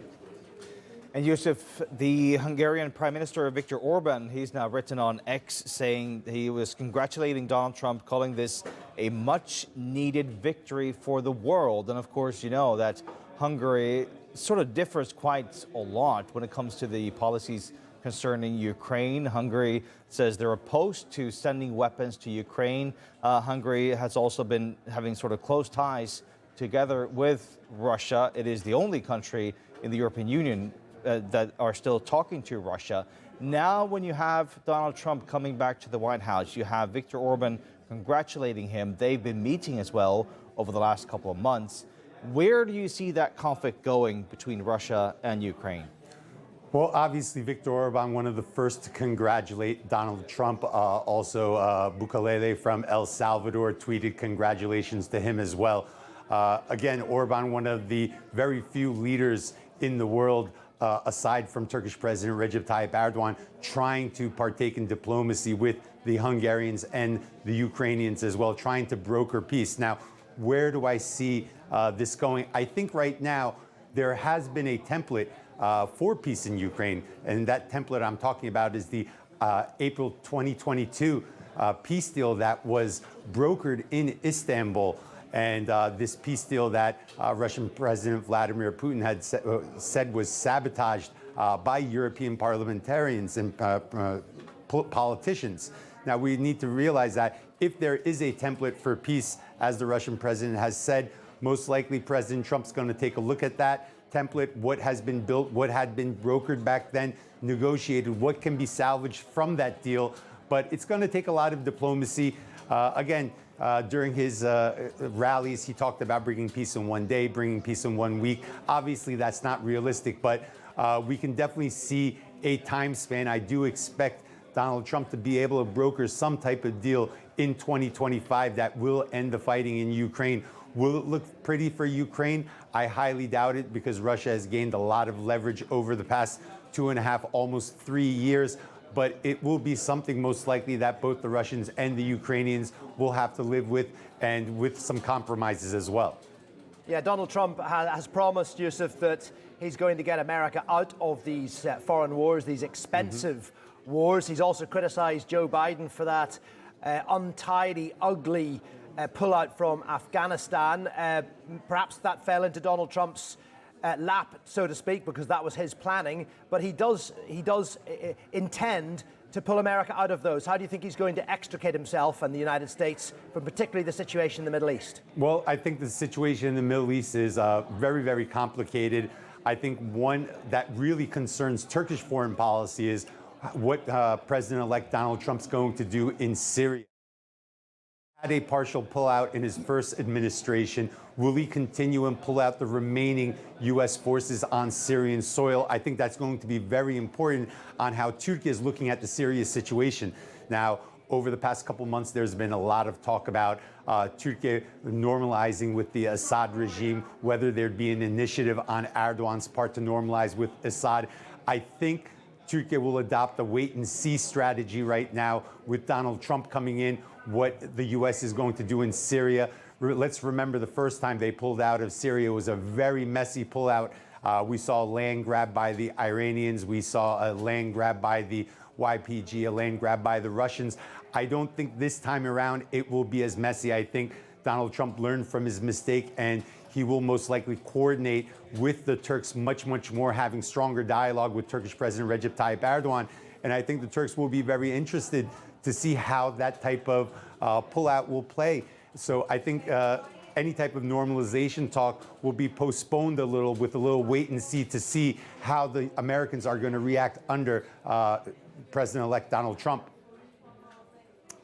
Thank you so much for that, Yusuf. Let's head back now to Florida, where we have John Brain standing by for us. John, I don't know if it's still raining where you are, but it sounded like it was raining quite heavily just a couple of minutes ago.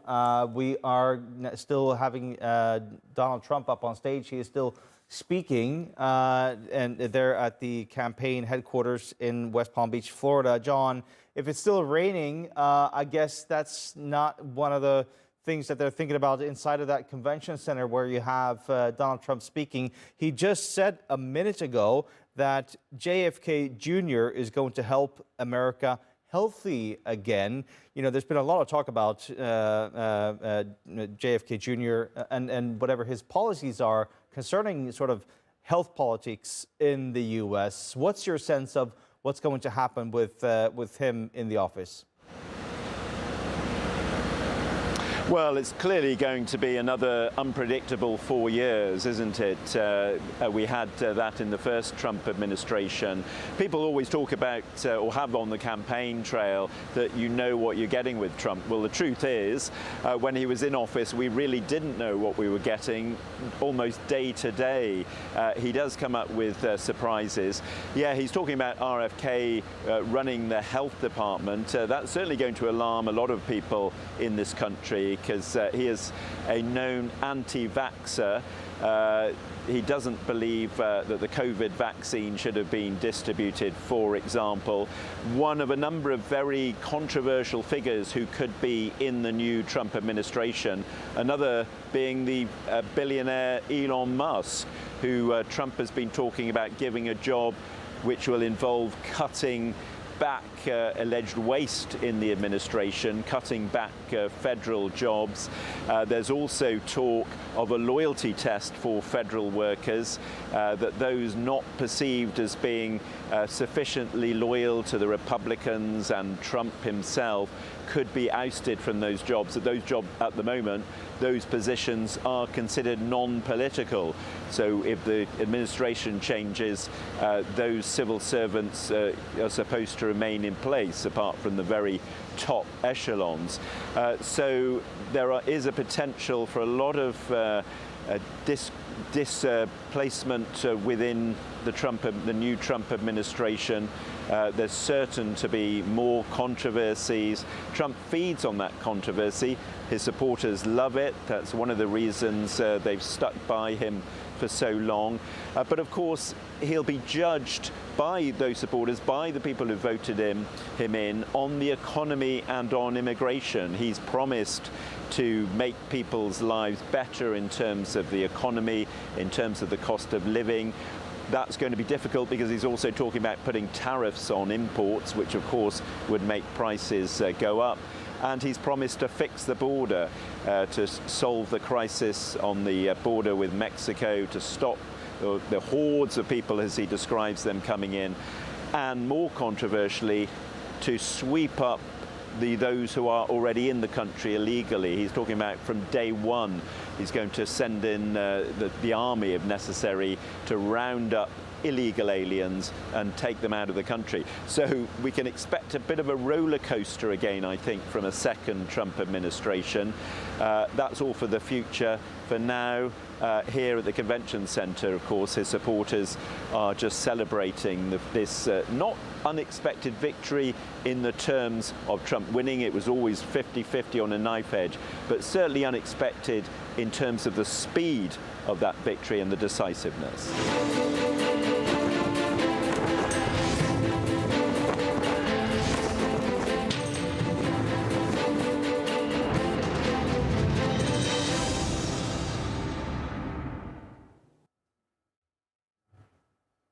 You're watching TRT World, where we've been following the election in the United States, where Donald Trump, the candidate for the Republican Party, appears to be on his way back to the White House. It hasn't been officially called by the Election Commission or by the Congress, but a number of entities, among those the Reuters news agency and also an American broadcaster, have already called this election for Donald Trump. He himself took to the stage in Florida just a couple of minutes ago, and here's what he had to say.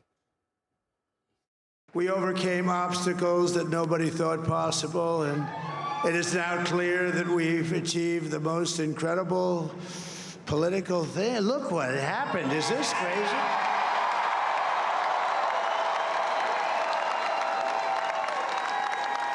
But it's a political victory that our country has never seen before, nothing like this. I want to thank the American people for the extraordinary honor of being elected your 47th president and your 45th president.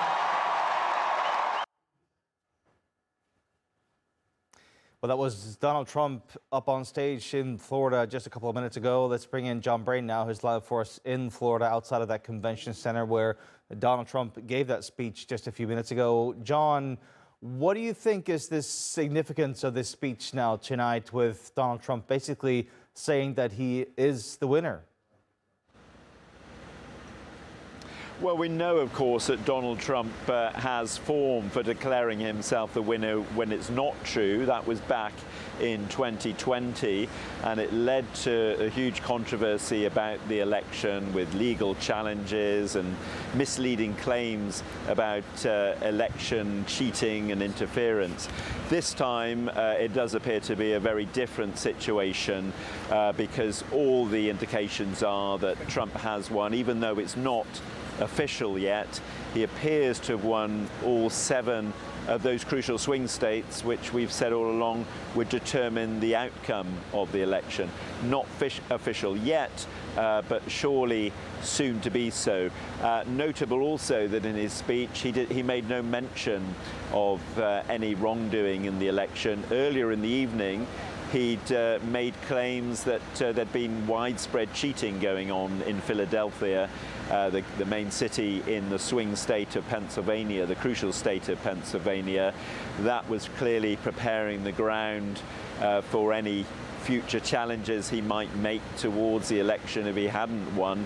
But he obviously has been told by his people that the statistics show that he's well in control of this race, and so we'll wait for an official declaration of his victory. But it seems now inconceivable that he will not be the 47th President of the United States, and some world leaders have already given him their congratulations, including the leaders of France and Israel. So quite a stunning victory. Not the fact that he's won necessarily. This contest was always going to be on a knife edge. The polls were so close. So he had at least a 50-50 chance of winning, of course. What has taken us all by surprise, I think, is the speed that this has happened in. In 2020, it took 4 days for Joe Biden's victory to be confirmed.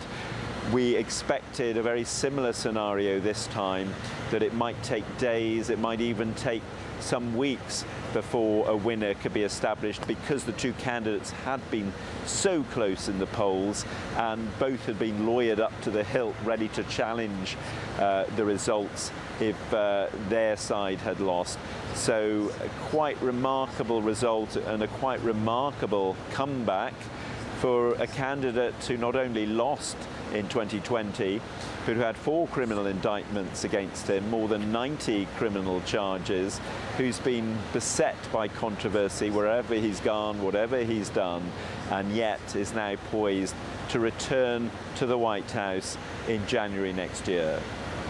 Now, John, I just want to clarify for our viewers the numbers that we're showing on our screen. 224 votes for Kamala Harris in the Electoral College and 267 votes for Donald Trump. Now, these are votes that have been called by the Associated Press, which means that Donald Trump, according to these figures, he's not across that line of 270 electoral votes.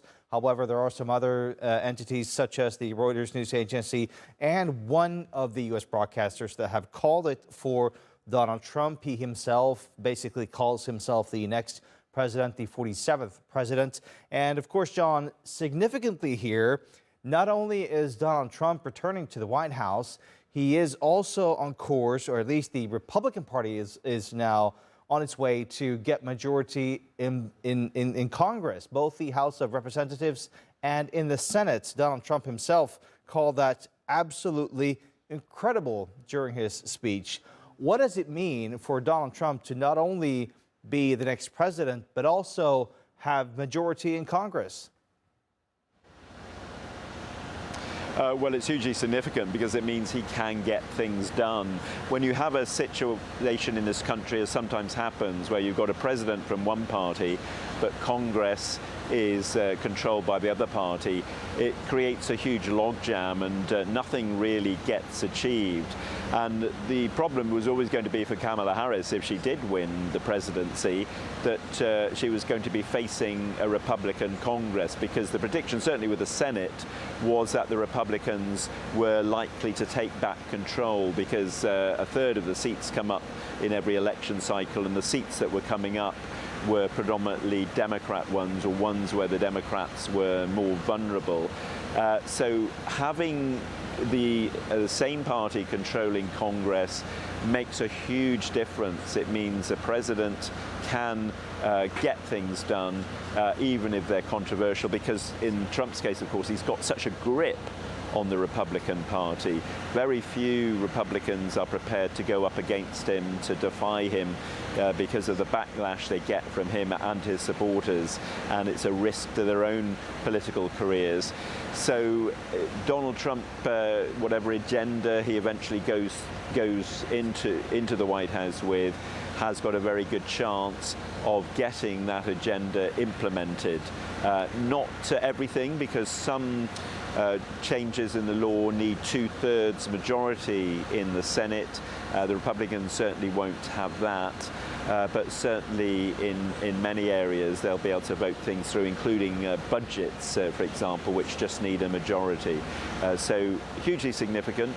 Again, we're still waiting for official confirmation of all this, but this has been an amazing night for the Republicans and for Donald Trump in particular, and a disheartening, dispiriting, and let's face it, disastrous night for Kamala Harris and the Democrats. That's John Brain live for us from West Palm Beach in Florida. And just in the last few seconds, we've heard from the Ukrainian President Zelensky congratulating Donald Trump on his victory. Also, Italy's Meloni has also congratulated Donald Trump on this victory. Let's go now to Selena Downs, who joins us live from Washington, where Kamala Harris was supposed to speak to supporters tonight, but we've been told that she's no longer going to speak tonight. Do you think that she's given up now?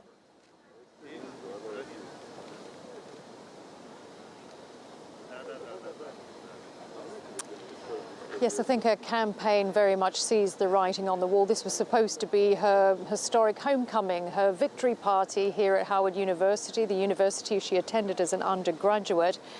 You know, the night started off with a great energy. There was music and dancing. The students were in a great mood. They were expecting to see the vice president. They were hopeful that she might become the next president of the United States and might become America's first female president.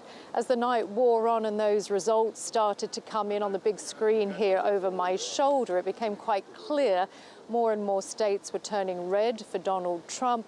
And, you know, the mood became a lot more somber. In the end, they pulled the plug on the big screen, and they tried to return, you know, the music and the dancing to the party, but by then people were starting to leave. Many people had their heads in their hands. Some people were crying, and, you know, this venue cleared out pretty quickly. A lot of disappointment here this evening for what might have been, and certainly disappointment for the Harris camp. You know, she only came into this race a few months ago. She didn't have a conventional path to, you know, a sort of presidential candidate. She took over from Joe Biden after he had that disastrous campaign debate back in June. He stepped aside. He was pretty much forced out when concerns about his age and his mental ability to do the job for another 4 years became a concern for the Democrats. So he stood aside. Kamala Harris filled the breach, essentially, and she did generate quite a lot of support and energy among the Democrats across the country, Democrats that had become disillusioned with Biden and his policies. And there was a thought that maybe she could be the woman to take on Donald Trump this time. You know, she was pushing very heavily abortion access across the country. She wanted to restore reproductive freedoms for women, which had become restricted under Donald Trump's presidency the first time. And she resonated with a lot of women voters, younger women, particularly under 30, older women over 50, Black, Latina women.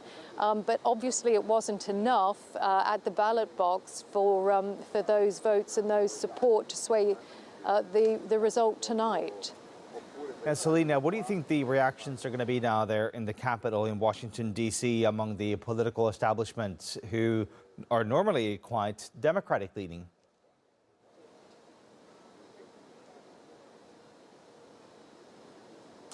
It'll be interesting to see how this plays out in the next few days. There had been a lot of concern about a return to the presidency, about Donald Trump's return to the presidency. There was concerns that we might see some violence had the election not gone his way, had he contested this election. Had his supporters not acknowledged the election results, much like we saw on January the 6th in 2021 when his supporters overran the Capitol building because they refused to accept the election result back then. And they stormed that Capitol building while Congress was certifying the results of the election, which handed victory to President Biden. So there was concern this time around that perhaps if the election hadn't gone the way of Donald Trump, that his supporters might again contest that result. I mean, that doesn't have to be the case this time. It appears it is going in Donald Trump's favor. I think there will be some soul searching perhaps within the Democrat Party about whether Kamala Harris was the right candidate to take over from Joe Biden, whether Joe Biden should have stood aside, whether he should have perhaps contested this election. I mean, his approval ratings were pretty low when he handed over the candidacy to Kamala Harris. It was around 38%. But perhaps, he could have stood a better chance against Donald Trump. We will never know. Some Democrats contest that perhaps she shouldn't have just been handed the candidacy, that there should have been some sort of a leadership challenge or a leadership contest. There simply wasn't really the time. There was 3 months left of the campaign by the time President Biden stood aside. She was the vice president. Most people thought she was the rightful heir to fill his shoes. And, and so she stood, as the Democratic presidential candidate. But I do think that there will be some questions raised perhaps within the Democrat Party about whether that was indeed the right choice for them. Selena Downs, live for us from Washington, D.C. Thank you so much, Selena. Now let's bring in our TRT World's editor-at-large, Yusuf Erm, who joins me here in the studio. Yusuf, you were just recently in Brussels during those EU elections. What was the conversation like there when it came to the U.S. election? Were they concerned about a possible Donald Trump return to the White House? I think it was a little too far away, and the atmosphere isn't as it was now during EU parliamentary elections, so it wasn't a big concern. But when we looked at the reaction, the right-wing vote increasing, we see that type of momentum amongst voters, whether it be in Romania, whether it be in Italy, whether it be in the Netherlands, whether it be in Brussels. We're seeing that rising right-wing vote. So this momentum in the United States right now, it has a counterpart on European soil as well. Of course, there's still a lot of liberal politicians, liberal heads of state, and it's going to be a tough transition, but not as tough as it was back in 2016. Many of the leaders around right now remember what a Trump administration looks like, especially Emmanuel Macron. I'm sure he'll be able to adjust to dealing with Donald Trump. It's not a huge surprise now, because I think for the last couple of weeks, they've been working on how to deal with Trump. From what I hear, the German chancellor has already met with the French president over the phone, and they're talking about how to have a unified stance. But at the end of the day, they're going to have to deal with Trump. They're going to have to deal with him in NATO. They're going to have to deal with him on Ukraine. They're going to have to deal with him on bilateral trade. So this is not a relationship any of them can ignore. And this relationship is going to be here for 4 years with a Trump who has control of the Senate and is projected to have control of the House. So you have a supercharged Trump, a Trump who doesn't have to worry about re-election, with a supporting cast much stronger than before, but also more experience. So I'm expecting him to be a little more pragmatic. Yeah, he's a little rough around the edges, but I think he understands how the Europeans think this time around. It's not a rookie businessman coming in. It's a man who's had 4 years as president and also 4 years to think about why he wasn't reelected in 2020. So you're talking about this sort of right-wing swing or turn that we've seen across the EU, and this sort of similarity with what's happening in the US. But what's the driving force behind this change? I think three major issues. I think one, migration. Two, the economy. Three, security. I think these are the three major issues. I think these are the three issues where Trump communicated very well to his supporters, and Kamala was a question mark in the mind of independents and some of her supporters, which ended up voting for Trump. And I think that's very important. I think these issues are not just bound to the United States. I think these are issues in continental Europe as well. You have a migration problem, you have a growing security problem, and you still have widespread inflation where the cost of living is much more than pre-COVID levels. So these are shared concerns between Europe and the United States, and we're seeing a shared reaction between European voters and American voters. We're seeing it a little more pronounced in the United States because inflation has been a big issue, security is a bigger problem in the United States, and migration is a bigger problem. But on a smaller level, we're still seeing these problems play out, and we're still seeing similar voter reactions to these problems as well. We saw Meloni perform very well, and her party perform very well at elections. And as I said, right wing across the board, they've been gaining in areas they didn't win. They moved up to second place, moved up to third place, but they performed well almost across the board throughout Europe. And this is something that cannot be ignored. And I think many of the current heads of state, especially from left-wing parties, central left parties, central right parties, are seeing this. So they know they're going to have to work with Trump. You have a new EU Commission coming in. Same head, von der Leyen will be heading the commission, but you have new commissioners inside of that cabinet who are going to be meeting with their new U.S. counterparts. You still have the war in Ukraine, which Trump has vowed to end. So Europe is going to have to take a position to take into account what Trump's policies are going to be, or they're going to get caught really off guard, or they're going to get caught supporting Ukraine by itself. So it's going to be, you have about 3 or 4 months right now as the transition team will be working on preparing for a Trump administration. And once that landing team prepares the ground for Trump, January 20th, I believe, will be his inauguration, Europe's going to be pretty ready. Well, he has said that he is going to hit the ground running, Donald Trump. I'm sure he's starting already tonight, starting to make plans now for when he comes into the White House. We have to realize there's been 4 years with the absence of U.S. leadership. Biden has not been around. He has not been taking bilaterals, and that U.S. leadership was greatly missing.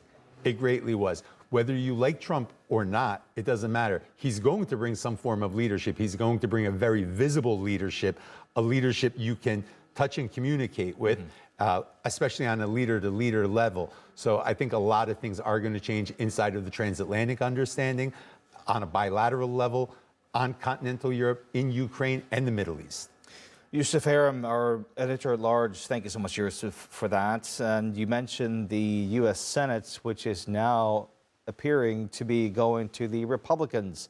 There might be a majority in the Senate for the Republicans, and there's also going to be a majority in the House of Representatives. So basically, we're going to have a Republican Congress and also a Republican president. Let's go to Washington now, where we have Jaffer Hasnan, who is live for us. Jaffer, what are the reactions there now to this election result, where we're going to have Donald Trump coming back to the White House?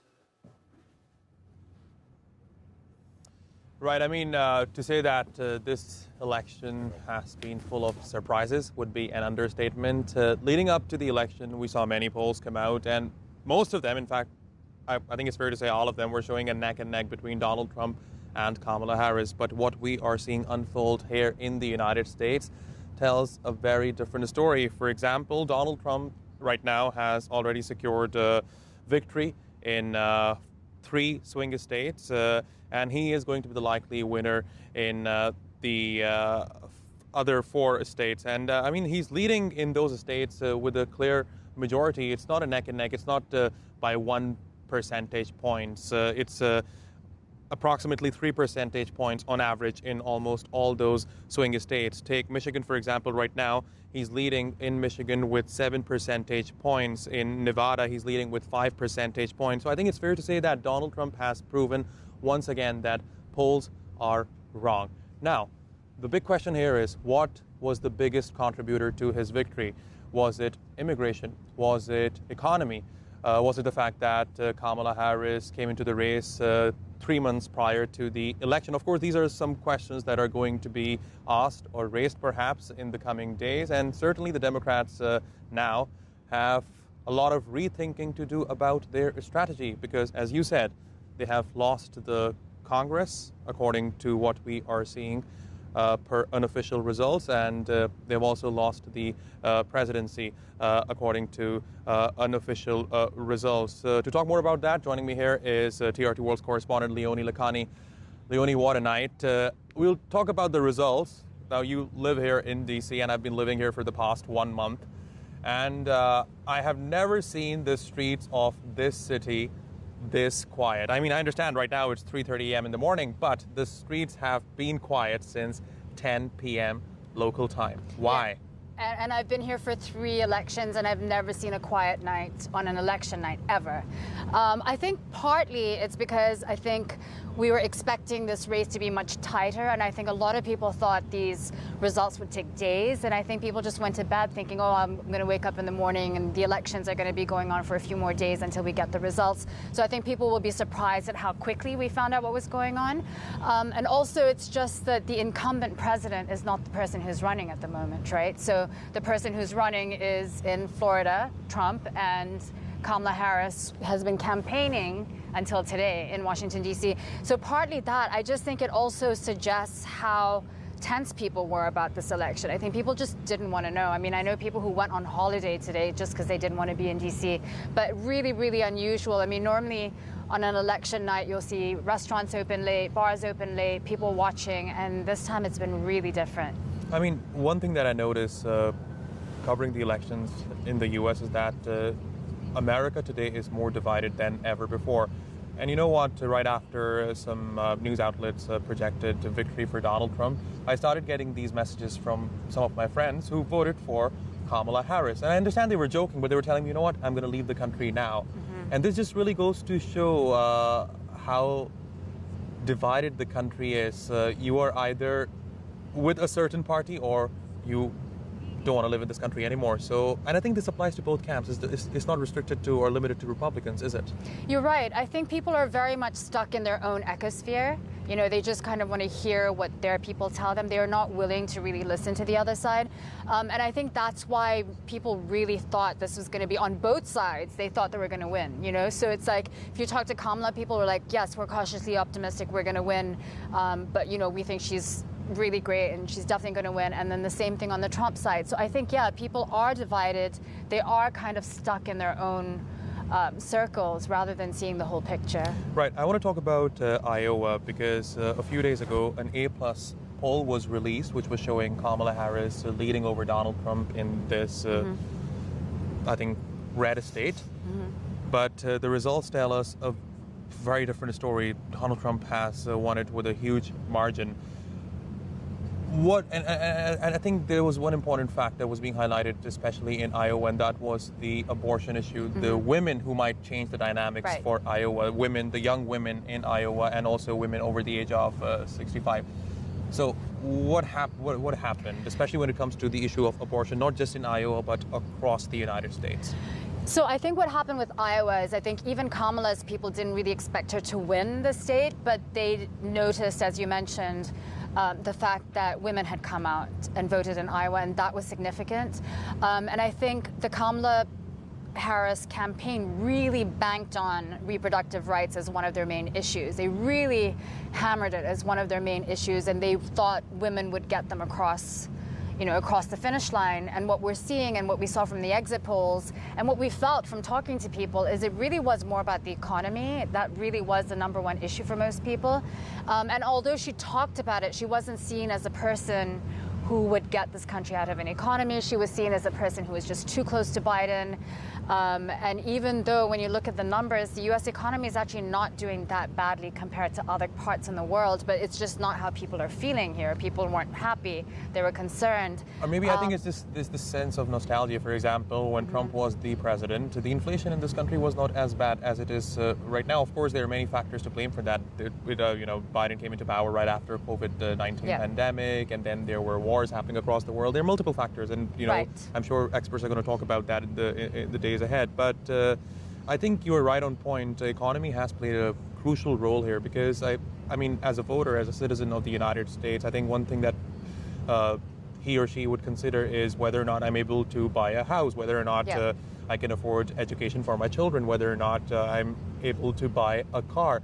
So these are the things that matter to people. So do you think this is something that Trump, especially when he was trying to communicate with his voters, he was able to do. He was able to do it in a much better way as opposed to Kamala Harris. So I think Kamala Harris actually, outlined lots of things she was going to do in terms of the economy. I think the difference with Trump is I think people know who he is already.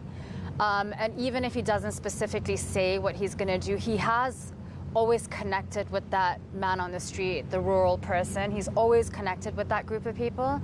And I think people just knew who he was. Whereas with Kamala, whether it's the fact that this campaign was really short and she didn't have enough time or people didn't know her, it's just, I feel like people just didn't know where she stood. And I think that was the issue. And I think on top of that, like I said, they really went on about, really pushed for the reproductive rights issue, which is a huge issue, including some of the swing states, but it's not the only issue.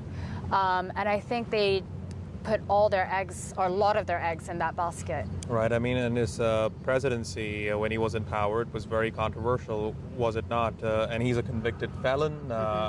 When he was president of the United States, his administration has the highest turnover rate in modern history, and it looks like he is going to be coming back to the White House, which is a few blocks away from where we are right now. Leonie Lakhani, thank you very much for that. Back to you, Per.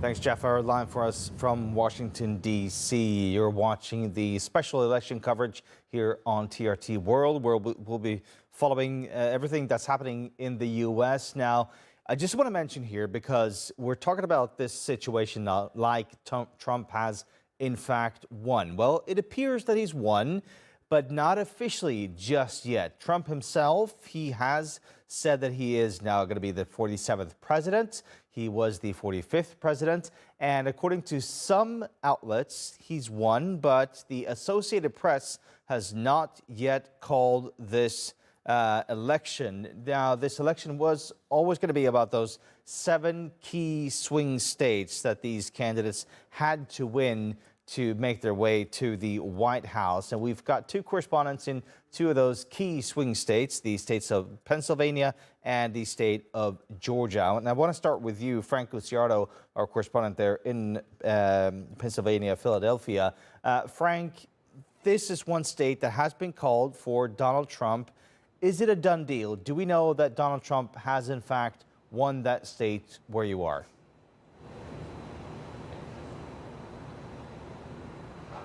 Yes, this was called by several news agencies over 2.5 hours ago. Donald Trump basically just edging by Kamala Harris. The last statistics we had was Donald Trump nearly 52% of the vote, with Kamala Harris around 48% of the vote.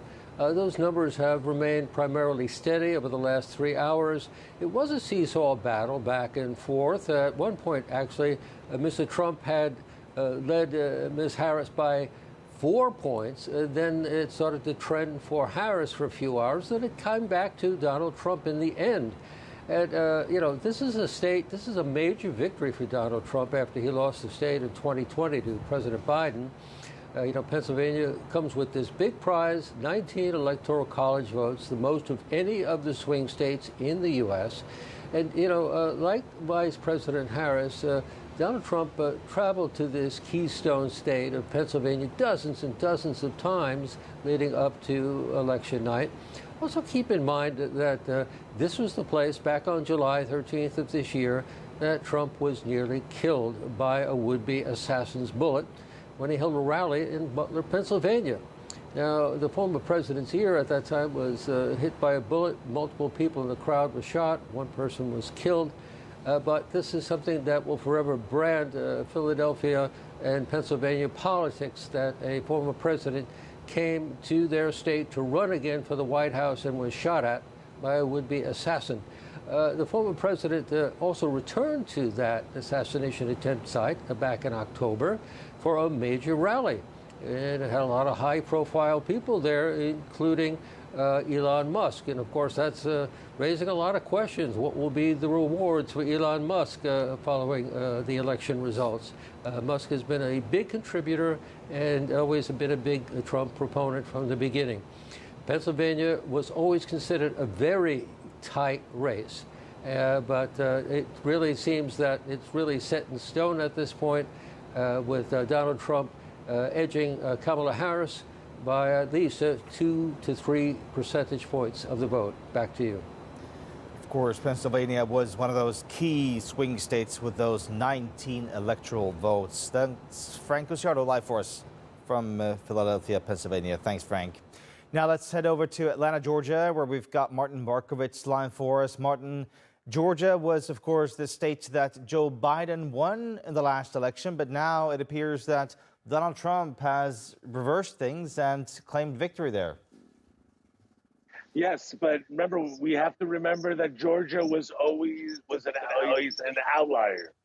Georgia has always been, for most of the past century, a conservative state. It's in the deep South. Except for Atlanta, it's a very rural state. And remember, Joe Biden only won it by 12,000 votes in 2020. So what happened here? Basically, there was a huge turnout in the counties outside of Atlanta. And while the reversal of Roe v. Wade, Democrats hope would mobilize their supporters, it actually might have done the opposite and actually mobilized Trump supporters and evangelical Christians to vote in mass numbers against Harris. There was also another issue with suburban women. Georgia, although it's a smaller state, has been growing in the past few years, and the Atlanta suburbs have becoming more diverse.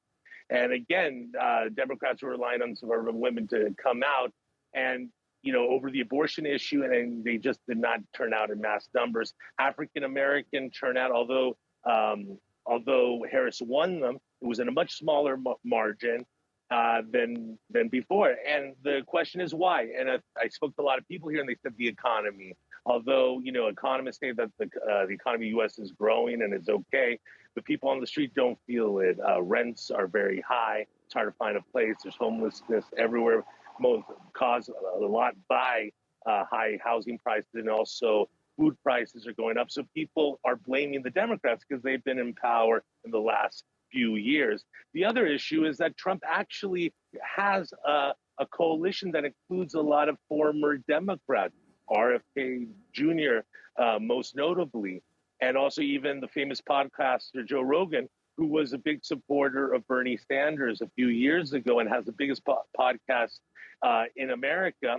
Trump was just on last week, and a lot of people said that might have helped too. Still, in Georgia, it was a very tense day. There was 12 bomb threats at polling stations across the state, and the Secretary of State said that came from Russia, and so he is claiming that there was Russian interference in the election. Still, it wasn't that big of a surprise. Trump was leading always in the polls by 1 to 2%, and he won the state. Back to you. Martin Markovich live for us from Atlanta, Georgia. Thanks, Martin. And now let's bring in Joe Siracusa. He joins us from Perth, Australia. He is the Dean of Global Futures in the Faculty of Humanities at Curtin University. And you are so welcome to join us here on TRT World. It's always good to see you, Joe. You and I, we've spoken many, many times ahead of this election, but just give me your analysis now. Why is this the result that we've got with Donald Trump heading back to the White House?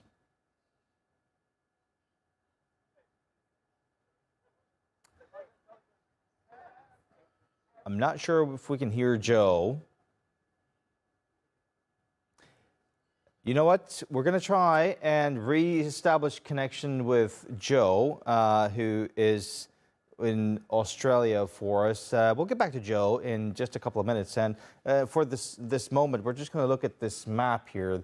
Now, these are those key states that, in the end, ended up deciding this election. You know, North Carolina was the first state to be called, in fact, for Donald Trump. And then it was Georgia that was also called for Donald Trump. And we also heard from Frank Luciardo, Pennsylvania has also been called for Donald Trump. So everything pointing to a Donald Trump victory. Let's go to Kubra Akkoch, who's live for us in New York City. Kubra, that was a state that Kamala Harris, in fact, won. So what's the atmosphere there in New York now?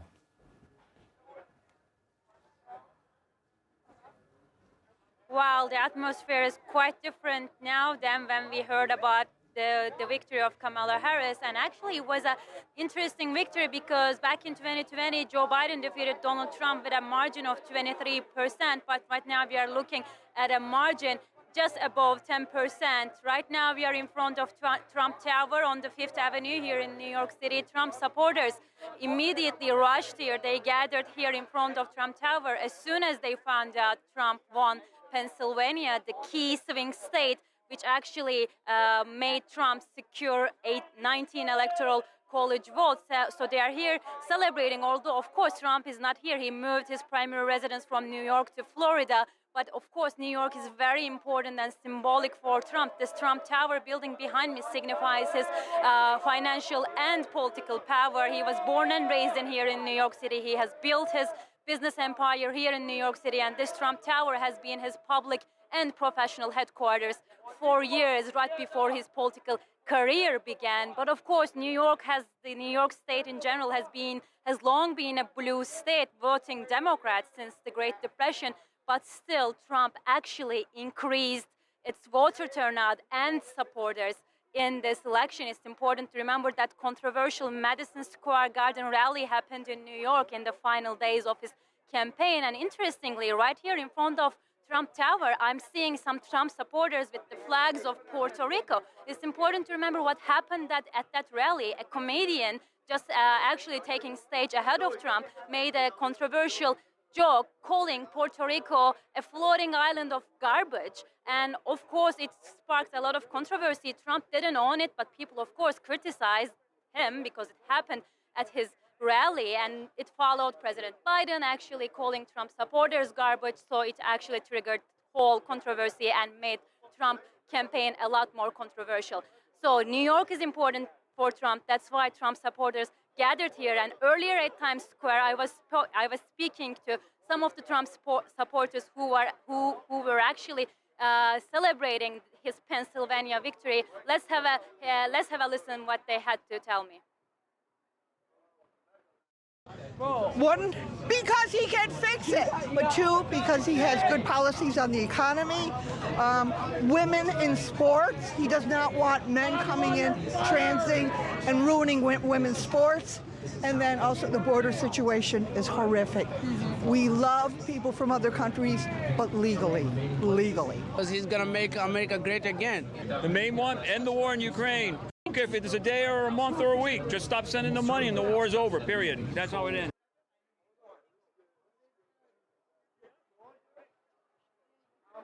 So yes, Trump supporters here in New York City believe Trump can fix it. Trump supporters here in New York City believe Trump can reunite this country, which is deeply divided at the moment. But most people, I'm sure, would be disagreeing with this because for many experts or for many people, Trump's presidency back in the day is one of the most divisive ones in the United States history. But still, Trump supporters believe that America needs a strong leader, and Trump is that person that's going to reunite the country, that's going to bring America back to its glorious days where inflation is getting down, economy is stronger, and according to them, borders will be much more secured under another Trump presidency. That's why they voted for him, and that's why they are here in New York City cheering up for him, and that's why they are saying they're ready for 4 more years for another Trump presidency here in the United States. All right, Kubra Koch live for us in New York City. Thank you so much for that, Kubra. Let's give it another try now and bring in Joe Syracuse, who's joins us live from Perth, Australia. I hope you can hear me now, Joe. He is the Dean of Global Futures in the Faculty of Humanities at Curtin University and also a political analyst. Joe, like I was mentioning, you and I, we've spoken many times here on TRT World, talking about this upcoming election. Give me your analysis now. Why is this the result that we're seeing? Hello, Per. Yes, I want you to keep in mind that no matter how heroic Donald Trump has been the last, several years with everything thrown against him, and it's a great comeback, this election is a repudiation of the elitism of the Democratic Party, of their foreign policy. That is their failure to bring the war in Ukraine to an end or even to stop it in the first place. It's a repudiation of their Middle East policy, believe it or not. Americans who worry about foreign policy are disgusted about American complicity in war crimes in that neck of the woods. And it's sort of America's revenge for the very, very hasty pullout in Kabul, which resulted in the loss of life and the turning America's back on 25 million Muslim girls and women. So, you know, in many ways, this is a repudiation of the elitism. And it's also a pretty good tribute to Trump's ability to reach people. You know, he's not about identity and race and gender, this identity politics. He reached out to people because they're hurting in terms of, you know, filling their food baskets, their carts, putting gas in their cars, you know, the things you mentioned, the ordinary things in life. And, you know, what's extraordinary about this is he was doing things in this election that nobody thought possible. He was getting more black young men voting for him, more Hispanic young men, of course, white young men. You know, he defied all the odds here. He had one county, I think in Georgia, that hadn't voted Republican since 1870. Can you imagine that? So he had this broad appeal to lots of people, and it's also repudiation of what Americans really think about the so-called insurrection of January 6th. They weren't buying it. They weren't buying the weaponization of the justice system. You know, they just figured he was getting a raw deal, and they're turning their backs on the administration. On the other hand, I think Kamala Harris never had enough time to prepare her campaign. I think she was sort of the substitute for President Biden when it turned out he couldn't go any further. I mean, God knows who's running the White House and for the next 4 months or even the last 4 months. What they should have done to make her more viable is to have revoked use the 25th Amendment to remove President Biden and replace her with President Harris, which would have given her some real bona fides in the campaign. But in the campaign, you know, she was pushing race, identity, and she was pushing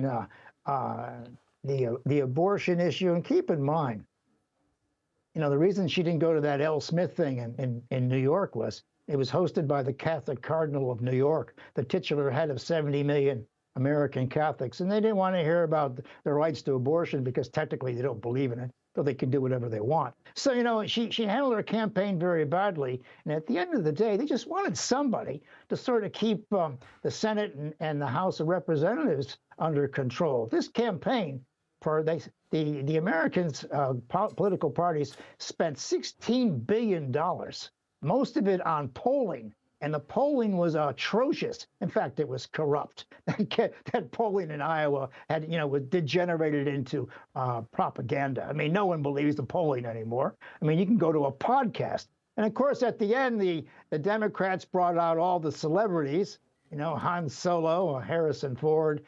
They brought out Beyonce.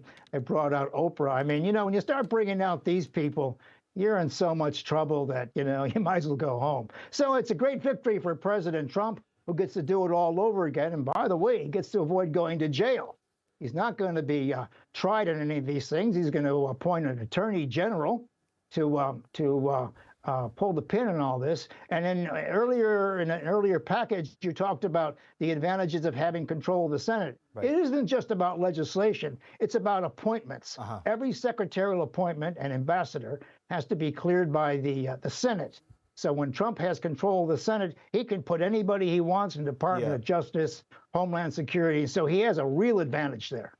You know, we'll have to see how this whole thing plays out. That's Joe Siracusa live for us from Perth, Australia. Thank you so much, Joe. Always good to see you here on the show. Okay. And you've been watching our special coverage here on TRT World, where we've been following the elections in the U.S., where it appears now that Donald Trump is, in fact, on his way back to the White House. He will become the 47th president after serving 4 years as the 45th president. It hasn't been called officially yet, but he himself has been on stage saying that this is a movement like this country has never seen before. He did, in fact, declare himself the winner in that speech. Thank you so much for watching here, TRT World. Do stay with us. There's a lot more coming up.